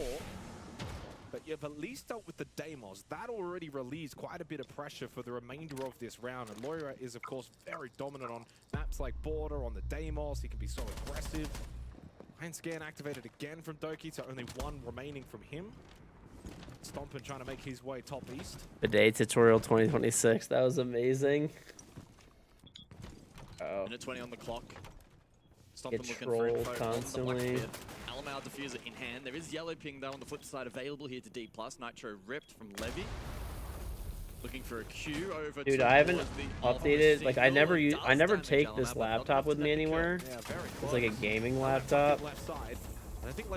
And I haven't used it in so long that some of the software is so out of date that it won't automatically update. It's forcing me to go like on the website and re-download the software. Tried to make some moves, but it has not worked. They walked straight into the sightlines of G2. And Lees falls over towards lockers, bullets over towards security. He's got a long angle. Falls does get the kill onto Alamau. 38 seconds remaining in the round. Blaz has got the kit in hand. Stomping on the Blackbeard can provide a way forward. Blaz inside of Archives. Landing behind the bomb chassis. Ball's trying to find the tap angle, but Doki wins the battle. Leaves it down to Bullet in a 1 versus 2 as Doki... You gotta use the bidet to sit on the toilet the opposite direction for more coverage. Okay. I don't think you guys know how to use bidets. That's okay. Behind the bomb chassis, right on top of the kit. Blaz is trapped. It could make it interesting. Stompin has to stay alive. Bullet is just peppering and hoping he can catch some kind of angle. Taps the feet of Stompin. Blaz has not moved, still behind the bomb chassis. So he's still stuck there. Frag grenade not doing a lot. Now Blaz has been able to sneak out, but straight into the sideline of Bullet. 1v1, 12 seconds remaining on the clock. Make it 3 really for Bullet to get on this kit. No time. Stompin plays this perfectly, sits back, it's not flashy, but it does not matter. They're going to win the round. G2 Yeah, they win. will kickstart Border the way that they did on Bank. It's a win. Yeah, that's really clean from Stompin. Doesn't get the... Yeah. Can you post a video of this, by the way, step by step by But he step? plays it cool, calm, and collected. Used his utility correctly to stall out additional time. that Doesn't was panic, oh. and critically Amber. values his life as the key win condition in that post plant. And sure, you may be sitting there saying, "Oh well, it's easy. He's on the back, but you can just sit there." But sometimes players under pressure can allow that gap to close and allow mistakes to creep in. But Fair ass that was or the no case in that opening cash? round. Decent start for D+, but this play from Blaz, tucked in the corner, gets the first, senses that Levy will go for the trade. They just needed to hold there in that moment. I don't know, like there's, and this is the problem with what's happening mindset-wise. For D+ here, it's damned if you do, damned if you don't. We're sitting back, okay, we're getting beaten. Let's go for the push, but we're getting beaten. But it's about understanding the right time to make those kind of plays. Stompin's, played that well. He knew that Blaz is stuck, bomb chassis. I've got to then get in the face of Bullet. I've got to make it very difficult for him to push. But not too close. But not too close. It's a very fine Bomb line. located by attackers. Did a good job. Attackers are heading out to defuse a bomb. And not ideal for D+, because again, your Armory Archives is really defensively the site you need to be winning. Loading your mag! And it's the one site that, especially on Border, is going to allow you to play a bit more of that structured defense. Siege math doesn't make sense. The shield's got to go. I agree. Head over to bathroom. I just cannot understand how anybody looks at like pro gameplay and it's just not like shields are so annoying Support. and like broken. I just don't know how anybody looks at that, dude. It blows my mind. Oryx as well. Selection. Stop him out. Probably handles anywhere from security over towards top east stairs, all along there. Key target likely Stompin on the Blackbeard. Oh, this is an intriguing lineup. Oh my goodness. Ooh. And it's a perfect lineup. Bye-bye Nears. Frag grenade from Stompin from 3. And he's How much being were able to see me connect on with so that early? open Yep. Medi being Well, the trapped out, but a invitational's on, Deathmark so perfect I'm on. counter from Loira. I'm on for every game now. I wonder what the reaction time was for Nears in terms of that grenade fuse. Clearly not a lot. No. Midi trying to get aggressive, but it is the Blackbeard on the other side of it. Loira's going to fall back, Stompin close by. Loira has activated the Deathmark again, this time onto Falls, over towards Waiting. He's just trying to hold this angle and hope that maybe an overstep from Loira. Oof. Shot though onto Blaz. Has taken damage. That's a nice shot. Stompin. Oh! Can't get back down safely though. It's going to be a 4-2 advantage for G2. Bringing more of the same strengths that we saw on Bank over to Border to begin in their attacking half. It's still being measured though. It's not ridiculous levels of aggression from G2. Not over Zealous. Loira loses that battle to Levy. Clean headshot. Does still have a Nitrocell as well himself. Player towards bathroom. GT likely looking to rotate here for the diffuser. He is as well. breakdancing his rook. No one top 4 right now for G2. Doki wins the battle against Levy, and Bullet finds himself again in a precarious position as he did in the opening round. This time it's even more difficult. 1v3 rather than a 1v2, although he now makes it a 1v2. Doki got a little bit aggressive pushing into bathroom by himself. Stompin and Alamau playing together, coming through lobby, and this is perfect. I mean, Stompin can just walk straight at Bullet. What are you going to do? Nothing. You try and take on the Blackbeard, Alamau swings, gets the kill. You don't take on the Blackbeard, then the Blackbeard Forward kills you. stomping. What can you do? For G2. Pawn some sauce, thank you for the tram sub, very much appreciated. Couple of rounds now. There's and a return to Armory and Archives for D+ key up. Here's a look back. Yeah, look, you could That was a see nice it, nade. Really nice lineup. There was no time for Nears to react. Yeah. Cleared that position perfectly. Then Midi was under a lot of pressure. Hit a nice shot, but immediately Stompin, front foot. Blackbeard catches him. Deimos offering good value like Bank. It's feeling very similar to Bank. Playing off each areas. other so well, like the communication. This is a whole different G2 than we saw yesterday. What in the coconut, bro? Is that nade? This is what I mean. I mean, if Bullet tries to take this fight against Stomper, Alamal's just sitting perfectly there to easily get the kill. 2-0. Bullet actually goes onto the Thorn. First time we're going to see that in the series. And honestly, for this matchup, guys, I think the Thorn and the Razor points makes a lot of sense. Traps. 5 seconds left before insertion. It's understandable maybe a little bit more so on Bank that you are a little bit more limited in the traps that you can bring, but on Border, depending on how you want to play it, you could go almost full trap. They go back to Armory and Archives, so a second attempt. Looking at the lineups in terms of what D+ is positionally playing, it looks pretty much the same. Who did I have coming out of the series? What did I pick? Operators. Look at my predictions. Not a big change up though, to be honest. It's mainly just actually the Thorn rather than the Aruni. I had FaZe first, G2 second. So let's see. I don't even know if G2 can get out second now, can they? And this is what D+ need to do on Border. They need to try and deny G2 the easy ability to get into the building, get into good positions. Oh, good drone from Stompin and Break. And that's where the Grismont Mines and the Razor Blooms are very helpful. That's much better. Stompin tried to force his way in through Break. Bullet had a good angle. Midi was in that position as well, so it was a 2v1 push against Stompin. Come on out! Doki down a half HP. That's his final Lion scan as well. This is much better from D+. Starting to control. Don't hate this. This lurk from Doki. Little lurk in through Archives. He's got the ping information. He's in a very good position to find this kill. Wonderful from Doki. And at the exact same moment, the kill feed. Dude, the way they're playing together right now is just, it's not even the same team pretty much. They desperately needed that one. Legit, like, not even the same team. He is at half health. Still got Blaz on the Blackbeard, Alamel on the Deimos. Means there's a very high likelihood G2 can still take this round. Should be a plan. Alamel to cover. Nears on flank, but caught by Deathmark. It's rough for D+ again. Plant will go down successfully. Alamel makes quick work of Nears. Levy in the 1v3. And so far, none of the 3 rounds that have played have looked all that close. G2 continue to bring their best against D+ Kia. It hasn't looked close, but it's also not particularly surprising, given how map 1 played out. It's not, but it's... The map veto. I expected more from D+ coming into today. Again, I think you said it before. If it was day 1... Coming into the day, yes, I agree, but after Bank, no. After Bank, no. I mean, I'm not too surprised what's happening here on Border, but D+ beat Black Dragons 2-1. They beat Shopify Rebellion 2-0 yesterday, 7-4, 7-1.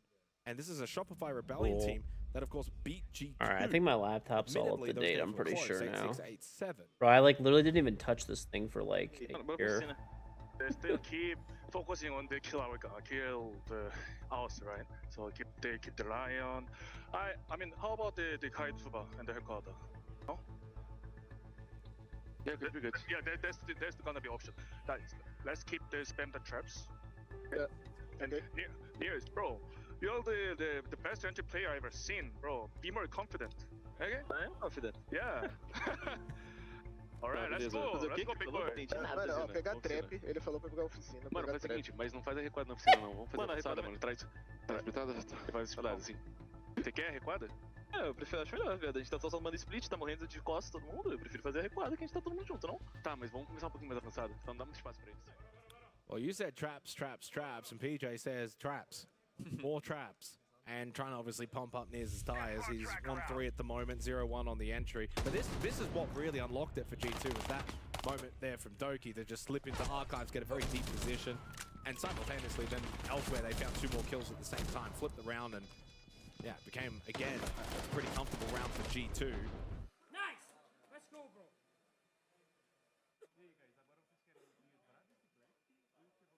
Pretty quiet D+ camp. Well, we mentioned traps, but you look at the composition for round 4. Bro, D+ is like silent. So is this maybe a preset trap for this particular side and they don't want to deviate? Well, to be fair, so the Goyo gets banned out. Okay, cool. Playing that 3 rounds straight. We're all up to date. Also gets banned out. Loira, Alamel played that in the. Oh, you know, I gotta check one more thing that I have it on. At least try it. don't have it on here. Actually, I'm glad I And looked. as we go to Vent Workshop for the first time, so this might Well, be I should have good internet. differing selection of operators. Maybe. as I should compared have to the good other internet, I sites. would think. That though give G2 a license once again to more comfortably contest some of this map control. You have the BPC, the proxy alarm as well, double nitro. Lineup Wait, here suggests do it I could be have- set play front door. I mean, it wouldn't surprise me if G2 go for a fast hit here, and we see it a lot on Vent Workshop. Yeah. Could also be a bit of a split set with Doki and Alamau probing the opposing side. You have a gaming laptop? Ooh. I have 2 laptops. Well, technically, I have a lot of laptops actually. Most of them are really old though. I only have like really just like one that's like a newer laptop. Midi losing the battle against Alamau as well. He's found 2 in the round. Paul's still just trying to find his kill desperately. What's up, Miniver? Shot in the back from Loira. Total I do have like another laptop that's like a Linux laptop, but I like barely use it. It's actually a really old laptop, but it still works. Outnumbered and outgunned as G2 continue to put D+ to the sword. G2 showing no mercy in this match. So I have timeout as well. Basically, I got a. And we're not seeing really even G2 get all that animated with these round wins because it's 11-2 in the 2 maps played. Okay, sorry. I have a laptop that's like 5 years old, roughly, and I use that to run the second stream. So if you ever watch KingGeorge offline, that's a laptop that runs KingGeorge. KingGeorge offline runs off a laptop. I have like a newer gaming laptop that, to be honest, I don't really use very much, but I'm gonna need to take it with me this time around. And yeah, And the irony on that is gonna need to take that. Gonna need to take that with me. And I have a bunch of old laptops, like all 10+ years old. KingGeorge offline is me. Yeah, that's my second channel. I host it every day. Get this stain on the pro scene out of here. Oh, D+. That's fine. I know the damage an unplanned breach can cause. Early Lion scan from G2 in the 5th round, and utility dumped into sight from Doki. The Rayora brought once more. Oh, an early run out as well from Midi. Trying to contest G2 on the The thing is, I have more laptops too. Like I have an old IBM like ThinkPad from my old job. It's really old, bro. Like that laptop is ancient. And he gets the second. It is. I had that laptop. I had actually bought it during my fireworks business. That thing is like 15 years old, probably. Well, quite some time until the 5th round. 2v5, Doki and Stompin.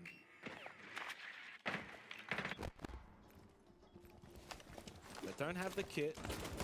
It's actually a decent ways away from where they're both located. Bullet will drop bathroom. Off the back of the Lion scan. Levy will stay armory, so he's still top floor.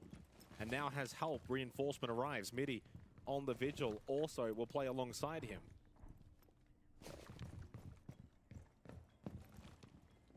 This will really test the problem solving of Stompin and Doki.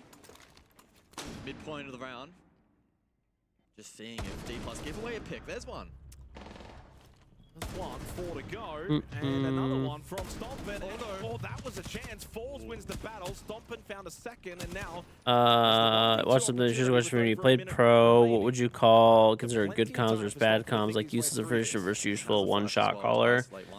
I mean, yeah. I mean, mostly at a pro level, you shouldn't have like bad comms, right? Where there's like clutter, but it can happen. I mean, I've had that happen before, but you just get people to calm down. That's pretty much it. Now it can come in from a different direction. I don't know about these positions from D+. I'm starting to get a little unnervy for them. They had both stacked towers. Balls will slip. Stompin could win this. And with shotgun, I like that a little bit better for Balls. Play the close angle fight. Stompin still with a drone, 37 seconds. What I like right now from Stompin, though, is just the way he's using the time.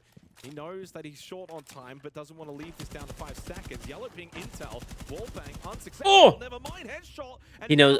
He has to know he's here. As you mentioned, has the flash, but more importantly, has the drone. Hit him! Gives away his position. Stompin on 1 HP. The shotgun shots have connected. Stompin cannot take a shot here from Falls, or he will lose this. 10 seconds remaining as we enter red time. A chance he lands the tag. Will Falls go for another peek? Stompin believes not. The shots through the walls. Not landing. Oh, what the fuck?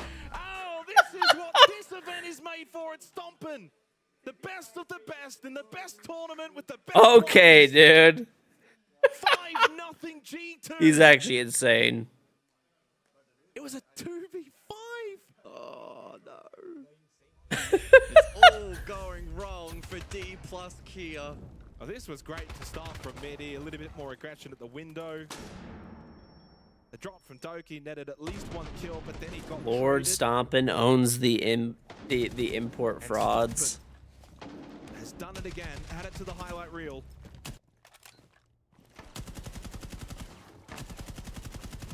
That shot was gnarly. And then Falls just... How are you gonna say that shot's gnarly? I mean, it wasn't gnarly. It was a wall bang. I mean, it was good that he hit it and stuff. But come on, there's nothing like, you know. Oh, Purings, thank you very much for hitting level 5 in puzzles and chaos. Let me send you a Delta pack. Don't forget, chat. You can get a free Delta pack.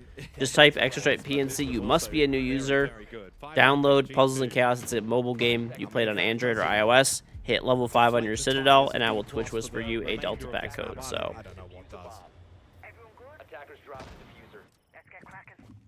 Well, we wanted traps. PJ wanted traps. He gets them all. No, they took 2 rounds. Denari, Thorn. That was beautiful, though. Double Nitro. Alamau on the Monting.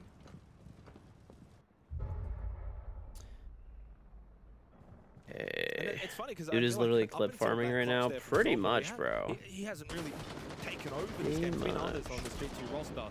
3 beyond to Falls, and it's all falling apart now for D+. Let's be honest. This one, you may as well wrap it up. Levy thinking about the long-range Nitrocell.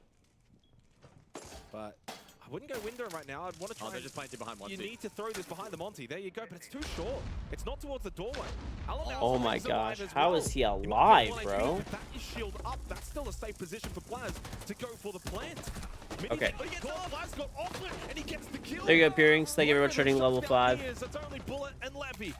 Actually clip farming an invite. From Bullet onto Alamau. He was on 1 HP, and the round is salvageable. Somehow. D+ grinding away. What can Blaz and Lyra now do? The Demon. Enter. But Bullet denies him. Bullet has been really good on border.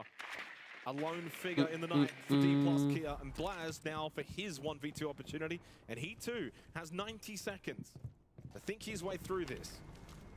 Up close though, straight away. Oof. Levy. Is it Blaz's turn to clutch up? After using the Quan Hive launcher, he'll create a 1v1. Sees the shadow, knows that Bullet is there, but he's not quite sure where Levy is. You haven't overstepped the mark. Good swing from Levy from Fountain. And for the first time, D+. Unfortunately, D+ has won a round. But Ryder Co, thank you very much for installing Puzzles and Chaos. So massive dump of utility. We saw the double Nitro. We saw the Razor Bloom be successful. On the side of D+, the Grim as well to try and flush back that defense. Kept grinding, 2-2. Able to then go on to close out the round. I mean, there are some smiles on the side of D+, so... The good news for them is they've already won 2 matches, right? So exactly. I mean, the odds of D+ getting grouped is exponentially low. They're technically not confirmed, but it is exceptionally low. Like, it's surely not going to happen. So they know full well you can have a blunder today. It's not the end of the world, but then they've got to bounce back and play FaZe tomorrow. That's not going to be any easier. FaZe is going to actually fucking kill D+. Round win for D+ Kia. They just couldn't really deal with Alamau with the double nitros until it was actually the Razor Bloom that got the kill. Showing the versatility of Thorn. This is it. This is it, guys. We got him. We're right where we want him. D plus has 2 wins. Eh. The bands Whatever. For the second half, Smoke, Azami, Montang, and They also did lose to Black Dragon, so, and they're probably about to lose now. So. Without saying, they're going to need quite a few more than that here on border. Oh no, they beat Black Dragons. I'm going crazy. Definitely props to Bullet though in the way that he's been playing. To be fair, they haven't really played any like top tier teams. In saying that, he was 1-9 on bank, so he. They're also gonna then Give back to the team a little bit. By the way, across the 2 maps now, guys, 5 players for G2, so all of the players for G2 are now double-digit kills. There's only a single player for D+, double-digit kills. That's Midi. He's actually 4-1. They beat arguably the 2 worst teams at SI. And there are 2. Any excuse to take Shopify. They just spawn peeked 3 people. Their hand's done. Literally just. I didn't see any of that. This is the time where we get to look. They just should just go on the roof and just use this time to like talk it out. And G2's just like, nah, let's just kill them all. Doki and Niz, by the way, have not crossed paths at all on this second map. I was actually thinking that as well. Yeah, that's what I was checking. Okay, well, wrap this one up. Does he get a kill? Yes or no? Quick. Midi? Yeah, he'll get 1. No. He's good for 1. Nah, he doesn't get. He's gonna get shotgunned. Didn't even see him. I'm like, why are you not checking that window? That was the obvious play. Oh my god. It's the only reason why I said he gets 1, because I think he checks the window and gets the clear across kill. But anyway, 6-1. G2 are making quick work of their match today against D+ Kia. It was 7-2 on bank, and I don't think it's going to be much different here to close out border. There's nothing to suggest that it will. Now I'll use this time to go over some of the statistics, but in terms of EPS rankings, Bullet Falls, Niers, and Levy are all below 85. Midi's on 97. Should ban Shopify for losing to D+. Alamau, Blaz, Doki that are all 115 plus. Oof. Remember, 100 is the average. Listen, chat. And Lora's on 104. I aspire to have your level of hatred. 4-1 on the entry. It's actually incredible. And also, it's been 3 plants to 0 across the 2 maps in favor of G2. There is no statistic that D+ have been like, okay, we haven't been too bad in this area. There's just nothing. We actually have the privilege of following G2 throughout the remainder of this phase. We have they have Black Dragons tomorrow, FaZe the day following. That's a big one. It feels like it's all leading towards that being quite a grandstand matchup to close the phase. What implications that may have, we don't know. Look at this from Stompin'. And 3, you're dead. 1. Bye-bye. You would think it's just Stompin' is better. Bro, they're literally smurfing right now. Niers feels the GG. Can Niers kill Doki? Well, I mean, at this point, it's the only thing that they can get from a winning perspective for D+ out of this one. By the way, there's 4 Nitrocells for G2. So You know what I just found on this laptop? I don't think they'll use some a old single one to get pictures, killed. dude, that are pretty cool. I think I uploaded them. But we've covered a few games so far here at 6 Invitational, you and I, and this is the most dominant, one-sided performance I've seen. G2 have been exceptional. Take nothing away from them. Yes, maybe D+ haven't been at their best, but it's been more a case of the winning team playing. you want to check their accounts for bets? That's a nice shot from Levy. That was alright. That's body shot, obviously just the headshot. Look how low Levy is as well. Yeah, if Alamau hits the header, he would have got that kill. Jump out. Logic bomb activated by Bullet. Got a couple of flashes here, D+. 9 seconds, so plenty of time in the round remaining. Haven't really been able to play off that logic bomb from Bullet. Thompson did use one of those Nitrocells, by the way. Here's we'll use the Selma to open up the honestly, D+ got shut the fuck up. They were screaming and talking shit. I feel like Blaz is in an unchecked position. I don't feel very good about D+'s clear. No one with drone in pocket for a quick clear either. Oh, and Falls is probably going to be more thinking about the plan. Smoke thrown in. Hasn't just rushed in straight away, though, to be fair. Hasn't got a lot of cover. Levy outside. Nears gets the kill onto Loira. Can he find the kill onto Doki? He's low health. He's in archives right now. Logic Bomb will now expire. Blaz trying to get activated in the round. Nears gets caught in the back from Stompin. And then Force will go down. The blitz is no longer available. 2v3. Bullet with 30 seconds left. You can no longer just play outside the map for a potential post-plant retake. You have to get back in now. They hit the G2 pipe in far better too. positions to deny their entry. Levy gets Oh. rid of Blaz. That's a good kill. He loses more of his health. 15. Now, literally on 1 HP. They're gonna have to walk into Stompin' and Doki now. Need to make their move. There you go. Onto Levy. Bullet has to get the remaining 2 or it's 7-1 territory. Starting to rush on in. 8 bullets left. And Nice. Stompin' with the final kill. 7-2 bank, 7-1 border. G2 arrive at 6 Invitational. They had the day off yesterday. Damn. But these boys are here to perform and to put on a show. That was definitive, bro. That was definitive. They actually fucking shit on them. And the questions will begin to roll in as to what kind of momentum they can build off the back of this result. Formidable for them, and back to the drawing board for D+ Kia. Yeah, drawing board, there's going to be using a lot of markers to try and fix a lot of issues. Disappointing for D+ Kia after what's been a very good run from them over the first 2 days. Wins over Black Dragon, wins over Shopify Rebellion. They play FaZe tomorrow for what will be their last group stage match, so they'll need to bounce back and do so quickly for G2. Well, it feels like they're just getting started. You would stick to transfer.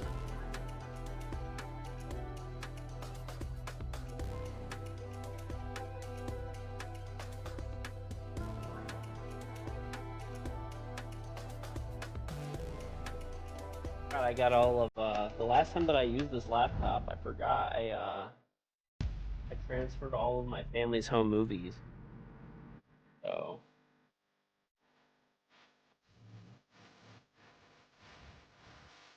I'll pull all these videos off and put them onto my NAS. I don't think I put them.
Actually glad I went through this laptop, dude. I think I backed all these up to different cloud services, though, I want to say.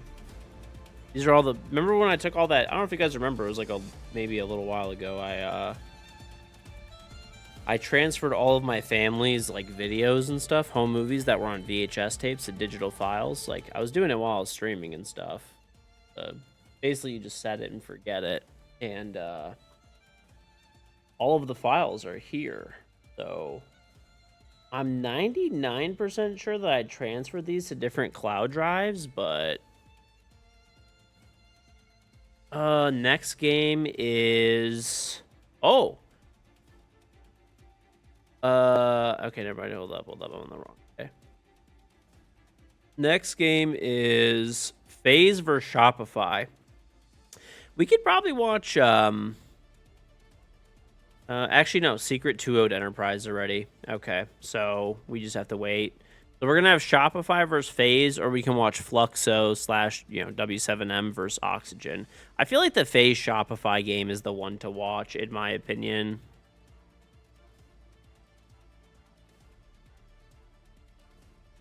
Yeah. I just want to see them fucking lose.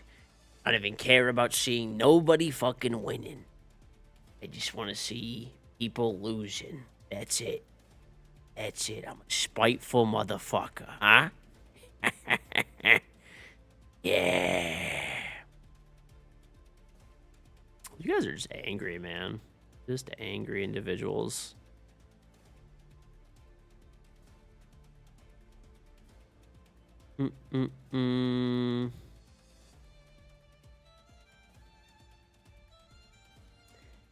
Literal haters. Haters. That's all you guys are.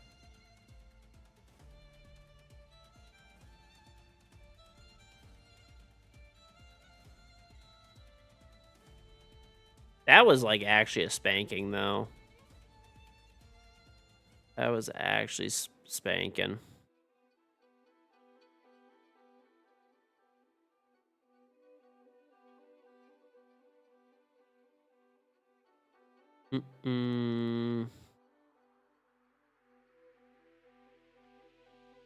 A hater, you're just a realist. You're just the realist hater.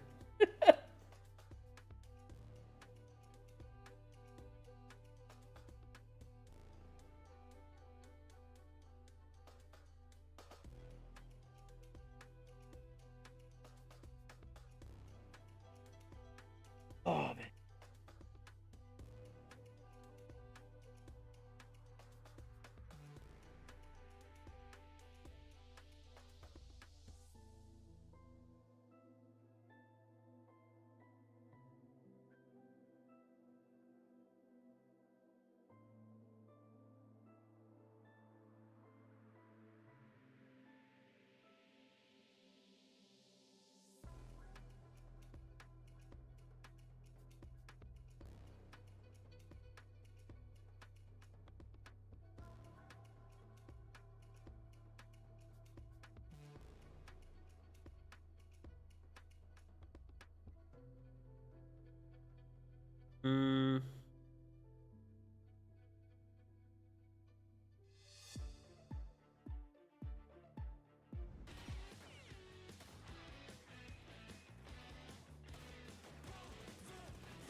G2's had the pace of the game while D+ was only trying to follow that, but just couldn't. While you were very unpredictable, how predictable was D+?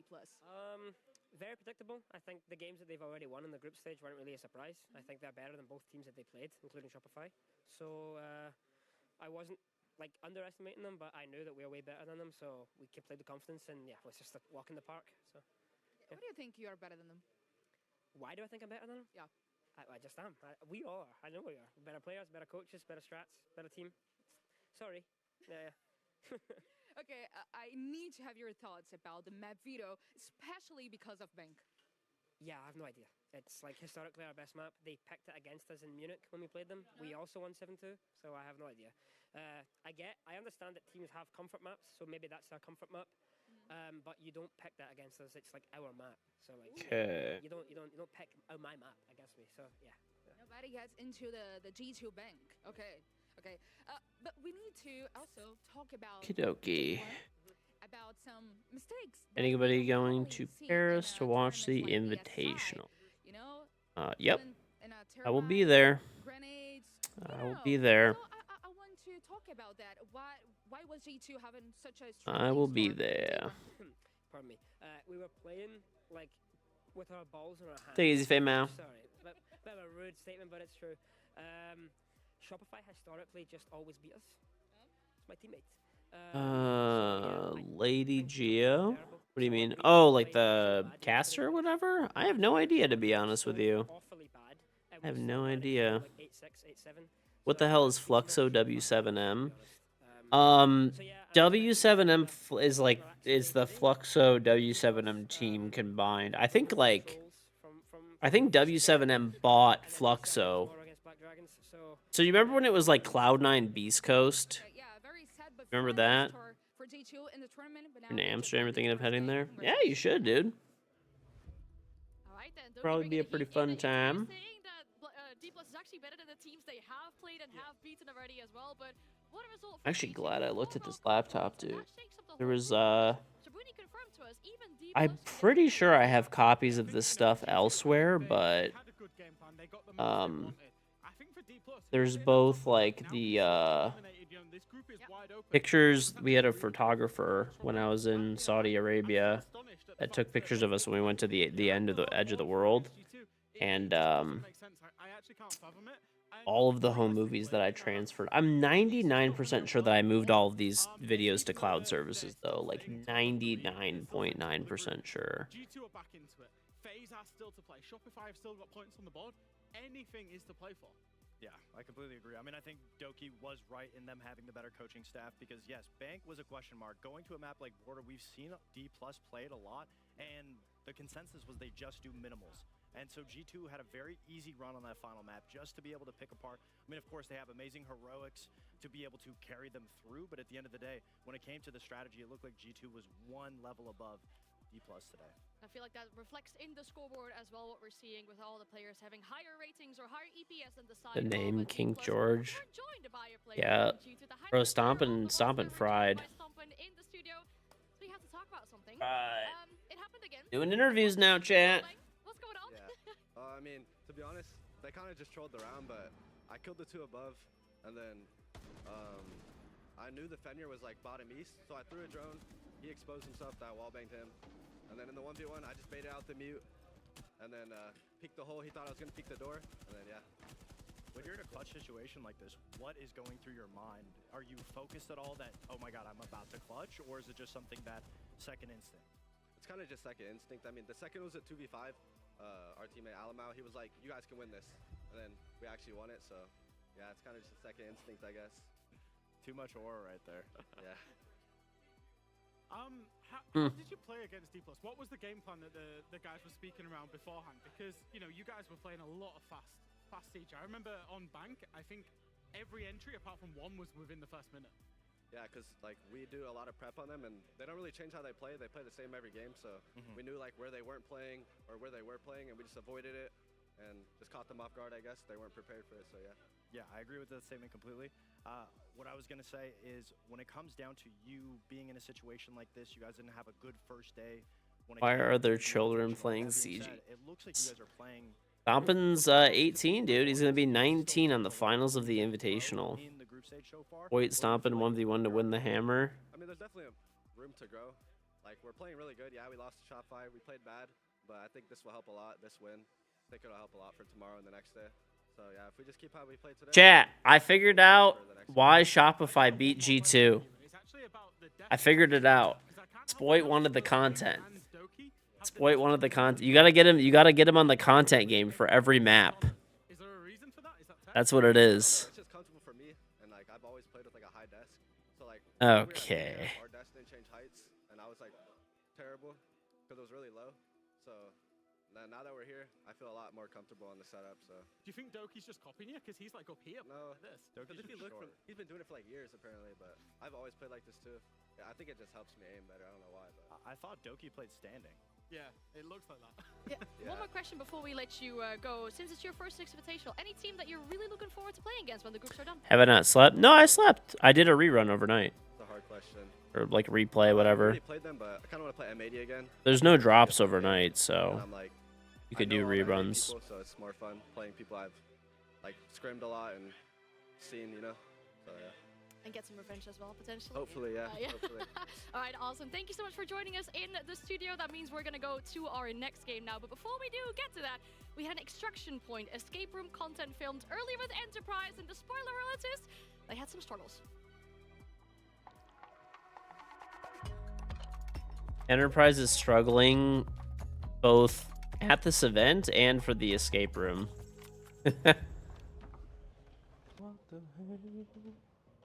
What time is it here? 12 12:30. Okay. Ah, easy. The shotgun. Where's the other two? Let's try.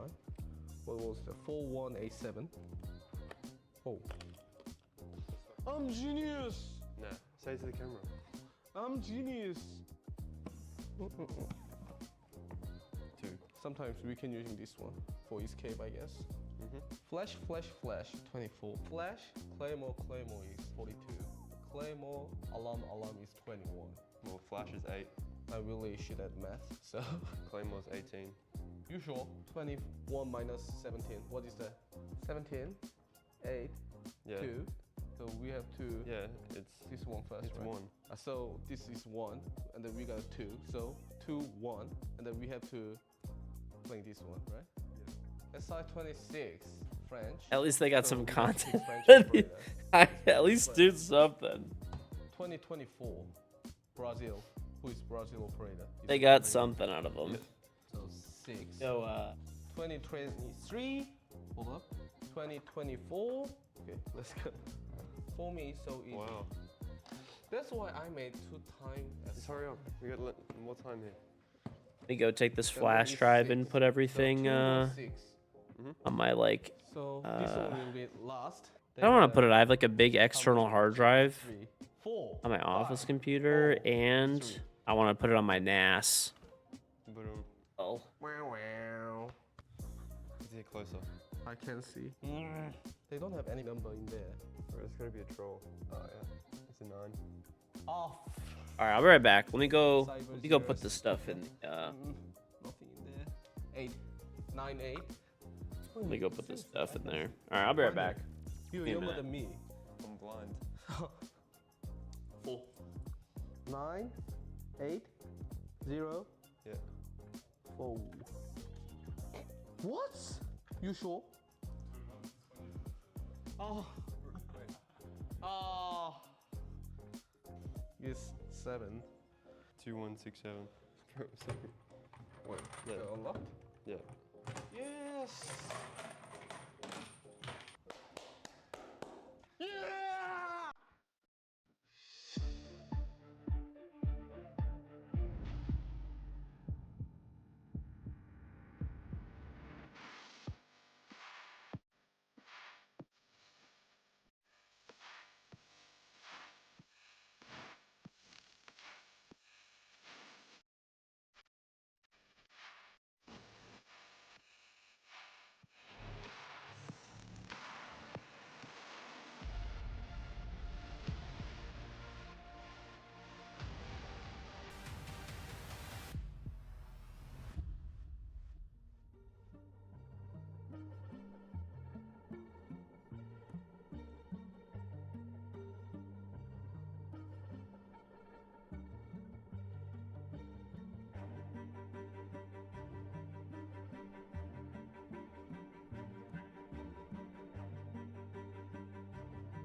honestly, a lot of players are scared of you, obviously. We were suspicious because you're too good. Like that was literally what happened. And I'm the one who sent the email. So like, I'm the one who did it, that's the story, right? None of us really thought that you were legit. back then.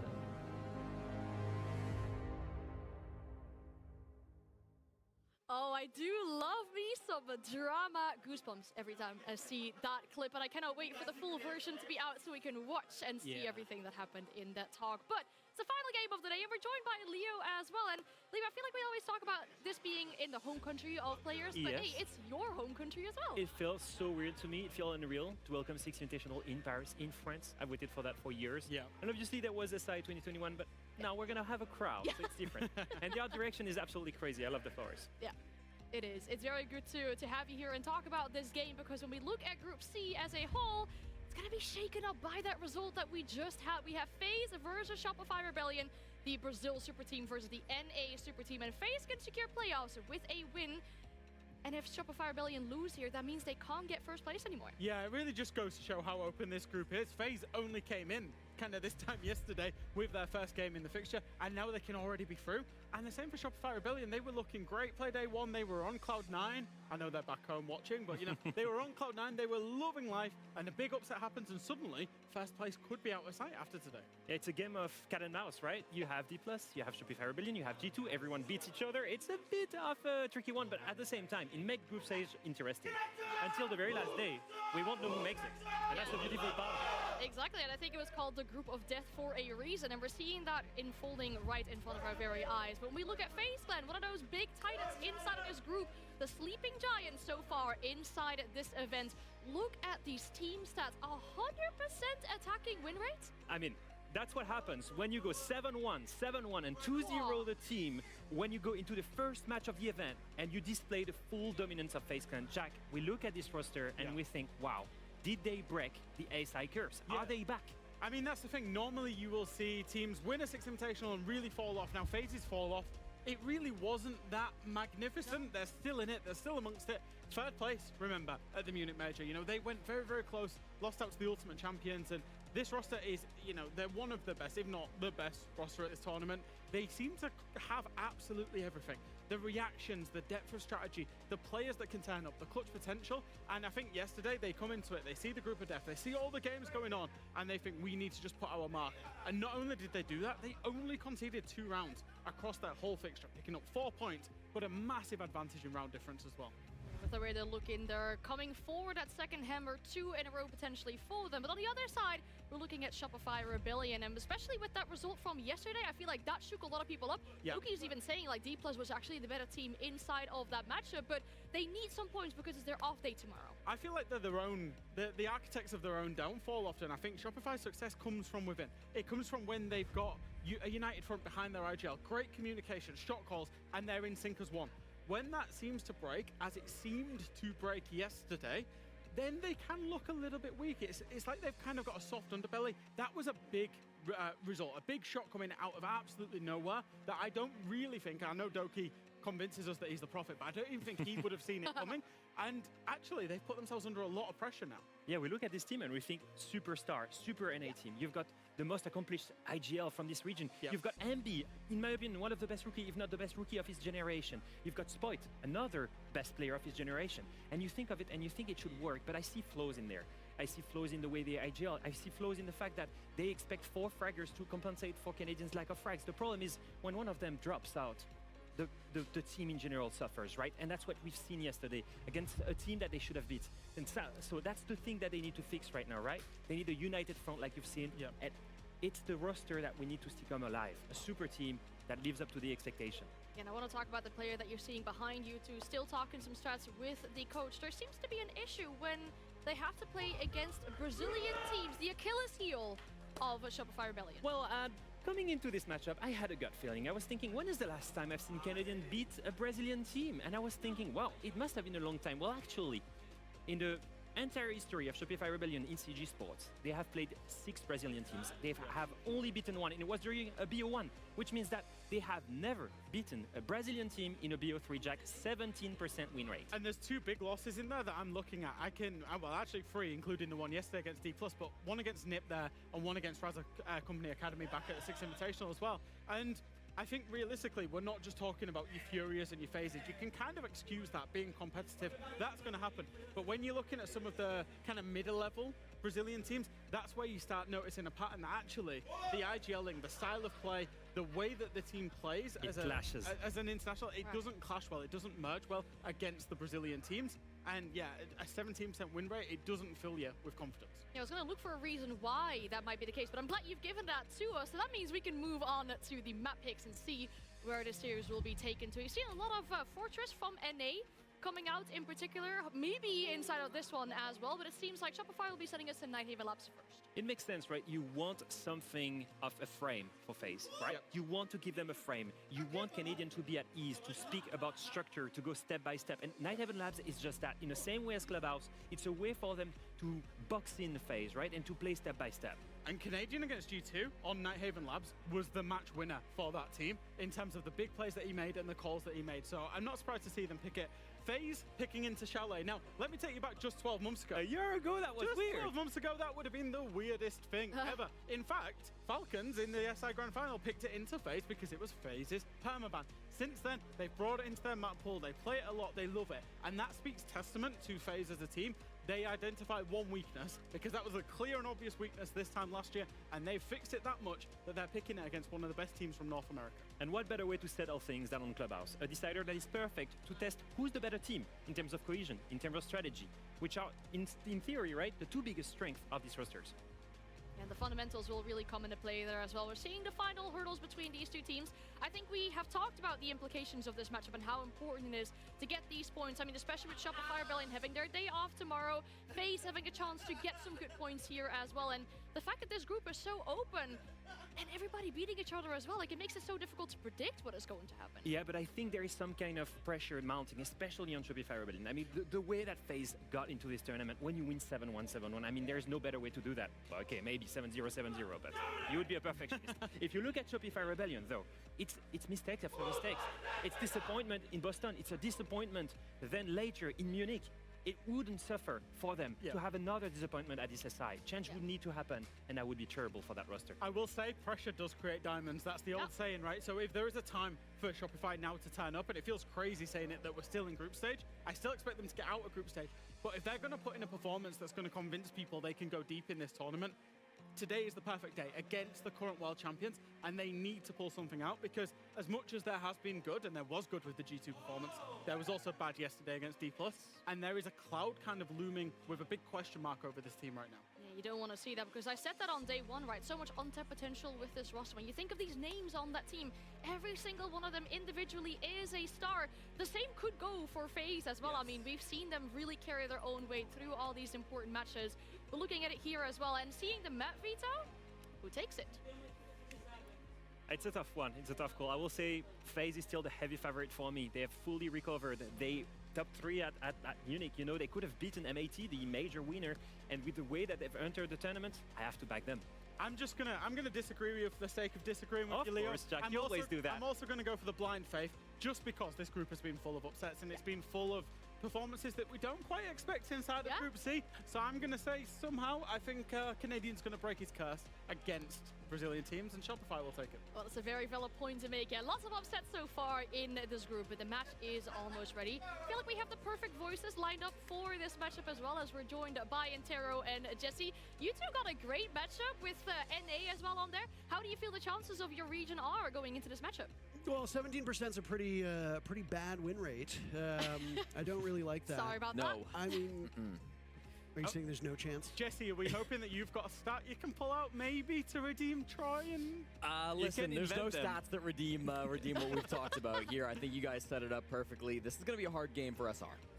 Yeah, I mean, I agree with that as well. I think there's 2 ways that this match goes. Yesterday, based on what we saw from both teams, FaZe Clan either does this in a quick 2-0, it might be 2 scrappy maps, but it's a 2-0 nonetheless, or SR wins through 3 maps and it's a dogfight till the very end. I don't know if I see SR taking this in 2 maps. Right, well, that's a difficult thing. There's one more angle that you mentioned. It is the fact that it's bye for Shopify Rebellion tomorrow. So if they lose now, back against the wall, all the way to the last day of group stage, I would hate that. As a player, that's terrible. Should we maybe not put more pressure on them than that we've already done? I mean, the match is about to start. Let's see what these two teams can do. Thank you very much. The good news is that the last matchup that Shopify has is against Black Dragons. A lot of people do consider them Oh, Hagrid's back. Let's go, baby. Let's go. We got Hagrid back. FaZe Clan, Shopify Rebellion, and G2. I left you guys for my family. I did.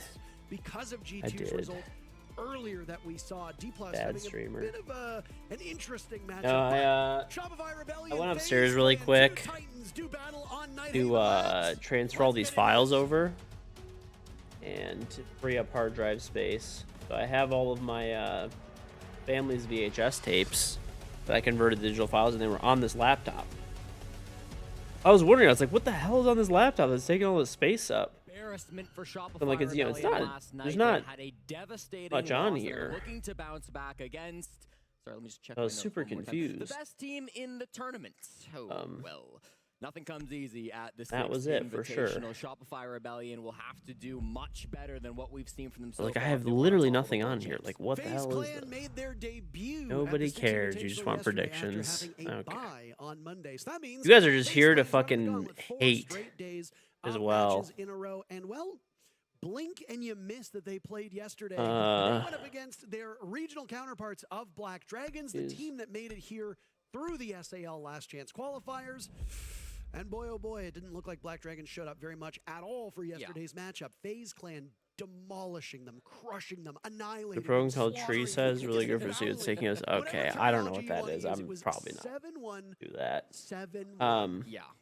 That is a drubbing. And I mean, they know each other. They play each other quite often, but man, it looked like FaZe Clan has not missed a beat. No, and for any maybe Rebellion fans you're not that joking? Didn't watch that FaZe Clan Black Dragons game, you and I had the I feel like you're just trolling, honestly. Let's be honest, that could have easily been a 14. McKenna Moo, thank you very much for installing Puzzles and Chaos, and Tosh C. Ano, thank you for installing Puzzles and Chaos, and Ryder KO, thank you very much. I think I said Ryder twice, but they didn't have to lose. You have 500 riding on FaZe. Last time you bet against Shopify, it did not end well, but I guess you don't really have much to lose now, so. It looked like they were playing ranked. They were running around. Cyber was doing stuff that was, you know, defying logic, an affront to God and man, frankly. But, I mean, when you're FaZe Clan, you can do that. And I know that for old heads that watch this esport, they will recall the whole saving strats thing that G2 talked about ages ago. But it is just almost 12, you're going to start drinking. Why give up strategy and show how you're actually going to handle real adversity? Hey, something, son. I only drink in days that end in Y. And still ultimately win it. I mean, I don't think there was ever a period of time where FaZe Clan was in jeopardy at all yesterday in their matchup.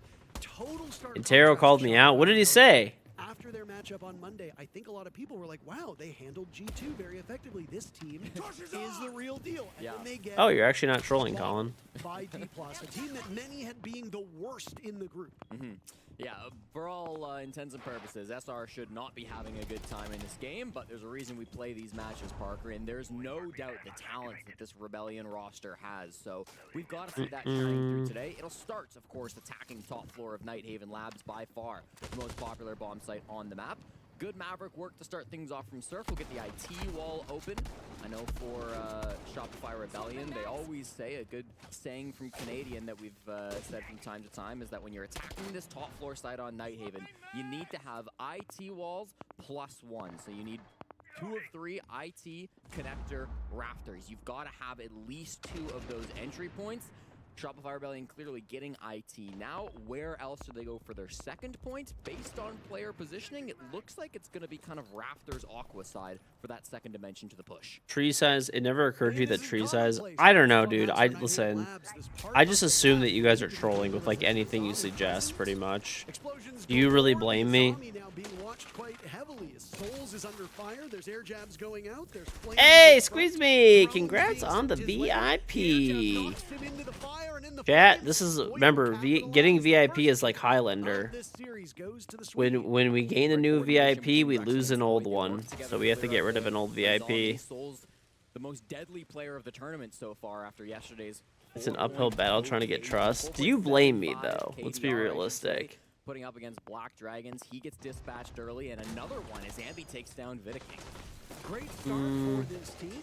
They are on familiar territory. Shopify Rebellion may be a lot of things, but one thing they are is consistent on this map. They are a great labs team. They should be able to handle this, even if they are on the unfavorable side. Handy with the lone kill so far for FaZe Clan, and that'll be all she wrote. Rexton doubles up. Canadian gets active as well, and the first round goes to the North Americans. Nothing complicated to start things off for Shopify Rebellion. They go in for Rafters. A little bit of a pinch from Andy as he comes in from meeting side and kind of applies that third dimension to the push that was already pretty complicated. But FaZe Clan didn't move too much, tried to keep things close. All right, let me see if I just have room, maybe. Tried to keep things close to the Azami, didn't really I might work. just have room. One thing you didn't really catch, I think, from our main we have a max. quickly, Spoit had to sprint up those Raptors. You're saving for the stairs, end. that position of garage to get the opening pick onto Souls. He was outside the building, really, when Rexton was starting to poke with those air Who jabs. should we give So you? credit We to can give Spoit you for this, getting in guys. so This fast, guy hasn't and I been in think here Rexton in like a working with couple him of Raptor years, position, so. MVP around 1. Oh, I almost removed Fernie's on accident. Not that I think they didn't there. They actually look quite structured and quite sound. All right, I mean, enjoy the Shopify VIPs. has now done Squeeze this me. single round, what Black Dragons did You'll let twice Illustrate to know. match up against FaZe. So the bar is Bro, I feel like everything just makes Illustrate mad. Just everything. I mean, Shopify Rebellion are a bit of an enigma if you look at it, right? They have all the tools to be a super team, and super team is often bandied about quite a lot. But when you've got a young prospect like Ambi, who has really come into his own and is among one of the best fraggers at this event, you've got Spoit, who won a major as a rookie himself, huge content creator. Oh my. Thank you very much for watching. Cyber and Ambi will do battle. Ambi actually winning that duel. There are very few that can stand up to Cyber, and I'm glad that Ambi's the one to do it, as it just further proves It's my so point. crazy that like Shopify, they're such a weird team, dude. Yeah. They're such a weird team in that like they could beat anybody but lose to anybody at the same time. is going to be a formidable opponent. I don't think anybody is doubting that FaZe Isn't it is the weird? better team on paper, but that doesn't always translate to the match. It's hard not to be the better team on paper when you're the world champs, right? It would take some pretty phenomenal feats. So, yeah, obviously SR, big task ahead of them. But they've looked great so far. Winning round 1, opening pick for Ambi, almost dies in return. He's taken a ton of damage north side of the map. It's that same window that he's been battling on and does fall up against Handy, playing over towards the lobby side of X and Taro to get the balls out of his mouth. The rest of his team are already in the sight. Yeah, it's a quick one. Canadian leading the charge on in, waiting for the all clear. Vidaking waits very patiently. They must know that this is happening. Surf and Canadian literally on top of each other, waiting for someone to move on the side of FaZe Clan. Nobody will. They are using Selma charges on the inside of the reinforcement to get to the outside of the map. That is something that is so seldom seen. And it's been enjoyable. Canadian trying to take up space. His feet get shot away at by Vidaking. And now return to the bomb site by KDS will work. These MP7s doing some great damage. Handy on the board as well. And Rexton is all on his lonesome, tearing strips through the Aussie, but can't quite complete the job. Souls of the 3K. The bomb site to Shopify Rebellion, and You miss Intero commentating, you literally refuse to watch Pro League unless he's talking. it's a tie game. Yeah, nice little triple kill from that was Handy in the midst of that. All he Don't does believe is that. yap, Can you dude. read? He is Did a the great job just master training his teammates inside the site, was yapper. doing really good There's work never after the been a plant human went down. being that This is could the one yap thing with more FaZe than this Clan. They're man, never gonna ever. panic. They're not going to lose their cool in a situation like that. I think they did know the plant was going down. It's not like they snuck it in there. It's a blitz coming down. Hate Cargo's his stairs, streams, getting down love his behind pillar. commentating. That's something quite loud that was happening. They had the information that was going What down. are but Intero's streams like recognized these that most of their these players are on the top days? floor, and they're not going to be able to stop that plant. Of I haven't course, from even behind seen the them, pillar to be position. honest. So let's take our time. Let's get back down. They're into just the like a fight. communist Remain in manifesto. that post plant. No need to worry about it. Great cautious play coming through from FaZe Clan, and in particular Handy. Now, one thing that we'll be referencing throughout the course of this match is how Nighthaven Labs has steadily drifted towards being more attacker-favored than before. There was a period of time where Nighthaven Labs was almost perfectly balanced through a couple live events, Jesse. 50-50 across the win rate of attackers and defenders, of course broken down by the particular bomb sites. We have, for the first time in He streams like once a month and it's just political garbage. Imagine you walk into a Zoomies or Hot Topic and there's a heated political argument. Layer, attacker sided, 6 plays, border, attacker sided. Bang. Sounds about right. It's quite crazy. Night Haven Labs started out really strong for the defenders, but has steadily regressed to the point where the only defender I love Parker, but yeah, he's you know, listen, that's his thing. He loves politics. He loves politics. And you know, that's great. It's just not for me. Win percentage, recovery percentage, objective percentage. FaZe Clan have really done a great job in general in this game. And Ann asked me if I had any... You know what's funny? I completely was joking about him being a communist. I was completely joking about him being a communist way back in the day, but he like actually is. We're only on day 3. I wouldn't worry so much about the numbers that you're hearing. What I would be more worried about is what I'm seeing in the server, and so far, that is SR off to a fiery start. I don't know if you saw the player cam reaction of Rexon, but he literally shook his head and said, "What's that guy doing?" Because why is a Malusi sitting in an exposed position on IT wall when you know that there's going to be a Maverick available? Like, that wall's going to get opened up. You're not actively defending it. There's no Intero follows, okay. I wonder what Handy was thinking. I think he's thinking I got a 3K last round. These guys stink. Let me just style on them, Parker. But it's not Blood Dragons you're up against this time around, FaZe. Not a bad thought. No, not a bad thought. And for Handy, that's often a correct thought. But SR being a bit more of a difficult opponent, they've got another player dead to rights on a drone. They've spotted Vidaking top floor. They push him over. I believe that was him that they hit with the air jab. Isn't alone, of course. They've got some players up there. I believe it's Souls playing top floor, so they do need to be careful with it. But also the mid floor. That's looking true. enticing. We just have boomer talk and no so ball. well in the previous round. He falls off of the case and will attempt it again. Rexon eliminating Souls. Bro, I kind of want to reinstall Windows on this laptop. This laptop is like dragging ass. And it's like some of the software that I'm trying to open up and test to make sure it works is like not too great. You've got 3 incredible guns still upright. 50-50 on it. Third kill of the round with just 2 remaining. We're on Ace Watch. Yeah, already 35 seconds left in this round. Vidaking KDS need to hold things down with a low man count situation. The defuse kit still just outside of storage window, so they can jump in and go for the plants, but Might it's do pretty that. obvious what they want to do. Rexon's still holding this spot from above, but he's out-dueled by KDS. The Scorpions just tearing through no matter who finds themselves. By the way, the Scorpion's so good again. Like, it has been for a while, but... Look at that. FaZe for the second round in a row sweeps through the moment the objective goes down and is perfect in the post plant. FaZe starting to fire up again. It is still a defender-sided map, even if it is more favorable territory to the attackers. Yeah. And with it being Shopify Rebellion's map, Jesse, you know they're going to do well, but FaZe should have the upper hand for this first half. I'm very intrigued by the game plan being brought up by SR. It's on Terrifying Turd. It's obvious they want to go for these. I don't know what type of furnaces this morning, and damper shit's They great. want to get in, get the diffuser on the ground. So what, your one time in damper round shit's a 2, bet or FaZe something? did a great job of Oh, why is this adapting. crashing? They came a I'm little literally bit gonna closer. just- They I'm forced gonna Canadian off the plants that first time. Cyber pushes up and gets that kill, and then even though they get FaZe the let them plant get out in their rounds pity 2 round. and It's 3, over now. FaZe are in a far better position in terms of where their players are on the map to win in that post-plant spot.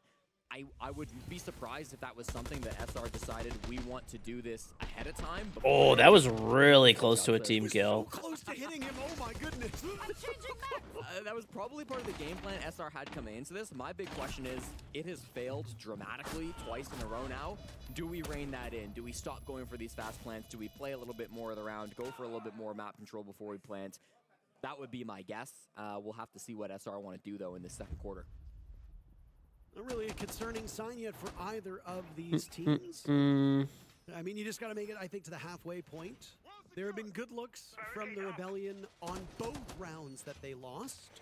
FaZe Clan outside of that first Another round, early Clan bird, winning King the George. GG, Yep. have looked Early pretty for me. and poised as well. This is a historic and infamous map for FaZe Clan, as this is where the tides turned on their Exploit KG check 0.5 currently. against W7M team. Although it's pretty early. What do you guys think of the branding for this tournament? Like the logos and stuff like that, and like the graphics. I think it's really cool. But from a different reason or different region, as I know you have won a major. I won the Invitational. Yeah, I lost a bunch of Pro League finals. I got like 3rd place in one. One was like really bad. I think we placed like 5th or something. And then on the very final day, It's not like Team terrible, I Fire guess. while Black Dragons and Shopify Rebellion square off against He definitely hit the wrong key there. Here in a pretty good spot, so even if they do have the final We had like off, 2 tournaments where we placed like 5th through 8th. if they can topple FaZe tomorrow, One we which placed seems like top quite the 3. task, they'd be in great shape for their final day. 3rd. Round 4. Obviously won the Invitational. I don't think I was at any other tournaments besides that. First time in, I would guess, ever. But those are my LAN results. Two tournaments, 5th through 8th. Ridiculous player that he is. 1 3rd place, and then 1 Invitational win. Far roaming roles, but Something like that, I think. I'm thinking right. Player as well. Got him Pretty set sure. up deep behind a deployable shield inside of the B bomb site, while SR have also changed up their site a little bit. Not going to be bringing that Ying Capitao combo that they had previously. Now we've got Canadian the Blackbeard, who really wants to be the focal point of this push. I think it might lead to 2017, yeah, I won in 2017. Spoit's already inside a Many moons ago. Go a similar style to what they did. I feel like for Spoit, I don't think he's really used properly. So fall back, and this is one thing that FaZe have actually excelled in over the last couple of rounds, which is I actually don't think FaZe is really utilized properly. and then beating the stuffing out of them on the way out. So if you can just seed all this ground, if you realize that roaming isn't really helping you, and that there's a better strategy to be had here, forfeit this part of the map, it can work out. Vidaking will start the killing with a minute left in the round. Oof. Ambi dies, Cyber is That was a traded out. huge Surf on wide the swing. board. He has a The King will deployable there. find his second kill. The Surf is waiting with Diffuser in hand inside of IT, waiting for the all clear to walk it on it. Yeah, now we've got 2 players. Keep IT, coping. Spoit, the lone man, not Keep with his team. hating. He's gonna be going over towards Aqua. He needs to be able to You're get the picked world's in a biggest 1v1 hater, lane okay? lined So I up, don't even and want he to hear doesn't it. miss these often. Who on FaZe does? That's the real question. Good question. It's a tough spot for Spoit. Handy making some noise and overture for him, but he gets called back to the bomb site, and there we go. Spoit almost got the nitro cell hucked out. Vidaking You stay finds hating a you're third. born for it. Still poised, not far removed from his position. KDS, who was largely invisible that round, finds the final frag. And just like that, FaZe Clan have stitched together 3 consecutive rounds. Defending on this map, yeah, that's not terrible, but if I'm the Rebellion, maybe I'm starting to get a little worried. Yeah, I mean, honestly, it was a really well-played round by FaZe. That is a tough bomb site to attack, so maybe it's not the end of the world for SR. A lot of credit's got to go to Vidaking, maybe the best IGL in all of South America. He had to get I quite don't even aggressive get to it, get dude. those kills. I He don't even actually get pushed it. up I don't onto even the get the bomb level of site, into hatred that you connector, guys really have. The opening pick in that round. When start the Spoit killing won, off, he as was you said, entry. and then swung Yeah, I don't deeper really into feel like he's electrical to used kill properly. Canadian from jungle, from connector. So had a lot of these like really tough angles that he had to fight, managed to walk away with the win there, protecting Cyber, playing on that Tachanka. Did go down to the IT players eventually, but really good stuff coming out from Vidaking. Vidaking 4-0 in his career up against Canadian, has never lost to what is almost certainly the best captain of all time to come out of NA. 10 seconds to go.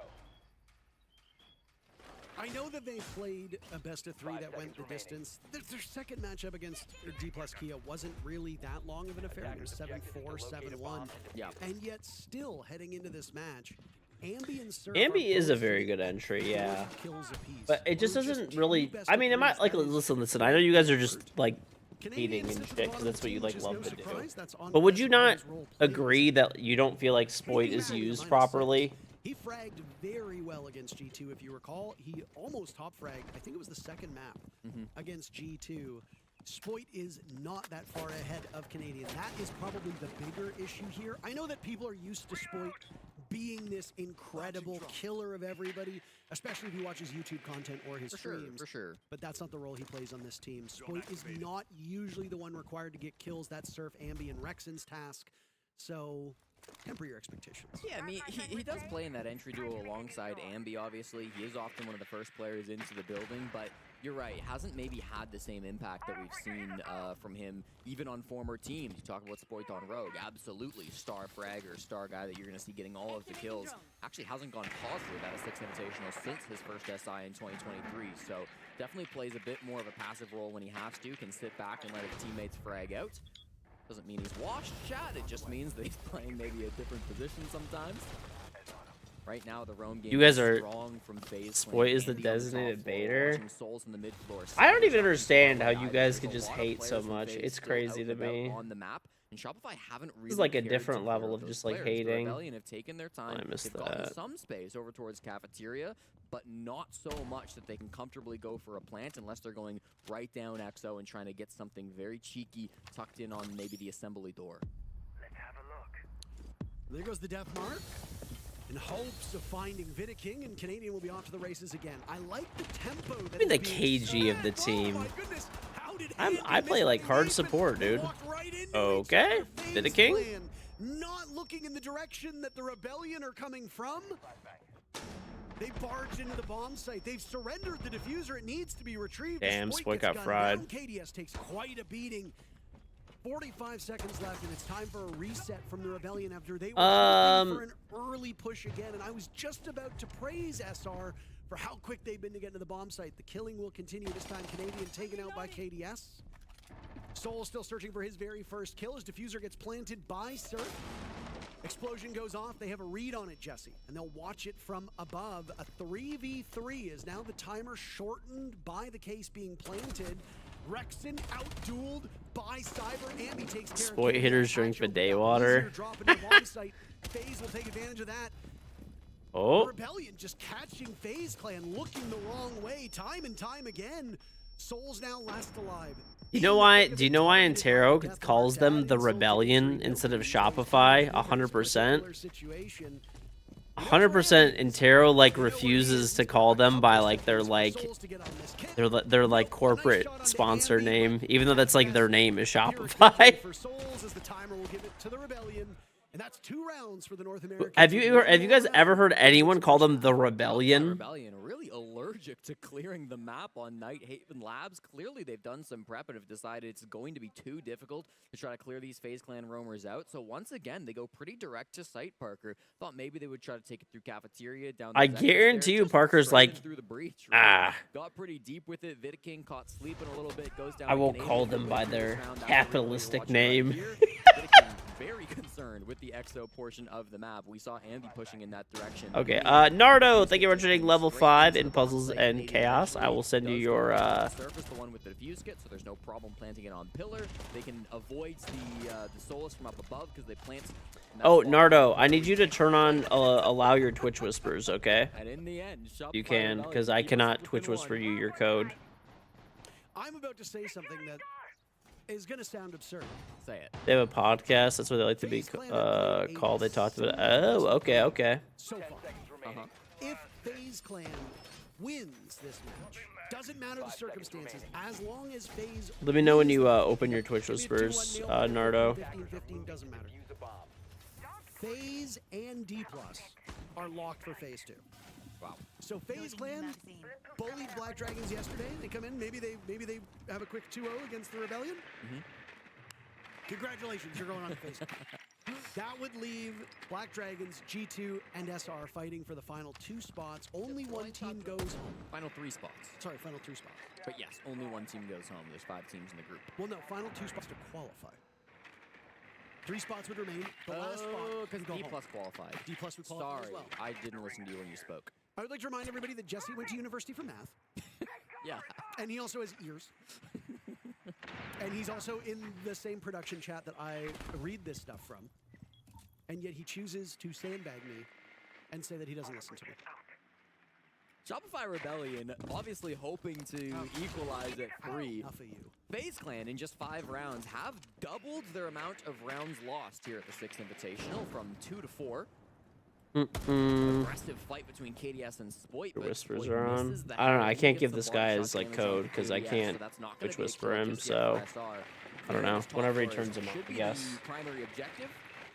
But as long as they have IT, whenever he turns them on, I guess I will. Enough. And Spoit, he doesn't miss twice. Eventually gets KDS on the repeat. There we go. Come on, Spoit. KDS is a big get. He's the top frag on the team and has survived deep into most of the rounds that he's lived in. So this is a late breaking player in those final few moments. Having to deal with the treachery of that Brava as Vidiking has to shoot his own Mm. Malusi Banshee. Well, not his, I guess technically it's Andy's, but it's his own team's. As his spot inside of IT is given away, and he's collapsed upon by Ambi. Now Souls is urged into action. Cyber on the board. FaZe have been exceptional, Jesse, at getting 2 quick kills in reaction to equalize and set us often into a 2v2. Do you know Swoit's history? Why does he have so many haters? Swoit has a lot of people that like him, but a lot of people that also don't like him. Yazid, Halibi, thank you for the tribe sub. And Peyton Hamilton, thank you for returning to Solid Puzzles and Chaos. Very much appreciated. He has a lot of people that don't like him because he has like I don't know, mostly like he's just like a really good player, like mechanically, and people think that like he can't do it in pro play anymore. A small missed opportunity for Rexon. Oh my goodness, they fall off. These post plans from FaZe Clan have been Yeah, they think he has like a big ego and like all that kind of stuff. 4-2 the first half for FaZe. Oh, that's a brutal. You know how people are. Anytime somebody has an ego, it's like they're Satan, basically. Should have sent somebody above. You know this is gonna be a tough. That is a crazy throw. They just win the vert battles. They kill the player that's outside on, not even on rappel, but outside the building. Man, that was really tough. I even wanted to give credit for Canadian because instead of just jumping in, immediately planting, he took the time to kill the site player. You could still give credit. He went and he killed Cyber, and he did his job. He got that diffuse kit on the ground, but the post plant just out of reach for Shopify Rebellion over and over again. They can plant, but they can't win the round. Brutal stuff. And I mean, a lot of that is also structural. So in rounds 2 and 3, FaZe Clan deliberately played farther back. They deliberately opened up the bomb site, especially on that basement bomb site, right? The idea was to go for a retake. That was the whole strat. But 2 of these final rounds that we've seen, the 2 most recent ones, they were not designed to deal in a post plant. They were scrambles from FaZe to try to regain the footing that they had lost earlier in the round after a strong start for the Rebellion. So it's a situation where, honestly, you have to praise both teams, right? You have to praise the Rebellion for the way that they're able to take up map control, the way they're able to entry, and then you have to praise FaZe for the way that they retake. Yeah. It's a situation where you can do everything right and still lose. It is possible, and it honestly seems like that was the case. Not that we're tripping over ourselves here to compliment Shopify Rebellion, but I don't think this scoreline is a proper representation of how close this match has been. Yeah, I would put it like this. Shopify Rebellion are playing better in the early game. FaZe Clan are playing better in the late game, but in the end of the day, the team that wins the late game wins the round. So FaZe Clan are winning when it matters. And you're spot on. 5 of the 6 rounds, first blood drawn by Shopify Rebellion. Yeah, not surprising at all. I mean, if you watch this game, SR have been dominating, always with the man Super advantage, is always pissed. with the first blood, but FaZe Clan ways to battle back, whether that's SR, maybe not taking as much map control as they potentially could have, or miraculous clutches coming up in the post plans. FaZe Clan have been the better team, but Siege is a game of 2 halves, Parker, and now on the attack, things could start to change directions, as FaZe Clan will have to attack on this top floor. We always talk about it, one of the hardest sites to attack. 2 halves, but also 4 quarters, Jesse. And yes. One thing I was going to bring up, it's a little hard for us to track because unfortunately the drone counter is still broken. So if you look at the top left of your screen, it still shows that there's only 2 or 3 left at all times. That is not accurate, so do not rely on that. Yeah. It's a bit of a frustrating situation because I have to wonder if intel is hard to come by for Shopify Rebellion because they're losing a lot of drones after that initial burst. So if they're getting a lot of intel during the discovery phase, it's the mid-round where they suffer because they don't have drones to fall back on. That would then be a credit to FaZe Clan. Well, it's not something they're going to have to worry about until overtime or map 2, because this is all defense now. I like this use of the clash from Canadian. He's providing coverage to Rexon, who was trying to get a Nitro out that Mira window that's been popped in order to punish Cyber here on the Maverick. A lot of support roles for Cyber today, but unfortunately wasn't quite able to find the mark. That Nitro got wasted, and it looks like the wall has been made soft now, so they should be able to get into this bomb site. Right side, I believe, is open. That was there pretty we go with Andy's secondary shotgun. That's job 1 done, but it's taken quite a bit of time. They were very afraid of Canadian there on the clash. Based on positioning, it looks like the second angle of this push is going to come towards jungle. It's going to come towards electrical. Cyber is already inside of meeting to make that happen. I'm glad that FaZe have maybe picked up the pace a little bit because I was a little worried with their speed and their ability to get in, but things working well for them. Everybody's still alive, and we have under a minute to go in the first round of the second half, or the first round of the third quarter, as you like to refer to them as. The teams will come to blows at some point over by Electrical. Never mind. Ambi moves out of that position. Nades, Magnetic. They're following him. Spoit, just as he did in the first half, will get the first kill of the second half as well. Cyber trades it out immediately, but it's Rexit who dies. Ambi goes down. Now it's Spoit to die. And FaZe Clan are saying, we don't really care. Well, allegedly, Shopify has, or Canadian has never beaten Cyber before. So, like, FaZe. Evidently, they've never won before. So By FaZe will give them a 5th round, and now I have to wonder if the Rebellion will call their timeout, because you are very quickly running out of runway to land. evidently, they have never won before. Will be Super's call if he wants one or not.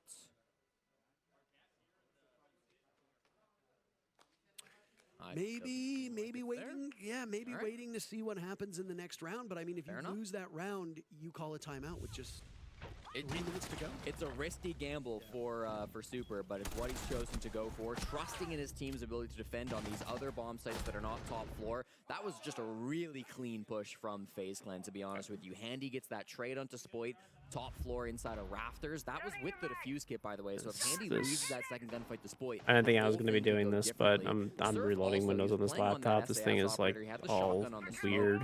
I don't know. Often you'll find a kick the PC PC. right there because it's so difficult to get into sight when there's a Somebody shotgun quick! Kick the PC! Ended up being, I believe, last alive in that round. He was over towards the west, wasn't quite able to get there fast enough to help out his team. Playing the long angle instead, stopping any flanks that were to come, but being rolled over from the east were Shopify Rebellion. So FaZe Clan ever closer now. A gap of 3 is the best they've had all day. The desk told the story about the struggle against Brazilian teams, and even though they play in APAC, D+ Kia is ostensibly a Brazilian team. The struggles will continue, though. I will say FaZe is a bit of an aberration here. They are not just a Brazilian team, they are a behemoth. 5-2. I mean, I don't expect Shopify to win this, to be honest. FaZe, by the way, too, are the reigning 6 Invitational champions currently. So they won Bouston. I mean, I hope that SR team is the same as a Sonics team. They haven't beaten this FaZe Clan squad in a best of 3 since DreamHack Montreal 2019. I'm rooting for. I like all of the players on Shopify. I honestly do. I know we have, like, evidently the Spoit hating Central over here, but I like Spoit. And I obviously was teammate. Canadian and I won the Invitational together. Canadian. Cyber now existing on borrowed time. What remains of Vidaking is gone. Cyber will join him. That's 10 seconds off the defuse kit, though. The job becomes ever harder for the Rebellion. Time continuing to run away. Souls handy. You know, I've played ranked with, like, Surf and Rexin and Ambi a bunch of times, so.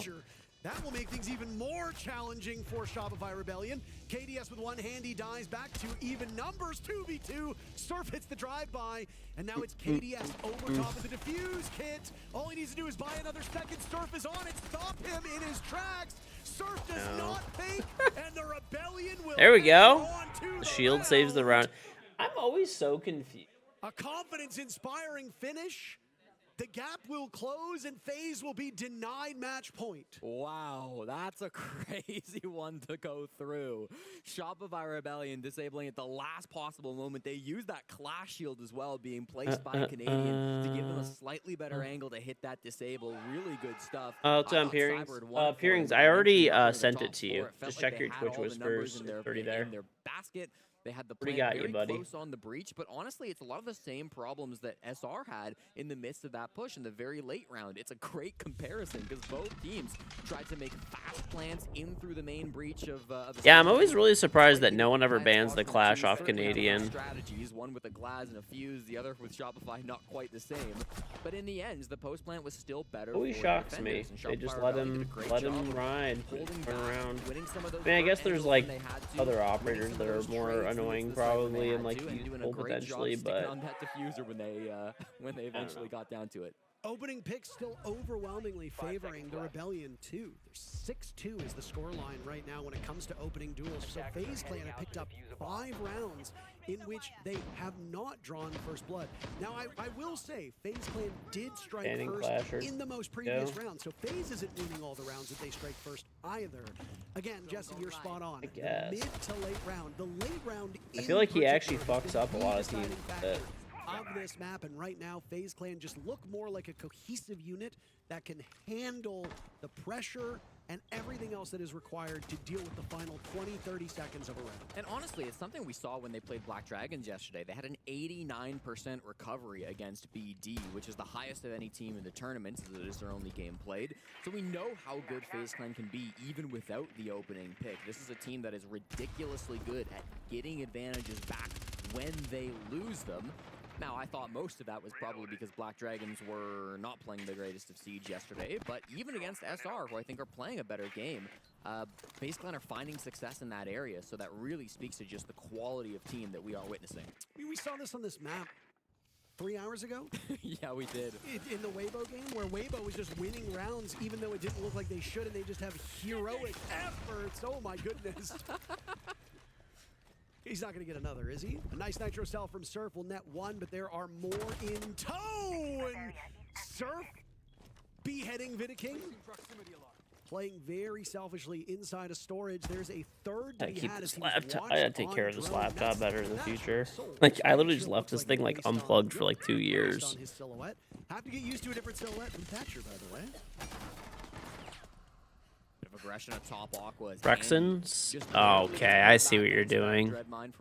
I see what you're doing, you terrible person. Well, they have to kind of come up with a new game plan, Parker. That diffuser is dropped in the site. You thought FaZe was done? FaZe, the content creation side of things is done, but FaZe Esports is a whole different division. Were you playing the game where Blitz's earmuffs used to have a hitbox? Yes.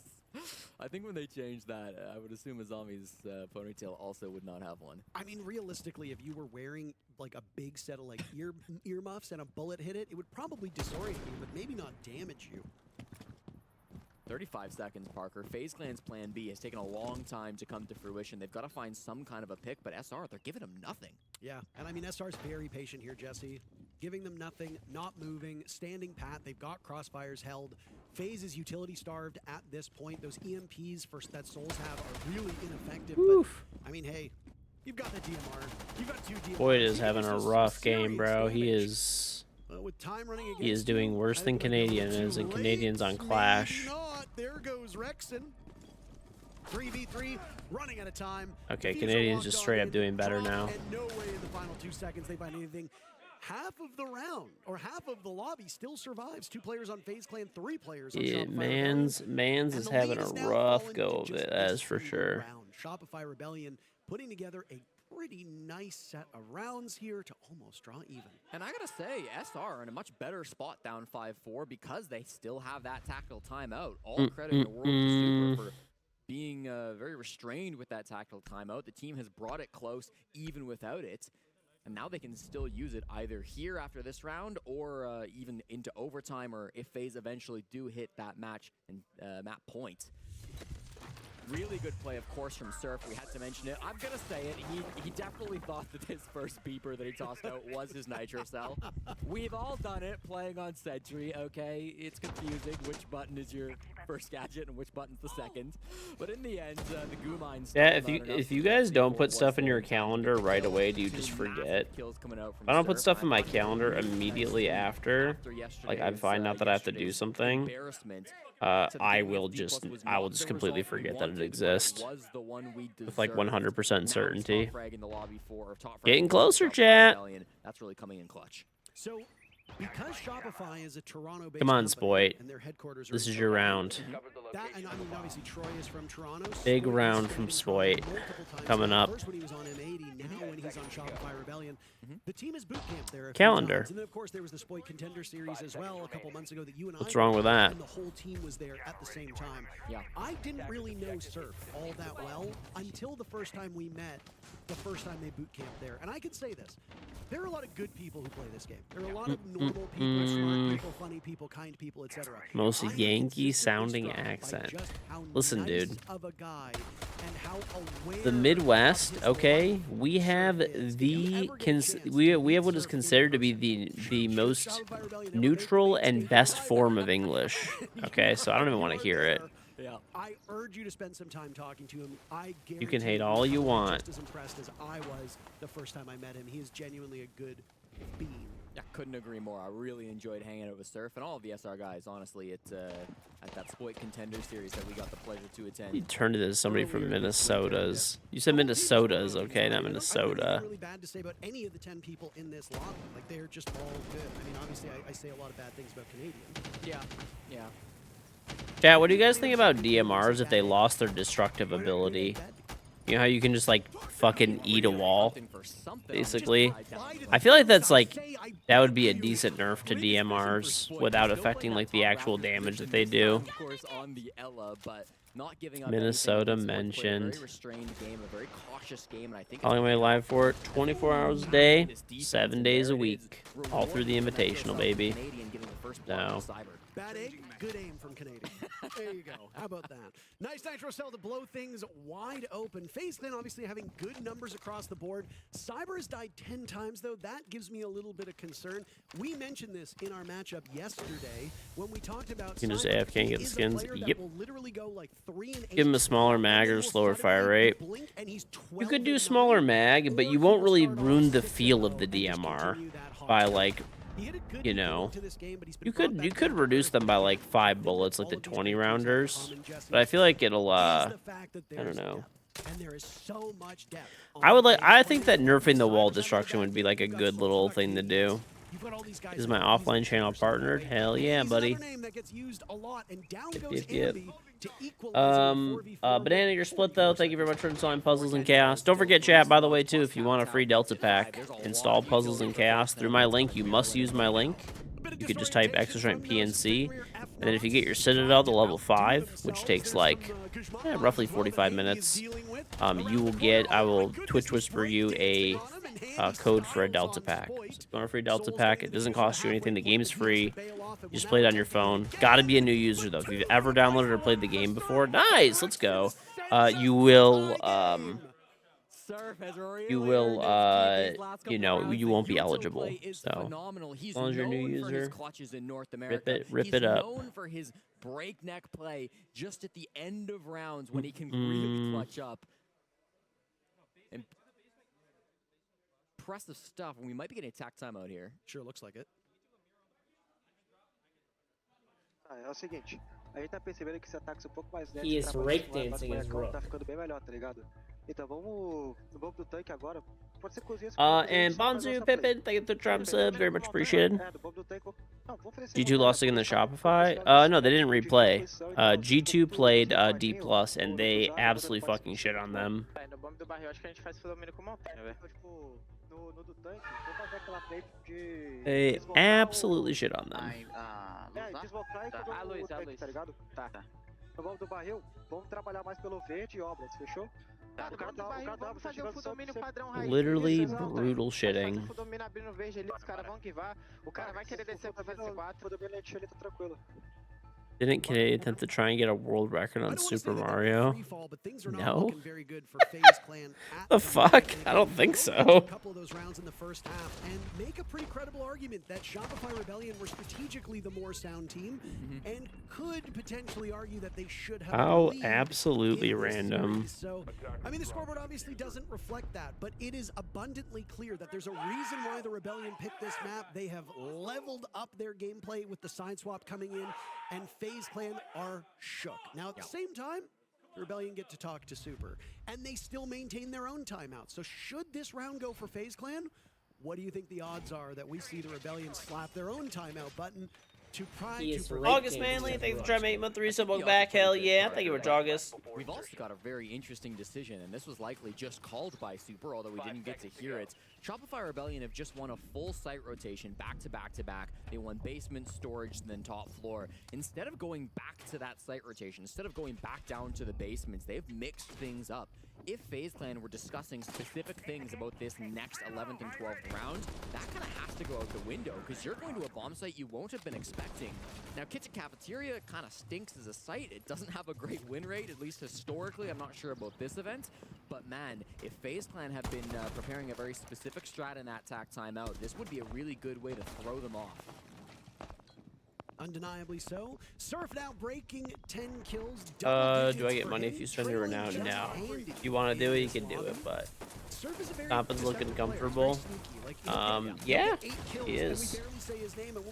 Spoit is 5-9. He is currently bottom fragging. Spoit haters are eating good today. Kind of the same way, and oftentimes KDS is in that same boat. I don't know why you guys are hating, but manages to go even on kill count now with his 8th kill, getting rid of Vidiking. Vidiking died early a bit too many times in the matchup against Black Dragons yesterday. He's played far more sheltered today here on Nighthaven Labs. Wow, Souls is in. He's trying to find the clutch a hammer. Oh, no! And with the air jab, he gets shot from below instead. They eventually clear out the clash, but it costs them a couple of bodies, and it's a 3v3. You best know if he did him with the hammer. I had a good bonk lined up for that, but unfortunately, that will not come to pass. 3v3 with half the round still to go. The loser will be staring down match point. The winner will be 1 round away from putting this map into their win column. A lot of damage has been done to both Rexon and Cyber, so both of these players wounded, but still with a gun in hand, maybe might play a bit less aggressively if they're concerned about gambling their life. Yeah, how do you play these last 70 seconds if you're FaZe Clan? You've got the majority, all of your players really lobby side. You've got 2 more Capitao smokes plus a firebolt to try to burn out Rexon, and they'll do a great job with that. Missed with the first fire, didn't aim high enough. That time, though, they hit their mark, and with a man advantage, they can you sledgehammer Clash? You can, yes. If you get close enough to Clash, you can sledgehammer her, and it knocks her backwards, and you can kill her, like, for free, basically. It's like an org stash, kind of. With 40 seconds left, that's some good timing here. Black Eye cams will persist for Spoit. They'll be watched by the rest of his team. Surf has the pulse sensor, the cardiac sensor. If need be, he can actively call. But at this point, I think you need to have a gun in hand. Spoit at the read, but Handy just has the better reflex. Surf fighting for his life now, tucked inside of the vending machine. What will pop out? Handy now getting diffuser down. All 12 kills on game with Cyber. This laptop, I think I know what it is. This laptop has some, like, super slimmed down version of Windows 11, and it's just like not compatible with like the newest versions of Windows 11. Clinical from FaZe Clan to move to map point. 3 clutches might have been asking a bit too much from Surf, and we'll see if that will prompt a TAC timeout from Shopify Rebellion, or if they do opt to save it for overtime. I would bet the TAC timeout is the call. There's a miraculous play coming out there. Souls try to run it with the hammer though. Andy with a good couple of kills. I wanted this. I wanted it so. Oh. I know. It would have been He great. came close with it, but unfortunately the zaps just slowed him a little bit too much. Handy really the star. So yeah, basically, if you after all the chaos, if he used the you death mark get to close get enough, in, yes, wins you the can fight against actually just Spoit. hammer the A shit out really of tough Clash. fight to come through there. Plants the diffuser and then also kills Surf to get up to 13 kills. Yesterday he was 16-9 across 2 different maps versus Black Dragons. One of the top 10 players in this event coming into today, and of course the reigning 6th Invitational MVP. He's a deadly player to go against. Many players across the world fear him, and now with 13 kills, Shopify will have to find a way around him if they want to make overtime. The craziest thing is that, again, talking about depth. How coach the thing is for a coach talk during timeouts, like win loss with and without. I mean it helps for sure. But Souls and Cyber were the 2 highest rated. Spoit A is like LeBron hate, cracks you up. Nobody can appreciate talent. I don't know. I mean, I wouldn't compare Spoit to LeBron. Definitely not. reasons to doubt them. Even in Munich, they made a Spoit is a very good player, like mechanically, but he, you know, LeBron was just winning everything ever, right? Spoit had won a major when he was a rookie, which is great and everything, but he hasn't won anything since, and he's actually been not performing very well. Just how formidable they can be. So SR had a choice. They could go. He is really like, he does have a really flashy play style though, and he is mechanically very skilled, but I mean, he's 5 and 10 right now, so right, if someone's mechanically, he just hasn't even really been playing well in general throughout this tournament. That main floor position. FaZe Clan certainly have a lot of information on this meeting side. I mean, he's not a rank star. He's a good pro player, too, in general. But he's definitely been having a bit of a rough go of things, no question. But the top floor clear is underway. Yeah, if you're going to call, like, anybody LeBron in this game, it would probably be, like, I don't know, maybe, like, some of the Furia roster or something, maybe. Or like, you know, maybe like Pengu during the G2 era. Oh yeah. Maybe, or Fabian maybe. Yeah. Shield player in the world. I think he's the best traditional Shield player. And then Shields got buffed, everybody started playing Shield. You could debate. Canadian with the crossfire. He wasn't the only one involved in that action. KDS goes down. And I like Spoit. We're friends and everything, but he's you know, really well in these opening duels. But now definitely not LeBron. Maybe Herds, yeah. Funny enough, Herds was in a big slump before this tournament. There's a rumor that he's getting dropped, and he has been going absolutely fucking nuclear this tournament. Herds has literally been like actually eating people alive like this tournament. There are Valkyrie cameras. He has won multiple rounds this series with a last-second nitro to deny a plant. He's looking to do that again in this round. Everybody still alive with full HP on the side of the Rebellion. Spoit, to his credit, getting some high impact kills, even if he is towards the bottom of the standings. Ambient Spoit now shrugging off some damage here as out go the Bees. Herds was like in contention for being like the best player in the world, and he was like IGLing Furia. Ooh, there you go, Spoit. Spoit going huge, Jesse. Which member of the 5 remaining Rebellion? There we go, Spoit. See? A 4K for Spoit is the you guys are talking all your shit. What happens? What happens? Willie with 4 gets back. Oh, I just made a mistake. Whatever. Top floor, they just tried to make that. Damn it, I forgot to save that. So I'm reloading Windows on my laptop, and I forgot that Origin PC made me custom like KingGeorge graphics for the entire PC, and I actually just deleted them. Fuck! But wasn't needed. Excellent performance coming through from Spoit, who himself is still looking for his first 6 invitational win.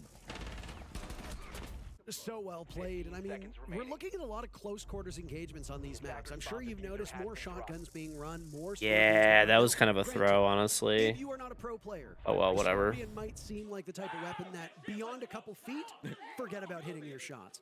We even saw Cyber struggle with it yesterday, if you recall. I believe it was Chalet that we watched that game of. But if you're playing close quarters, that thing shreds. Yeah. Ella is a close quarters specialist as an operator. Her gadget great for close quarters, for roaming, or for sitting on site. Don't forget the Ella shotgun is still mighty good as well. It's actually not good, Parker. You don't play the game anymore. Now in a position where it is simply a better gun than the shotgun 9 times out of 10. And the way Spoit played it was great.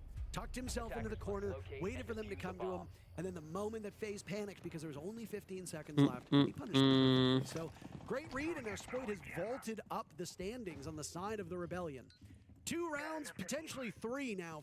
4-0. He's like low, high emerald tops, maybe with like getting.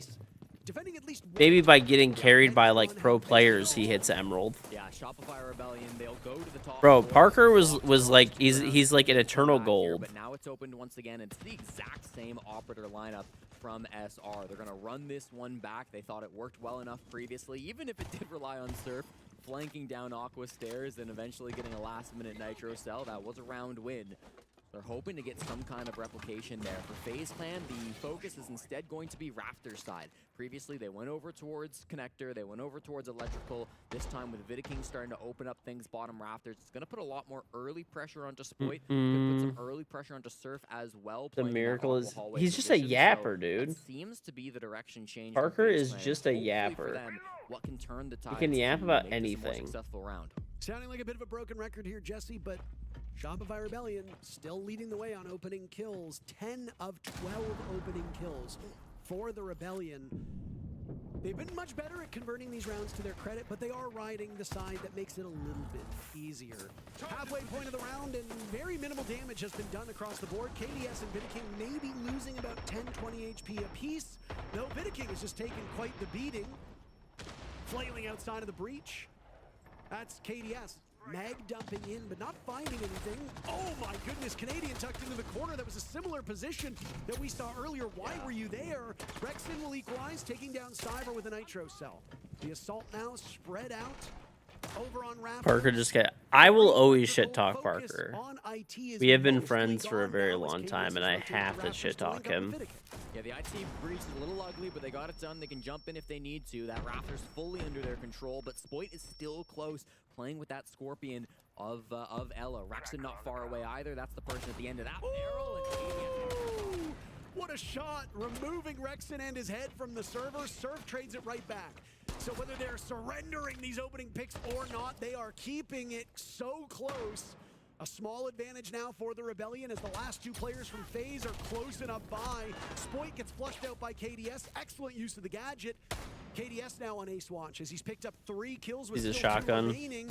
They pushed Surf over towards Aqua. A down now as they pivot towards Ambi's position in Electrical. Ambi wins these. The fuse plant in the hands of KDS. Oh. Souls gets the final 2, and FaZe move back to match point. And what an end round from Souls and KDS. Perfectly pushed through that positions in through Raptors. Quintero talks about me on the pod. Well, we're friends. We shit talk each other all the time. Really tight it's not round. actually serious. Likely an opportunity, maybe the last opportunity for Super to call that tack time. He's held it all this time. But as far as we're seeing, it doesn't look like one will be called. So Parker, this is going to be round 14. Map point for FaZe Clan to win SR's pick. And still attack timeout remains in pocket. I know that this will probably be a heated discussion on social media. Should the Rebellion go on to lose this map? Okay. Or this round in particular, and then with it the map. Yeah. But I have spoken to coaches before when it is a situation like this, and I have asked, why didn't you call your timeout? And they usually say the same thing. 1, our problems are pretty obvious. 2, I can hear the team working through it. There's really nothing I need to say. And 3, if I call the timeout, it lets my opponents talk as well. The last thing I want to do is have them potentially assess and fix mistakes that we think we can. What input could he have on a Siege podcast with Mint and Fat? He's a yapper, dude. FaZe's timeout a few rounds ago. Parker is the yapper.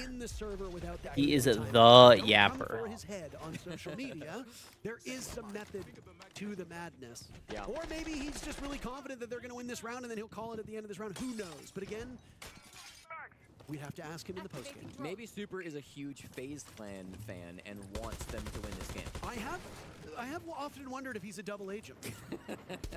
Super, imagine they lose this game and Super rips off his jumper and there's a FaZe Clan jersey underneath it. We're the WWE now, okay? We're getting crazy. It was me all along, Austin. I could see that. Back to the top floor we go, as we expect. FaZe Clan trying to play the best site on this map. They were pretty successful with it back on their own half, of course. They played this at the very start and lost it, but then were able to win it in rounds 4. Well, just round 4, I should say. Won it in round 7 on the attacking side. That is like how many times now that we've seen somebody accidentally throw their flashbang when they're trying to blow their when they're trying to blow their thermite charge on the roof. Going back to his old-fashioned. I mean, I wonder if that's intentional now. That's like literally 2 for 2. Sneaky. Could walk back up those lobby stairs if it ends up being a commitment to this connector side push. Can also rotate over to the Aqua stairs if he's needed in that direction, or even bottom rafters if he really wants. Ambi has gone quiet for Shopify Rebellion. That is a little bit concerning on my end, especially with how good he was in the first half. He was taking engagements with no fear whatsoever. And I mean, if Ambi is fearless and is engaging against FaZe Clan and beating them, that's your secret weapon right there. You know that Ambi as a player is fearless. It's all about how Troy and the rest of the team want him to be deployed. Nobody from the Rebellion seems very keen on getting into the building just yet. Spoid and Rexen are in, but they haven't really taken a lot of map control with a minute to go. And they do need to worry about droning a second time. You mentioned Cyber on the roam. Yeah. Take a look at where he is. Yeah, he comes back. He's gotten bored. He's returning back to the site. There's nobody pushing this direction, Parker. It's an Aqua side push. Got Andy. And that's what you might need. But again, the opening pick has not really been the problem for this Rebellion team. So what do they do with the lead that they have? They've got plenty of utility. Selman, pocket, exothermic charge, Candela, smokes, flashbangs, another set of smokes. A lot of tools here for the Rebellion to crack open this site. Candela's coming in, as you say, Parker. It could be an early kill from Canadian, but he's got to be so careful. Oh, that cross. FaZe won the last SI. Yep. Yeah, in Boston. And now Cyber hits the flank through Aqua, walking his way up. Can he catch them off guard? Ambi is waiting for it. 3 kills for the youngster who's now planting the diffuser. What can't he do? KDS trapped inside the site, shrugging off I mean, I don't think he wins this, but that was a nice shot. But a 4K from Ambi sends us to a 15th and final round. You were just asking for him to step back up, weren't you, Parker? I was. Ambeezy does it when it's needed. He steps up and has a massive round to force that 15th and final round here on Shopify Rebellion's map pick. Puts the pieces together, and I really don't think FaZe expected that push to come exactly in the way that it did. There was a lot of pressure early over towards Connector. We saw Cyber unsure of where he would go. You guys hear me? Yeah. Think about what they did the last round they attacked us. Remember what I said? When they win rounds, they typically want to repeat it. They brought the Monty. I think we should run the Clash. I think we should run the Clash just to fuck with the Monty. Will, I don't know if you're getting the value out of Ella because we're backing up. What I'm saying is we run Goyo. No, listen, we bring Goyo, put Goyos on the door, board up the mud door and put a Goyo on the door, and then put one under window and just fucking delay Raptor forever because they're already slow on the wall. Rotate on the middle of the wall. Yeah. I go Chichanka and I can play close left on the Raptor door. Just keep firing the stairs for the Monty walking up. I'm gonna go flash. Listen to me. Focus on the delay. Bring the Goyos. Just spam them apart. We can put one like E-Box door. They're gonna split con side every time, so don't leave that. It's gonna be a gap if you leave it, okay? Okay, heard that. Let's go. Come on. A lot of cooks in the kitchen there, Jesse. A lot of the cooks, but in the end, the coach has the final say. Super demands what he demands, and for this top floor defense, he's gonna get it. The Clash, the Goyo, very worried. That was pretty cluttered comms. Raptor stairs. That's indeed what Vidaking likes to do on this site. And if Super says it, Jesse, it must be true. It must be true. So we speculated if they would use it this time around. Yes, they Super went from a nice Blizzard to Christmas sweater. Listen, you gotta be festive, dude. It's on Hoop. Of course. So both teams get to take this time out in case you're unfamiliar with how it works. I like the idea, but yeah, some chaos in those comms. And I do need to ask the question. If they're taking timeouts like that. My day's been good, dude. We chillin'. Because we have the player cams on the bottom of the screen. There is a lot of talking on the side of the Rebellion. Rexen is often talking. I think it said Die Hard on it. Alright, bro. Could there be too much? Potentially, Parker, but the good news is, even if there was some debate on how to counter the Monty, there is no Monty to counter. Vidaking has swapped over to the Ying, which will completely change what this push wants to look like for FaZe Clan. They are bringing a new look. It's not the same read that they were expecting. Loves Clash. Well, it's just a good operator. So I think they got countered here a little bit. Because they're prepared for a Monty push, and they have a Cali to counter that. Like a schoolgirl, Jesse, because on the DMR on Nook. I cannot wait to hear what this sounds like. Let's just ride along. Let's just ride along. There's just something so satisfying about some of these suppressed weapons. The LMG, Ying's LMG suppressed is one of the most satisfying sounding guns. Notice how he's standing still. When he stands still with the new knock, you can just basically sit unlimited. Flank at the bottom of lobby stairs, and nobody from SR is making that kind of a move. It's definitely going to be a connector-focused push. You've seen Canadian on the Clash rotate over to this direction, so it's being read by Shopify Rebellion. Nobody really on the FaZe Clan side adding any other dimensions to this one. Do we know if Spoit is on the top floor or is he down below? That's my question. He's below. So that should be really no flanks then. No, Spoit would be the Raptors' position. If anybody flanks, it'll be. He's below, right? Where is he? Oh no, he's above. Never mind. The operators do it. No, and Surface positioned inside a command so that he could smoke both rafters and both doors leading into the B bomb site. The execute might be underway in but a second as there go the Candelas, but Vidaking backs off. The C4 is huge right here. He's prepped and ready. Out it goes, completely blind. Hard to tell if he hit it or not. I believe he did. No. Handy now just slowly edging his way in. Oh, he should not have won that. Should not have won that. Something about it, trading him right off. But I have no idea how. He should pop the mirror and then he can play it like the open mirror.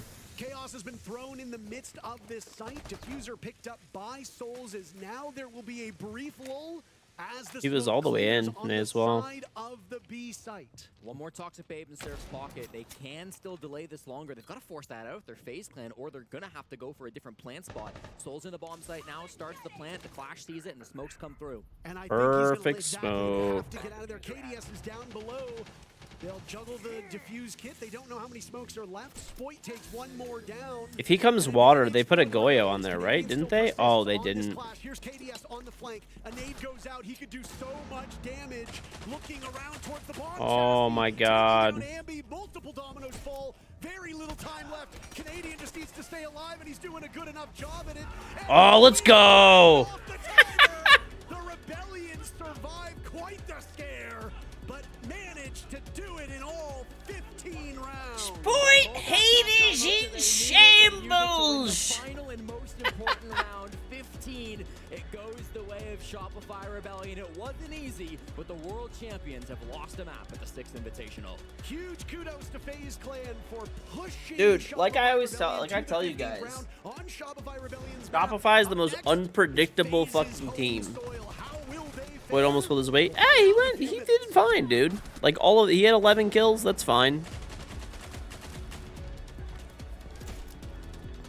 Of course, they get fucking shit on the data. Well, listen, that's because if I'm watching, they're gonna win. Okay.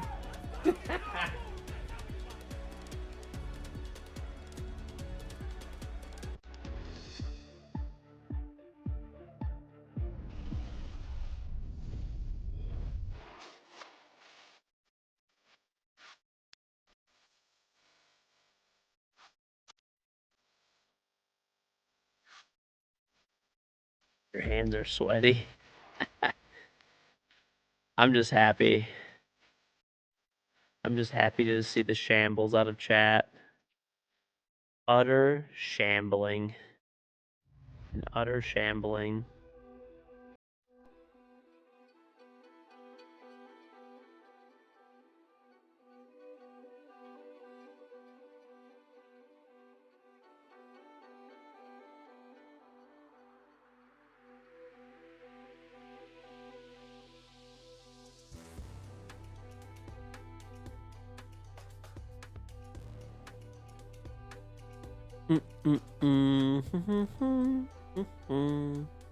Bro, this is crazy.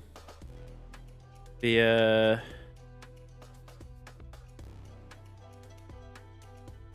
hey, bro. Whatever.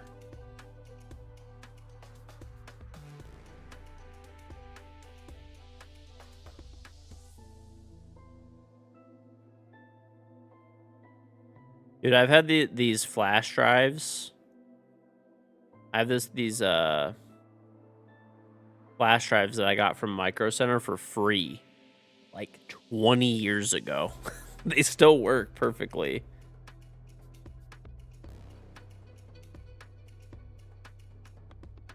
Like, I've had them for so long, it's insane. I use them all the time still to this day, like for like moving small files. Like this is making me move file like manually over to this laptop. So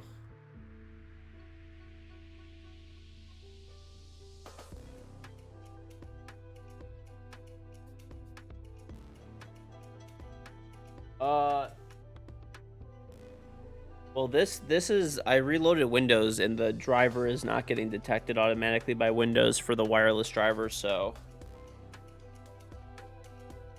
I gotta move it over manually.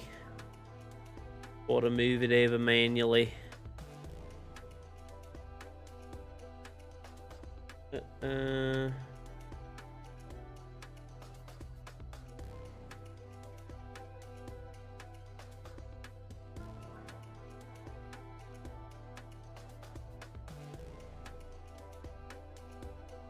Well, there's no Ethernet on here. That's the issue. So I have to like just, it's fine. I mean, it works. Never mind. I may honestly have to connect this to Ethernet because there's like a way to install the driver and it's like not working. So weird. I've never seen. Oh, there we go. It's working. I think. I mean, you could transfer stuff over, like, I don't know. If it's just a small file, it's just easier to just slap in a USB drive a lot of times, you know? Oh, there we go. It worked.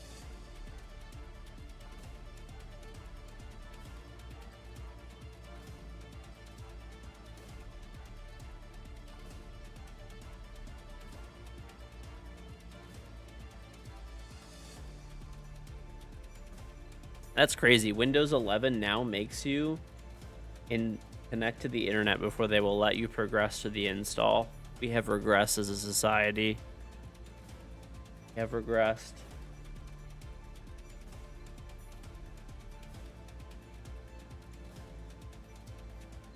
George, guess what region has the most teams mathematically confirmed to make it to playoffs?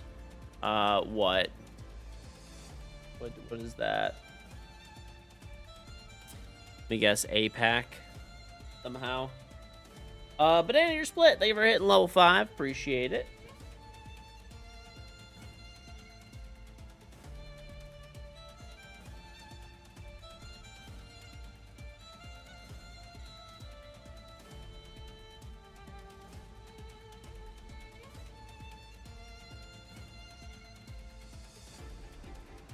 Weibo and Daystar.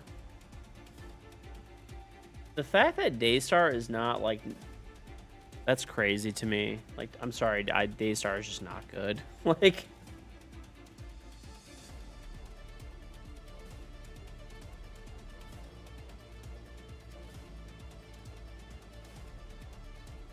wild to me, dude. Wild.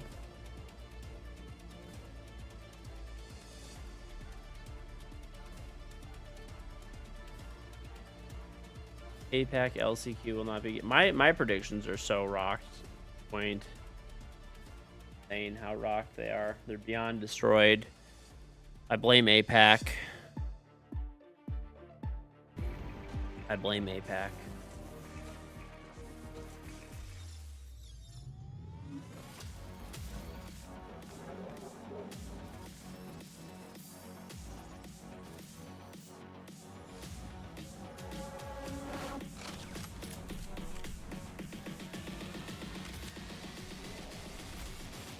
There it is. There's the first Microsoft sign in.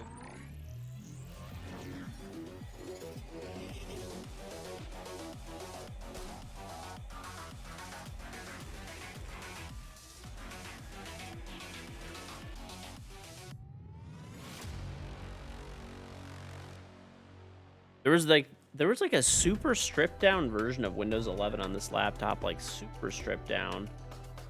Like it didn't have iCloud, it didn't have any of like the like Word or anything like that, or Office.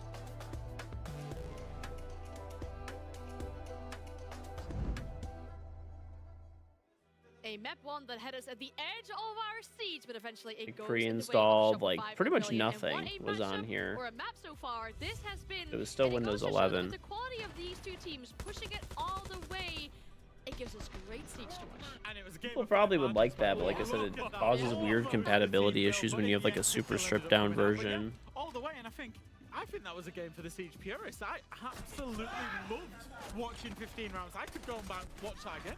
I mean, the tactical aspect of that game was absolutely crazy. You see it on all the operators that you saw there. The blitz usage, the C4 kill, the demos, the Capita with the Nomad and the Sledge to counter the Clash. Look at this, chat. It is perfect beauty. It is theory crafting. And just on that C4 kill as well, threw out the proximity alarm to bait out the Thatcher and then throw the C4. It was just a game of utility. It was a game of teamwork.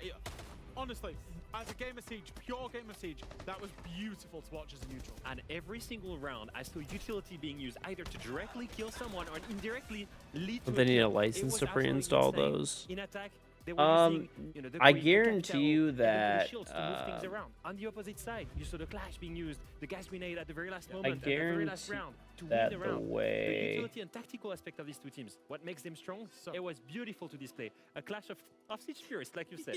the way they probably did it on purpose.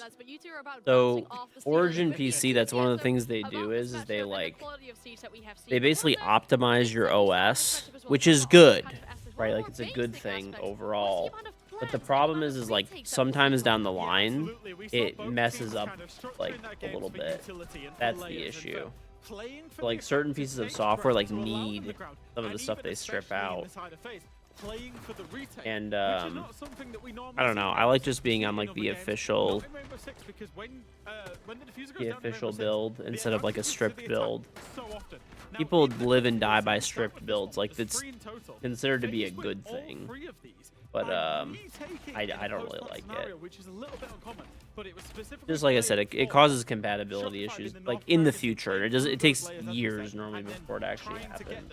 When they were vulnerable in that retake. And look, that's another retake that they like there's no iCloud. Think about it, it was a smart pretty much like all the normal apps and stuff like that are stripped out. He's gonna go step by step, and in a way, yes, it's good. But Microsoft Office is I mean, it is bloatware technically. I mean, like I said, it's not like a bad thing necessarily. You look at Handy, Souls 1, pulling that one off, the third one in a row. When I was thinking about it, I was like, it's actually insane that they're allowing to go further back than we anticipate. In most teams that play 2 layers in defense, they will stop at the very last one, which is the bomb site. Here, face took it at another level. There's a lot of cringe stuff on Microsoft Windows when you first load it up, bro. There's so much cringe shit. Communication and coordination, because when the diffuser is down, you have less than 45 seconds to successfully communicate and navigate a plan that can be on the fly. And FaZe managed to pull that off 3 times. Again, Rebellion managing to pull it off 1 time as well. Almost had the same amount of kills, same amount of death, incredible amount of plants and retakes. That's 2 tactical teams playing each other. Honestly, it sounds incredible to me, but I feel like we need a bit of a breather after this matchup before we continue in towards the next map. So we have Demo standing by with an update on the B stream with Enterprise and Secret. Welcome back to another B-Stream update. We're here in Group D this time, and we took a trip to the Aussies of Enterprise. McAfee. Well, if you just download Windows, if you just download like Windows, like from like the Windows installer, and you do a fresh build or a fresh install, normally that's not too bad. Like it's you know, it still has some bloat, but it's not as bad at least. And I actually use Office. Like I use Office all the time. I read, you know, giant fucking documents that get sent to me. I need to edit back, and so I mean, I use it. I use, you know, look at Excel sheets and stuff. What do we think of this? All right, chat. I said FaZe will win 2-0 or Shopify. Get your predictions in, haters. Well, that means FaZe has got to win their own map. Will that happen? Chalet on deck.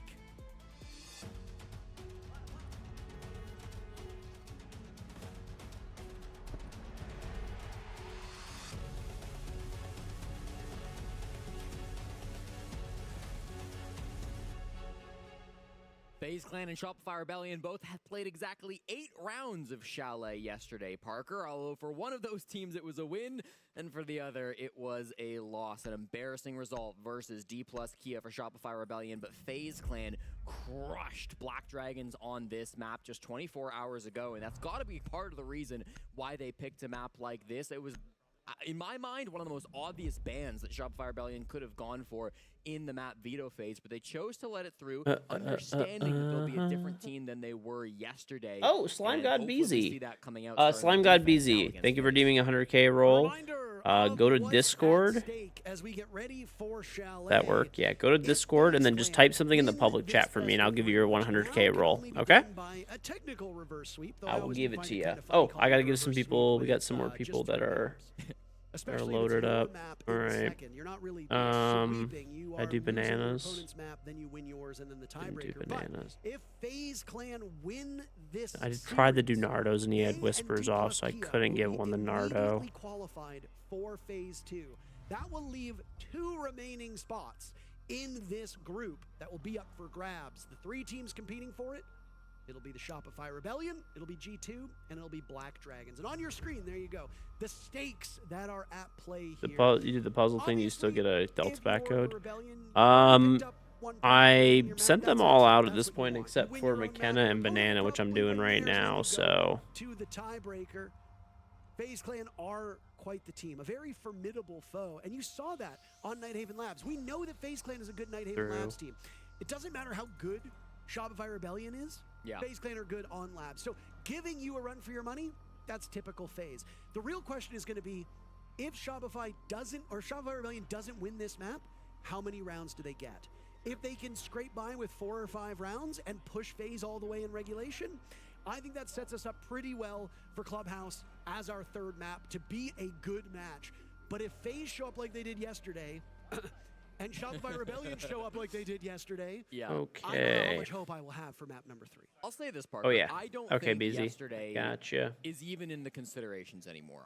From what I just witnessed, Shopify Rebellion on Nighthaven Labs, I'm not worried about yesterday's demons. All right, enjoy your 100K roll, BZ. Once again, what I'm more worried about is just the fact that FaZe are an exceptional Chalet team. This map really lends to their ability to play aggressive, to get up on those windows, to make some wild swings happen. And we've already seen it kind of in the operator bans, how some of these teams are going to try to address that. FaZe Clan banning out the Azami, specifically so they can play on some of those outside angles, they can grab some of those players without having to necessarily aggress into the building. And then Shopify Rebellion, they didn't choose Banana got yours. D+ Kia. They ended up choosing to ban this time. They banned Grim Ying against D+. Now they ban Grim and Monty. So a little bit of respect being shown over towards Vidiking, who is, again, exceptional when it comes to the traditional shields. Well, in keeping with what we said earlier about the way that maps are starting to trend towards the attackers, Chalet is not immune from that same trend. It has an almost identical win rate across both attack and defense as Nighthaven Labs. And just like Labs, there is a single bomb site on Chalet with a positive win rate for the defenders. But boy, oh boy, is it defender favored. Bar Gaming has been won over 75% of the time by the defenders. That is an overwhelming number. Usually most bomb sites are around 55 to 60%, and then the other side obviously is anywhere from 45 to 40%. To see it be won over 75% of the time by the defenders is really something else. That's Bar Gaming, by the way. Every other one of the sites on this map, attacker favored. That should immediately benefit FaZe Clan.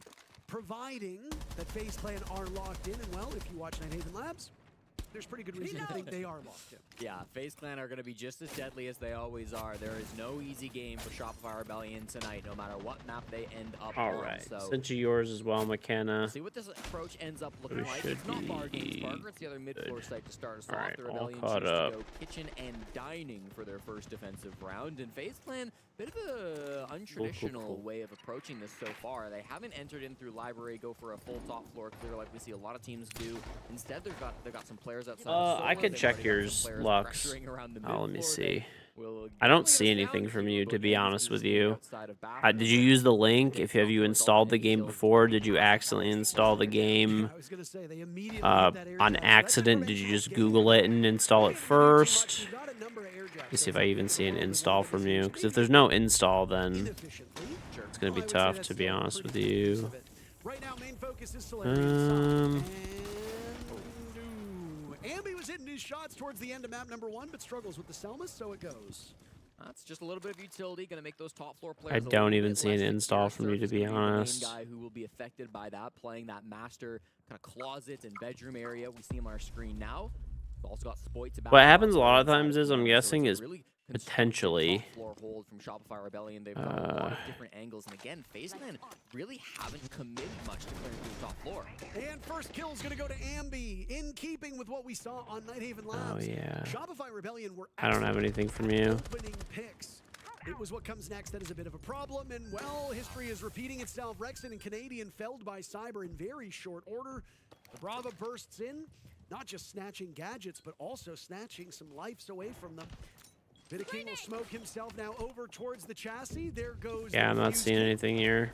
Surface called into action. He's got a perfect read. So you installed it and you hit level 5, and you like never previously that position. Upstairs control in place, and Vidaking is taking quite the beating from Surf. Under 30 seconds to go. Diffuse kit will be maneuvered elsewhere. It was that bulletproof camera that was the problem. Cyber with all 3 kills on the side of FaZe Clan. He's in fine form. It's Ambi and Surf. Did it right after you got off. Did you hit level 5 or no? Did you use the link? You're just watching this motherfucker do his chores on stream. I'm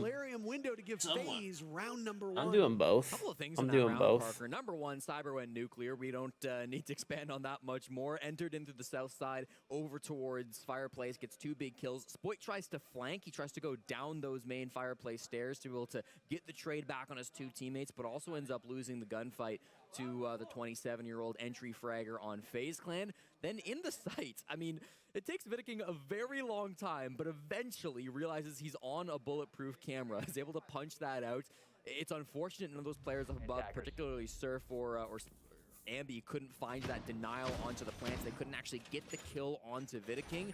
Once that plant goes down, it becomes such a difficult round for Shopify Rebellion to try to get the win. They deal 99 damage, it feels like, to Vidaking, but in the end, can't actually get the finishing blow. And so that plant goes down, and FaZe Clan go 1-0 up.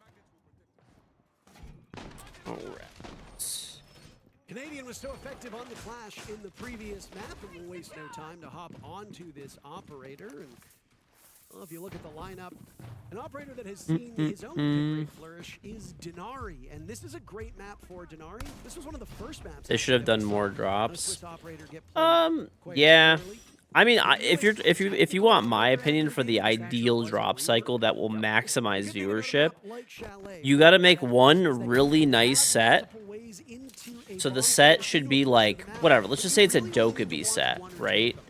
So a Dokkaebi headgear, uniform, a gun skin, and like a charm, right? All nice together, right? Maybe an attachment skin as well, right? Maybe a card background, whatever. However many days you have, just keep adding shit, basically, right? So what you do is every single day you offer people 4 esport packs. 4 esport packs, and then you get the item at the end, right? And there's new drops every day. The biggest thing that they don't do this, but they normally turn the drops off after the event is over and stuff. They shouldn't turn the drops off after the event. All the way back to Mezzanine. A little bit aggressive, maybe, coming out from Damien, but in the end, he does manage to step back and keep himself alive. Oh, first name, first name, first name. Are you pals with him or something? Surf is Damien, if people are curious. Handy will strike first in this second round, gunning down Ambi, who's not exactly the most productive start to Chalet, but that's okay. Ebbs and flows for these players. You just have to make sure that Ambi is good when it counts the most. Spoit will die, but his gadgets will persist. That's 2 quick blows for the Rebellion, and a third could be had.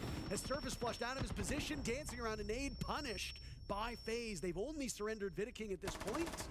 Rexon and Canadian are last two alive. Canadian squelched by the nade, sent out in hand by Souls. Rexon will now retake the bomb site, playing between B, looking at A, outdueling KDS, but Souls is there in tow as the last two players could have easily pinched him. The Deimos gets the job done, and FaZe Clan off to a quick 2-0 start. Huge 4K coming out. I honestly thought Rexon had that for a moment there. He was very close with that second last kill, but in the end, shut down by Souls, gathering his 4th kill of the round, 5th kill of the map. Don't forget yesterday, Souls was a Ubi has never really been smart with drops. Over on map I don't know, dude. I feel like they try to strike this like weird balance. Like, I get not doing them when the event, like, okay, here's the thing. When they turn the drops off early, what that does is it actually confuses people. So like if the drops are available when the drop campaign on Twitch is like till like 9 p.m. as an example, just as, you know, whatever. And then they ended at say like 5 because the matches end at 5.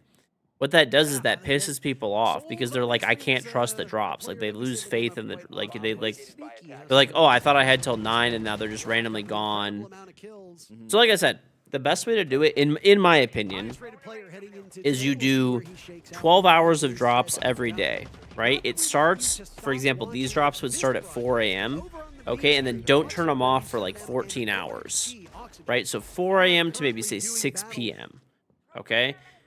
You get 12 hours of drops or 10 hours of drops. Every 2 hours you get an esport pack, and then the last item is like the headgear, the uniform. This way you make people complete sets, and don't turn them off early. If you turn them off early, once again, it just makes people mad because they don't get the last item. So that's my take. I think that's the best way to do them, where people are the happiest with it, I guess. From Shopify Rebellion is a new site, despite the fact that they played 6 rounds of defense versus D plus Kia. This bottom floor was the one that they never decided to bring out. In fact, Shopify Rebellion this season have only played this bomb site a single time. That was back in June. So there's really no footage for what SR like to do on this site, and FaZe Clan will have to problem solve this, go through the office top floor.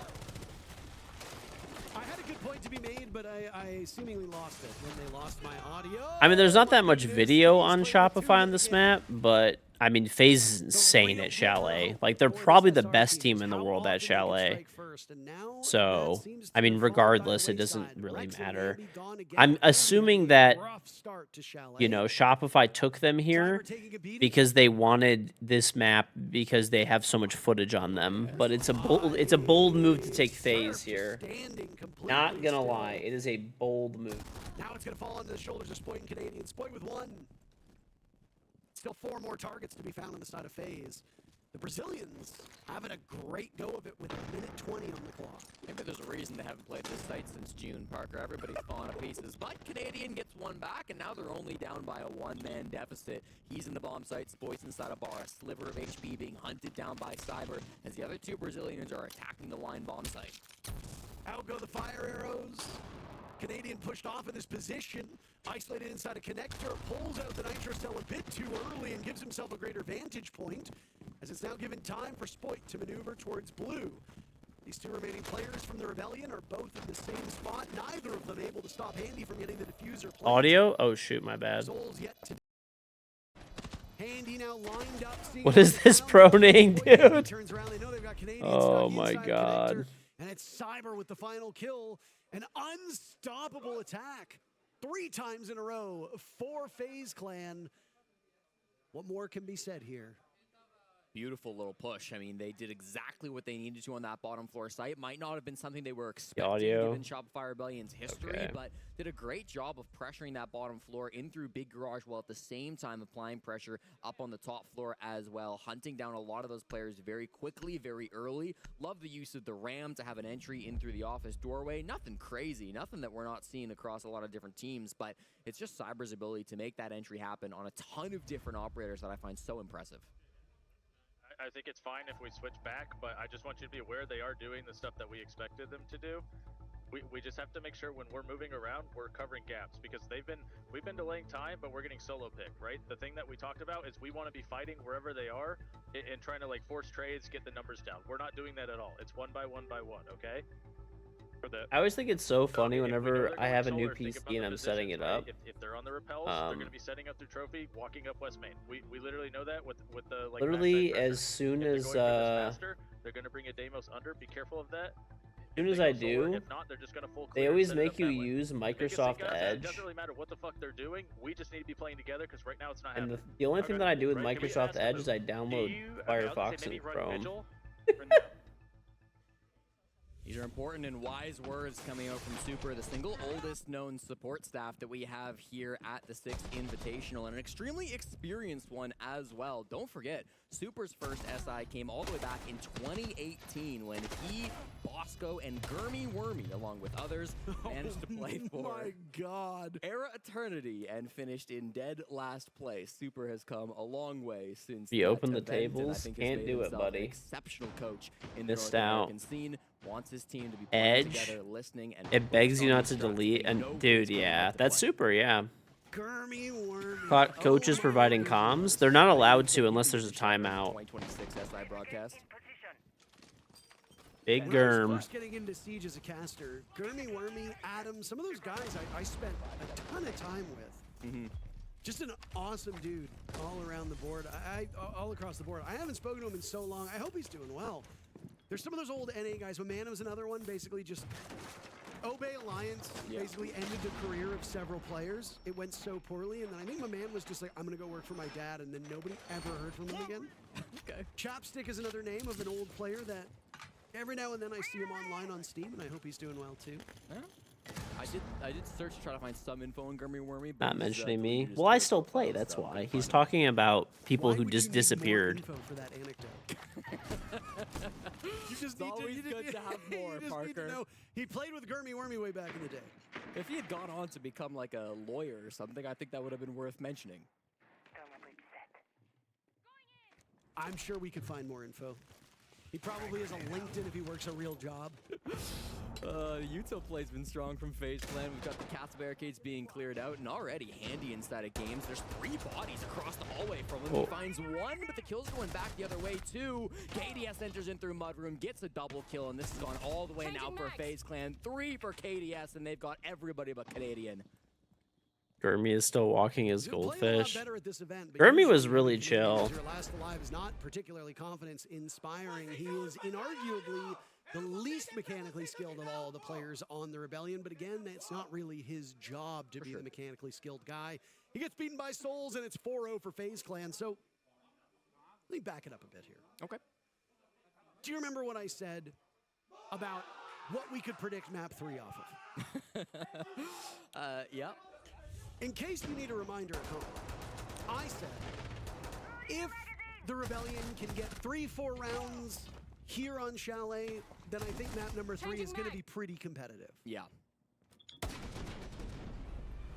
FaZe Clan is 3 rounds away from winning. How about that? 7-0. You guys just I hate. do kind of feel I honestly, I literally don't know like why you guys hate this guy so much. Very rarely, let me correct myself. Very rarely is it good when you have to scrape by to win your map. 8-7. Yeah. It's very rarely confidence inspiring. But a win's a win. Nobody is going to care that you won 8-7 if you end up winning this best of 3 on map number 1. Maybe you'll care. Maybe the coach will care. Sure. Maybe we'll get another Fabian-esque tweet where he says, I don't care that we won, we need to be better. Who knows?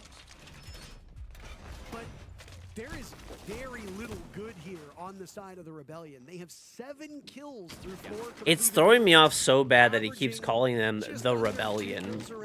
Yeah, and I mean, that last round might have been the worst of all of them, Parker. All those deaths not even happening. Souls is 7-0. Souls is actually disgusting. Really, all of FaZe are super insane. I'm just very surprised that Shopify took them here. Like, this is literally probably FaZe's best map, or one of them. Like, they're absurdly good, and Shopify does not play this map. I mean, I get the idea, I guess. The idea is that, like, you know, we throw them off, and here in round number 5 could offer a bit of a chance to repeat. I guess some sights, maybe change things up. fix some mistakes, if you will, going into this one. I like Vidaking on the Ying, though. Cyber on the Blitz. This is going to be a very annoying operator lineup to play up against. In Shopify Rebellion, I'm not seeing a Warden, so these flashbangs could be really devastating. They have to rely on their magnets and, of course, those Surya gates. And off to the races is Cyber on Blitz. A bit perplexing, and he struggles to hit the Amaya. Surf, but gets the job done. Surf, yet to find a kill. He's the only one on his team that's held off the score sheet. Cyber still Surf has a donut. I mean, even in general, we're on round 5, and there's, what, 9 kills? Oh, no, Rexon's doing better. Okay. Actually, no. Yeah, there's 9 kills 5 rounds into the game for an entire team, which is crazy. This is like complete and utter domination. Canadian found by KDS, and it's all up to Spoit. Big Willie fighting against the Blitz. You ever get slapped on that shield so hard you lean IRL? I am amazed at what Spoit was able to pull off there, but they were in pursuit for so long, it was only a matter of time until they got him. Oh, they want to play this map at Ultra. Kia committed vehicular manslaughter them. For the superstar, he's trying to do everything that he can, but Spoit just cannot manage. They to just call him find Big 5 Willie. kills while I also don't know, being bro. tracked by the death mark. I don't know. KDS, Peyton Hamilton, thank you very much for any level 5 in Puzzles and Chaos. That is now 6 kills across the last 2 rounds from KDS. Is finding a huge. I do not know. Exploiting these gaps, finding out players when they're focused on other distractions. I think it's a crazy move to take FaZe to Chalet, but I mean, FaZe probably just has a deeper map pool in general, so that's probably a lot of it. Scrambling through the map at them, but that is probably most of it. Been the big threat. Nice final kill to come through there, but in the end, there's just so much to look at. There's so much to focus on, and FaZe Clan have been so scary on Chalet. Big clunking machines. They're not mechs, Jesse. They feel like them when Cyber's the one doing it. You know, he's the cyber shield player. There's something there. He's a cyber sportsman. There's something there. Something there. We can workshop it. We will get better. Chat, we'll get back to you. Map 3, maybe we'll have something. I mean, hey, what about a little audience participation here? We've got at least all one right, intelligent boom. person. Enjoy, I'm sure Peyton. they could come up with something good. All right, let's be realistic. 0? KDS now 7 kills across 3 rounds. He's been unstoppable ever since that tack timeout, frankly. Not sure if it was something being said by the coach, but he's been powered up the last 10 minutes. Hey. Souls and KDS have combined for 16 kills up to this point. 10 kills for the Rebellion. Which map would map 3 be? Lair? Is that Lair? Club. It looks like Club. There's like a, I think that's Club, isn't that? That's gotta be Club, bro. It's a relatively favorable map to the attackers. As we said, there's only really one good bomb site for the defenders. It just gets I hate that BB can throw grenades like that through the shield. To some martyrdom, as the grenade that had been, or Surf dies to the martyrdom that was used by Vidaking. Souls gets taken down. Cyber in the midst of the smoke on 1 HP. Okay, well, we have our first round finally for Shopify. There we go. There we go, boys. One at a time. One at a time. It's good to get on the board. The final round of the first half. Slow and steady, slow and steady. Should have won easily 2 more rounds. I don't know. FaZe Clan 5-1. They'll swap sides, and things should get better for the Brazilians from here on out. Club favors FaZe. Probably, yeah, I would say so. That one round I would say so. Make a massive difference. Was the score at the half, I believe, when FaZe Clan choked out their first SI Grand Finals, right? So they know what it takes to lose from this position. Also know what it takes to win. They've been around the block quite a few times. I want to go back to Rexon on that previous round. His play inside of Library on the vert was absolutely exceptional. Getting that last kill on a Cyber, of course, but was able to get a just as critical kill in the midst of that round onto KDS through the verticality. A lot of those FaZe Clan players were not so focused on the top floor, hoping they could sneak a plant under the smokes, under the yings, under the shield. They had a lot that could get that plant down, but with a good anchor play from Surf, some really nice vert play from Rexon, it just didn't get the job done.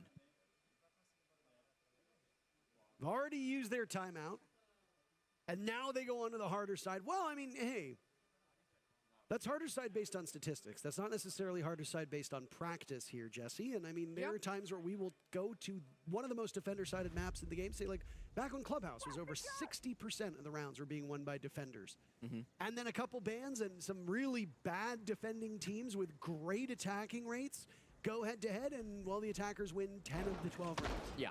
I mean, I'll tell you this, Parker. FaZe Clan I'm interested. FaZe Clan played 6 defenses yesterday on Chalet against D plus Kia, and they went 5-1. And that doesn't sound so inspiring for Shopify Rebellion fans, but 6 rounds is 6 rounds of VOD. 6 rounds are 6 rounds of strats. That's a lot of research that SR should have on FaZe Clan's defense coming into this game. It was against Black Dragons, but I do hope that there might be some way for Shopify Rebellion to look into their notes, look into their stats, and be able to bounce back. The opponent is irrelevant. It was the fact that they played 6 rounds on Chalet. Doesn't matter who they played against. Yeah, well, you know. Now, do you believe in what you just said after we said that basically they played ranked? They ended up playing ranked, but I think at the start, you know, they were, it's not like they were just saying, let's run defaults as Black Dragons. It's still SI, end of the day. I think they were playing their main strats. Cyber spawn peaked with a Scorpion. And he got the kill. He jumped out of bathroom, actually, as well. Well, he did both. He got the kill from bathroom. He did not get the kill. He got the kill when he jumped out. He did not get the kill when he spawn peaked. But he's still playing the Scorpion, so that is his main strat. Well, they saw how quickly FaZe Good strat. cracked this egg. Well, what if SR does exactly the same? Sploit's already thrown out that ROU projector. There was some... Ambi's having a bad game.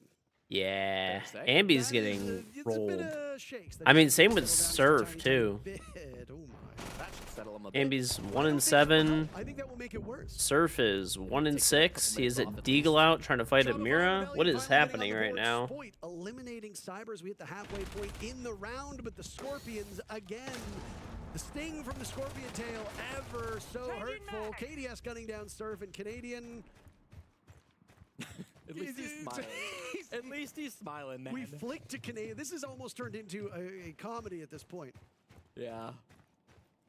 Canadian, we flicked to Canadian right as the last player died, and Canadian literally leaned back in his chair, put his head up, and then just started laughing like, what do you want me to do, man? Like, a 6-1 for FaZe incoming, unless Troy Jaroslavsky can clutch out, and he could not. Handy gets the final kill right as Canadian vaults into the library window, and 1 round away from us going to a break and then Clubhouse. And there's no thought in Troy's mind to sit on the roof and save his KD, because his KD's unsavable anyways. That's mean. He's been Rise, thank you very much for installing puzzles and casts. For the brain and for the calms. SR is definitely a winner of Matt phase. Oh, you mean phase? I was gonna say, okay, I was about to disagree with you heavily. I'm like, down on the ability to do stuff like that, because there was a period of time where I actually really enjoyed when players would be on the outs. They would put super in their name. That is so hurt. That is mean. That's mean. That is so mean. Don't say I'm mean when that's mean.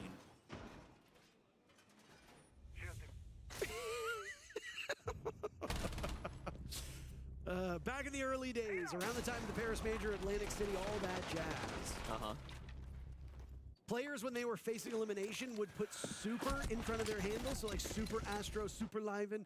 Canadian would go with Big Bad Nadian when he was on the outs. It was cool stuff. And then production was like, you're not allowed to have fun anymore. And then that was it. Yeah. I honestly think a big part of that change was Geo. Geo would change it like all the time. And he had the ridiculous names. The worst part was that was back when the UI was on the top of the screen and it would only show the first 3 letters of your name. So Geo would go with like Sleepy Geo and then his name would just show as SLE. Or he was Sen Poppy Geo and it would just be SEN and you're like, who the hell is that? There's no way to know. Your name is just the 3 letters. You can see your whole name. It was very amusing. If you wonder why we're waffling, it's because FaZe is showing us a masterclass here on Chalet. Oh, they do Ambi like that? You can't lose a map ban when you're good on every map. True, probably. True. Can't get too cute though. Handy, the first not gonna be I mean, I don't know. FaZe is the better team here. There's basically no way that FaZe should be losing this, to be honest. Sitting inside the site. Couple of players already. FaZe is just simply the better team. The current invite winners. It's weird. People never like think about FaZe much. But like FaZe is actually straight up nasty. Like, they're really good, Such a dude. good game so far, 7-3. Everybody, I think you can say that for FaZe Clan. They've extended a little bit above the bomb site, and Shopify Rebellion are actually going for a full master side over clear. So they're going to end up with a lot of map control. Very different to the approach that they were taking, of course, back on Nighthaven Labs. Opens them up potentially to a bit of a late round flank if somebody does want to go for it, but I think if you're FaZe Clan, Just of the aura of Furia. That's probably fair. I mean, Furia is like, to be honest, as much as Furia has won, like FaZe has won basically just as much. Honestly, that verticality that has to be cleared out if they're going to play this objectively. I would say Fury was a bit more dominant for like that specific time frame. I was But so confused there. We saw the Vector in hand, and then we heard the Scorpion, and I was like, what is that sound?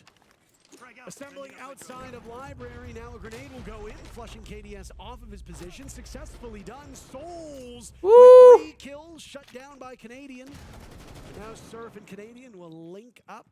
Vidaking and KDS as the 2 to fall. A tale of 2 completely different players. Vidaking with just a single kill through 7 completed rounds. KDS with 10. Who's the best player? Like Cyber? Cyber won MVP, but No time for drones, though it does show that Canadian has one in pocket. He will take some time to go into discovery, but he is running out of room. 30 seconds left. Vidaking spotted, he'll be on the run and will rotate over towards blue, leaving KDS on the bomb site to defend against these players. Spot on, Surfing Canadian from above. A drop now in from Canadian. Final E1D will go. These 2 working together so effectively. But FaZe Clan put this one away. An anticlimactic that was like ending. just absolute domination, bro. Like Like, FaZe Clan over the last 24 hours, and they have not lost more than 2 rounds combined. That is an impressive tally. And I suspect this map will move into permaban territory against FaZe from here on out. Yeah. Playing this map 2 times the last 24 hours too, and have won 2 rounds combined. So maybe permaban territory for SR as well. This series still has yet to be decided. The buffer is still remaining. So one more map will see us as we get the decider between FaZe and Shopify Rebellion.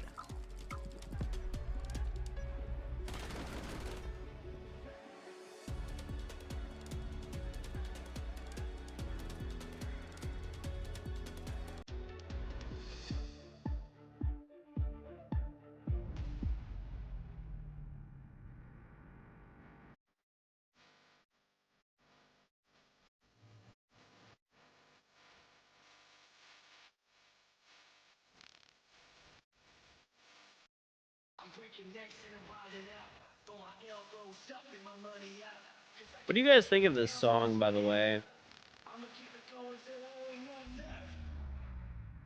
This song is like the theme of the Invitational.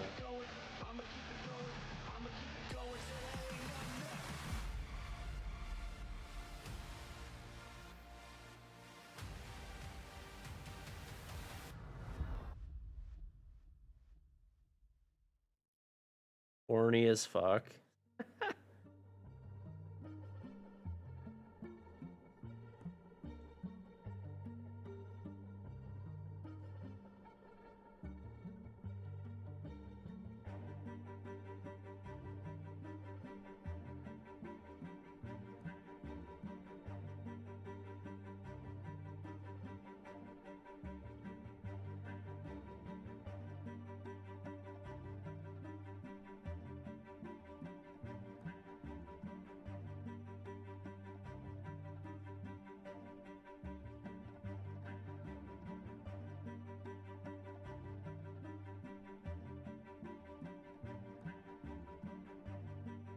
Rappers? Well, that's not a rapper.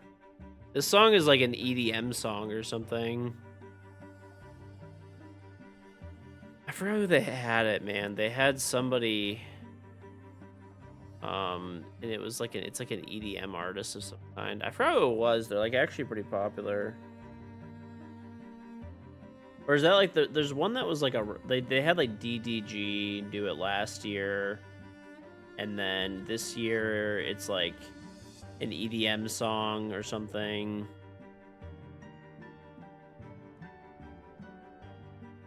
Beat was good, the vocals were corny though.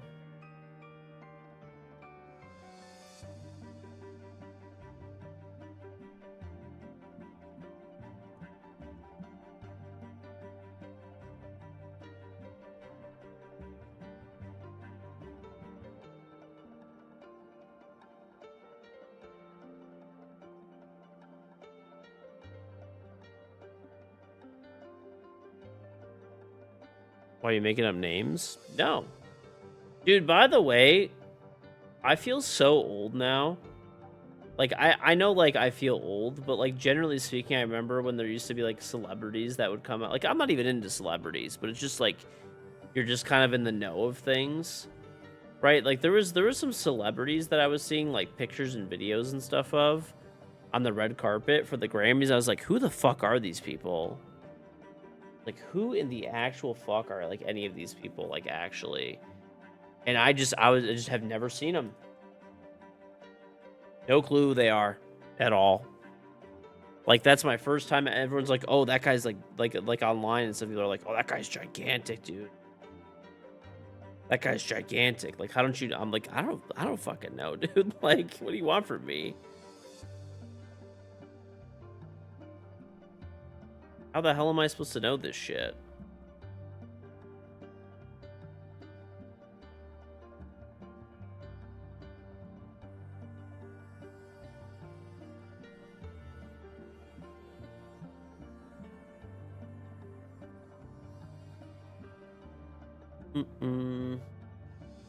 Born in the 70s? Honestly, maybe, dude.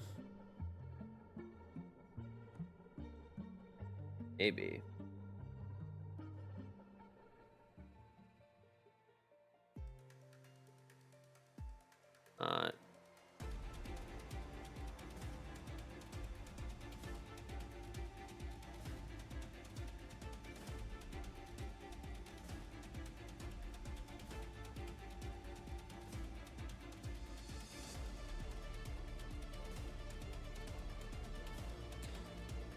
Fun to Walker for me. No one listens to Mozart.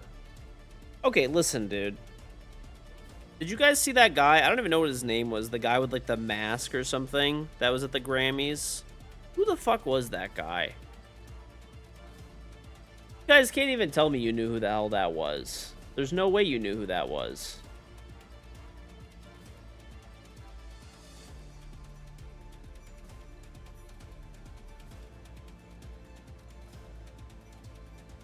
Grammys are brain rot. I mean, I'm not disagreeing with you, but like, no, it wasn't Kanye. I don't even know who it was. I don't know. I don't remember the guy's name. I do not remember the guy's name, I'm gonna be honest. The Grammys are dumb. You know what's crazy about the Grammys? I've told this story before, but my uncle, one of my uncles is a voting member of the Grammys. He is a voting member of the Grammys.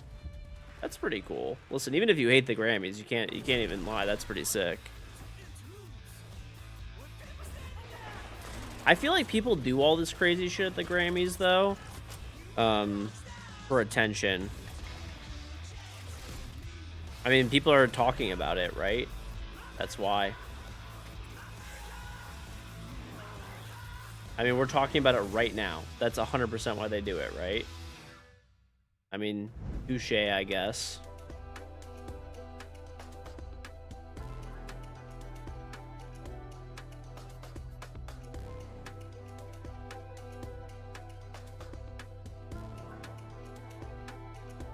Don't look this up on stream. Ah, dude, like,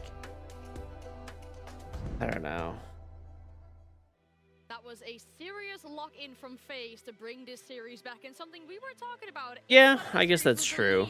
It's their job to get attention. Strategic gameplay, and yes, sure, Shopify It is true. FaZe has way more. I mean, you stop Night Heaven Labs and you have one of the slowest games ever. You go into Chalet and suddenly it's 20 seconds in a round. You see a Lion running at you, a Blitz, a Demos, and that's FaZe for you. A completely different play style.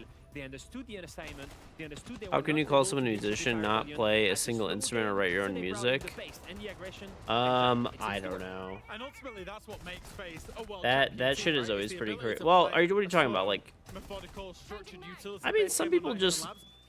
We're talking about like DJs or something, maybe. Your cheesy operators play your aggressive 3-2-1 double swinging, aggression. Talking about coming out on DJs. that attack. Having those different layers, those different styles, those different identities, but not just having them, being able to commit to them and being in such sync, and that's why FaZe just ran away with Chalet. The map definitely lends itself to that change in style, and I think Shopify were just not ready for that whatsoever. Ouch, is what I'm thinking when I'm looking at the right side of my screen right now. We're seeing a head-to-head between the two players. Don't understand EDM in house. I actually like EDM in house music like a lot. Seems like it's only KDS who's doing that. Funny enough, my uncle, the one that is like a voting member of the Grammys, so he hates rap and EDM. At least like new rap, he doesn't like.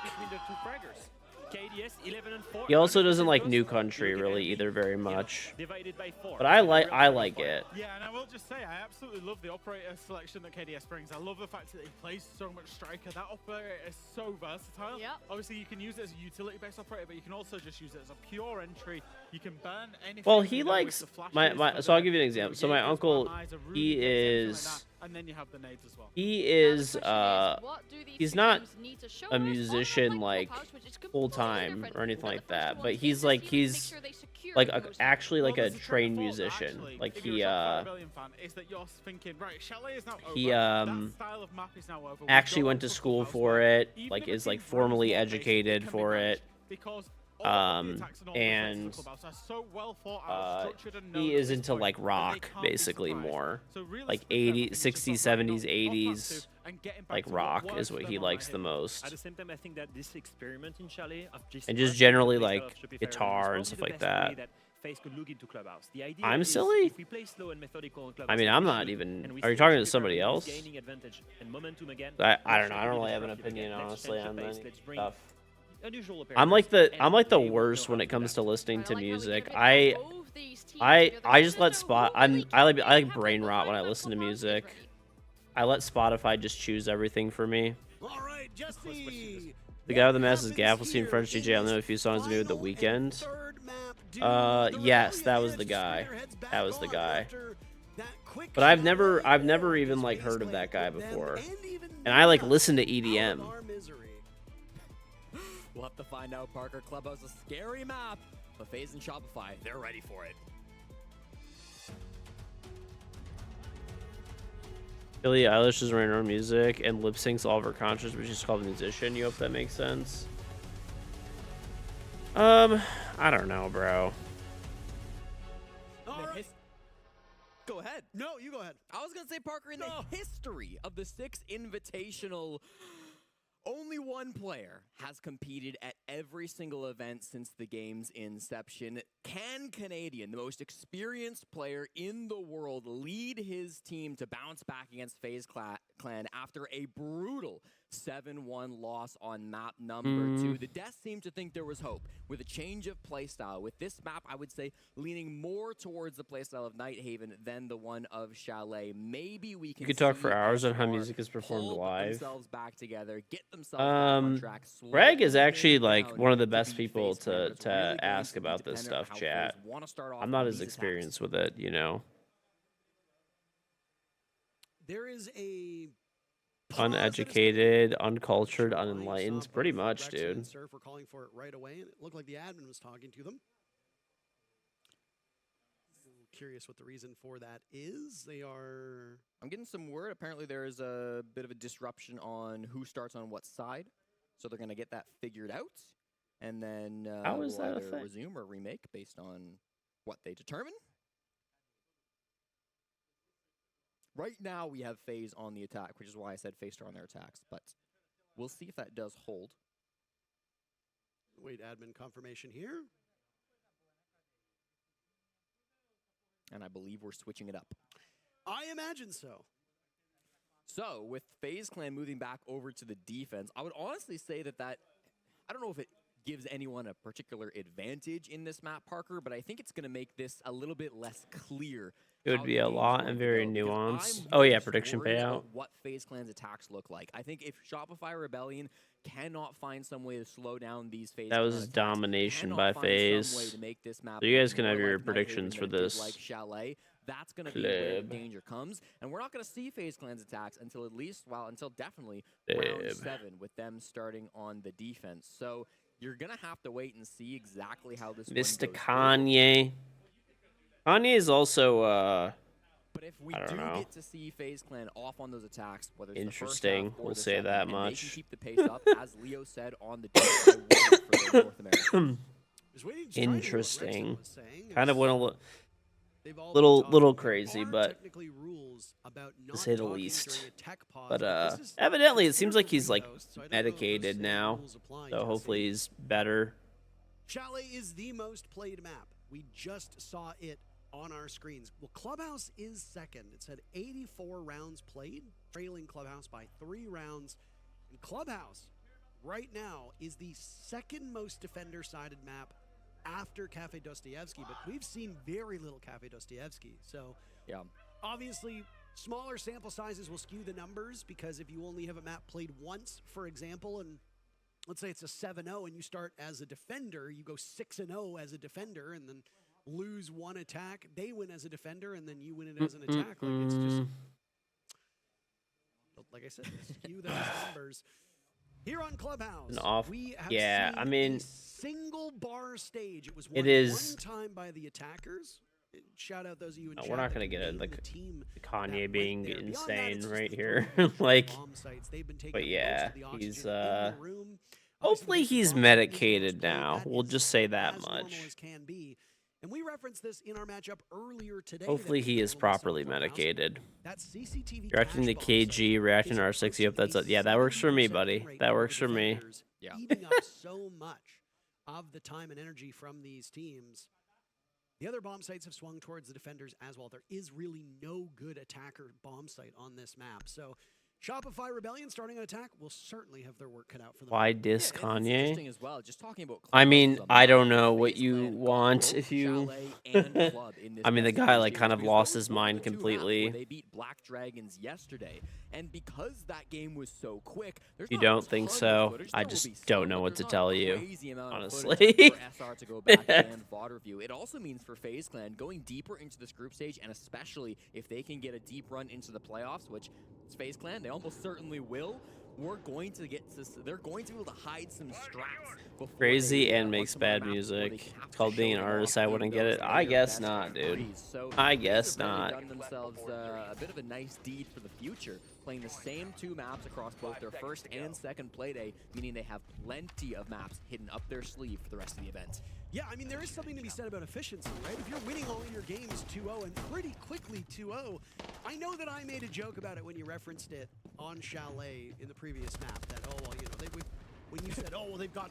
By the way, chat, this is for everything for Shopify. They're this is match point.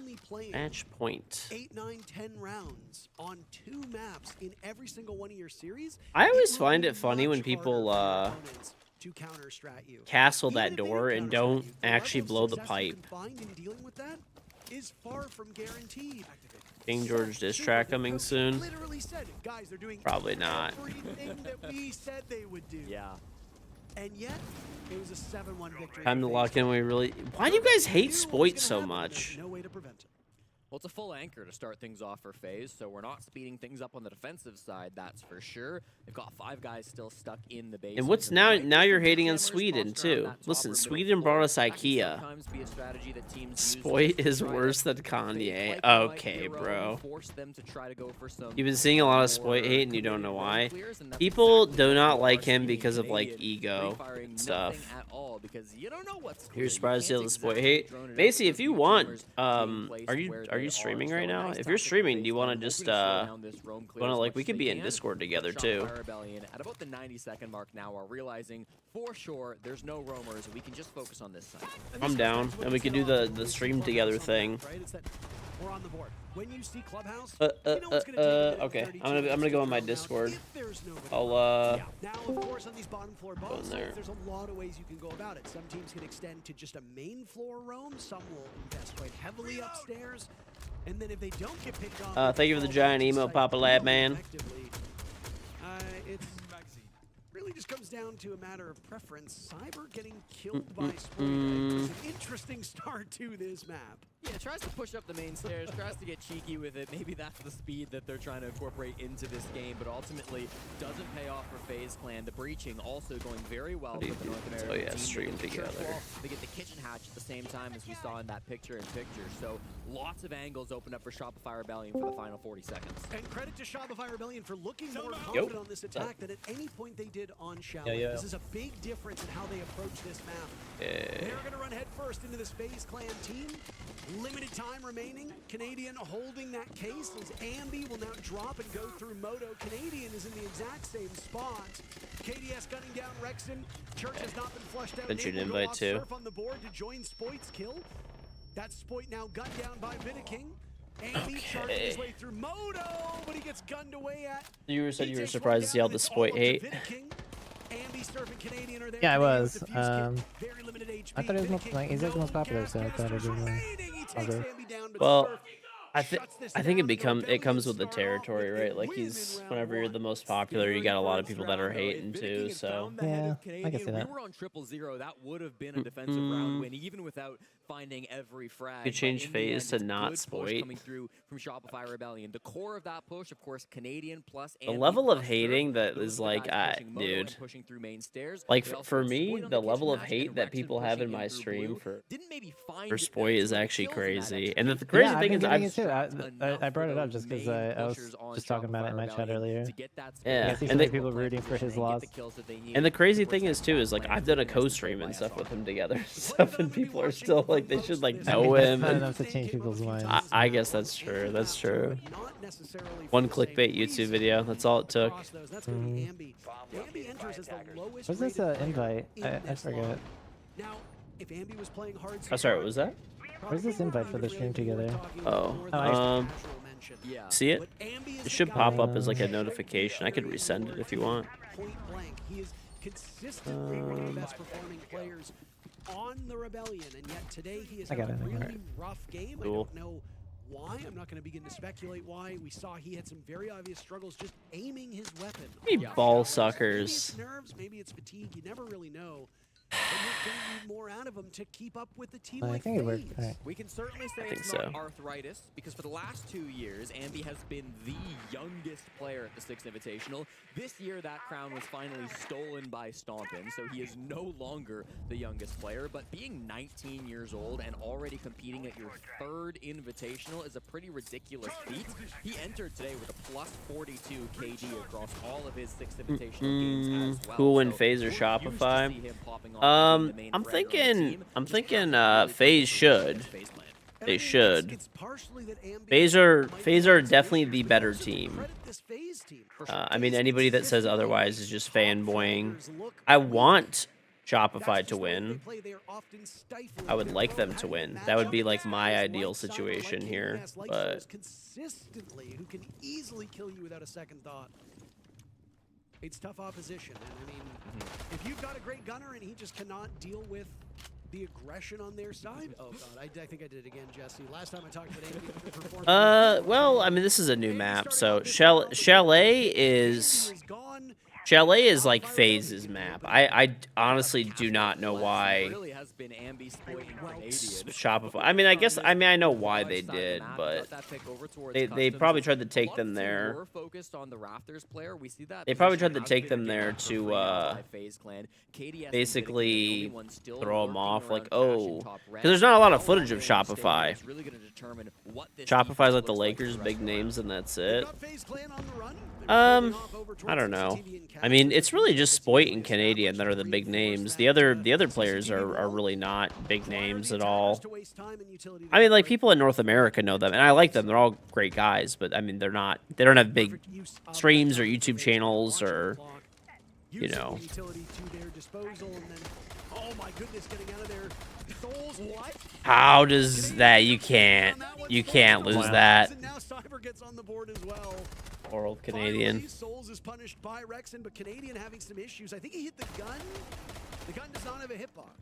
You can light up the weapon as much as you want, but that is an unfortunate situation. And it's left Shopify Rebellion. They're easily the highest paid team. I don't know, maybe. Probably with Spoit, yes. I would agree with that statement. That was an impressive C4, landed perfectly on the sill. He is in a crossfire, knows it now, and KDS hits the final shot to make this one go the way of FaZe. Tie us up at 1. You really go back to that gym bedroom plans. Everything was looking quite good for Shopify Rebellion, but not being able to get the kill onto the Azami makes a gym plant just impossible, and with Canadian going down. FaZe loses this, all 5 members will fish in the top. You need a spotter when Canadian's in the gym, I guess, and they just didn't have one. That was a joke. A spotter is somebody who helps you when you're trying to lift weight. Parker, I've never been to a gym. How would I know that? I didn't need confirmation, but I had suspicions. Yeah. Okay. I feel like he shot him, bro. When you see it in slow motion, it does kind of look like he should have hit him a couple times. Yeah. I will give a little bit more credit and grace to Canadian than maybe my initial giggle warranted. Honestly, like, I was really impressed by Souls. The fact that he knows I'm... Don't you guys think that he probably should have killed him there? I don't know. Falcons has to be top paid. I think I know Spoit's salary. So, I mean, because of Spoit's salary, Shopify is the highest paid team. But it's very easy to just stay posted up and watch that wall or watch that window, because usually there's somebody else out there in that position. Instead, he gets fed info that even with the Azami barrier, the Kiba barrier on the main door. He pivots over, gets the pick, and it is so important for him and his team. Minimum wage would be overpaying him. If you guys are hating right now, I think you would be hating even more if you knew how much he got paid. It's probably way more than you think. At least that's, I don't know 100%. That's what I've been told his salary is. Well done, Scarm. Live this early. Yep. Well, I mean, he's mostly, his salary comes from content creation, you know. Can Capital's Fire still hit the rafters if you hit the ceiling? Yes. Still drops down. I know, no, but with the ADSs on the rafters. It depends what how you like angle it. I don't know. You might be able to. I would think it would just get caught, to be honest, because remember when they increased the range a little while ago. So no, he's burning him out. But they're EMPing it, so yeah, that's probably why. The first kill as Ambi drops. Ambi's taking quite a bit of damage. I'm assuming no. Otherwise they wouldn't have brought EMPs. Well, I mean, it might just make it easier anyway. True. Yeah. I don't think you could rule it out. Yeah. Plus Wamai's too. Surface begging to get a kill on the KDS. He's so low HP already. They've used all their Capital bolts. They've really struggled to clear him out of this spot. He's playing so passive now. They just walk in bottom Docs his pay. All eyes are on KDS right now. He's just lasted for so long, Jesse. I don't think I will. That looks so unfun to play.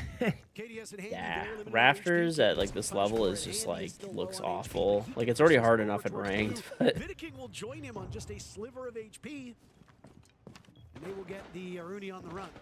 Souls and Cyber still at full HP. Well, Cyber actually knows taking a take $10 off his salary for every shot he misses. As you can see, the side of the Rebellion, they've taken a beating. I think he would still be positive. It's that high. Canadian's got to make it to sight. He's still bottom garage, Parker. A bit of a journey to make it up there. He'll have time, but not a whole lot. He's going over to platform to play with his teammates. 3 players on Shopify Rebellion, all rocking that new DMR. Like I said, I don't know for sure. It could have been bullshit, but someone told me that probably should know, I would think. So. The Invitational's in Paris. Woo! Can't land it. Surf rushing him with very limited time, and he knows that he has Did you just say fisting for a third? As from down below, I think it's a Thursday. All credit goes to Souls there in his position. Surf was in this spot where you just got to stick it. If you don't, you lose the round either way. FaZe Clan take the lead. Really nice little stall there coming out from FaZe Clan. It felt like Shopify Rebellion just had wasted all their utility. Not too early, because you do want to use it on the Raptors position, don't get me wrong, but it took so long to find the kill onto KDS. Then Canadian from bottom garage rotated all the way out the door, up the platform. Time was really, really low, and they had no more smokes to go for that execute. The Capitao bolts were completely out. The Glass had no smokes to try to play with some garbage angles that you can't fight back against. All of the utility from Shopify had been used before the execute, just trying to get that Raptors position. So despite having the numbers advantage from Shopify, the angles were better from FaZe Clan, the time was better for FaZe Clan, and they were able to just catch SR as they were running into sight.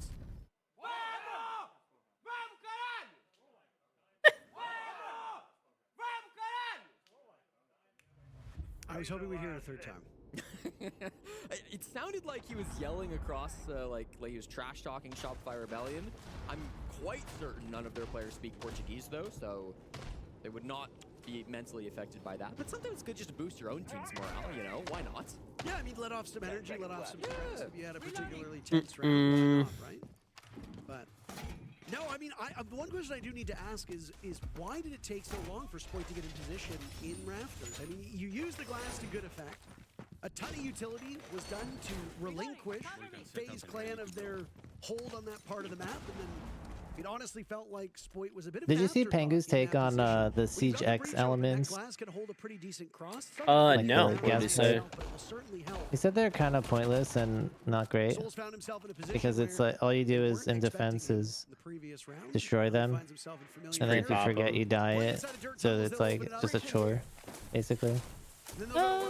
I don't know. I feel like they add a little bit to the game. Like, I don't think it's like a huge deal. Like, it's, you know, they were making it like it's a revolutionary change. But yeah. It's like you could, like, I don't know, if you know you're like roaming and there's a shield that's pushing you, you could run your pipe and hit it, and yeah, it makes the shield flinch and you can get a free kill. Like a good example is Blue over here. There's always like people in shields pushing down. So I don't know. I don't really I mean, agree I've with used that. him a good amount of range. Yeah, I mean, I've been seeing him get used during this tournament a lot. My favorite is Consulate in Visa. There's a metal detector, so the second you hear the metal detector beep, you shoot the pipe and then get a freebie every time. He knows how important it is for him to stay alive in that spot. Yeah, I don't know. I don't agree with that necessarily. Like, I think definitely they were made out to be like they were like changing the entire game, and I wouldn't go that far, but you know they gotta hype it up. You know? 20 seconds is what Yeah. it buys. Hopefully, Speaking of the hopefully this next season, the hype It'd be cool if they added matches. other elements. Like imagine like sprinklers or some shit. Ambi and Rexon are working their way down. That'd be cool, Douse yeah. fire. It's funny the fire extinguishers don't douse the fire. That'd be funny. That in, I don't know if it still is like that, but in Counter-Strike you used to be able to throw a smoke grenade at a Molotov and it would put it out. Yeah, it's still like that. Ambi and Canadian will now start racking up the kills. The Blackbeard of Canadian gets one. But he's got a lot more. How do you think? What do you think of all the shield play? I know you like shields. But I think it's been insane. Andy gets a third kill I mean, I'm not for his surprised. trouble. They had surrendered control of that defuse kit underneath the kitchen hatch. I don't think it's that bad. The game is still defender-sided. Shopify Rebellion that goes nowhere. FaZe Clan really not showing many weaknesses on this map either. I think SR we're hoping for something a I bit think easier. the biggest thing for these last two rounds is just pay attention to the time, because in my opinion we're self-stalling out a lot. That round is a bit different, but I also think we could have called to just rotate off way quicker, right? We can pull and move around the map, right? I think we just need to trust what we're doing and commit to it, right? So if we want to clear Jim over here, we just commit to doing it. We just need to be quick about it, because a lot of this is our mid round. We're sitting there thinking about what to do when, to be honest, we already know what to do. Okay. Right? Like, let's get to where we need to be. Say what you need. Let's get decisive. Let's start doing it, guys. We got 2 attacks here. Let's get some on the board, right? Stop playing against ourselves. We're playing against them. Teamwork, count shit down, play together. Okay, let's fucking go. Get it, guys. Be fast. self-stalling, I think the key phrase uttered by Super in that TAC timeout, and it's something that we've definitely been seeing from Shopify Rebellion the last couple of rounds. I talked about it when that CC round came through, about how they took a long time to rotate from Garage up over towards the platform, and then he's talking about Dirt Tunnel there as well when he says we could have called to rotate off a little bit earlier. He's absolutely right. They took a long time staring at Dirt. They were hoping that that would be an easy entry point given how much FaZe had committed to their own game, but there were Goyo canisters and the smoke canisters and so much denial that they had to eventually decide, listen, this is not going to be our way into sight. They didn't end up with a very good plan B because they committed so late to falling off of Dirt Tunnel. They hot drop in through Kitchen. I mean, Nade's twin brother makes quick work of them dropping. So really good round for FaZe Clan. Not having to do too much in the midst of it. It is really Shopify beating themselves right now. 5 seconds left. Go all the way back to Nighthaven Labs, all 15 rounds. Zara's not looking good so far, sadly. To win their own map. Yeah. When we watched I mean, them, we often harped on how weak they were through that not mid that round and surprised. especially the late round. To back up our point, we referenced the fact that of the 15 rounds played, 12 of those rounds, it was SR to get the opening pick. Now, things get a lot worse on Chalet. There was very little good for SR on Chalet. But to their credit, they did draw blood 3 times before FaZe did. Here on Clubhouse, it's been 50-50. 4 rounds played. We're in the 5th active round. And in that, Shopify Rebellion got the opening pick in rounds 1 and 2. And they won one of those rounds, but then dropped the second. So I'm glad that Super has said something that we have been pointing out for all 3 maps. The mid-round. What comes after you get the first? This isn't for elimination, is it? No, I don't. Not for elimination. Very different hold from FaZe Clan as we go back to Gym Bedroom. This time it includes a clash being rocked by Souls. He's positioned himself towards the construction side of the map, and I think the big difference between this round and the last time we were here in round 2 is just how little is being committed to that cash side. Last time they had a Rafters player, they had that opening death to Ambi down inside of Customs. They were really focused on the eastern side of the map. This time, while they did start there, they reinforced the cash walls. They've fallen off very early. They've kept all 5 players alive as they retreat back through construction. Honestly, at about the 60-second mark in this round, it did not take them very long to concede that ground. Jesse's Canadian came out there. Ambi and Spoit will maintain their positions over there, and now they can start to work towards the site, but there are a lot of players they're going to have to find. There's not a whole lot of space that they could be. Swapped around which players are playing which operators, but it's still a pretty similar operator lineup that's being used by this SR team. Plenty to flesh out some of these defender gadgets. Rexon takes quite a beating as he's used all of his X-Cairo, so even if he does die, his job of opening things up as a hard breacher has been handled. It would have been pretty bad for this Shopify Rebellion team to lose that hard breach. So Put Spoit on Flores. To great effect. They blow KDS with a triple kill. Triple C4. That's crazy. That's actually ridiculous. Ambi and Surf managing to narrow these numbers down back to a 2v2, back to even footing. They'll flash on in. Oh my lord. Surf all on his lonesome. He could win this. He's stuck. He's having some trouble. They'll reposition. 10 seconds remaining. He has a vantage point. Through the wall.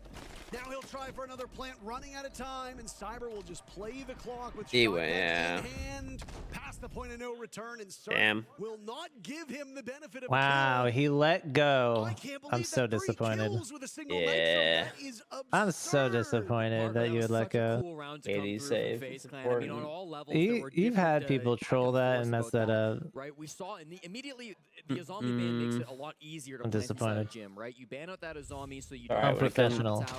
When it comes time that somebody needs to get cut, they'll remember his KD was alright. Honestly, I wouldn't be surprised if that's what people look at. That's a crazy C4. I'd be devastated if I lost that round after a triple C4. Yeah. Souls is in big trouble, immediately dies, but then, of course, KDS uses it as an opportunity to toss the Nitro out. He gets that denial off, gets 3 kills as we saw, because, well, they're all grouped up on it, right? One guy had to shoot the Clash, one guy had to shoot the Gone 6, a third guy's just there for the vibes. gets all 3 of them with the single nitro, and then for FaZe Clan, they can just play passive, play steady. You know that you're in the advantage point at that spot. Hit some really nice shots from Shopify Rebellion, surfing that 1v1 against Cyber. Claim the Xbox bundle? I don't know. I think you just get it if you have Xbox Game Pass. I have not hooked up my Xbox in forever, but I'm gonna probably do that. Surf needed a mistake and he didn't get it. You're kind of damned if you do, damned if you don't. Yeah. Surf found himself in a Who's getting cut when Shopify bombs out? I feel like they like. It's weird. Like I know you guys want Spoit to get cut, but I doubt he ever gets cut, honestly. Kills across those 4 players, so Surf a heat sink for kills at this current point in time. Final round of the first half, Jesse. FaZe have won it. They've got 4 rounds of. I don't know. I feel like you can't really cut Rex. Like Rexon's played really good. I don't see Rexon getting cut. With the way that FaZe has played so far. We'll see. Maybe Surf. It wouldn't really be deserved. They won't ever cut Canadian either. Loses the opening duel to Spoit. That's a nice shot from Willie to give the man advantage over to Shopify Rebellion. Makes it, again, very difficult to hold on to this Raptors position. Sure, you've got ADSs, sure, you've got the Surya gates, but in the end, they have enough burn on Shopify to clear this. I don't know if Handy needs to Canadian. Well, Canadian also hasn't really been playing bad. And he's also the IGL, so like even if he gets like basically no kills, it's fine, really. It really is pretty much fine. FaZe are in a world of their own at this point in time. There are shadows giving the position away yet again. Cyber has to take a bit of damage to work his way through to stock. Canadian dies. That's really quite unideal for the Rebellion. And as you can see, this is a full court press from FaZe Clan. They are engaging through doorways, through walls, through windows. Shopify Rebellion have struggled to take up space inside of the map because FaZe Clan are not even allowing them in the building. FaZe are playing strats you can only do when you have some of the best gunners in the world. Cyber and Lounge, the swing from Handy. Even Souls was playing aggressive on the billiards window earlier in this. It's fine if they don't win anything. Cannot find a way past it. You are the biggest hater. It is genuinely insane. Go, Parker. You have not cleared out Raptors, which I claimed would be easy. The main breach is open. At the very least, you've got that, and Spoit is still filled with 2 Candelas. They need to get value. Oh, look at that chat, DMR. That's what he could see in his position. The shadow. He could see the shadow of Ying, and blind KDS still sprays away. They've got that is just unlucky, bro. As he's being hunted down in that position, juggling around, waiting for the right call. He's the lone survivor with 2 players from FaZe Clan to deal with. Not a lot of time to work through this. Ambi looking to go positive right now, still battling his own demons. He's recovered pretty well from Chalet. But it's FaZe doing FaZe things, and Souls loves that perch inside a cash. 5-1, the first half for the defending world champs. It just feels like everything Shopify Rebellion want to do, FaZe are 1 step ahead. Yep. I mean, they know exactly what to do. When the Azami gets banned, they've planned for that. They've got backup strategies on how to play that. On Jim, that means playing the Clash. On CCTV Cash, that means getting hyper-aggressive with roamers and billiards, with roamers and lounge, with big swings on Garage. They know when they need to play aggro. They know when they can rein things in. If their utility's not good enough, that's okay. They'll find another way to win the round. Just an impossible team to attack against, and they go up 5-1 through this half on the deciding map. The scoreline obviously looks a lot more like Map 2 than Map 1, Parker, but I really feel like the level of game that we're seeing feels more like Map 1. Yeah. Yeah, I get kind of worried for just the competitiveness of this. Save Ambi. Ambi's probably been their like star player. I mean, he's not playing well right now, obviously, but dude, like you can hardly see him. He's a blur.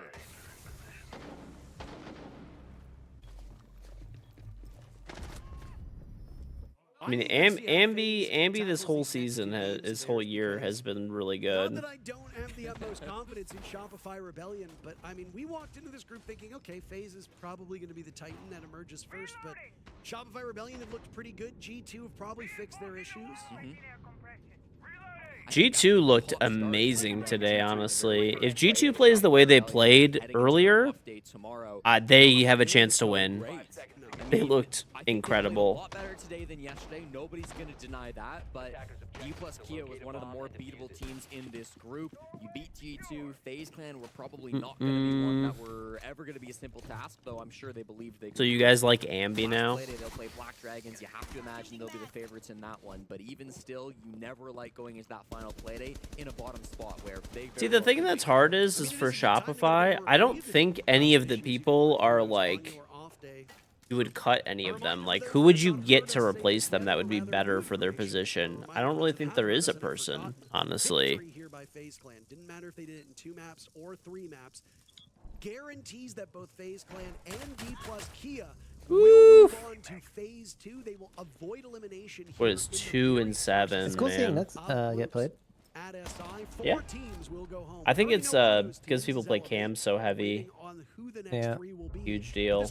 And then it's cool. You can like. I mean, now if you're holding a flank too, you can just sit still and the gadget doesn't deplete. I have like every Nook clip that I have. I end up like getting like 3 or 4 kills, and then I'll look up at the camera. Nobody's even on the camera. You're like, yes, I've been sitting still. They can't see me.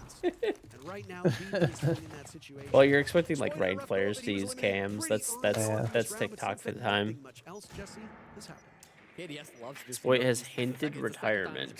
So Interesting. Of course, with that new DMR, Well, the haters in chat will be happy. So that you can try to maintain some level of stealth, and KDS has done a great job at pressuring these roamers. Well, you know what that means. If he retires, that's more content for you guys. I know you. Decided to take the drop. Decided he didn't want to maintain that spot.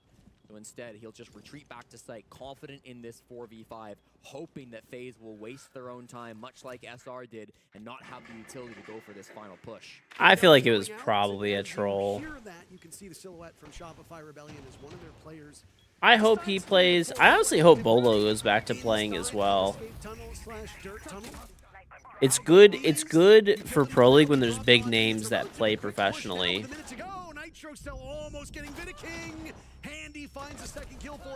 Damn, bro, this is just kind of the steamroll lately. Bolo's not coming back. Maybe. You never know. FaZe Clan, they're able to spot out those roamers. They know exactly when things fall back. They time things so well. They've got an extra 45 seconds to spare in that round. You said it. They dropped pretty early, but they had He is a kid. They had the map control. The hatches were open. They were ready with their. I mean, there's no team houses and stuff anymore. Everyone's. It's just, you know. If he goes down in the midst of that to Rexon, but instead sidesteps it, lives on a sliver of HP, then downs the mirror right after. Canadian doesn't get a whole lot done, dies to Handy as he's pushing through parts of this map as well. Pressure towards blue, pressure towards dirt. It just looks like a really clean push from FaZe Clan, and Shopify Rebellion in danger of going down 7-1 for the 4th time in 2 days. Not good. Not good. Bomb located by attackers. On the other side, if they do win 7-1, this will be FaZe Clan's 4th 7-1 victory in 5 maps, Jesse. Sorry, remaining. 3rd time in 2 days. They did lose 7-4 to D plus Kia on layer. See, chat. Let me correct my. Yes, I'm gonna walk out as Shopify goes to grab the SI hammer. He did catch it. So when Jesse says, "Is it this?" Bolo did say he misses Pro League, so who knows? Sometimes I miss I guess we'll have to see. Every morning I wake up We'll and have I to say see. to myself, I trust Jesse's numbers, and then I have a nice big cup of Folgers and just enjoy my day, you know? You love this bit. You really do. It's becoming a thing. Folgers is such awful coffee. And when we were just That is such fucking some shit Parker would say too, hating on Folgers. The point is that I think it's good, or at least the joke thinks it's good. But no, can you imagine FaZe Clan wins this 7-1? It will be their 4th 7-1 victory in 5 maps. Yeah. The only map that they dropped was literally as close as it could possibly be a 7-8 loss to Shopify Rebellion on the Rebellion's map. FaZe are in full form, Parker. They look absolutely unbeatable, hoping to be the 2nd team in history to go back-to-back in 6 invitational victories, of course, after G2 in 2019. this would be a big moment for them. They're still early in their journey. They're still early in this round, relatively. They've cleared through the eastern part of the map. Cache is under their control, as is CCTV. Construction is being worked on. Ambi still holds. He's a commie. He probably buys some crazy hipster shit coffee. He probably does, bro. I get some. Listen, I drink some hipster coffee too. Well, no, not really. I drink like pretty big brands of coffee. I just get whatever whole beans are at Costco that are on sale. That's mostly what I fuck with. I'm an enjoyer. These are just FaZe Clan, and I hope that people don't take away from this that Shopify Rebellion are not up to the task, but just how utterly and absurdly dominant this FaZe team is. Through these 5 maps that we've seen, there really I feel like Parker doesn't buy $100 a cup coffee. Even their matchup, I can see him going to like some store though and paying like triple for something, because it's like run by hippies. And Taro gets his beans from Portland, probably. Damn. That was destroyed.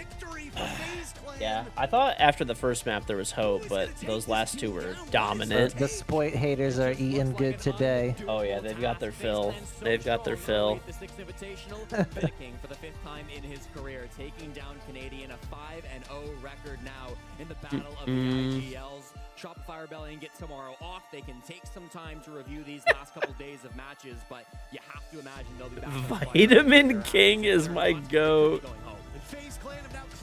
Okay, bro. Alongside D+ Kia, who happens to be their opponent tomorrow. An incredible game for both these teams, but oh my goodness, doesn't FaZe look good? My favorite player, Vitamin King.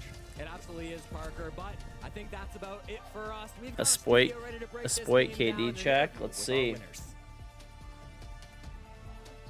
Thank you so much. And yeah, after that 7-8, He is FaZe rake made quick dancing work as well. of Your boy Ethan, thank you very much for the trap 3x3 sub. Welcome back. Wow, he went 2-8. Damn, bro, that's I don't rough. want to keep going on about it because I know the casters spoke about it as well, but that's 4 maps in 5 where they've achieved a 7-1 victory. At this kind of level, at this kind of competition, that is absolutely just unthinkable. That is phenomenal. It actually puts map 1 into a really different light for me, in that Shopify Rebellion was actually able to get up to FaZe's level and take them for 15 rounds in what was a barn burner. I was going to say, I can't even blame Shopify Rebellion. I think that they played decent, they played to their level. I think it's just that FaZe somehow is just above and beyond every single point. Every single point in the round. They will find a way somehow to You know, win. it is Everyone FaZe, bro. close. It's always gonna go Like, their FaZe way. are the What's reigning impressive about champions. Their ability to close rounds. And I think there's 2 things for me. Well, you've just mentioned their ability to close rounds. I think the 2 things for me is the strategic depth, the ability to play very differing styles and do it with such conviction and coordination. And then the second bit is the reactions. Their reactions in the round seem to be perfect. Canadian went 11-24. That is perfectly fine. He's the IGL and he's full support, so it's not that big of a deal. It feels almost as if we're But honestly, though, like Spoit shouldn't be putting the same numbers up. I know you guys are gonna be happy that I said that, but no, he should be. So dominant from this roster as a whole, and it changed up the group even more. I mean, the fact that Shopify Rebellion got a map and therefore a point might actually be huge. Yeah, I actually think in hindsight, you know, it's obviously going to hurt for those guys right now, the fact that they've lost the best of 3, but the fact that they did get a map, the fact they did get a point, in the context of this group, will just keep them plodding along. I mean, you see the group tables, group standings here.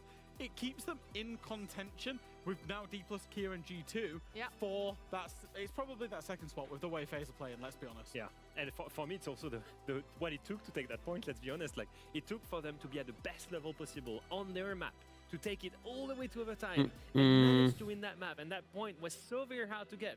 It's incomparable, the level of the 2 teams right now. And I gotta say, like, FaZe, I'm impressed by the longevity. If you think about all the way the major of Cyber, of Souls, Are you guys even?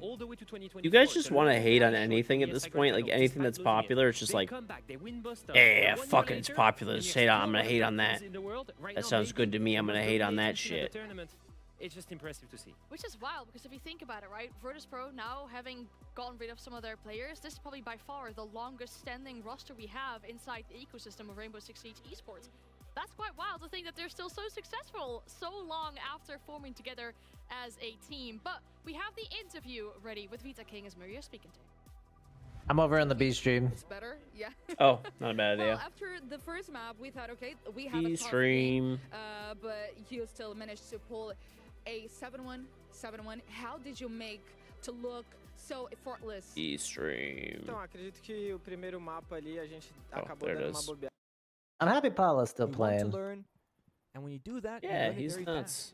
There have been maps in the past. Pains like me every time an OG by now is only kind of leaves. half accepted. I feel Nest like. You know, was a teams big go, one, man. I was "Oh, like, let's just ban it, damn. let's not play it. And when you then Yeah, eventually that one end hurt. up playing, you're like, well, we don't really know all the intricacies of the map, all the small things, right? Nighthaven has been very much figured out to the highest level, I would say, or close to at least. Yeah.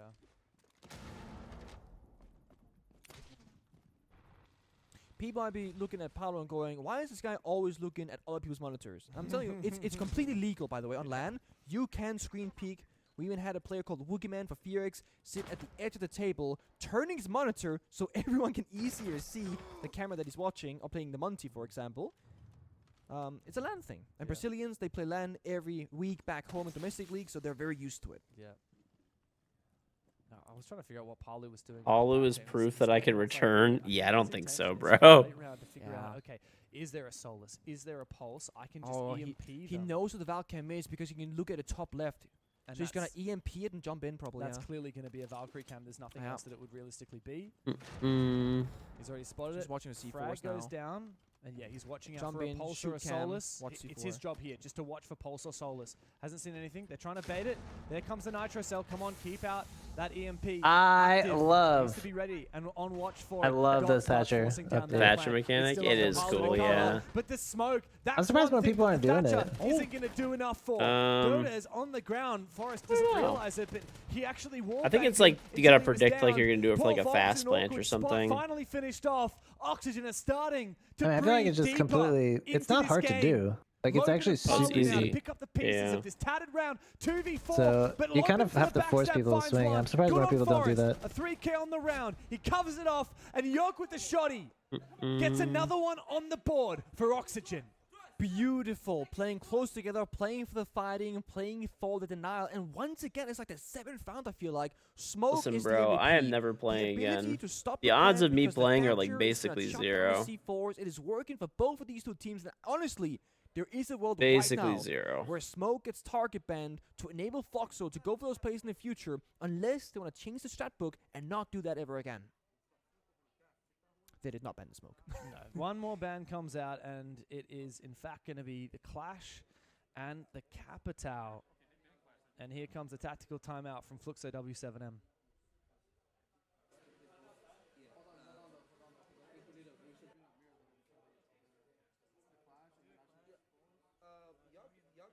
Y'all can't play meter, right?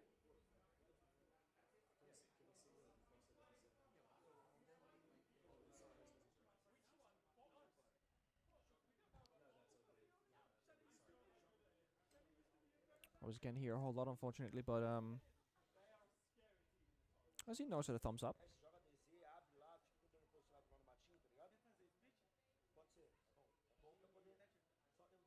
Okay.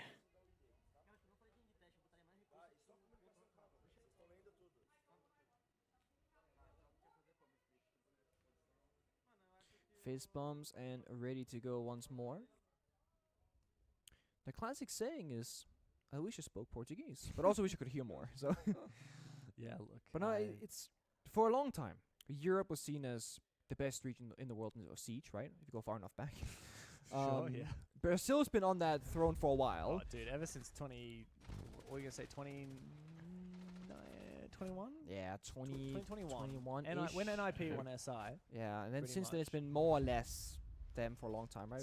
At least in most periods. Occasionally we'll have like, G2 win Yeah, Montreal TSM or win one or TSM, whatever. Yeah. but It's well, okay. Here on that, by the way, we've had 9-6 Invitational. This is number 10. Yeah. 3 wins for North America, Yeah. 3 wins for Europe, 3 wins for Brazil. This is the tiebreaker. This is this is time for APAC. Dude, I hear my kids. Tiebreaker, but Weibo's gonna slide in there. That would be the craziest. I hear thing, my by the way. kids running Because around Weibo like doesn't make the top crazy 5 upstairs. prediction only by Dark Horse. Imagine this. Weibo are one of the only undefeated teams at the tournament, especially they're one of the only doing great. 3-0 teams. They're Like doing. They we took have- down Amity. They did. You know, we have other teams that are 2-0. You know, Furia, Team Heretics, to name a few, but very few are 3-0 right now. It's just Team Secret and Weibo. Done. But my point was like, when you're from the best region, you might not be as interested in other regions because like you're doing it better. But when Brazil's been so strong for so long, it makes me more and more curious in the differences and what they do differently, right? Especially with that communication. Because they sound like they're always fired up, but their comms also sound very disciplined at the same time. Like, it's one of those, like, language barriers that I have. Yeah. Because obviously Portuguese is... Hate watching is done for the Legends. Now we can actually enjoy the games. They behave like Maria, who does the interviews here. What, do you... What, you don't hate Oxygen? Very animated, yeah. It's very... Or do you like energetic. Oxygen? They're just all good for you. Play Siege, you need that energy. It's been a long series. They're an NA team. Yeah, I mean, what, 15 rounds map 1, 11 rounds map 2. You found a snap-on 10mm socket at the parking lot the other day, just thought you'd share? Well, you have it for now. You'll lose it eventually. You'll lose it eventually. Go in the distance, an air jab going off, but there's no one there to answer, so they just kind of tank it, they burn it, a flash to go out, a second air jab, C4 and trade. Tons of pulse play. Clips I've noticed, this, which is nice. Dota's A also lot, stepped yeah. back, hasn't having that experience and the sound cues to work together. But this has been I wonder if the UMP buff influenced the that. least explosive round for the attacks of Floxo, but look at the attack lineup. He's not even using the UMP, he's using Shoddy. The UMP is like actually insane now. It's like a rifle, like with a long barrel. This 42. They buffed the recoil. They could have just done one of the buffs, honestly. Probably, yeah, but I don't know. It's pretty sick. Well, it's not They're even cool. using They got the Yogg Dog. Forrest is kind of buns, but that's okay. Bro, don't be hating on my boy Forrest, okay?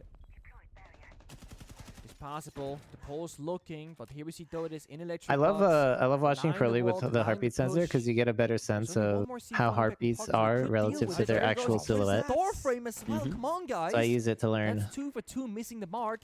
But 35 seconds. Pulse Master. If only there was a smoke on defense right about now. Oh, without it, they're going to have to deal with this setup. One shotgun from Volps, and that's a close-range fight. Flooding into the site now, and he finds another one with the DMR. Forrest This is why you flash the warden. He'll find 2, but it ain't enough. Match point for Flip. This is why you flash the warden. Boa, and the push There's no downside of flashing the warden. That is a tight. You have to like catch him activating the glasses, together, and it's or so he forgets, to get a or he primary counters it. shotgun Either to way, it's fight like on it doesn't that hurt you. E-box door, because it's to swing such off a of hard it. fight to win, and we're gonna have back-to-back tactical timeouts because OXD, down 4-6, have called their own tactical timeout. You know the amount of shit I get for playing Pulse Shoddy, and seeing it in at Invitational. It's all the validation I need. It is. You're vindicated now. Yeah.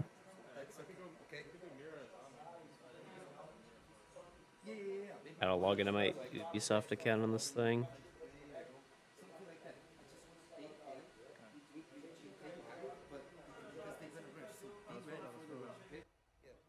Be ready for the rush. Some teams, they will have mostly players talking in attack timeout. Some teams have a bit of a mix. And some teams, like OXG, it's all the coaching staff. It's Kiki is just calling every single word there. Yeah. I mean, the thing is, this is something that I learned through Fabian mostly back when he became a coach at first for PSG Talent, right? I was like, Fabian, you're a man who says a lot of things over a very long period of time. What do you prioritize in attack timeout? And he was like, well, and of course it's like the classic, it depends, yada, yada, yada. But it really is about prioritizing what is the most important thing to say and how can you say it in the least confusing but also shortest time span possible. And then, of course, when you have a team where you're not all speaking the same language as your native tongue, you also gotta make it accessible for those people as well. And often I find that coaches will have a specific player that they're kind of talking to because they know they can relay the message correctly afterwards, right? Yeah. Whether it's because of language barrier or because of how you think about the game, because you might be in the same team, but the way the coach is thinking and the IGL is thinking and what the injured players are thinking are completely different, and that's a good thing. But there has to be somebody translating that thought to everybody else sometimes. That's why we call upon people like Canadian on Champion for a Billion. Always say, having Troy, he can translate a lot of things, I'm sure, to all his younger players. Yeah. And here, I think it's mostly dots being spoken to, right? Usually in from Fluxo side, of course. Really? I think so. It means that dots and or Loben whenever I noticed the player Loben camps. is, like, for someone who's typically just like a no-brain fragger, he's really attentive in those tactical timeouts. He is. But Dots is always just kind of very centered whenever I see the tech timeouts. He's kind of looking and listening. And also playing his shield operators, obviously having a bit of a voice. Whereas Kiki, he's walking down the aisle, talking to all the players, all the time. Did Fabian strain Liberty for losing into an APAC team? Probably. Probably several people died. Loben fast in and fast out. Yeah, good shot from Yogg. Confidence, right? You're down 4-6. That gunfight can quite literally be one of the big reasons why you win a lot of people. It's the first in the last 4 rounds that Oxygen have actually found that opening kill. Roaming Mira, I just want to point that out. And now without Loben, I used to roam with Mira in Pro League. Still, the Mira windows it's actually not bad. Yeah, because you could. The thing is, you get the shotgun. You can make rotates. You have the vector, which is always good. And I mean, you got C4 shotgun. Dude, if you're a 3 armor roaming, people would like call you out on that every time. That's not his. Is that his teammate? Well, the thing is, when you roam with it, you have to be the 3-speed. Nah. The thing is, you just you roam kind of close to sight and stuff like that, and then or you roam in an area where you're expecting to die and you're anchoring down. Give away your position. Might blind somebody too, right? Be careful. It's always those a kid. Don't blind people with the laser. Keep it on people's faces. Oh, almost finds a second one, but yeah, he whiffs it a little bit. Gomez takes him down, looking for a refrag now. Parley with a DMR as well. In close range, the DMR's a bit fickle, and Gomez will best him with the SMG-11. Dotas, 1v3. Caught on the camera, they know exactly where he is. Oh, he gets a good pre-fire onto Forests.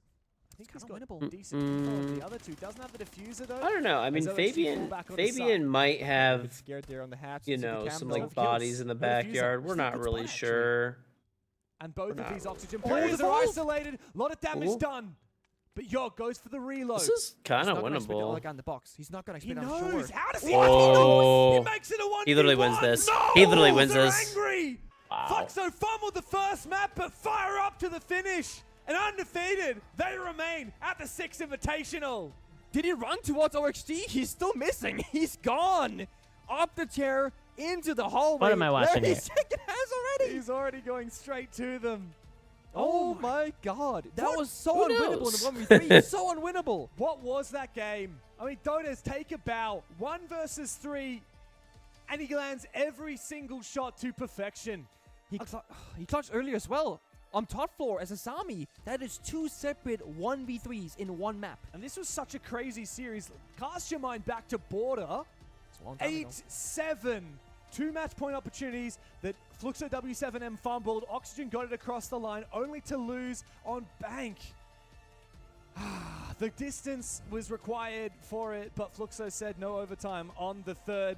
Undefeated, they remain here, but it only gets harder from here on out. They've got Space Station and Team Secret still yet to play. Hopefully they can take a moment and really relish in this hard-fought victory, because they were pushed. They were, and I mean, the thing is, I feel like OHC, there definitely is a pretty bright light for them. Have you went to every single invite? Have you missed a few? No, I haven't been to every invite, no. I definitely missed quite a few.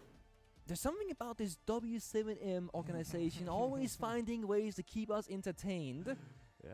Oh, these guys, look, they've... Wait, are they not called W7M anymore? What is this? With a runners-up finish in Atlanta so and a championship. Fluxo had the spot. They would and what they had to do is W7M bought Fluxo, but they had to use the name Fluxo still to keep the spot. To still compete and yeah, it's stupid. But that's stupid. A little bit of a case for why this incredibly confident, ego-challenging team could be in contention for one of the top places here at SI. It's funny how we start off this entire segment with Lobin as the highest EPS for his team, and we're ending the segment as well with Lobin as the highest EPS player for his team. He has stayed mad consistent all throughout, and he plays many different positions, many different operators, but to the same success time and time again. Very true, but look, I can't help but admit all 5 of the players on this roster really had their moment. Like, let's not forget Dota's his insane clutch ability. Palu's had a few big ones as well. Yeah, Palu and Border was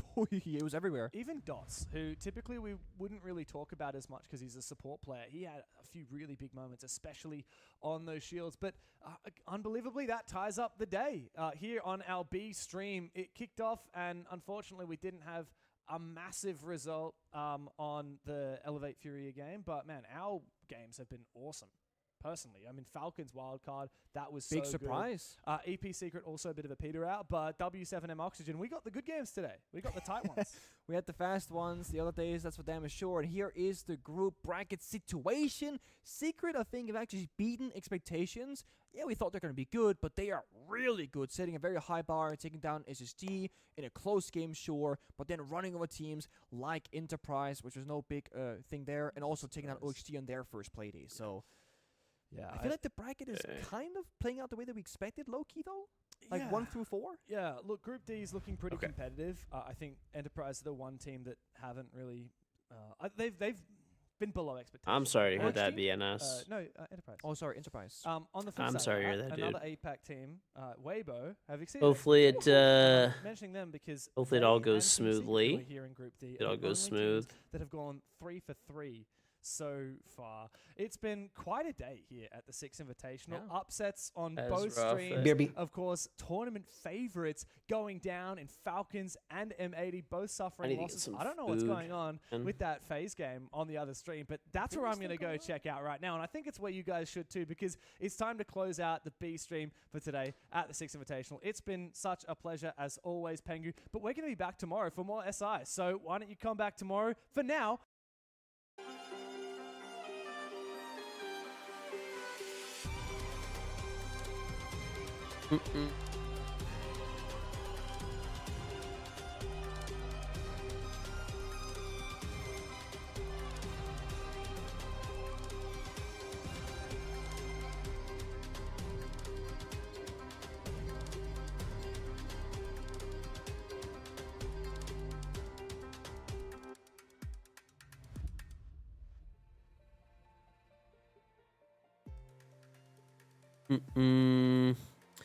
That's it. That's all the games.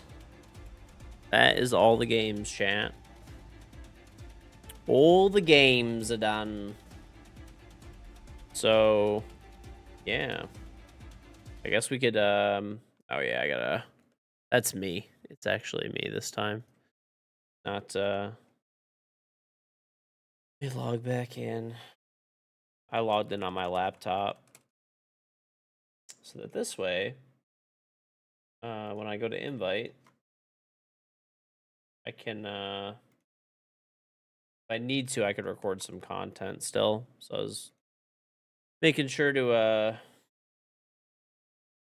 download the game, download the test server. So this way, if I'm on a limited internet connection, I'll still hopefully be all right. Okay. I do want to go get some food really quick, though. I do want to get some food. I'm going to launch my game first.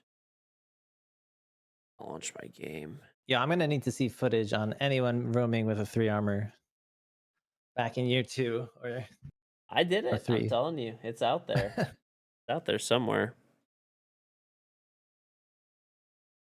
All right. Let me do a... I'm going to do a new YouTube VOD because this is going to now be... This is going to be gameplay.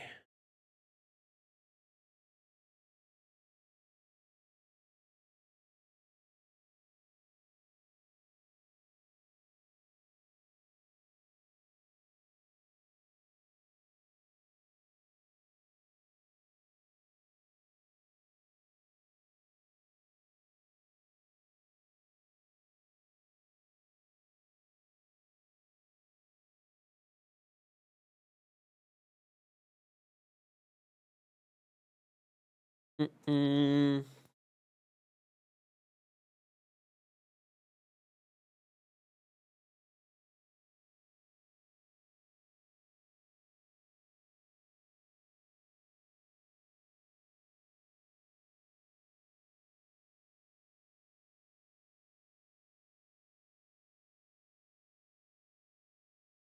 Okay. Boom. Okay, now we're gonna play some Siege.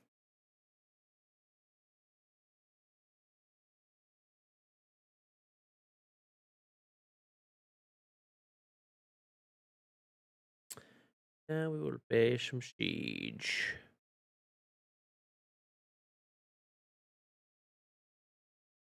What's on, Jog? Yeah, I'm ranking if you want to play. I am ranking. I'll probably warm up really quick at least first, but I'm gonna get some food super quickly too. You have good and Garf, but Garf will be on in 10. If you need 3. Okay, yeah, we do. I have Macy. I'm assuming he's probably gonna play. Assuming he's probably gonna play.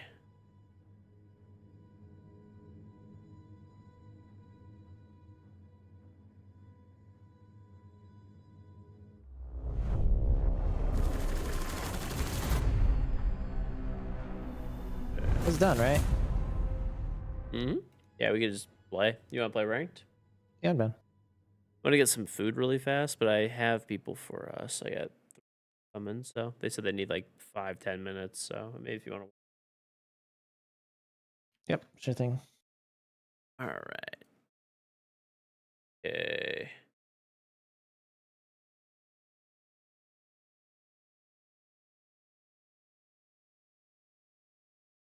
Okay. Cool. All right, yeah, just join Discord whenever you're ready, Jog. Just join Discord. Done, Sensor. Yep. Yeah. I'm just waiting for Liam to get on, and then good shit comes in. Okay. I'll be right back then. I'm gonna get some food. All right. Yeah, drops are still running right now, so drops are running.